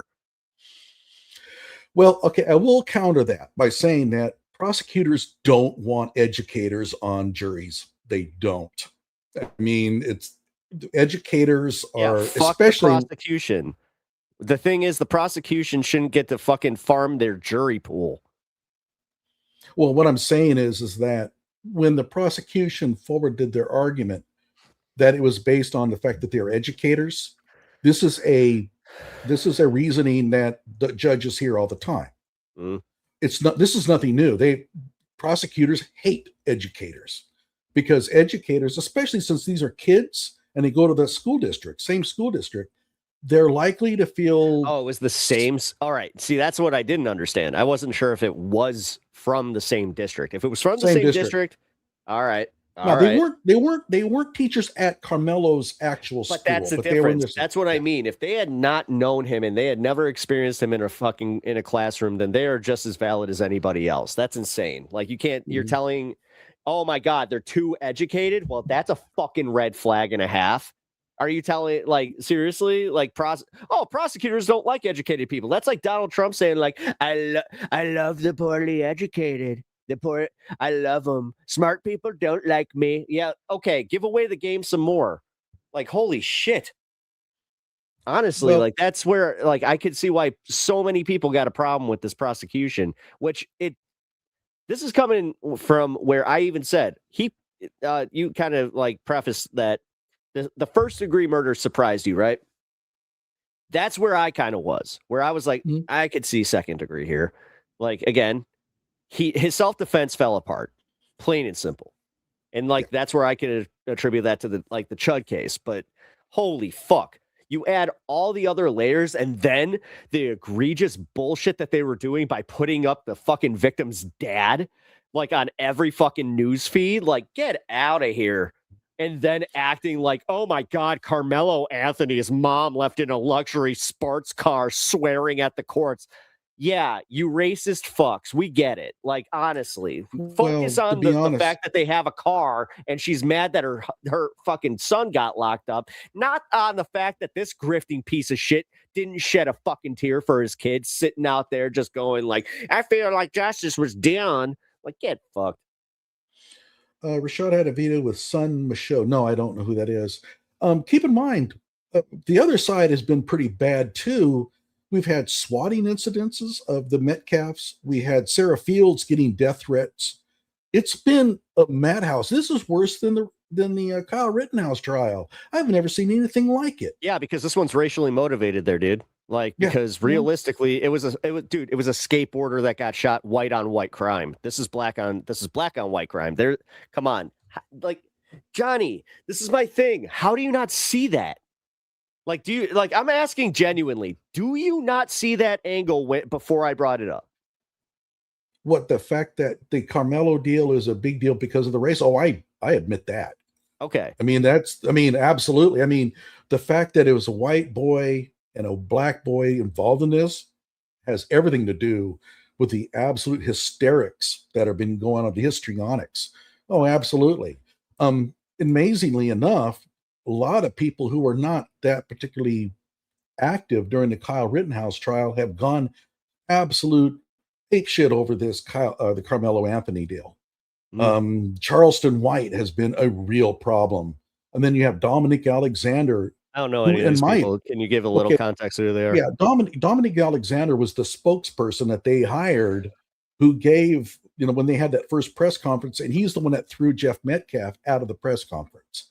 Okay. And he's the one who basically started the whole racial thing in the first place. Well, no, because from my understanding, he threw Joe Metcalf out because they were trying to do the, look at the sad white parents bullshit.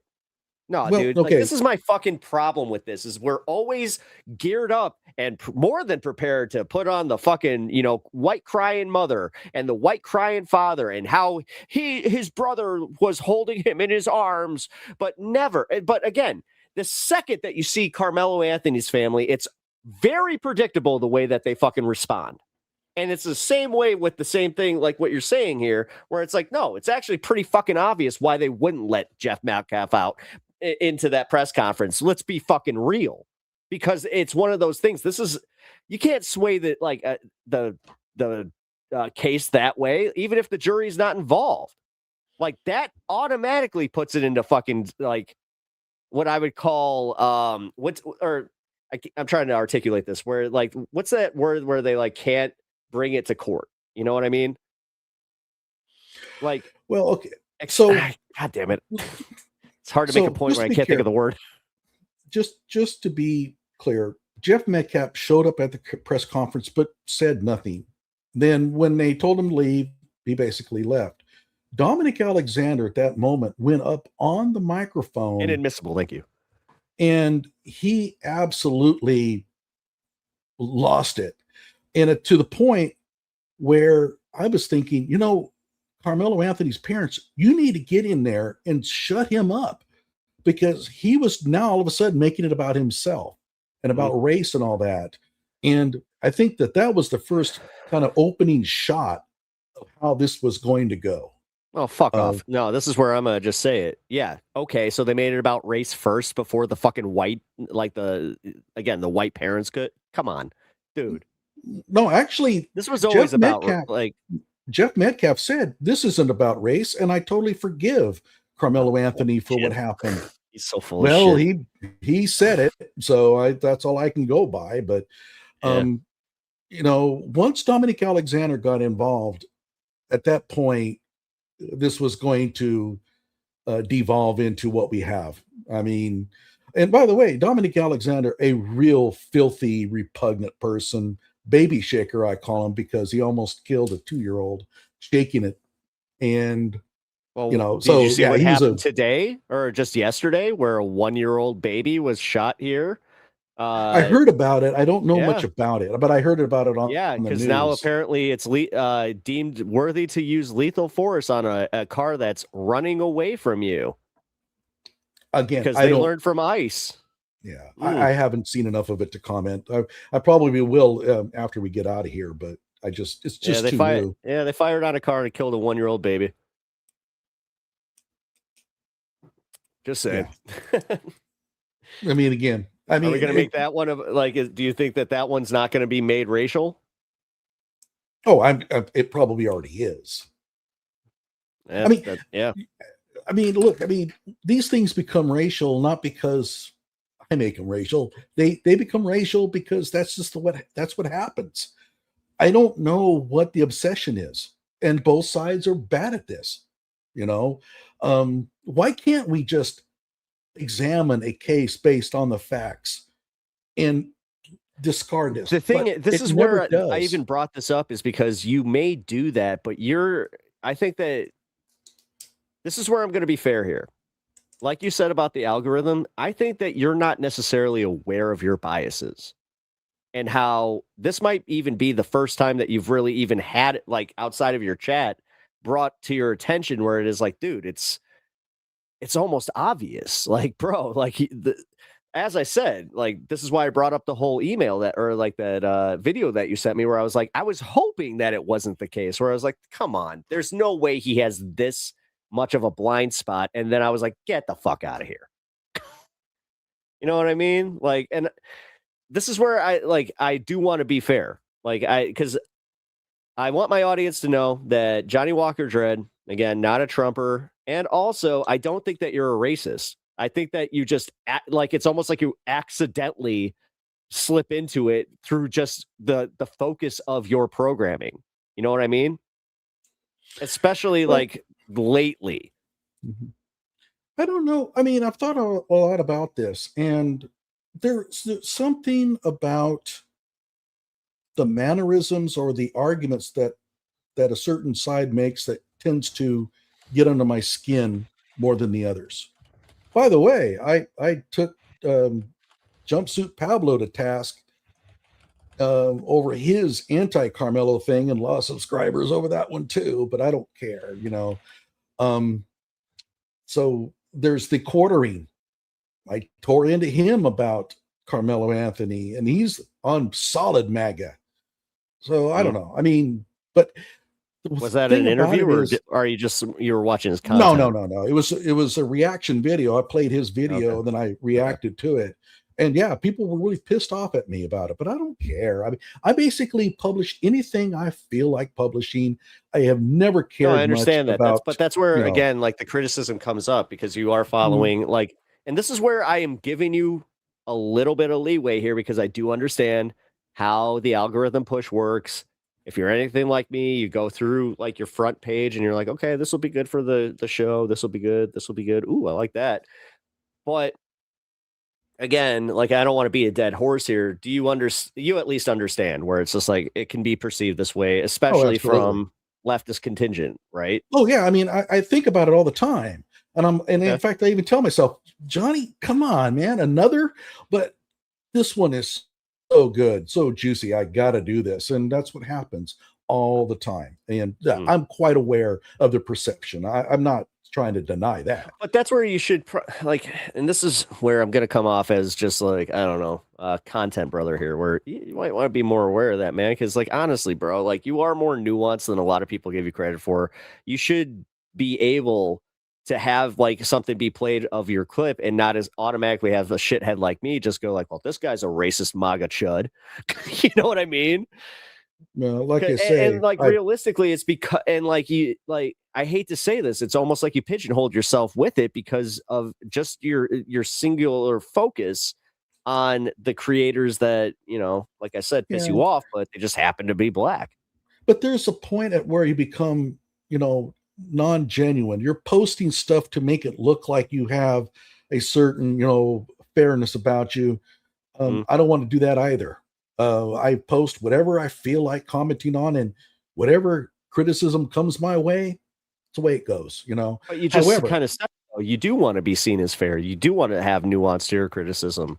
So, like, I can speak for myself. I've gone out of my way to find stuff that would not pigeonhole me. You know what I mean? Like, actually, a perfect example of this is started getting some criticisms from some right wingers where they're like, "You don't watch a lot of Fox News." I'm like, "Well, fuck off. I'll watch some Fox News then." I will say this: if people want to send me any kind of like illogical, stupid, harebrained takes on an incident that is on my radar, I'm more than happy to look at it. Okay, but hold on. I actually have to bring this back. You said you started with sovereign citizens, right? 99% of sovereign citizen videos that we have watched on my channel are white people.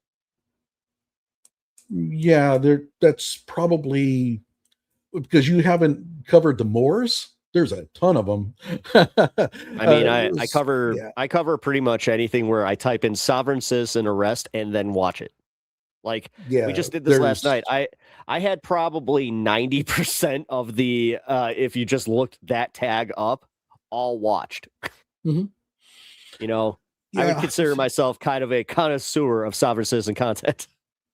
And there's an interesting reason why, though. And the reason why you see a lot of white sovereign citizens is, one, I think the breeding ground for it is home-based learning. I think a lot of sovereign citizens are basically homeschooled. And that's what, and you know what the demographics of that are. Damn. What? Chat, you heard that. That's actually, wow, I never thought about that. That actually kind of makes sense. I know a bunch of homeschoolers, and I will be damned if that doesn't kind of fit the whole like the mold for like how they kind of get to that. Oh, okay. I've never had that angle brought up. That's interesting. I'm glad you brought that up. Well, and I even have a video on what is the mindset of a sovereign citizen, because my videos were about the psychology of the sovereign citizen movement, not like oh man, he busted out his window, all right, I didn't care much about that. But what I was interested in is why they do these things. And another reason why is you have a bunch of people who are largely uneducated, but most of all really bristle under authority. And if they can find something that they can know more than that person with the badge knows, then they can walk him around that car with their logic, and that instills pride. I also watch audit channels, so no, I know the difference between an auditor and a sovereign citizen. That's what got me going. I had a video planned on comparing the two side by side. Sovereign citizens to me come across mostly as harmless idiots. I can't stand auditors. I wouldn't call them fucking harmless.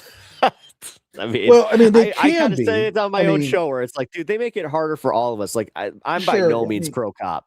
Like, what I mean by I've had harmless, my they're own not run-ins violent. with the police, which we will get to. But also, I do want to know this: does Johnny know anything about the Cheeky Rick Chow case? Chow case, yeah, that's another one I've got planned coming up.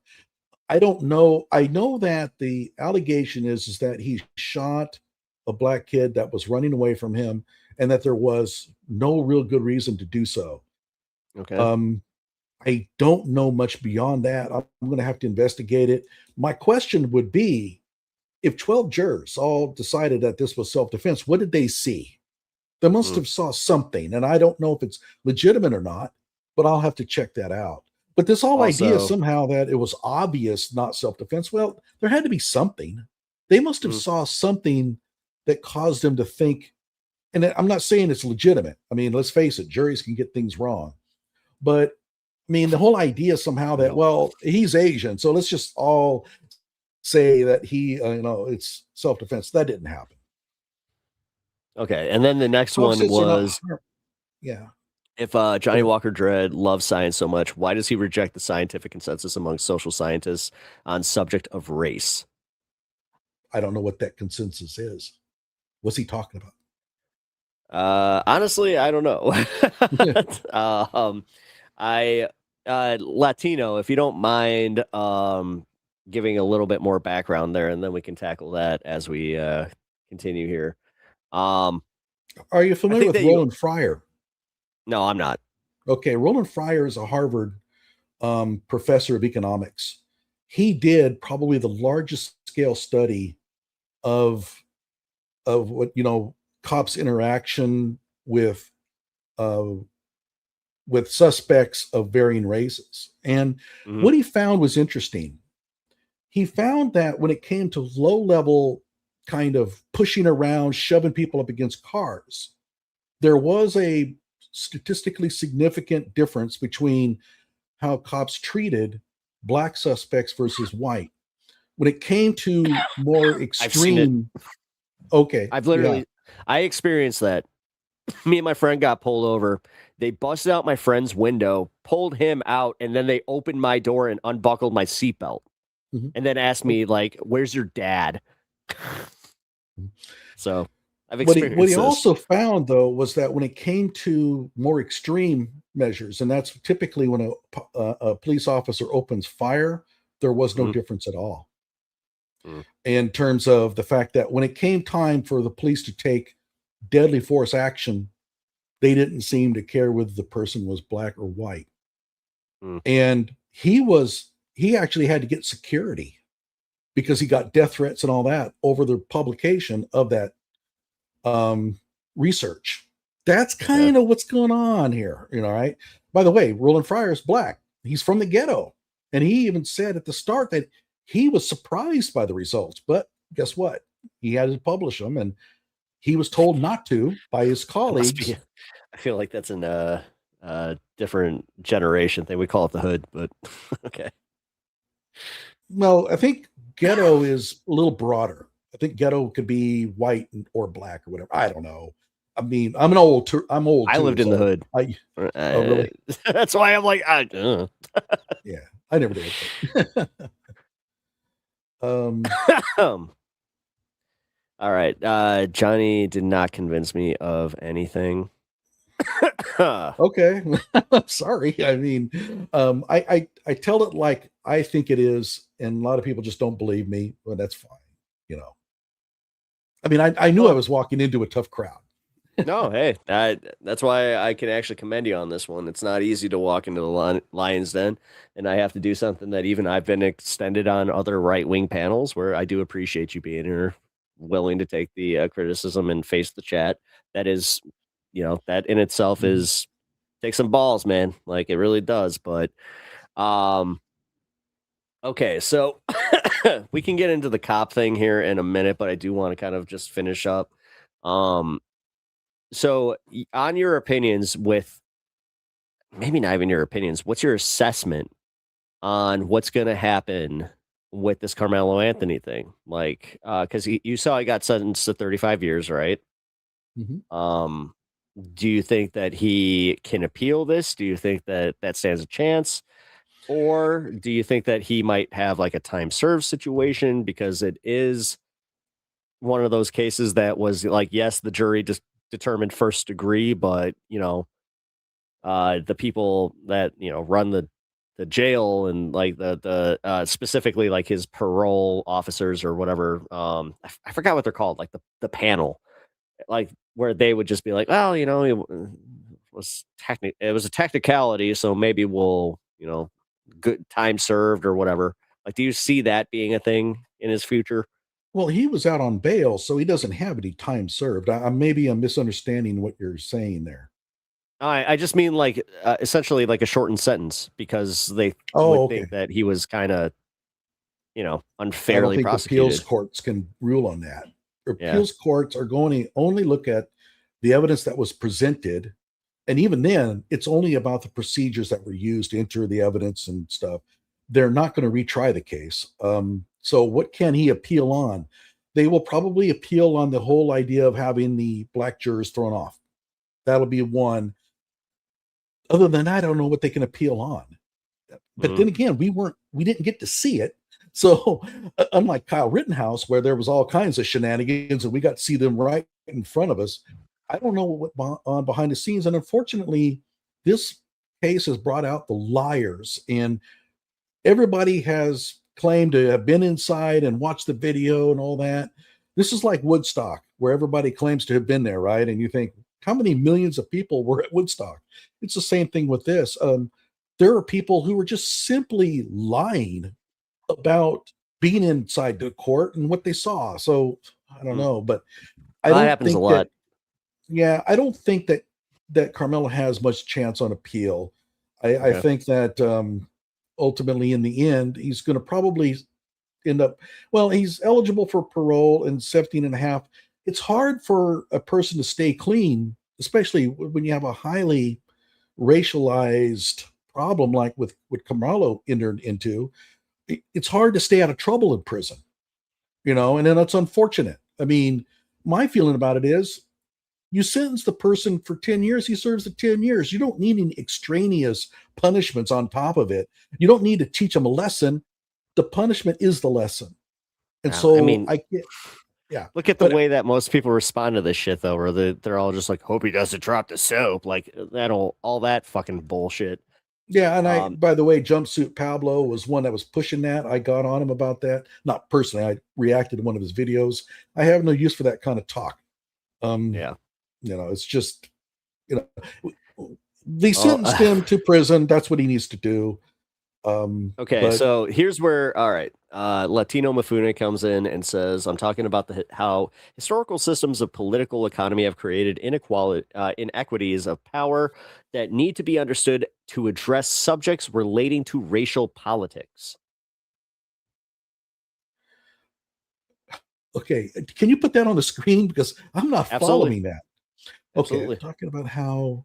All right, so if you don't mind, I'm going to let you debate this comment right here just for a hot minute. I have to piss so bad, and I didn't get to do that. So I can spend the time on this, no problem. Okay, so I think what you're referring to is that because of the system, the situation that blacks were placed under, and Indians too, that the systems that have been put in place have been, let's say, directed against them, target them. And I do agree that there's probably some of that, but keep in mind, people are talking like this is 1960. It's not. We have moved on from 1960. Things have changed. It's no longer like that. For example, Derek Chauvin was found guilty. Okay, he wasn't let off. He was found guilty, and I think rightfully so. The McMichaels were found guilty in the Deep South. I think it was mostly white jury. They found him guilty. I think that people, for the most part, can shed the whole racial dynamics and make the right decisions if the system is well prepared. But I just don't see this whole deal where, like, well, he's black. What chance does he have of getting an acquittal? It turns out he has a pretty good chance of acquittal if he's innocent. Oh my God. But the trouble is that a lot of times they're not. And if the person's guilty and you find him guilty, you can't turn around and say it's race's fault. I'm sorry. I don't buy into that. Okay, I kind of stumbled around a lot there, but I tried. Oh, it's all right. What's the summary on how you broke that down? I wish I would have had my phone on me, but dude, I had to go. Okay, but anyway, let's get back to Carmelo Anthony, I guess. Was that what we're here for? No, actually, since we're at the 9 o'clock hour, let's go into what we can get into the police debate here, man. Sure. Because I think that we have a pretty hard disagreement on this one. That's why I brought my story here. But also, before we do that, hard disagree, Dread. Things are bad. And then it's not like that anymore. He calls black people blacks. What? I mean, I can use African Americans. Would that be better? I don't know. I would call them black people, because they don't call us do they call us whites? Whites? Oh yeah, yeah. I've heard the term whites mentioned a lot. I mean, that's common. I don't think there's anything there. I don't see how getting into the whole idea, well, he used this word. Come on. Now, if I use the N word, okay, I get it, but come on. Well, Let's talk no, about because I important understand where they're coming from. Like, dude, that's all right. So, where are you from? I actually kind of forgot. I'm from Oklahoma.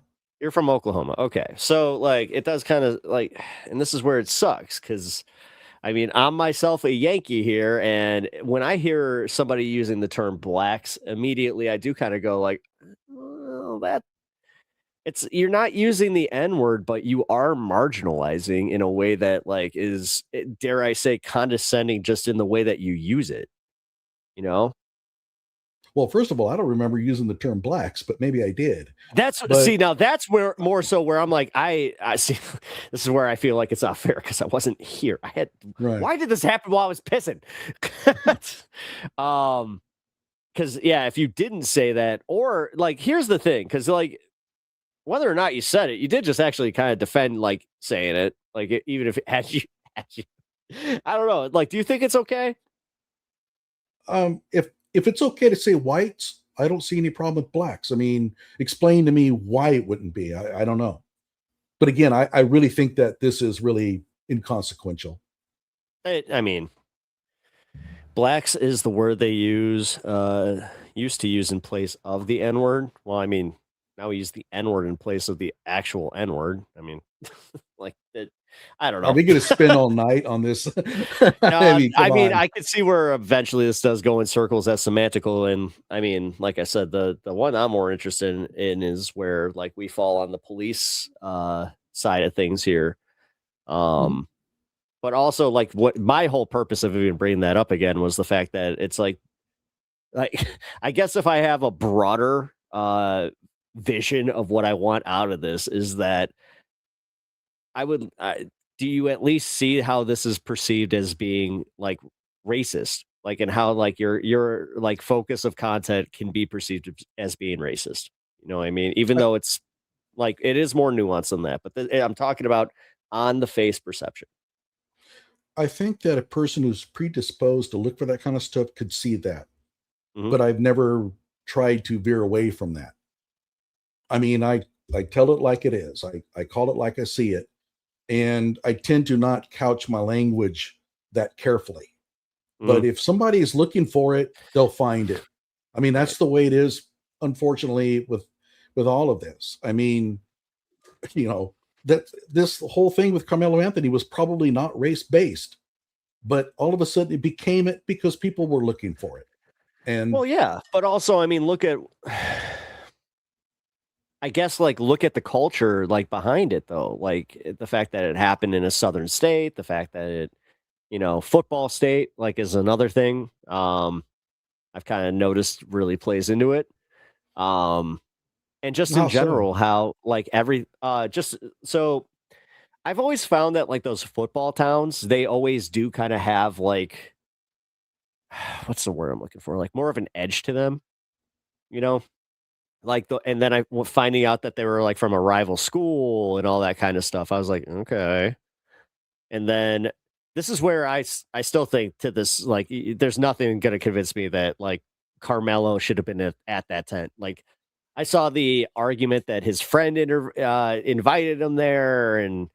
But it's like, dude, the second that he was asked to leave.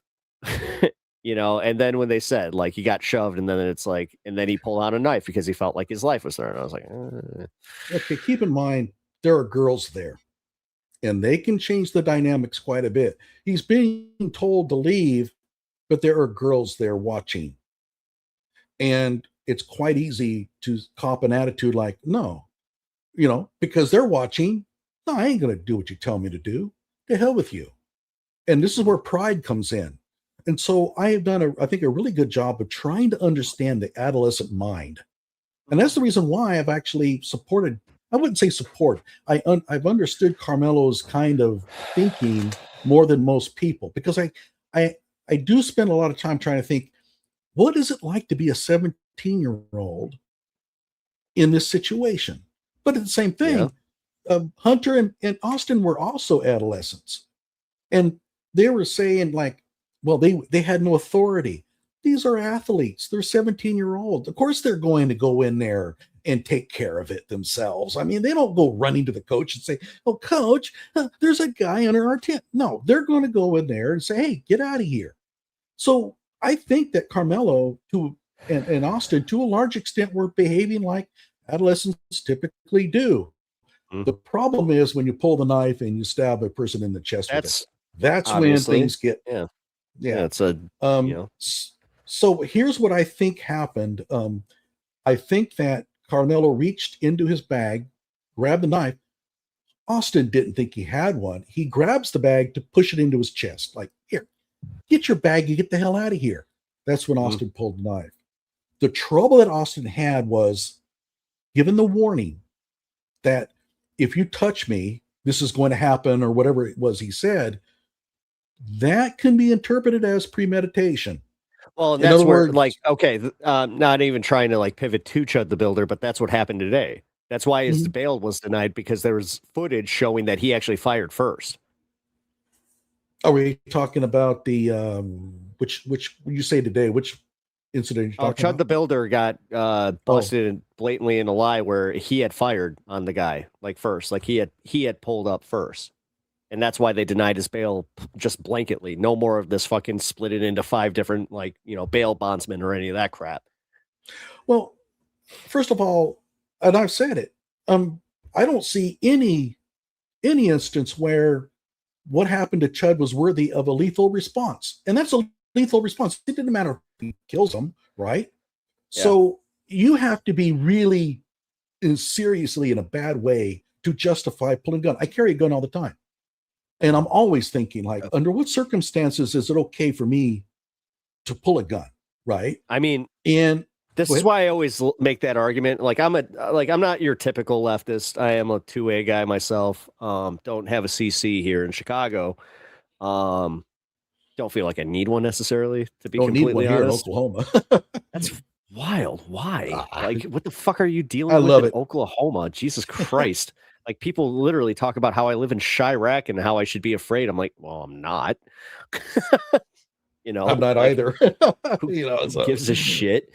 But no, realistically, this is where I was going to say, like, you strike me as somebody that actually respects the fire, like the whole, premise of a firearm. Like I have immense respect and the appropriate amount of fear, even of my own weapons. Like, I'm just like, no, this is like how, like, I will always practice, like all of it, all the safety, and that's where, as I said, like you kind of strike me as the type that at least does that.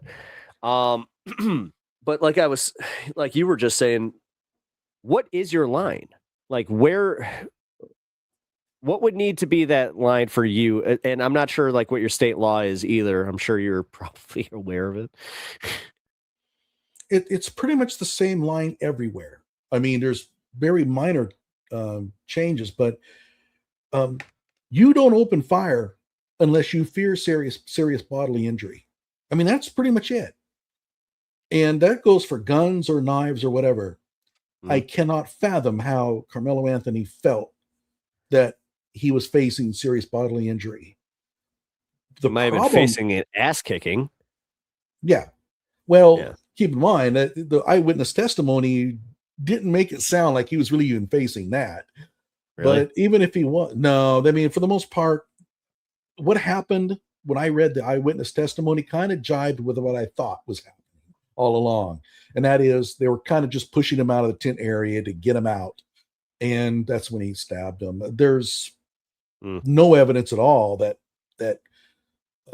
Austin or Hunter actually physically assaulted him in a violent way.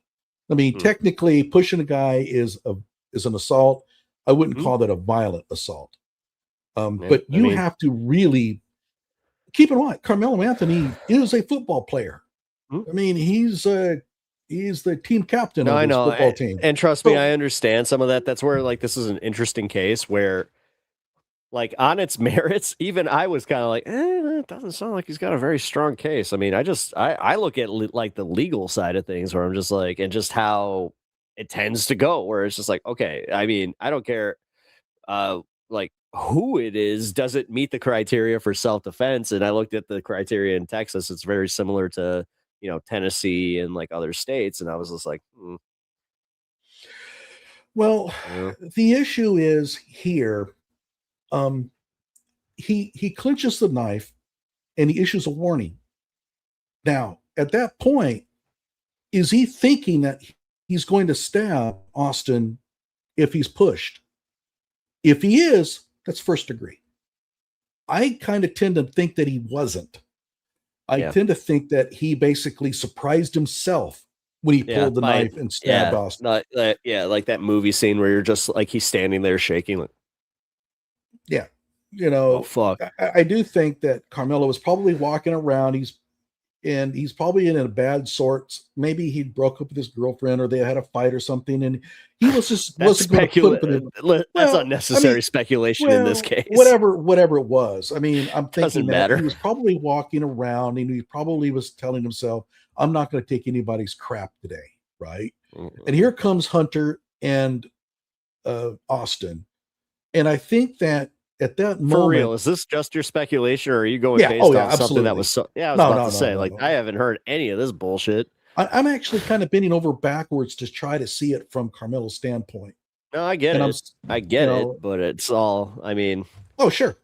I mean, I'm guessing that it's a wild guess that he was kind of like walking around and he would kind of told himself that nobody's going to push me around today. And Austin and Hunter came over, and I don't think he was prepared for that. I don't think he actually thought that this was ever going to happen. And they got in his face, at least Austin did. And I think at that moment it was a time of truth where, do I walk out with my tail between my legs or I do something? And I think he just made the wrong choice. And if that's the case, it's second degree. Yeah. Under no circumstances do I think that Carmelo went into the tent with the idea that he was going to kill somebody. No. And a lot of the right wings say that, but no, I ain't buying that. But now to pivot just a little bit, I do want to get to the cop thing. But I do just want to, this is just a personal thing for me. After having this discussion and also having me kind of bringing this to you, I guess I could just say, are you more apt or willing to start focusing on different races, because it obviously has permeated your algorithm? So you would take that extra step to kind of be fair about it, where you're it's just okay, you know what? I'm not saying type in, oh, what white crime or what Asian crime happened today, but realistically, you know what I mean? If there's a bigger case, then you could just look at it and go, okay, I'm going to focus on this, today, because it's pretty much the same. Like I said, Chud the Builder is a good one to start with, because I do think that you have at least 3 to 4 videos that you could easily pump out with that one.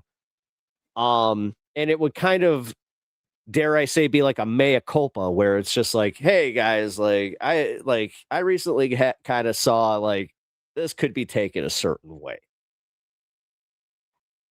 Well, I tell you what, you have Chud, and then you have the police shooting. Any others that you want me to look at?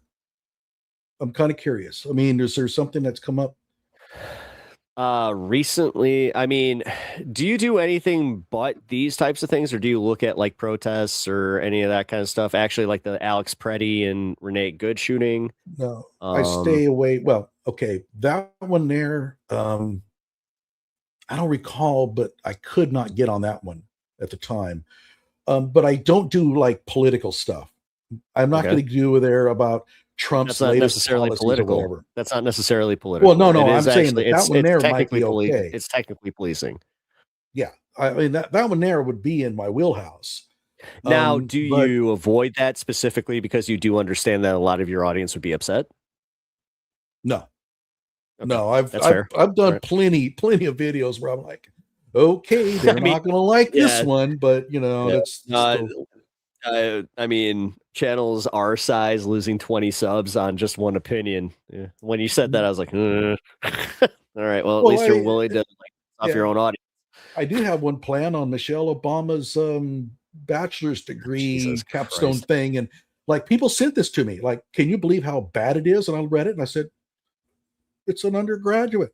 I mean, how scholarly are you expecting it to be? It's an undergraduate. Actually, we all learned at that time. You said it though. Like, this is where I'm gonna call bullshit, because you say you don't like to be political. How would you not see that as being overtly political right off the bat? What do you mean? Even covering anything Michelle Obama related. Like, you just said that you don't want to cover the Alex Preddy thing because, or like any of the ICE stuff into the Trump stuff because it's too political. Bro, I'm glad you brought it up, because I do have a playlist. I do actually have a lot of videos devoted towards dismantling dissertations and theses. And somebody sent me that one. It's like, hey, look at this one. So I opened it up. This is where my whole point comes up. Like, so you chose that one because, like, this is where I see it, where it's like, you just said it. You have so many come your way, and you're like, well, I mean, and then not applying the whole, well, I don't want to make it political because that would be outside my, my comfort zone of, my content. You know what I mean? I actually defended her. So I don't know. Okay. Yeah, I mean, I haven't published the video yet. Well, but egg on my face. What's that? I said egg on my face. Sorry that I assumed, but to be fair. But even on Twitter, I responded back to all the people who were saying, well, this is, I said, it's an undergraduate capstone. It's not that bad. Here we go. It's fine. Cover Musk's BS credentials. I didn't know he had any. Like, what are the, I don't know much about his background. I mean, he essentially stole Tesla and pretty much everything and like lied his way into his fortune after buying the right things. I mean, honestly, you could probably make a month long series of just what Elon has lied about. Well, there's another problem, and that is I don't like to cover stuff that's already been thoroughly trashed. But I will say, if he has faked an academic credential, a dissertation is copped up that obviously is bad, I will definitely cover it. I hate Elon Musk. I can't stand him. Well, but I mean, yeah. But again, there's another reason why I don't do Trump's whole ridiculous Penn University degree. I know very well that he probably got some strings pulled to get in. And I know very well that he probably didn't put the work in to do it. But everybody has already done that. They've already No, not really. Johnny, to be fair, I haven't seen any of that shit. And I actually look for that kind of stuff. Well, if I could find some real good hard evidence. You could even tie that to the fake Trump University bullshit and all of his other scams. The guy is literally a fucking plethora of content on that one. And honestly, I'll just speak for myself, bro. I'm personally interested to see that from you. Like, I would watch those videos from you immediately because I'd be like, oh shit, this is a pivot away from everything that I already kind of had the preconceived notion on.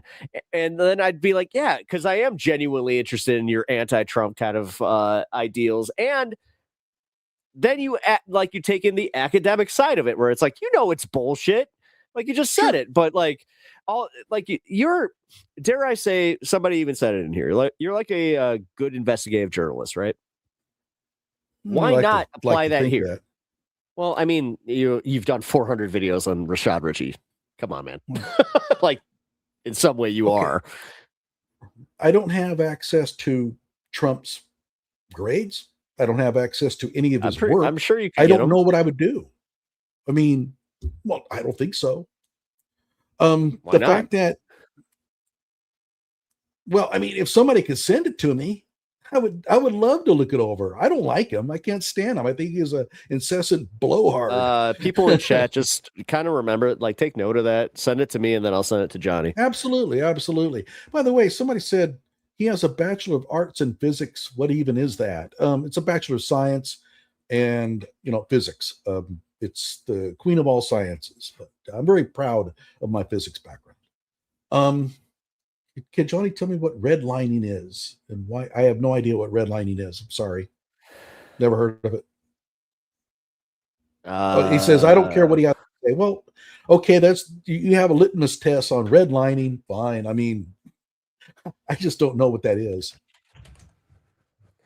Redlining is the illegal discriminatory practice where financial institutions and insurance companies systematically deny loans, mortgages, insurance based on the racial or ethnic demographic or neighborhood that a person lives in. Yeah. Okay. Now that you've said that, it does ring a bell. And keep in mind, I'm not going to deny that certain races and groups have been badly treated in this in the history of this country, and they still are. American Indians, by the way, get left out, and I have worked with the American Indian communities on past grant projects. You want to see some poverty? You haven't seen anything until you went out into a reservation in like Arizona or South Dakota. I mean, they have average lifespans in the 40s. Jesus. So there's American Indians have been what's going on out slaughtered. there? Like why lifespans in the 40s? Like, is it cancer? Is it like, what is it? A number of things. One is that there's a lot of incestual relationships because they're so isolated. That doesn't help. But also alcoholism is a serious problem on any reservations. And by the way, you may laugh. Of like Alabama. Sorry.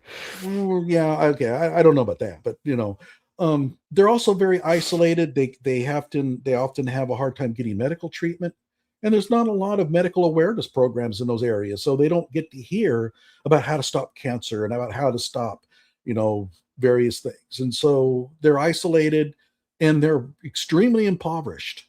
I mean, you were literally going out and pissing into a tin can. You live in a little single wide and you go out and piss in a tin can. That's your life on some Indian reservations. It's bad. And unfortunately, American Indians have been castigated as, well, they're rich because of the casinos. Well, a few tribes have become rich, but if you go out and do like the Hopi in Arizona, it's shocking, really is. It's very much like West Virginia in some cases. So yeah, I mean, the government has treated various groups very poorly. However, it has improved a lot, and I don't see it as quite the issue as your audience does. I mean, we're looking at this. My audience sees it as my audience isn't necessarily saying that this is the cause of the systematic oppression. They're saying that this is a symptom and also something that perpetuates it. Like, for instance, I can kind of see where they're coming at, like even attacking like some of your views here by even saying like he may not be like classic racist, but just in the way that he presents his content, it comes off that way. That like that's the reason I keep harping on it. Well, keep in mind also there's a cultural issue. I come out of Oklahoma, and there's a way we talk about things that may not translate quite to somebody who's living in New York City. And like, I think the term blacks is probably used a lot more here than in Chicago. So I don't know. Mouse Houses says, I can't do this. Okay, whatever. I'm sorry. But I physically did not go to school for 8 years on this. The tribes are, wait here. Okay. The tribes are ninth. Night. Rid. Yeah, I don't get the type. Yeah, I'm not privy to how the casinos operate. I do know that, for example, the Choctaw here in Oklahoma are very well to do. They have a lot of money. They have a lot of resources. But actually, this is Mouse's kind of sums it up here. You're color struck though. Like that's where I was kind of saying. I don't know what that means, but you're literally like it is racially, like it's all very racially focused while ignoring the fact that, like you just kind of said, man, like this reminds me of when my grandmother, right? My grandma was kind of racist, and she used to call one of my friends a little taco vendor. And I was just like, that's really fucked up. Like, even when I was like a real little kid, I realized I was like, that's really fucked up. And I brought that up to my dad, and he was just like, it's her generation. And I didn't take that as like as an excuse where I was like, well, her generation sucks. Like, that's not like, just because you live in Oklahoma doesn't mean that you should not be able to recognize that your state might be a little backwards with that. Like, and it's not just, I don't want to be preaching from my Yankee stronghold here, but for real, man, Like it does. Oklahoma's a very conservative state. It's probably the most conservative state in the union. I acknowledge that, of course. By the way, somebody said something about Elon Musk. He was talking about the Bachelor of Arts for Musk. Oh, sorry, I misunderstood. I thought they were aiming at me. Oh. He has a bachelor in arts. Okay. Here's the other thing. That's a different conversation altogether, but yeah, that's interesting. Another one there, somebody said that, okay, being color struck, I came in to talk about Carmelo Anthony, and it seems like your entire audience is fixated on this. Let's move on. Okay, Johnny. Come on. For real, the reason is because like I've already had 2 conversations with you before. And going through some of your content and going through like what you want to talk, even the stuff that you wanted to talk about, and this again, like to bring up the 3rd time, is the reason that I brought up that whole thing with the lawyer, where it's kind of like you don't even see that your biases are kind of leading you towards that kind of thing. And this is where like we're all just, and this is where I could see that like we are kind of like, I'm trying not to come off as preachy. I really am. But I kind of want to do the thing where it's like, I just want to help you, man. And also realistically, because I am like interested in your other takes on this, knowing that you aren't coming at this from your like traditional MAGA worldview, like what I would call like simpleton racist worldview either. Like that's almost why I get mad at the Oklahoma thing, because like here you are talking about how you have this educated background, and then you kind of fall back on the fact that it's like, I live in a racist state. That doesn't necessarily sit with me, because it's like, well, you just kind of proved to me that you have a mentality that could totally negate that. You know what I mean? You know what I think? I think that you spend way too much time trying to get into my psyche. This is really broaching on ad hominem. If you want to talk about the Carmelo Anthony case, we can, but this whole idea of trying to psychoanalyze me, this has been going on a long time. And okay, your audience thinks I'm racist. I get it. Enough. Well, no, this would also help you in your critiques with Rashad Ritchie, because we're technically his audience. Like we're not his audience. Like we don't watch him, but we're his target audience. You know what I mean? Mm-hmm. Okay, so when I show a fake diploma mill, I provide the link. You can go check this out for yourself. But instead, it becomes about, well, is the presenter racist or not? It's ad hominem. I mean. If not you necessarily. Want to examine my not necessarily, because if you have enough people coming out and saying it, then that's not ad hom. No, like, it I is. don't think that we're necessarily ad homing you that bad. Like I think, like honestly, I think that some of the critiques are fair, and I think that some of the questions are fair here. That's not what ad hominem means. Ad hominem is an attack on the person and not the argument. Mm-hmm. If you want to talk about, my arguments against Rashad Ritchie, I provide the links. Everybody here can go and look for themselves.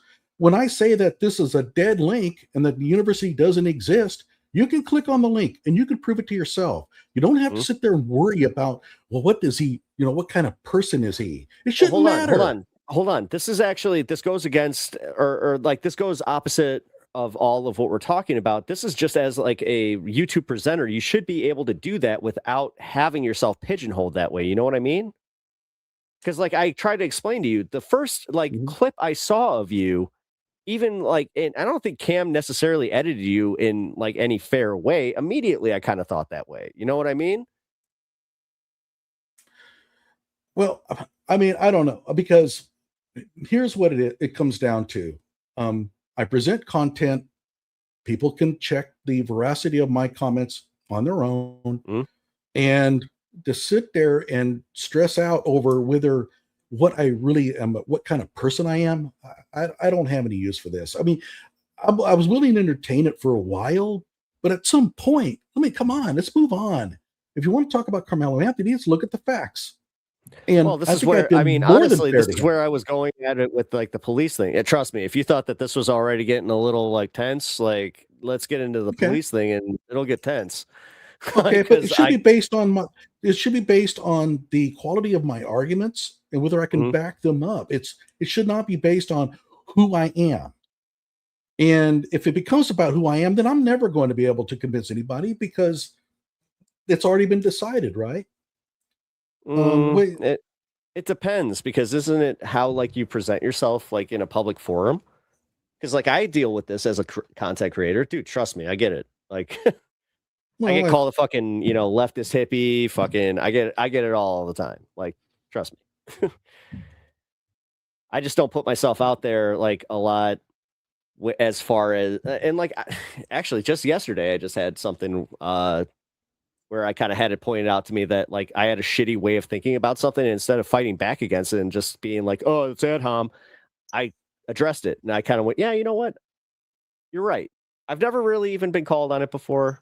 I took a step back and realized, yeah, I wasn't really seeing it from the way that an audience would. And this is the thing, like as a content creator, we are kind of speaking broadly to an audience, right? And you're kind of marketing yourself to an audience. So it really, like you kind of said about live streaming, this is why live streaming is sometimes easier, because you can speak your mind and you curate your content. Like, so you do understand how this works. Like you do, like you sit there for a minute going like, well, how will my audience respond to this? Or how will this hit in a certain video? I mean, even when you're doing a thumbnail, that kind of fucking hits, right?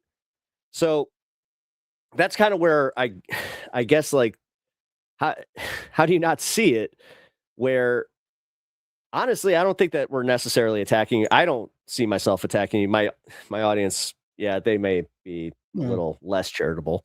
But I'm also kind of like seeing where they are coming from, where it's just like, okay, man, like this is why I was bringing up about doing Chud the Builder content. Like if you don't want to be like lumped in with racists, then do things that would kind of be a little bit not perceived as racist.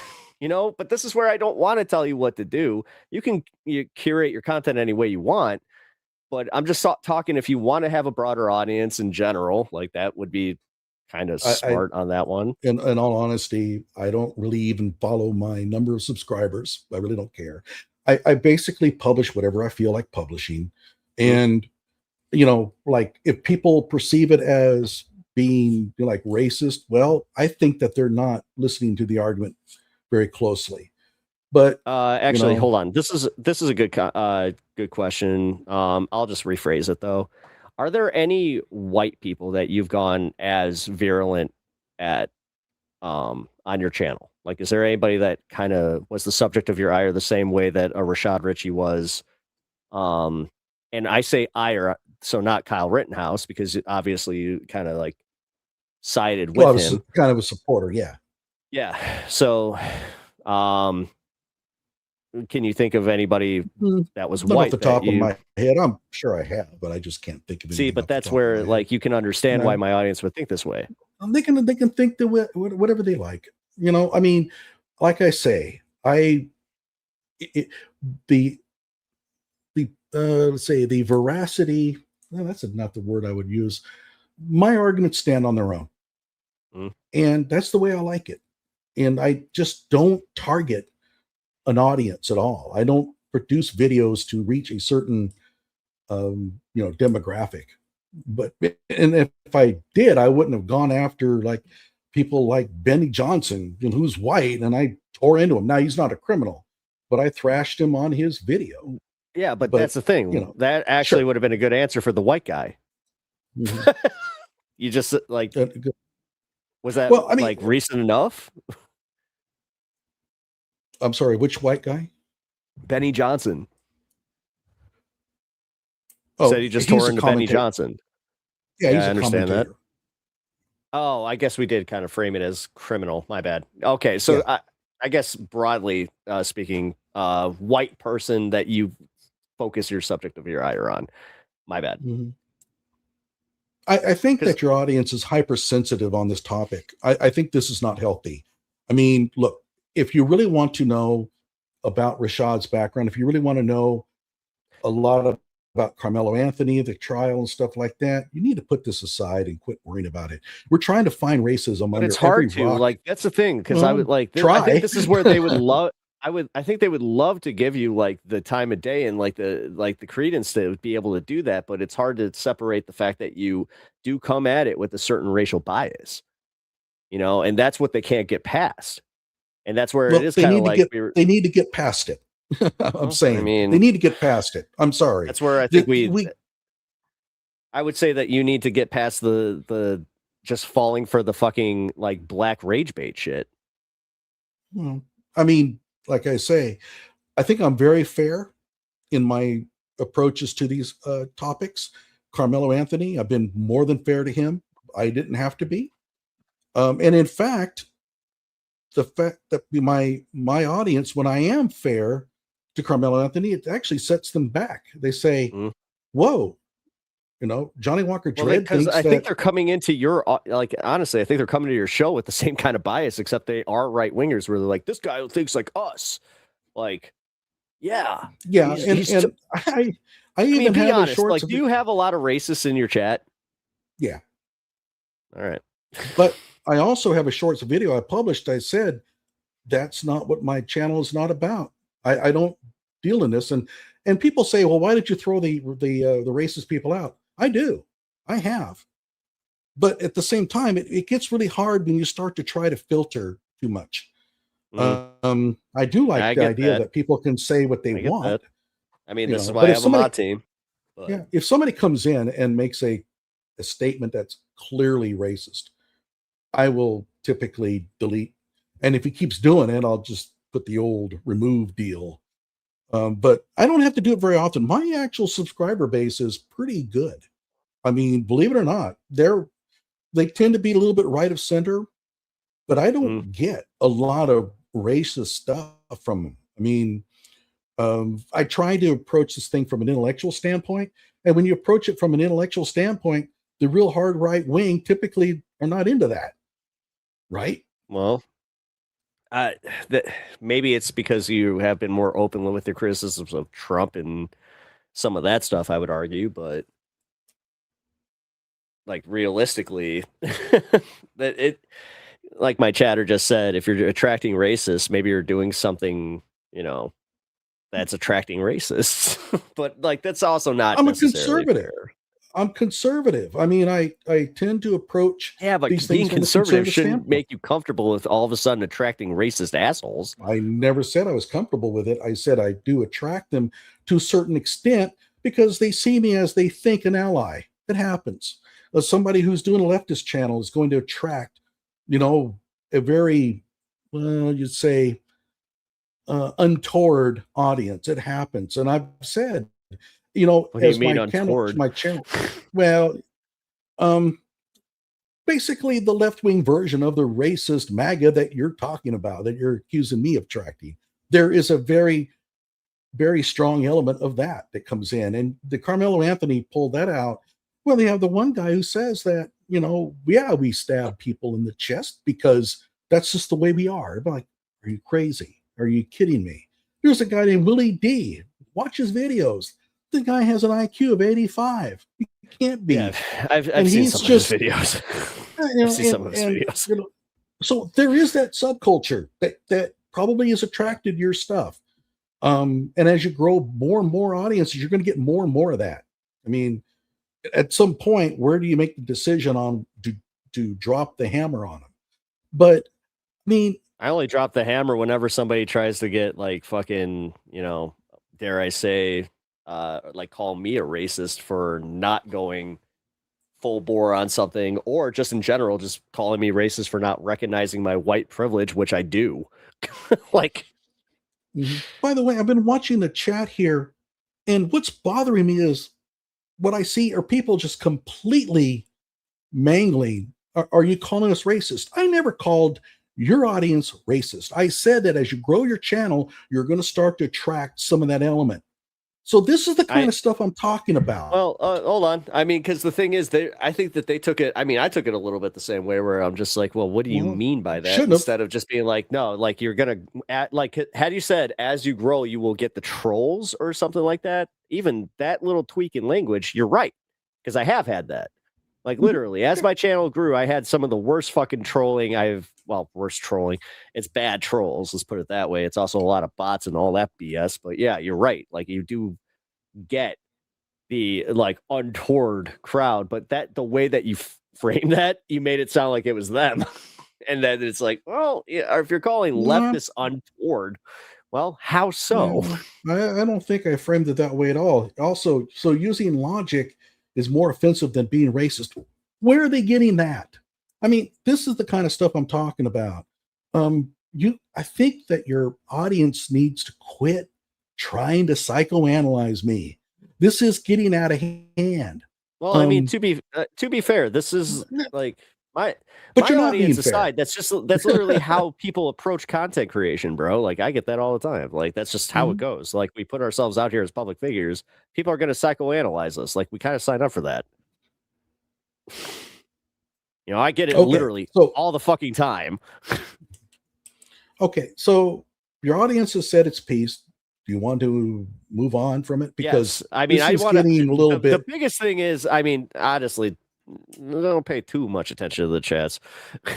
Like, I did want to focus like between us two, but like, it's fine. It's fine. Like, I don't mind, going there. But you're not debating the chat. You are like, or you're not like, yeah. I guess you're debating me because this is a debate now. Police. Let's get into this because I want to know the crux of your position on this one before we go into it. Okay, so what I call the myth of police brutality, and I know that that's going to generate some ire, but it's that's what I use, is in my opinion based largely on selection bias. And what we have is a situation where certain events are elevated in prominence because of their racial component. And I bring up a perfectly good example. And by the way, I can create examples all day long. But Corey Ali Muhammad in Fresno, California, shot to death 4 people because they were white. He literally said it. Taken alive, by the way. Dylan Noble, who was being arrested, was shot to death by a sheriff's deputy, by Fresno police, same police department.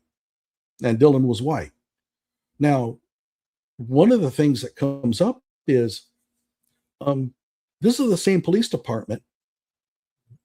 Why would that happen? Well, think about this. You remember the Breonna, what was her name? Hold on. What was the lady? Hold on. I'm gonna stop you there. Mm-hmm. What were the initial calls? I'm sorry, the initial calls? Yeah, the initial calls to get the police out. With Corey Ali Muhammad, he murdered basically a security guard and then went on a rampage. I don't recall what Dylan was pulled over for, but he was pulled over in a traffic stop. They had him down on the ground, and a police department shot him with a shotgun. Why are these two connected? The same police department. Are you saying it's just the same police department? Because this is wildly different. Well, but the issue here is that it goes to show you that you can have the same police department have 2 wildly different things, but it's never reported. Okay, now maybe that wasn't a good example. Let me bring up the Breonna Taylor. Okay, the Breonna Taylor deal. If you remember her, she was, sleeping in her apartment. She had her boyfriend with her, and the police did a SWAT enter. Yeah. Right. The police department, in my opinion, did a very poor job on that. And there's a lot of evidence that the search warrant had some real issues with it. I mean, and the point where it looks like they sort of finagled the facts to try to get the search warrant. That happens. It shouldn't. I thought this was widely understood. Right. Now, Breonna Taylor is a well-known name. I mean, there's protests about her in Houston, Texas. Because she was shot in her home. Yeah. Oh, absolutely. Now, what happened was her boyfriend opened fire. They returned fire. I get the fact that it does not look good. And I'm not going to necessarily defend the police on it, but it wasn't that they just burst in and just shot her. Okay, there was an exchange of gunfire. Now, if you go to Houston, there was a massacre of 2 people and their dog. They were inside their home, and the police department created a fake search warrant. Basically, they created a fake informant. They said that this person has told us that there's drug activity going on and we need to go in. And so the judge gave them the search warrant, gave them the warrant. They busted in. There was an exchange of gunfire, just like with Breonna Taylor. Both the man and woman were shot dead, and they killed the dog. And I can't even think of what's that? Was it through a door? No, they actually bust in. So okay. Yeah. Okay. So you have very similar kind of circumstances here, but only one made the nation's consciousness. I can't even think of the name of the 2 people.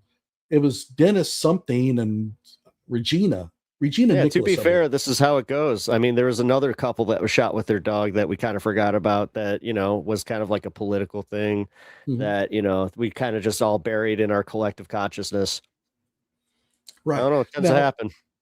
Now, it turns out that the cop that issued the fake search warrant and created the fake informant was black. His name was Daryl Goines, I believe. He was convicted, for doing that. So you have, and by the way, the people in Houston. Yeah, Sylvia actually just pointed this out. This was a national story. This did have a lot of outrage behind it. The Texas story was a national story that had, I don't recall it ever coming out.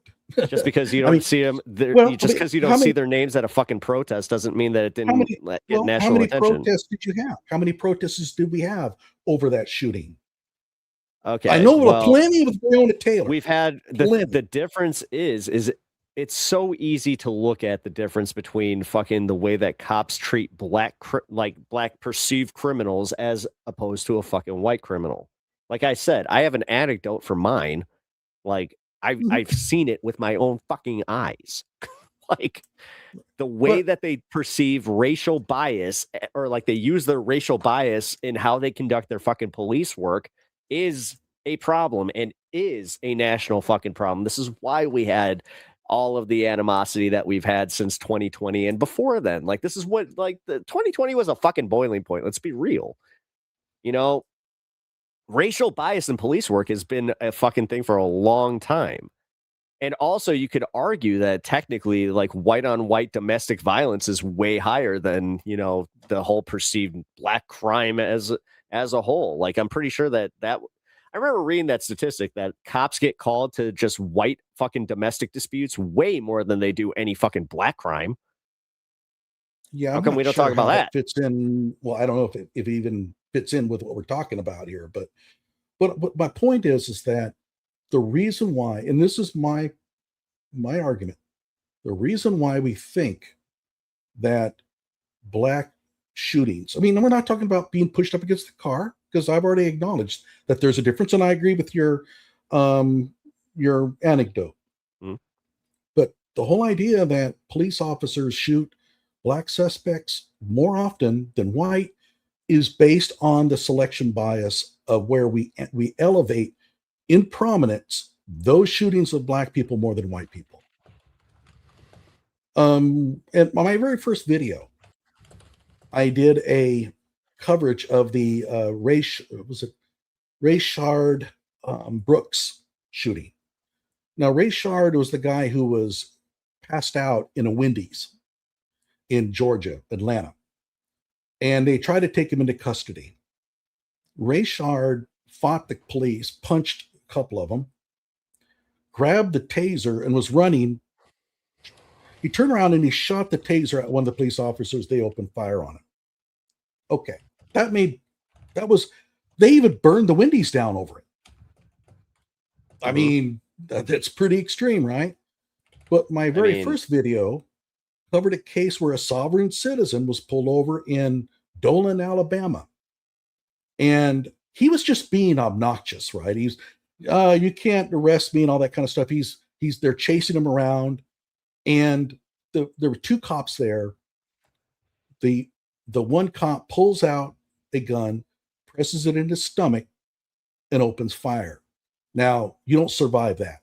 The gases go into the stomach and just blow the hell out of all of your innards. And he died right there in front of his kids. His kids screaming, his wife is screaming. It was horrible. And I can't even think of the guy's name. Nobody cared. And yet, the parallels. You do between understand Brooks, the concept of like how just some of these things, yeah, they're yeah, what I would call, and this is going to sound bad, everyday kind of events where like, yeah, this is kind of par for the course. Some of them stick out a little bit more because they are a little bit more egregious. I don't think that the Rayshard Brooks was more egregious. But here's the point. You're right that some of these get elevated more than others. And I think that race is primarily the reason. Rayshard Brooks was made a big deal because he was black.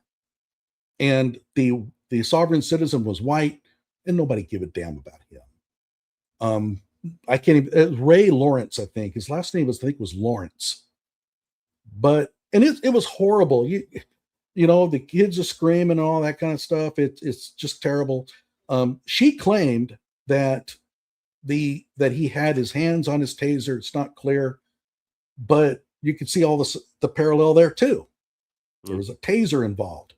So why not the protests? Well, when I understand why, but when you see protest after protest and the selection bias starts taking hold, you naturally start to think that one race is catching more of this than the other.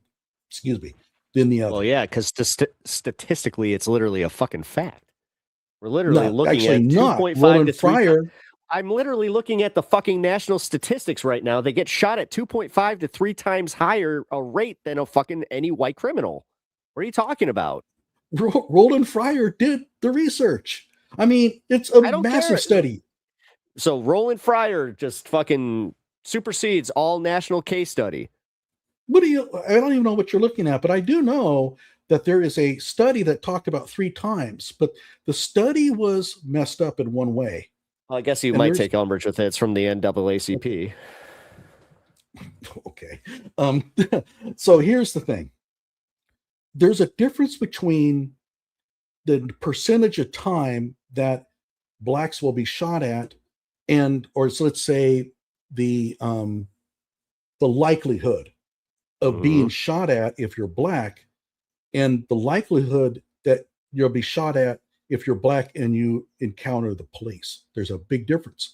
When they take into account, when they control for that variable, it turns out the difference evaporates. So here's what's happening. Yes, blacks are more likely to be shot. And I say the word blacks again. Okay. I'm surprised you didn't say anything, right? Black people are more likely to be shot by the police. No doubt. However, when they encounter the police, their chances of being shot are about the same as white people. They just encounter the police a lot more. And there's a lot of reasons for that. The thing is, it's not even that I need to not believe that. It's just, no, that's not how it goes. Well, like, that is actually do you believe in over-policing as a concept? Look, here's the thing. And this is one of the problems I have with the say the left progressive movement.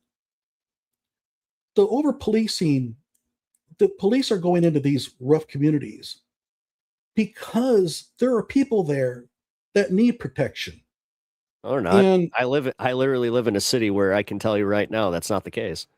Well, I'm telling you. You want to talk about the myth of police? Like, fucking, dude, it's the same thing with ICE. ICE isn't going in to the worst areas. They're not going into the fucking, where the Latin Kings are controlling certain areas. They didn't do any of that shit in Chicago. They went after the easy fucking targets. Well, this is not about ICE. We can't make it about ICE because ICE is operating on a different level here. I'm talking about regular. Not necessarily. They're operating on the same protocol. No, I would argue that they do go based off like the same protocols as any other cop with more leverage or like more leeway, obviously. there's a big difference between patrolling a neighborhood and targeting people. ICE targets certain people and goes in. What we're talking about are police that are patrolling neighborhoods and they encounter situations. Now, you might think that's over policing. However, I would argue that they go into these communities because this is where the crime is. This is where I can speak with certainty because and I'm not going to. I don't want to be a dick here, dude. But for real, you live in Oklahoma. I live in fucking Chicago. You think that I don't understand the concept of over policing in certain neighborhoods that have absolutely no gang activity, but they're still arresting black people? What are they arresting them for? Let's put it this way. They are watching that. Like, for instance, I'm going to just give it a theoretical here. So you got 2 white kids smoking weed in the park. You got 2 black kids smoking weed in the park. Cop has a fork in the road. Guess which ones he's following? In Chicago, I can guarantee you which one it is. Maybe. I don't know. That's not a maybe. Well, I'm talking about patrolling here. That is patrolling. This is a hypothetical that I can't respond to. You say, which one would he do? I don't know. I mean, it's a hypothetical, and I try not to settle these. This is the old, well, if he was black, would he have been? That was actually a that was just being obvious. We know which one they were going to take. I wasn't actually asking you. That's the whole point of this. This is the old, if he was black, he wouldn't have been arrested. I'd have no use for that. Let's talk but it's about true. And the thing is, there's a lot of racist cops out there too. That's just a fact. Well, okay. There's going to be racist people in any community. We get that. What I'm talking about is when you have police patrolling high crime areas, they're pulling over a person who's got a taillight out. Okay. He's dragging a muffler. It's 3:00 in the morning, right? They're searching for warrants. Why? Because people with warrants are dangerous people. And Not so they're pulling. Not necessarily. Fucking A, dude. We got a Trump store lady here. I know that I probably used this example before. She has had warrants because she has 27 fucking moving violations. Guess what? They still let her off. Like, you can have a warrant for something. You can have a warrant for something as innocuous as a fucking suspended license and not showing up for court. Right. But these guys are looking mostly for felony No, warrants. I'm not letting this one go, Johnny. You just tried to posit that they're fucking dangerous. When in reality, anybody that's being served some of these fucking warrants, it's usually for something innocuous like that, for a moving violation, that for a missed court date. That was bullshit. And that's kind of where I was kind of like going at it with this whole attitude of like, dude, really? Because how do you not see where you're like that bias is kind of fucked up? Okay. The issue here is that when they go in and they see this happening, let's change it. There's a good chance that the person that they're pulling over has warrants. They could be posing a danger to the community. They're trying. Would you argue this if it was do you argue this that if it's a white person in the fucking vehicle, or like, do you not see race in this one at all? Would they pull him over if he's dragging a muffler and he's got a taillight out if he's white? Yeah, they probably would. Okay. I see no reason why they would. Well, I can see why you think there would be a picture of this fucking white kid's car right outside my fucking house. He doesn't have a back tail light and he's missing his bumper, but I had seen him get pulled over once. Well, it's anecdotal. I can't respond. No, it is. I understand that. I understand that. Sometimes anecdotes are a thing because it's called life experience. What's your take on stop and frisk? Not a fan of it. I think it's unconstitutional. Okay. All right. Hey, based. That's a good one. So I thought that base was a conservative thing only. Oh, is it? Oh, really? Oh, okay. Every time I've heard it used, it was always used to refer to some guy who everybody said, okay, he's one of us. He's a conservative dude. No, it's literally just a vernacular that the kids were using for a while. See, I may be younger than you, but I'm at that point where even I think that might have been the first Google one where I was just like, what does based mean? I hate to admit it, but it's true. Well, it's really hard for me. I'm a lot older, so I have to Google almost everything. Yeah, well, So this is kind of where I think that we are kind of coming like to a fork in the road in this argument, where like you don't acknowledge that you're seeing it from the racial bias, even though I do think that you're looking at this from like you're putting the blinders on, where you're not recognizing the fact that there is over policing in Black communities, even ones that don't have high crime rates, and it's because it's essentially easier. Like, look at the way that, like, for instance, we have these teen takeovers, right, in Chicago, and instead of focusing on the fact that it's a bunch of fucking rowdy ass teens, we always focus on the Black angle of it. And when I see that, I immediately like go to think about how you're viewing this, where it's just like it's that mentality that allows people to even go there. When I'm turning this on and I see it's Mexican kids, it's white kids, it's Black kids, but they're only focusing on one demographic, and they're only showing pictures of one demographic stomping on cars, going out, causing the ruckus. This is where do you recognize the racial bias in the media and how it constantly is trying to, I don't want to insult you here, but get guys like you riled up? To be honest with you, my conservative base, they say the bias is on the other side. Well, they would show the picture of the dude if he was Black. They're not, so he must be Black. I catch that all the time. I don't buy into that argument at all. Is the media biased against Black people when it comes to reporting? I don't think so. I don't see any evidence of it. In fact, Really? I would think that my conservative base will tell you just the opposite. No, and by the way, that.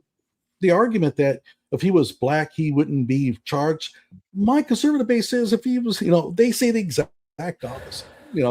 It's like when both sides have the same argument, you kind of wonder if there really isn't if there's anything there.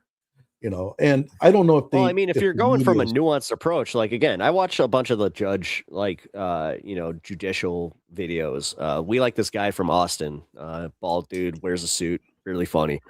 I fair might as shit. know who you're talking about. Yeah, he's fair as shit. He's one of the most fair judges I've ever seen in my life. To the point where I'm literally like going like, shut the fuck up. He's giving you a good deal. Shut the fuck up. Shut the fuck up. But even that guy, he recognizes the racial bias in policing. There's one specific one where the cops caught this guy, Black guy, bring him in, and the prosecutors were like, we got him on probable cause because he was parked. It was like 3 or 4 inches away from the curb, that farther than he legally should have been. So the judge just comes out and he's like, okay, so you're just arresting people for parking while Black? Is that what we're doing here? And you saw the prosecutor's face just go fucking red, where it's like,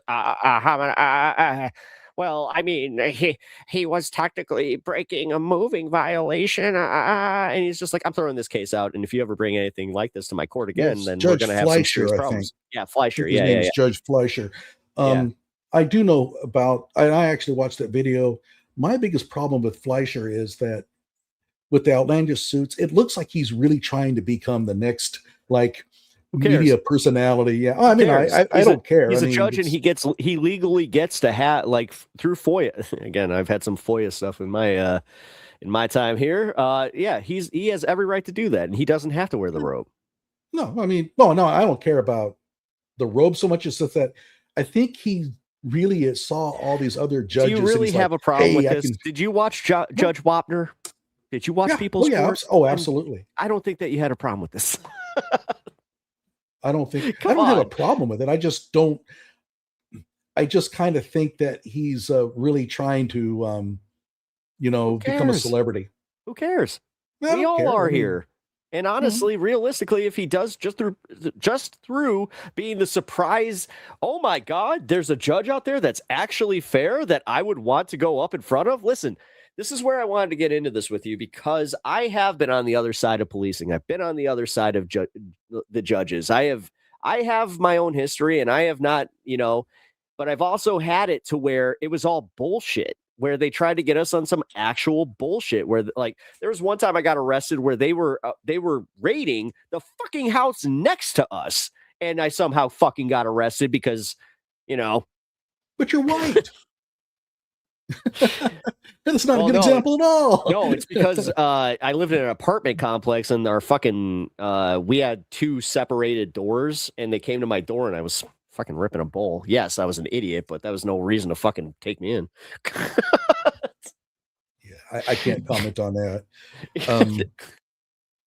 Yeah, my favorite judge is was I being stupid? Yes. The guy out of Detroit, or is it Michigan, that deals with all the sovereign since guys? No, I know who you're talking about. Yeah, the ponytail. Yeah, the ponytail. I like it. Yeah. Who would have guessed that the study provided had insufficient information and improper methodology? I have no idea which one they're talking about. Well, either way, I mean, I like at the risk of like going in circles here, I do just like we can kind of acknowledge that we see things a little bit differently, but realistically, I just kind of wish you could apply the nuance that you have for, you know, talking about this judge and talking about some of these cases to the other side of this, where like you think that we on the left, and that this could actually be like a expose on a bigger problem, that they are really feeding us a bunch of fucking rage bait on the opposite sides. I mean, this is actually why I like doing these debates and having people like you on like a leftist space, which again, I do give you a lot of credit for coming here tonight. I do appreciate that. Mm-hmm. No, obviously, I appreciate this is nothing easy. But if I do come on anymore, let's focus on we've said our piece here. Mm-hmm. Okay, I get what your audience is saying. I get what you're saying. We need to get off this. And if I come on again, if I'm ever on again over a topic or something, I think we need to focus on it.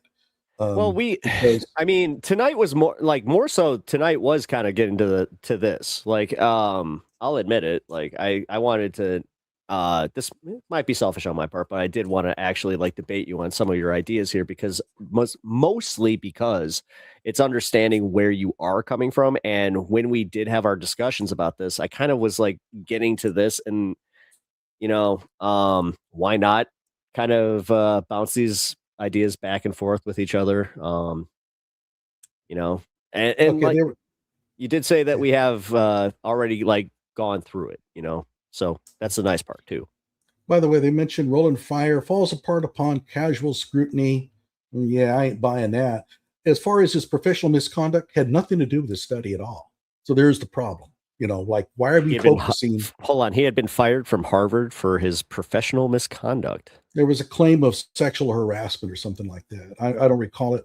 I don't know if he was fired. I think he was disciplined. I'm not sure. Fire study has been panned so hard. Mm-hmm. The guy was fired. Holy crap. Hmm? I know nothing about it, so I'm not going to try and fucking speak to.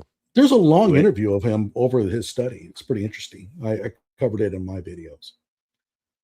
No, because I could also say the next time that you would be invited here is where Hank Thompson's here and we're discussing Rashad Ritchie in depth and kind of going into like all of your accusations against him, and then also kind of trying to like line up where some of these lies kind of line up with his TYT stuff.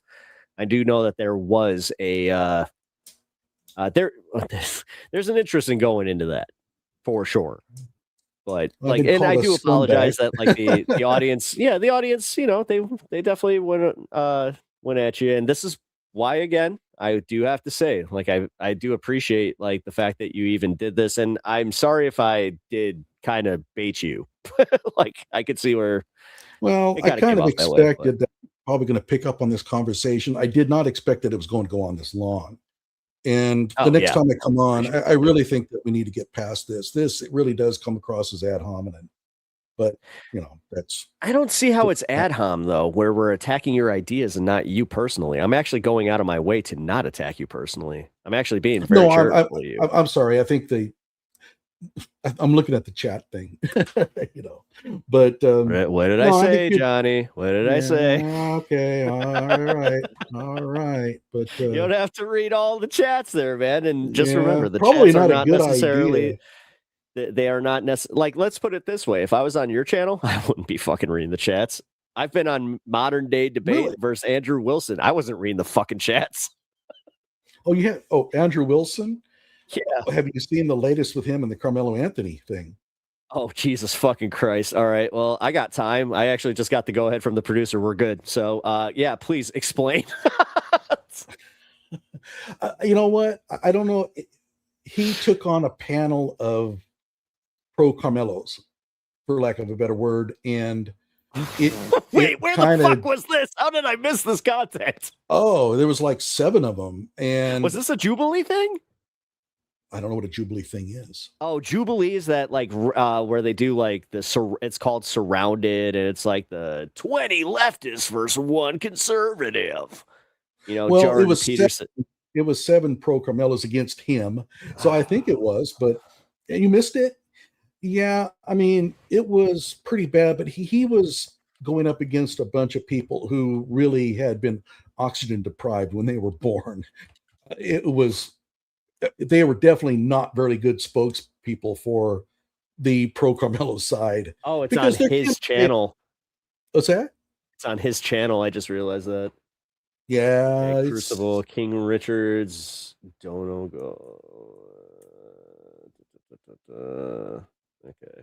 I don't recognize a single one of these people, but okay. Doesn't matter.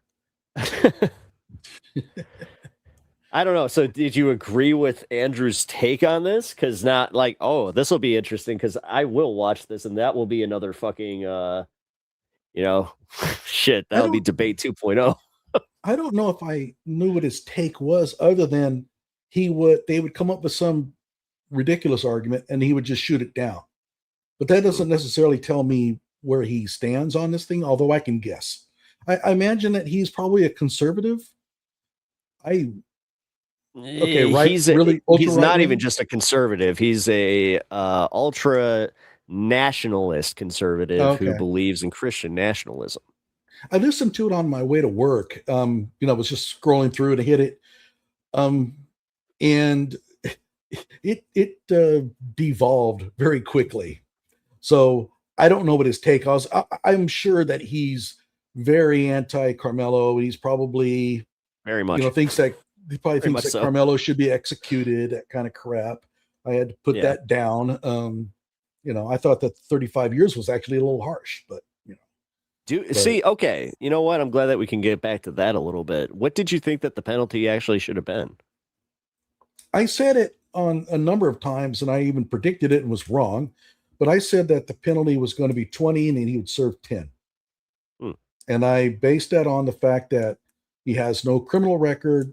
There's a very strong possibility here that he did this without really thinking. That you had made that point. Yeah. He was being a dumb adolescent. So realistic, like going back to, because I may have missed this. Why do you think he's not going to be able to get an appeal then? I don't. The Supreme Court, as far as I know, the appeals court is only going to be looking at this, the selection of the jurors. I can't imagine what else took place that would be appealable. But then again, I wasn't there. I don't know. It was pretty clear that his defense did not put up a real spirited defense. I mean, there's times when you think, damn, man, that defense lawyer is just really going after, right? But Alex Jones, that's the case I think of with that one, where it's just like he literally made a soundbite where it was just like, oh, he got him there. But also, this is where it was a little bit different, like because the cameras were not allowed in. Like I think that you had actually said this, where you said that a lot of people had lost the opportunity to do a bunch of content because they took that away. That's why they were so mad. Oh yeah, absolutely. They were really pissed off not because of any kind of First Amendment free speech, but it's because they were going to lose a lot of money on it. They had been planning this for a long time. Right. You know, I thought that Crystal Kaiser was going to be the big blow up, and I was preparing for it and thinking, oh man, this is going to be a monster. And then she just pled guilty, and that just eliminated everything. It was like, oh, like shit. I can't do anything with it, right? I mean, yeah.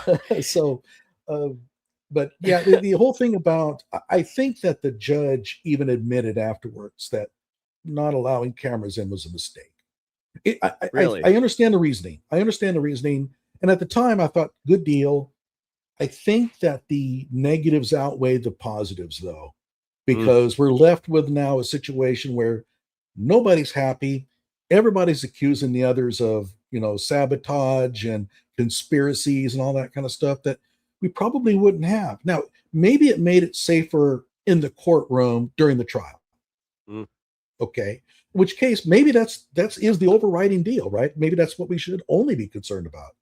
But really, no, I go back to the fact that it, like, any other case would have been fucking televised at that point. Like, even in Texas, like the fact, like they had some pretty weird reasonings for trying to lock down the case. In my opinion. Did you watch the interview of the judge? No. He gave an interview after the trial. And I didn't see that one. I saw the one that's why I was like, I saw the one pre-trial where he was trying to explain like the whole judicial bias thing and how he wasn't going to play this game and how his court was going to be, on the up and up, blah, blah, blah, blah, blah, blah, blah. Well, and I will say this. I think that on those points, maybe he was very good. But the banning of the court of the television cameras has had a far-reaching negative impact. This is really hurting. People are claiming to have been there that were not there. They're claiming to have seen videos that don't exist. Yeah. And they're saying these things because they know that people were going to find out later that it's a lie, but I don't care because by then I will have started the fire. And that's why they're doing it. And the Kyle Rittenhouse case was bad enough, but I've never seen anything like this. This is crazy. The Drew Anthony was, I guess, getting online on social media and going at war with people. And then I think Jeff Metcalf, they accused him of doing the same. I've never seen that before. Right. Now, maybe that didn't happen. No, I believe that happened because the way that he was aggressive with the fucking press was enough for me to go like, no, I get it. Like this guy, which one are you talking about? Drew or Jeff? Oh, Jeff. Well, Drew was pretty bad too. And he got tangled with Dominic Alexander and Charleston White. Charleston White is a notorious race baiter. I know you don't like the term, but he is. And I don't mind the term race baiting, dude. Okay. Well, at any rate, he pushed another social media. I just pointed out if you're doing it. Yeah. So I don't think I've ever seen anything like this before. It's insane. But yeah. But there's sorry. I was in the middle of it. It's pretty clear to me that Carmelo basically acted out of frustration or emotion, did something terrible. I absolutely believe that within a few seconds after doing it, he totally immediately felt, was like, fuck. Yeah. Oh, what did I do? Yeah. I know that he would love to turn back the clock and not go through this again. He absolutely would. Race baiter. A race baiter is a person who simply works extra hard to inject race into a system where it really doesn't belong because they really want to instigate a conflict, a racial conflict. Would you argue that race baiting is more prevalent in white circles than it is in like just with black cases? I don't know if one dominates over the other, to be honest. And here again is selection bias. I would say blacks do it more, but that's only because I encounter it in my algorithm more. So how much of that goes on in the white neighborhood? I don't know. I've seen it. But Johnny, like I've seen this it. goes back to like you're smart enough to see past your algorithm, brother. No, I'm saying that because of my content, I certainly think that race baiting is done by black populations more than white, but that is simply from maybe selection bias. Maybe white populations are even worse at it. I don't know. I do see it. I mean, I've seen plenty of examples where a person's come in and they're trying to make it racial from the white side, and I say, come on, you know, we don't need this crap. And with Carmelo Anthony, it happened, right? You know what? Actually, I want to be fair, like, and also just take it away from any of like the media stuff. You being from Oklahoma, you must deal with this a lot then. You said that you're a conservative area. You said a lot of people think like this, and I'm not trying to be unfair. I'm genuinely interested in this because I live in a very diverse area where we don't think like this. Well, I mean, I don't.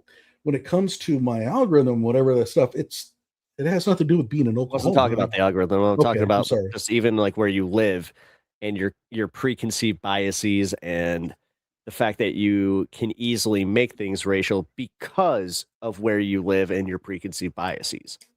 Well, keep in mind, I spend most of my time on university campuses, and like Oklahoma is not quite what you think it is. Now, if you get out, I'm not trying to put it there where it's like you've never seen a black person in your life, blah, blah, blah. I'm talking about the fact that, well, I'll be fair here. You're the one who kind of made it to where, like, I'm from Oklahoma. We're more conservative, you know, kind of like, I'm not sure if you were trying to say like, this is the reason I think this way. And like, you know, there is more racial biases because I'm from here. Like, that's kind of what I'm trying to get at. You're equating conservative with the racist, but you know, no, I'm not. I mean, no, I'm not. No, that's putting words in my mouth. I'm literally. I said it was conservative. I didn't say it was more racist here.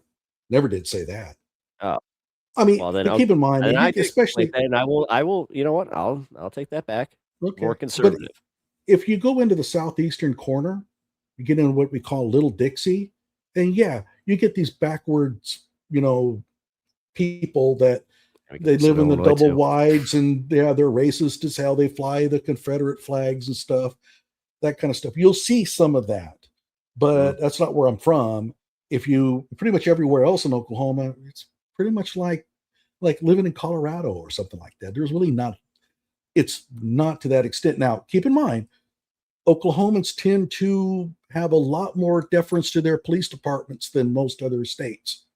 They love the police here, and the Tulsa police, which is not far from me, is brutal. And they're accustomed to it more. What's that?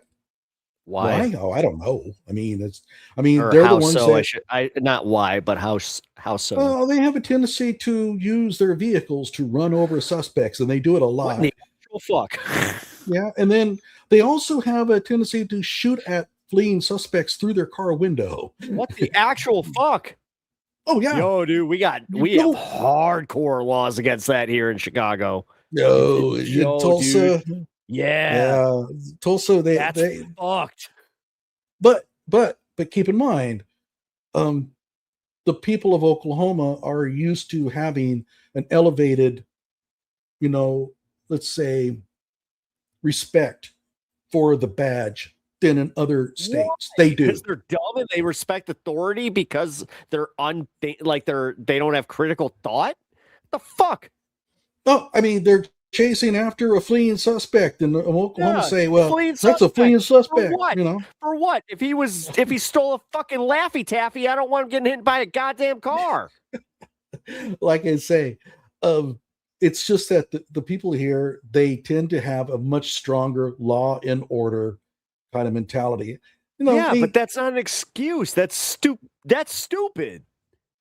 That is like, you ought to see some of the body cam footage. There is a level of stupidity where you just accept the idea of law and order, and you're just like, yeah, authority. I love it. I fucking love it. I'm gonna fly that black American flag with the blue line on it because I want you to know how much I love y'all.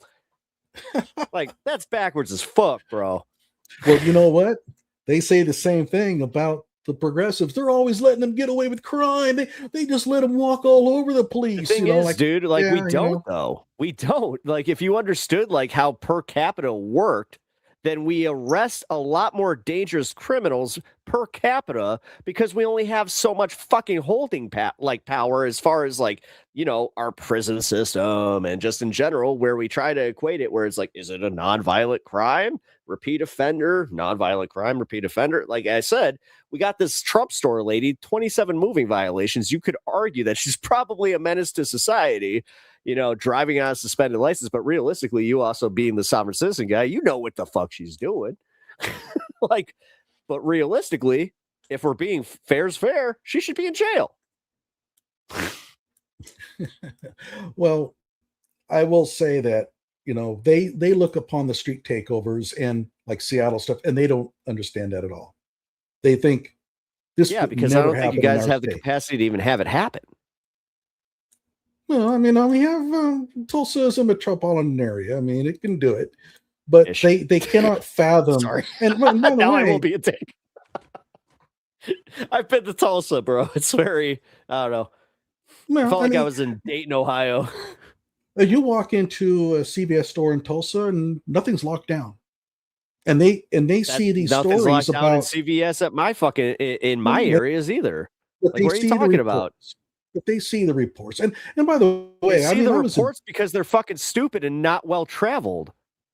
Honestly. Okay, well, I mean, I was in Hawthorne, California, and I went to a fried chicken, and I had to put my money through a Sally port. And it was bulletproof. Yes, that's how that works. Gary, Indiana's the same way. Yeah, because they get held up a lot. and That's the how that happens. yeah. You know what? I get that. I mean, obviously. Hold on. You also know what happened. You know what causes the whole holdup pattern and the whole, like, you know, we call it systematic racism, and how this applies to this and how it keeps these areas poor and in these conditions. And this is why you even have the liberal progressive side of things trying to change that, where if you change the material conditions of these people's lives, then you will not have to have Church's Chicken with a fucking bank, you know, like a currency exchange bulletproof window giving you your chicken. Right. What I'm saying is that the people in Oklahoma, they look at that and they think, well, why they can't even fathom. You're making the case that then they need to travel within their But own I did. country. I traveled to Hawthorne. I saw it personally. Not you. Okay. This is where I'm talking about. You keep saying Oklahomans. I'm saying Oklahomans, not you. Like, that's why I'm kind of like that's why earlier I was like, Adham, I'm literally attacking like the idea of people like you, not you. Like, what are you talking about? There's an interesting case where there was a documentary on Seattle, and they had people from Nashville that got off, you know, from the airport, and one of them was practically crying. She said, "I don't understand this because Seattle has really gone off the rails." And no, it hasn't. Oh, it's, dude, no, it hasn't. I just went to Nashville and it was more off the rails than Chicago. Check out the documentary. Dude. Check out the documentary. I don't need to see a documentary. This is where the fucking like anecdotal does come into fucking play. No, the homeless problem and the meth problems is real. It's not anecdotal. They have. Well, you understand that again. The meth problem and homeless problem can also be tied to the capitalist problem, where a lot of people were not protected and given opportunities, and then you also have the jobs problem, which is also, you know, something that we should probably address. I don't know. It's almost like it's systematic, and this is what a lot of progressives constantly want to address. But then you have conservatives that would rather just do this and go, I want those homeless people gone. I don't like my park being, and then do nothing to address the systematic causes that are actually contributing to that. But Seattle's progressive. It doesn't matter. I'm talking about Tulsa. It doesn't matter? I'm talking about Tulsa. And also in Seattle, they do actually like address a lot of that stuff. They, like, for instance, when you're talking about homeless people and like oh, they don't have the ability to get off the streets. I'm pretty sure that Seattle has more homeless shelters, and like, I'm also not going to be the asshole that is going to ignore some of the broader problems where, okay, we need to get some drug treatment programs. That would be great. like in Portland, that's a big one. Like I would argue that, yeah, like I'm all for progressive policy, but I'm also for we should probably help people, especially if they are like really far gone on certain drugs. But the other part about this is the fact that, like, when you say homeless people, you understand that 37% of homeless people don't even have a drug problem, right? It's just that they're unfortunate. But because we're a society of dickheads, that we all automatically assume that there's somehow the riffraff of society. That's why they ended up there. Okay, so during the documentary, they asked the police, I think it was the police chief or something, they asked him, what percentage of the homeless do we have that have drug addictions? He said practically all of them. Yeah. I mean, so great source. Well, I mean, the police chief that has every incentive to fucking bury the fact that that's not the case. If he's talking about maybe a 10 like, for instance, in Chicago, I'm going to just break it down how it goes here. Okay. And like, this might offend you. This might offend my audience. This is just reality. In Chicago, we have some 10 cities, right? And certain areas, it's kind of like the same way that we treat like high crime areas, where we're just like, okay, some of these 10 cities are what we consider like the Skid Rows, where we're just like, all right, they're going to do their thing. But, you know, if we still have programs that want to help them. But then you have the other ones where it is like, it's just lack of opportunity. They do like try to get to the shelters, and like, it's literally just because they fell on hard times. That's where I'm saying, like, this is for every time that you've called like one of my arguments anecdotal, the same thing can go for that fucking police chief right there, because it is very much something that is widespread throughout our country, where it's just like, no, man, like, if you take care of, even if you just take my statistic of 37%, you take 37% of homeless people out of it. Okay. The drug problem amongst the homeless can't be just 37%. It's got to be much higher. It is. It literally is. And this is a national statistic. I don't know what to tell you. Yeah. Because you do understand that under Trump, a lot more people are becoming homeless because it's impossible to keep up with costs. You do understand that people that literally like fall behind on 2 or 3 payments are ending up homeless. They live in a car, and then technically you're not seeing them as your idea of homeless, sleeping on a park bench, fucking multiple jackets in a shopping cart. It's literally a family of 4 that's living with their fucking in-laws.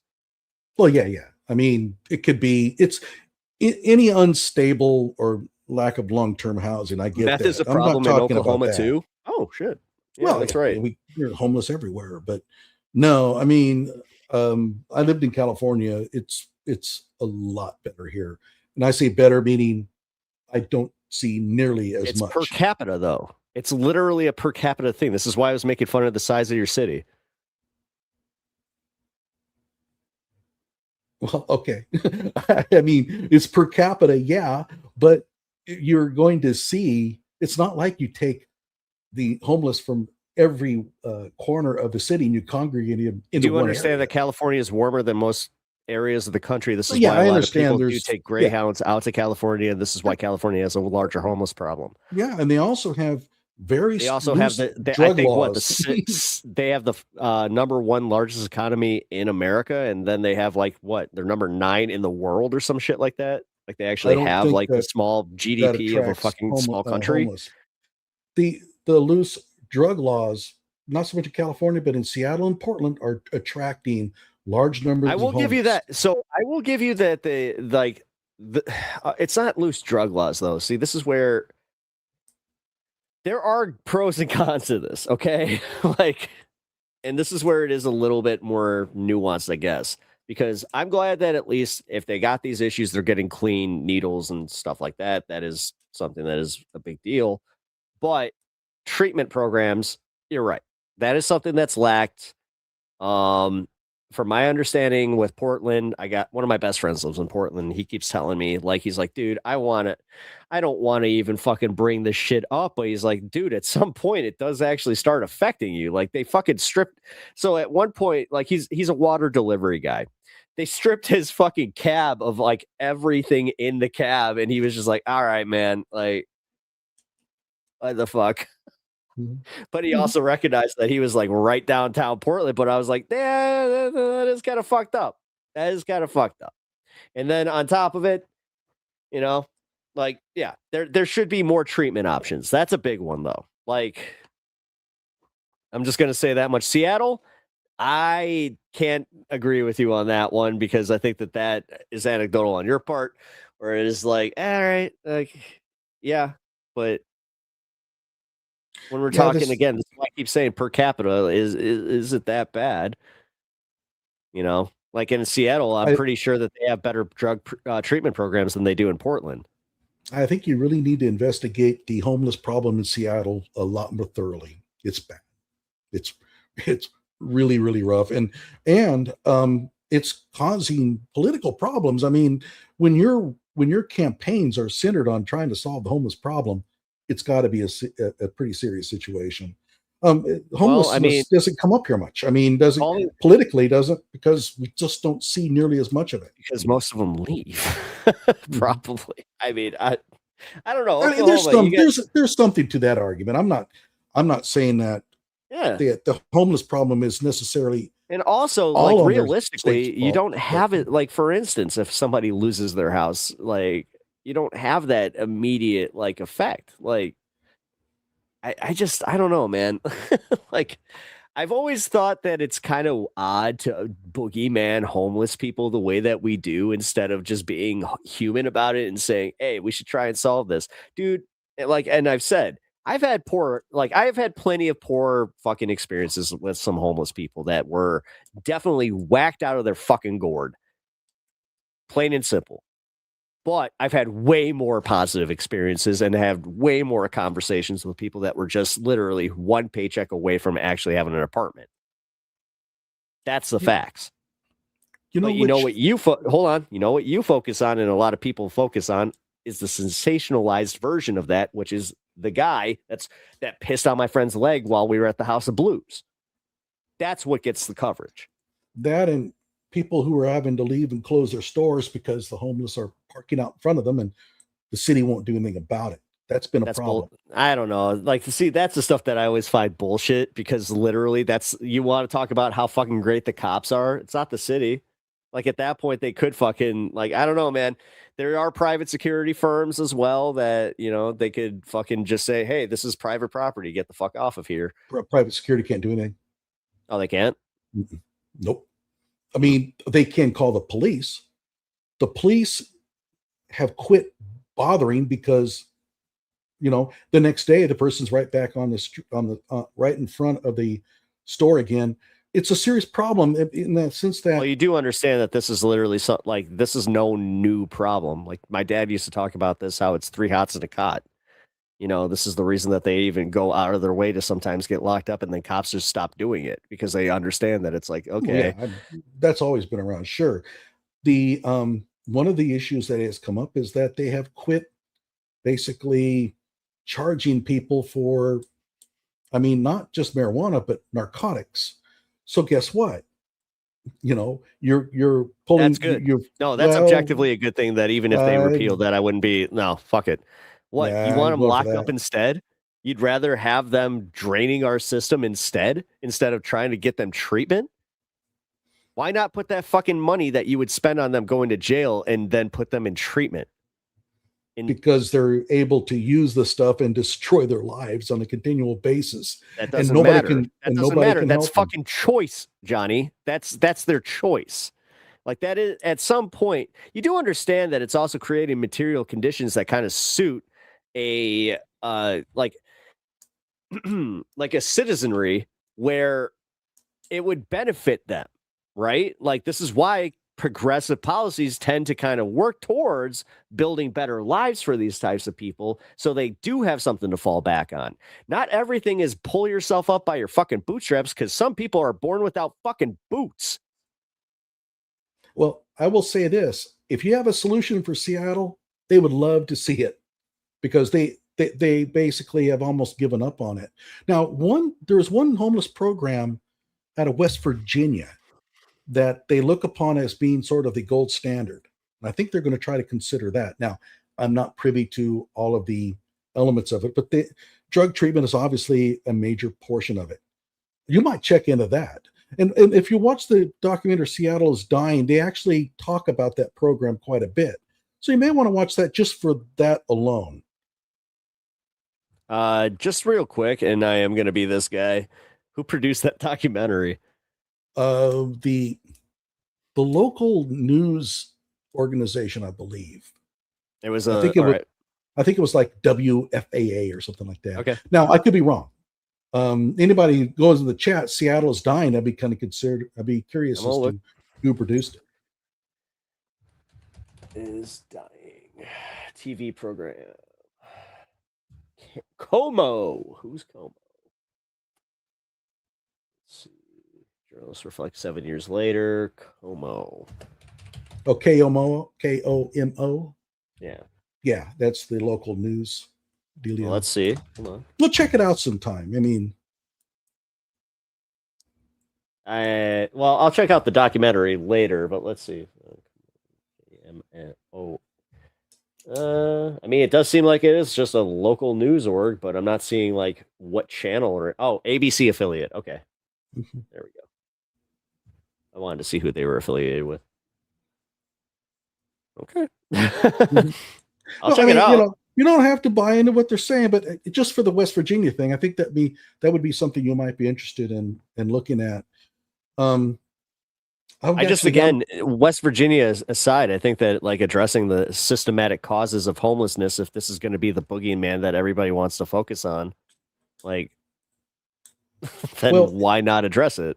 In Seattle, it kind of is the boogeyman because it's causing real problems. And this is not just a figment of these people's imagination. It's become a real issue.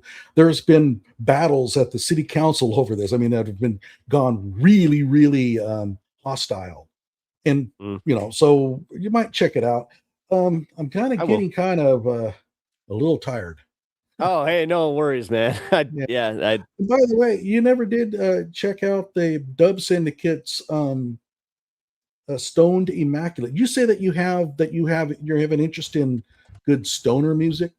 Yeah, absolutely. The Dub Syndicate. What was it called? The Dub Syndicate, and it's called Syndicate Stoned Immaculate. And think about, are you familiar with a group called King Crimson? Yeah. Okay. Dub Syndicate is like a King Crimson of reggae. I actually have King Crimson upstairs. Oh, really? Yeah.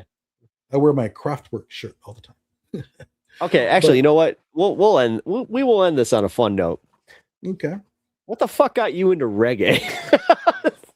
Like, from my understanding, you don't smoke weed, so no. How's this work? In the strangest way you can think of. Okay, yeah.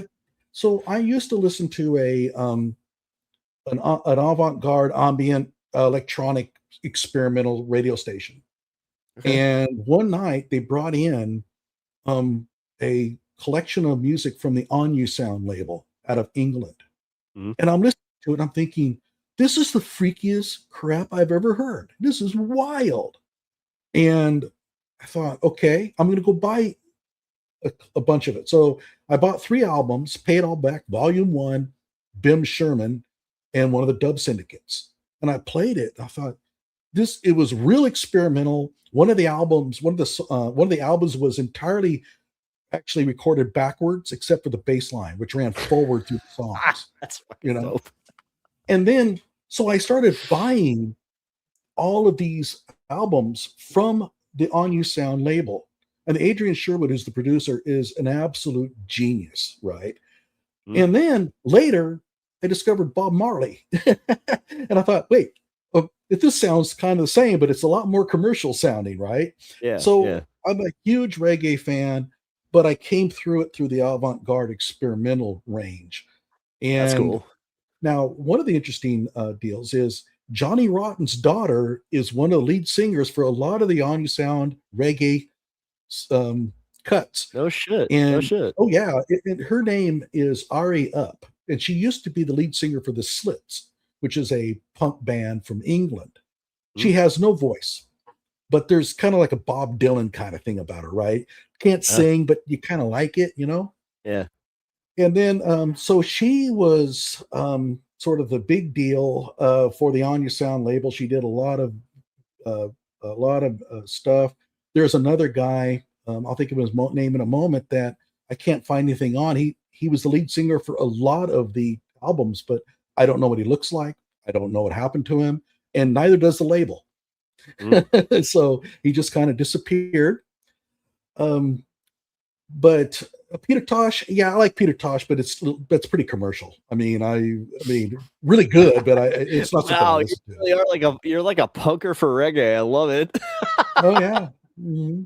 But so cool. this On You Sound label, it's basically a bunch of collection of musicians that come in, they'll cut an album and place it under a certain name. Let's just call this from Singers and Players. Okay. So Singers and Players will come out a new album, but it's the same musicians, right? It's like an art house.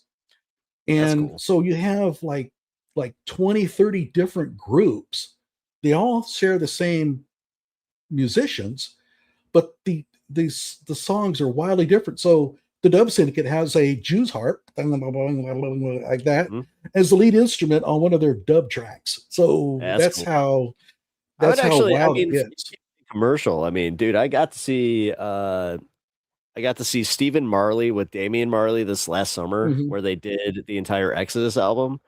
The way that they did it, though, is like it was with the Wailers, by the way, the original Wailers. So it was fucking awesome, though, like to see that they just the way they retuned it, but it still was like iconic. Like, I don't know, man. Like that was something else. See, I like white guy reggae. Like I do like the white guy reggae. I'll admit it. Like I like Stick Figure is really good. Hey, I'm Stick sorry. Figure is one of my favorite bands. Expendables.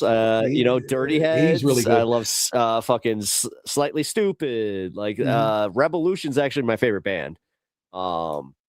Okay, if you've never checked them out. I mean, Revolution. Yeah, they're fucking sick, dude. I haven't been able to stay on the contemporary track much. It's kind of like a person who listens to a lot of oldies. I get. You know what? I get that. I actually, I'm turning 40 this year, and I get that. I'm starting to get there myself. Where I'm like, I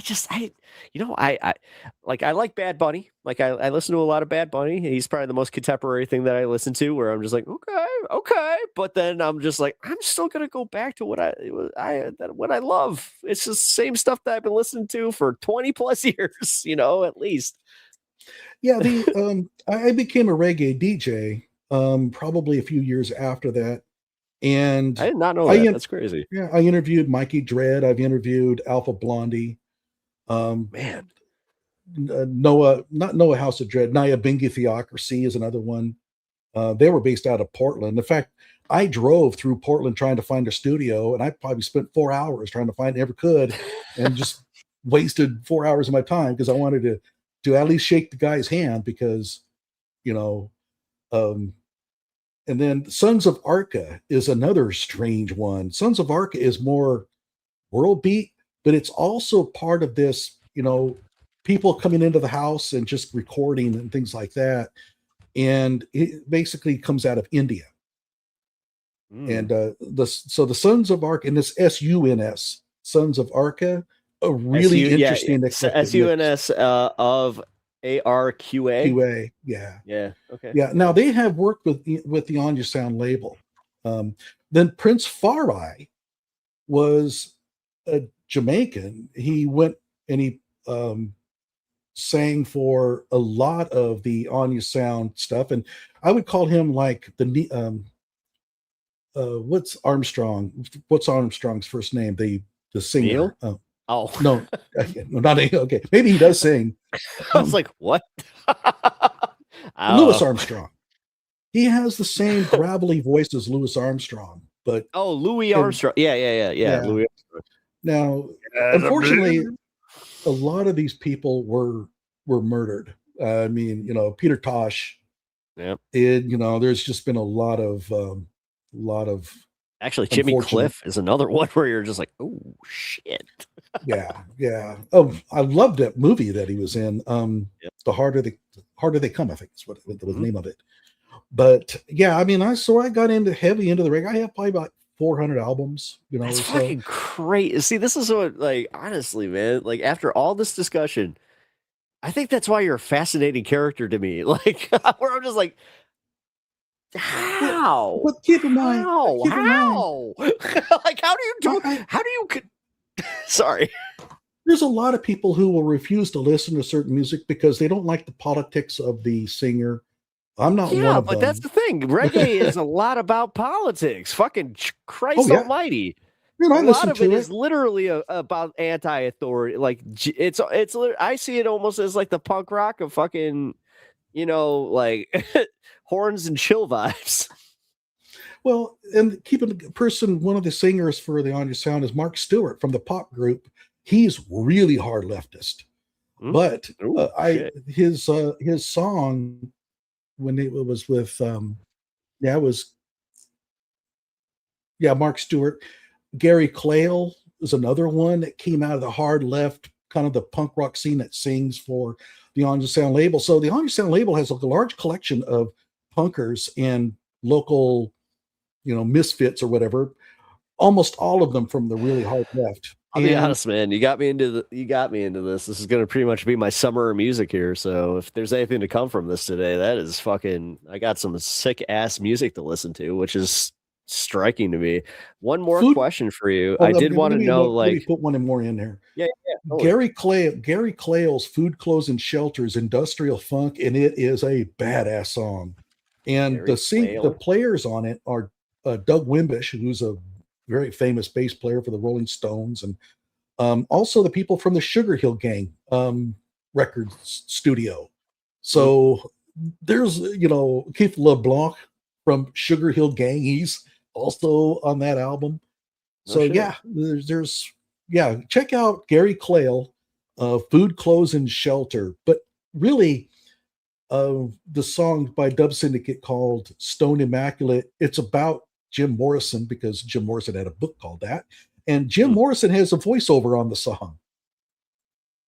Wow, shit! Yeah, dude. from the Doors. Dude, that's sick. What do you think of Chris Christopherson? Oh, do you like his music at all? Actor? Yeah. Well, no, not actor. Like him as a musician. I'm not sure if you knew his music. Oh, Chris is a well-known musician. It's that kind of folk thing, kind of like a Gordon Lightfoot type of stuff. Yeah. I really like that stuff, and I really love Gordon Lightfoot. Have you? Do you know Jesse Wells? No.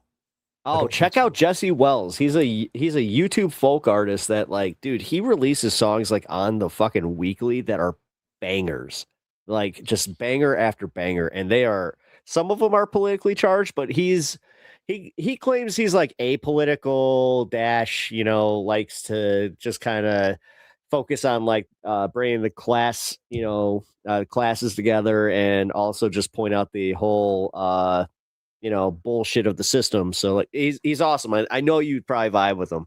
Okay, I'll check that out. Have you heard Gothic Country? No, I have not.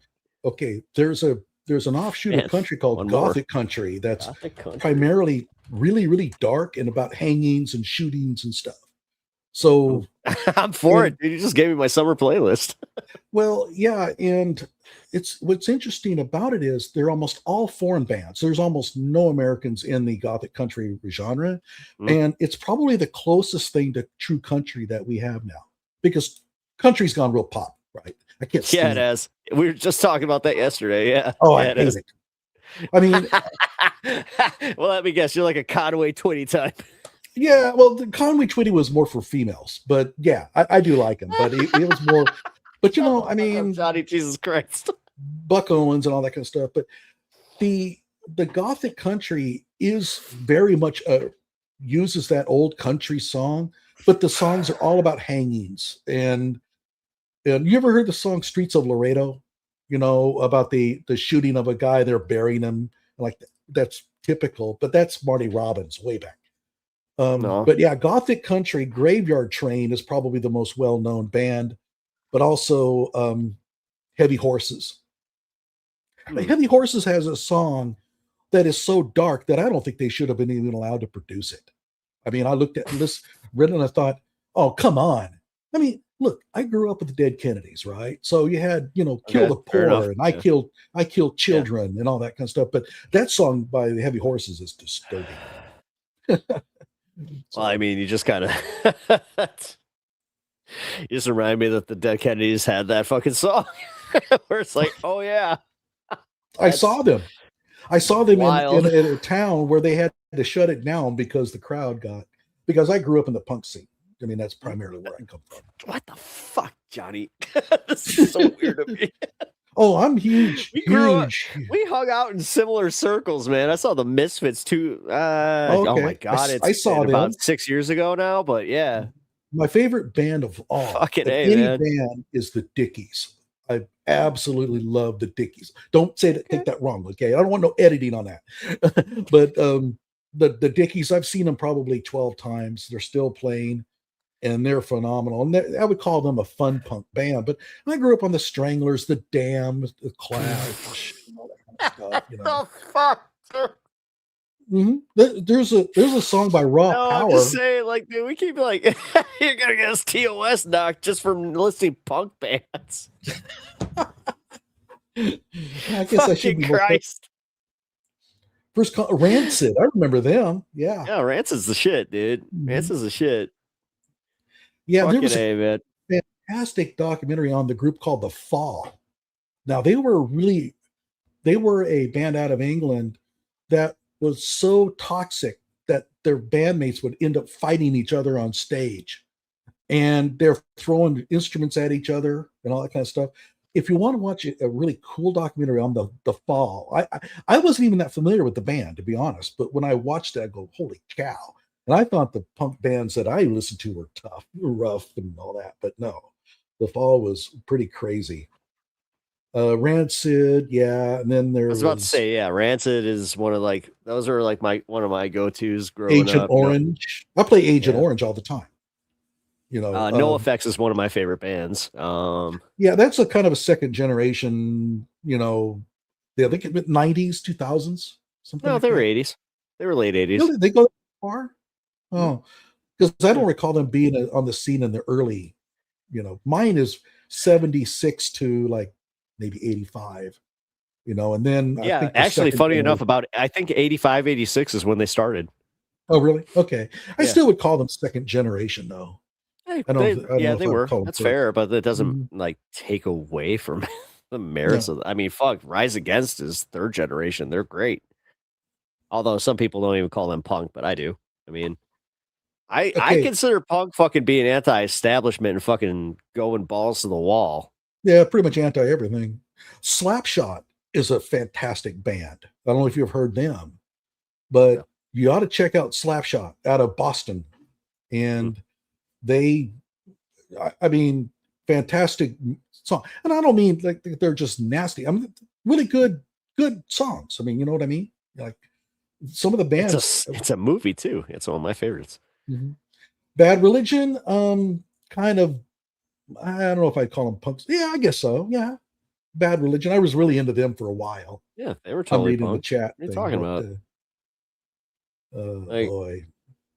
I mean, hey man, this is that was exactly how I would want to end this, man. Like I do. I'm sorry for putting you on the spot, but Nah, that's okay. like realistically, man, like there were a few things that like there were numerous discussions I kind of put like almost on a list where I was like, all right, I want to ask him about this. I want to ask him about this.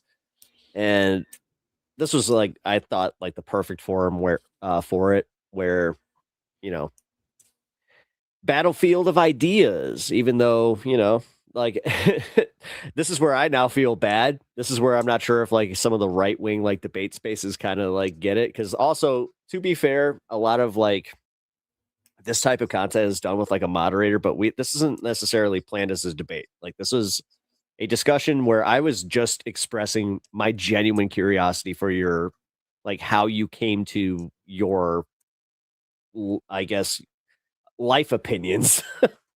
Well, we are all products of our environment. You know, the way we are is based on our experiences, you know. Yeah, but that's where I try not to be just that. I like to learn. Like I am all about learning and growing and just admitting where if I was wrong, I was wrong, or if I was ignorant, I was ignorant. Like I pride myself on that kind of stuff where it's like, No, I never need to be the smartest or like the only person that's right in the room. Like, I don't need to do that. I need to be the person that's right in the room every time. Fuck that. How exhausting is that? Could you It's imagine? exhausting. God damn. Like, what a fucking ego. Like, actually go to Rashad. There you go. Like, it's just got to be exhausting to always just be like, oh, yeah, I have this extra accreditation. You got to prove that it's fake? I don't fucking think so. What's up?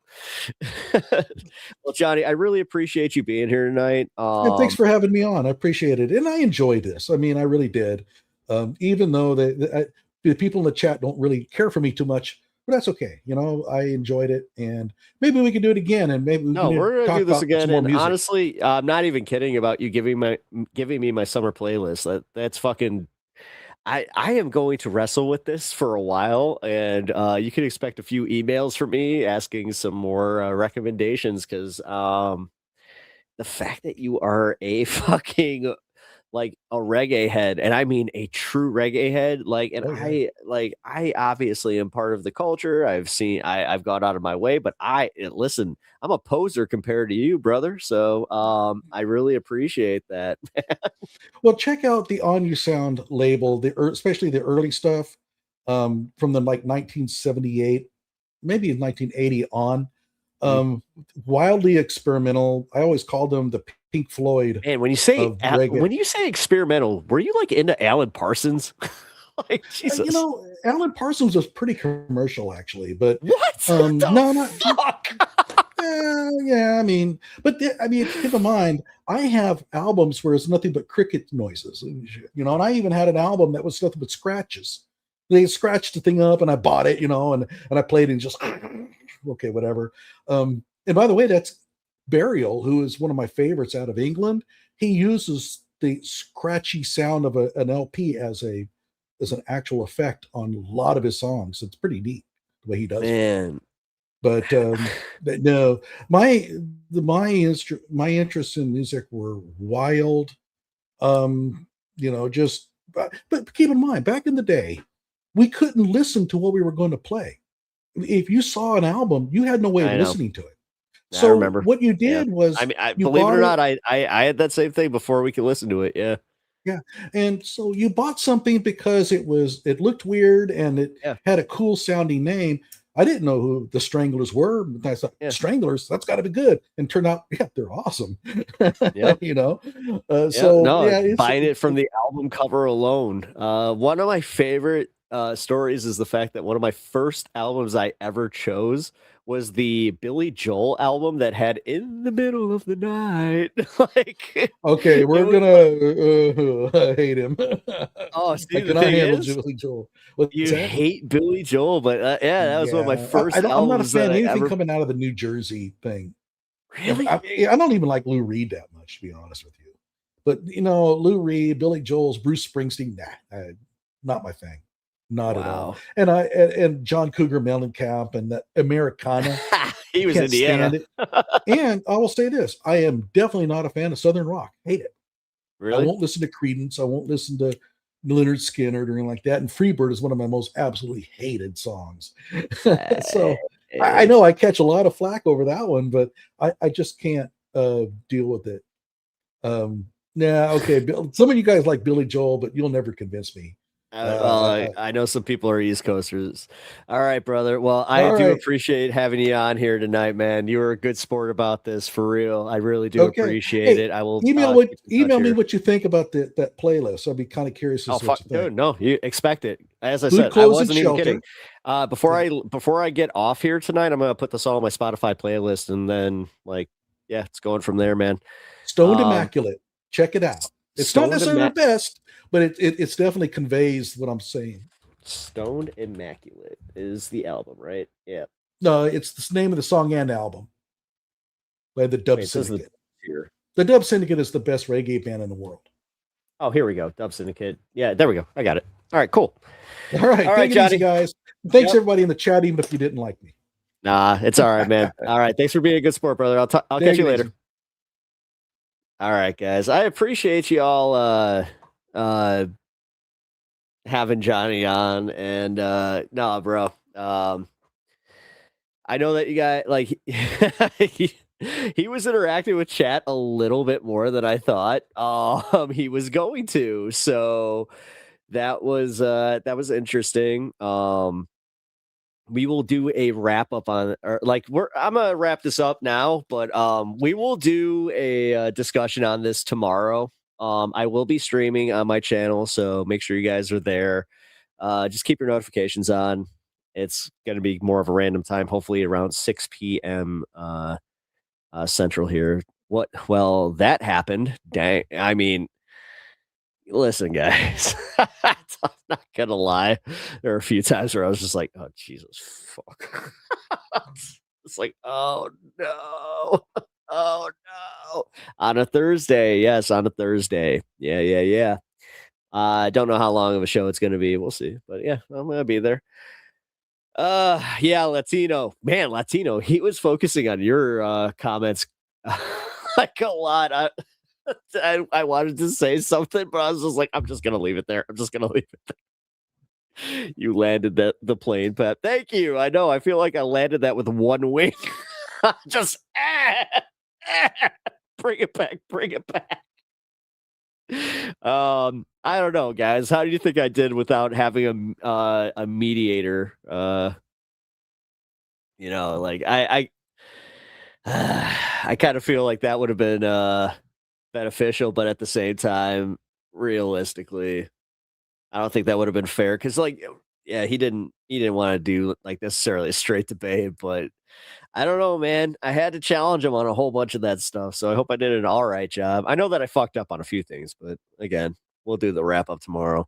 It's been real, it's been fun, but it ain't been real fun. Fucking Mitch, thanks, dude. I appreciate that.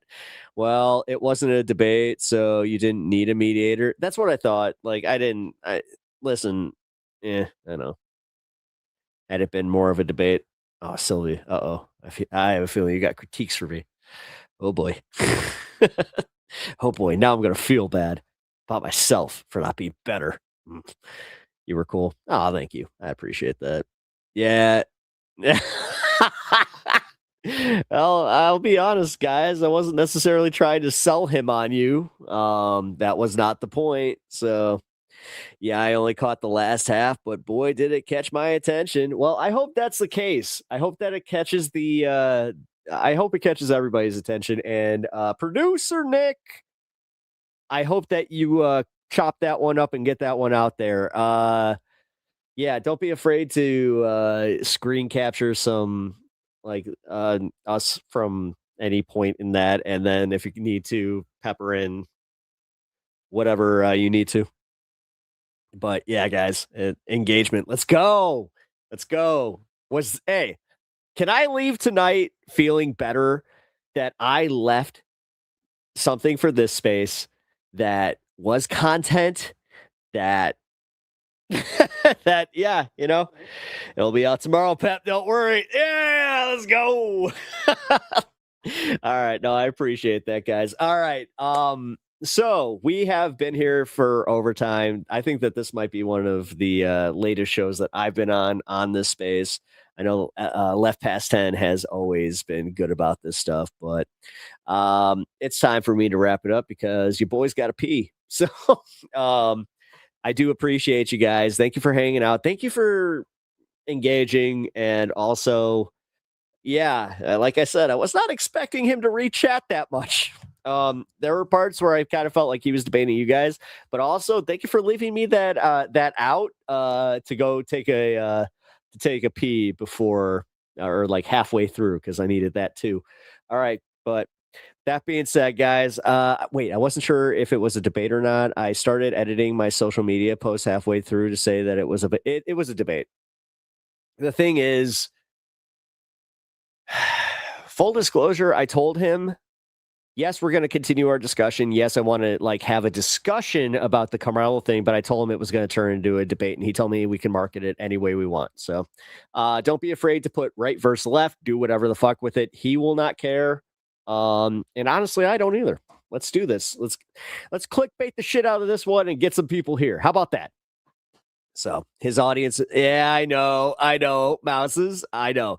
Guys, make sure you do show up for the show tomorrow. I will be addressing all of this like at the beginning of the show, and we will go for it, okay? Pep and Chat both delivered. Natch, hell fucking yeah, we did. But with that being said, guys, I do got to run. Appreciate y'all hanging out tonight. Hit that like button on your way out, and I will catch you guys tomorrow for special High on Politics. And yeah, catch me next week on PEPAGANDA if you do not make that. So I will catch you guys later. Peace. Who the heck is Pep Talks? I'm not gay, but I fantasize about Marco Rubio. Pep Talks. Pep Talks. Pep Talks. Let's eradicate the Kung Flu. I'm literally coming. Pep Talks. Pep Talks. Who the heck is Pep Talk? They want our women. They want our children. Pep Talk. Sometimes no means yes. Grab them by the Pep Talk. Grab them by the Marco Rubio. Obama is a racist. Pep Talk. I'm literally coming. I'm literally coming. Pep Talks. We found weapons of mass destruction. My fellow Americans, it has been confirmed today from Pep Talks that we are indeed all high on politics.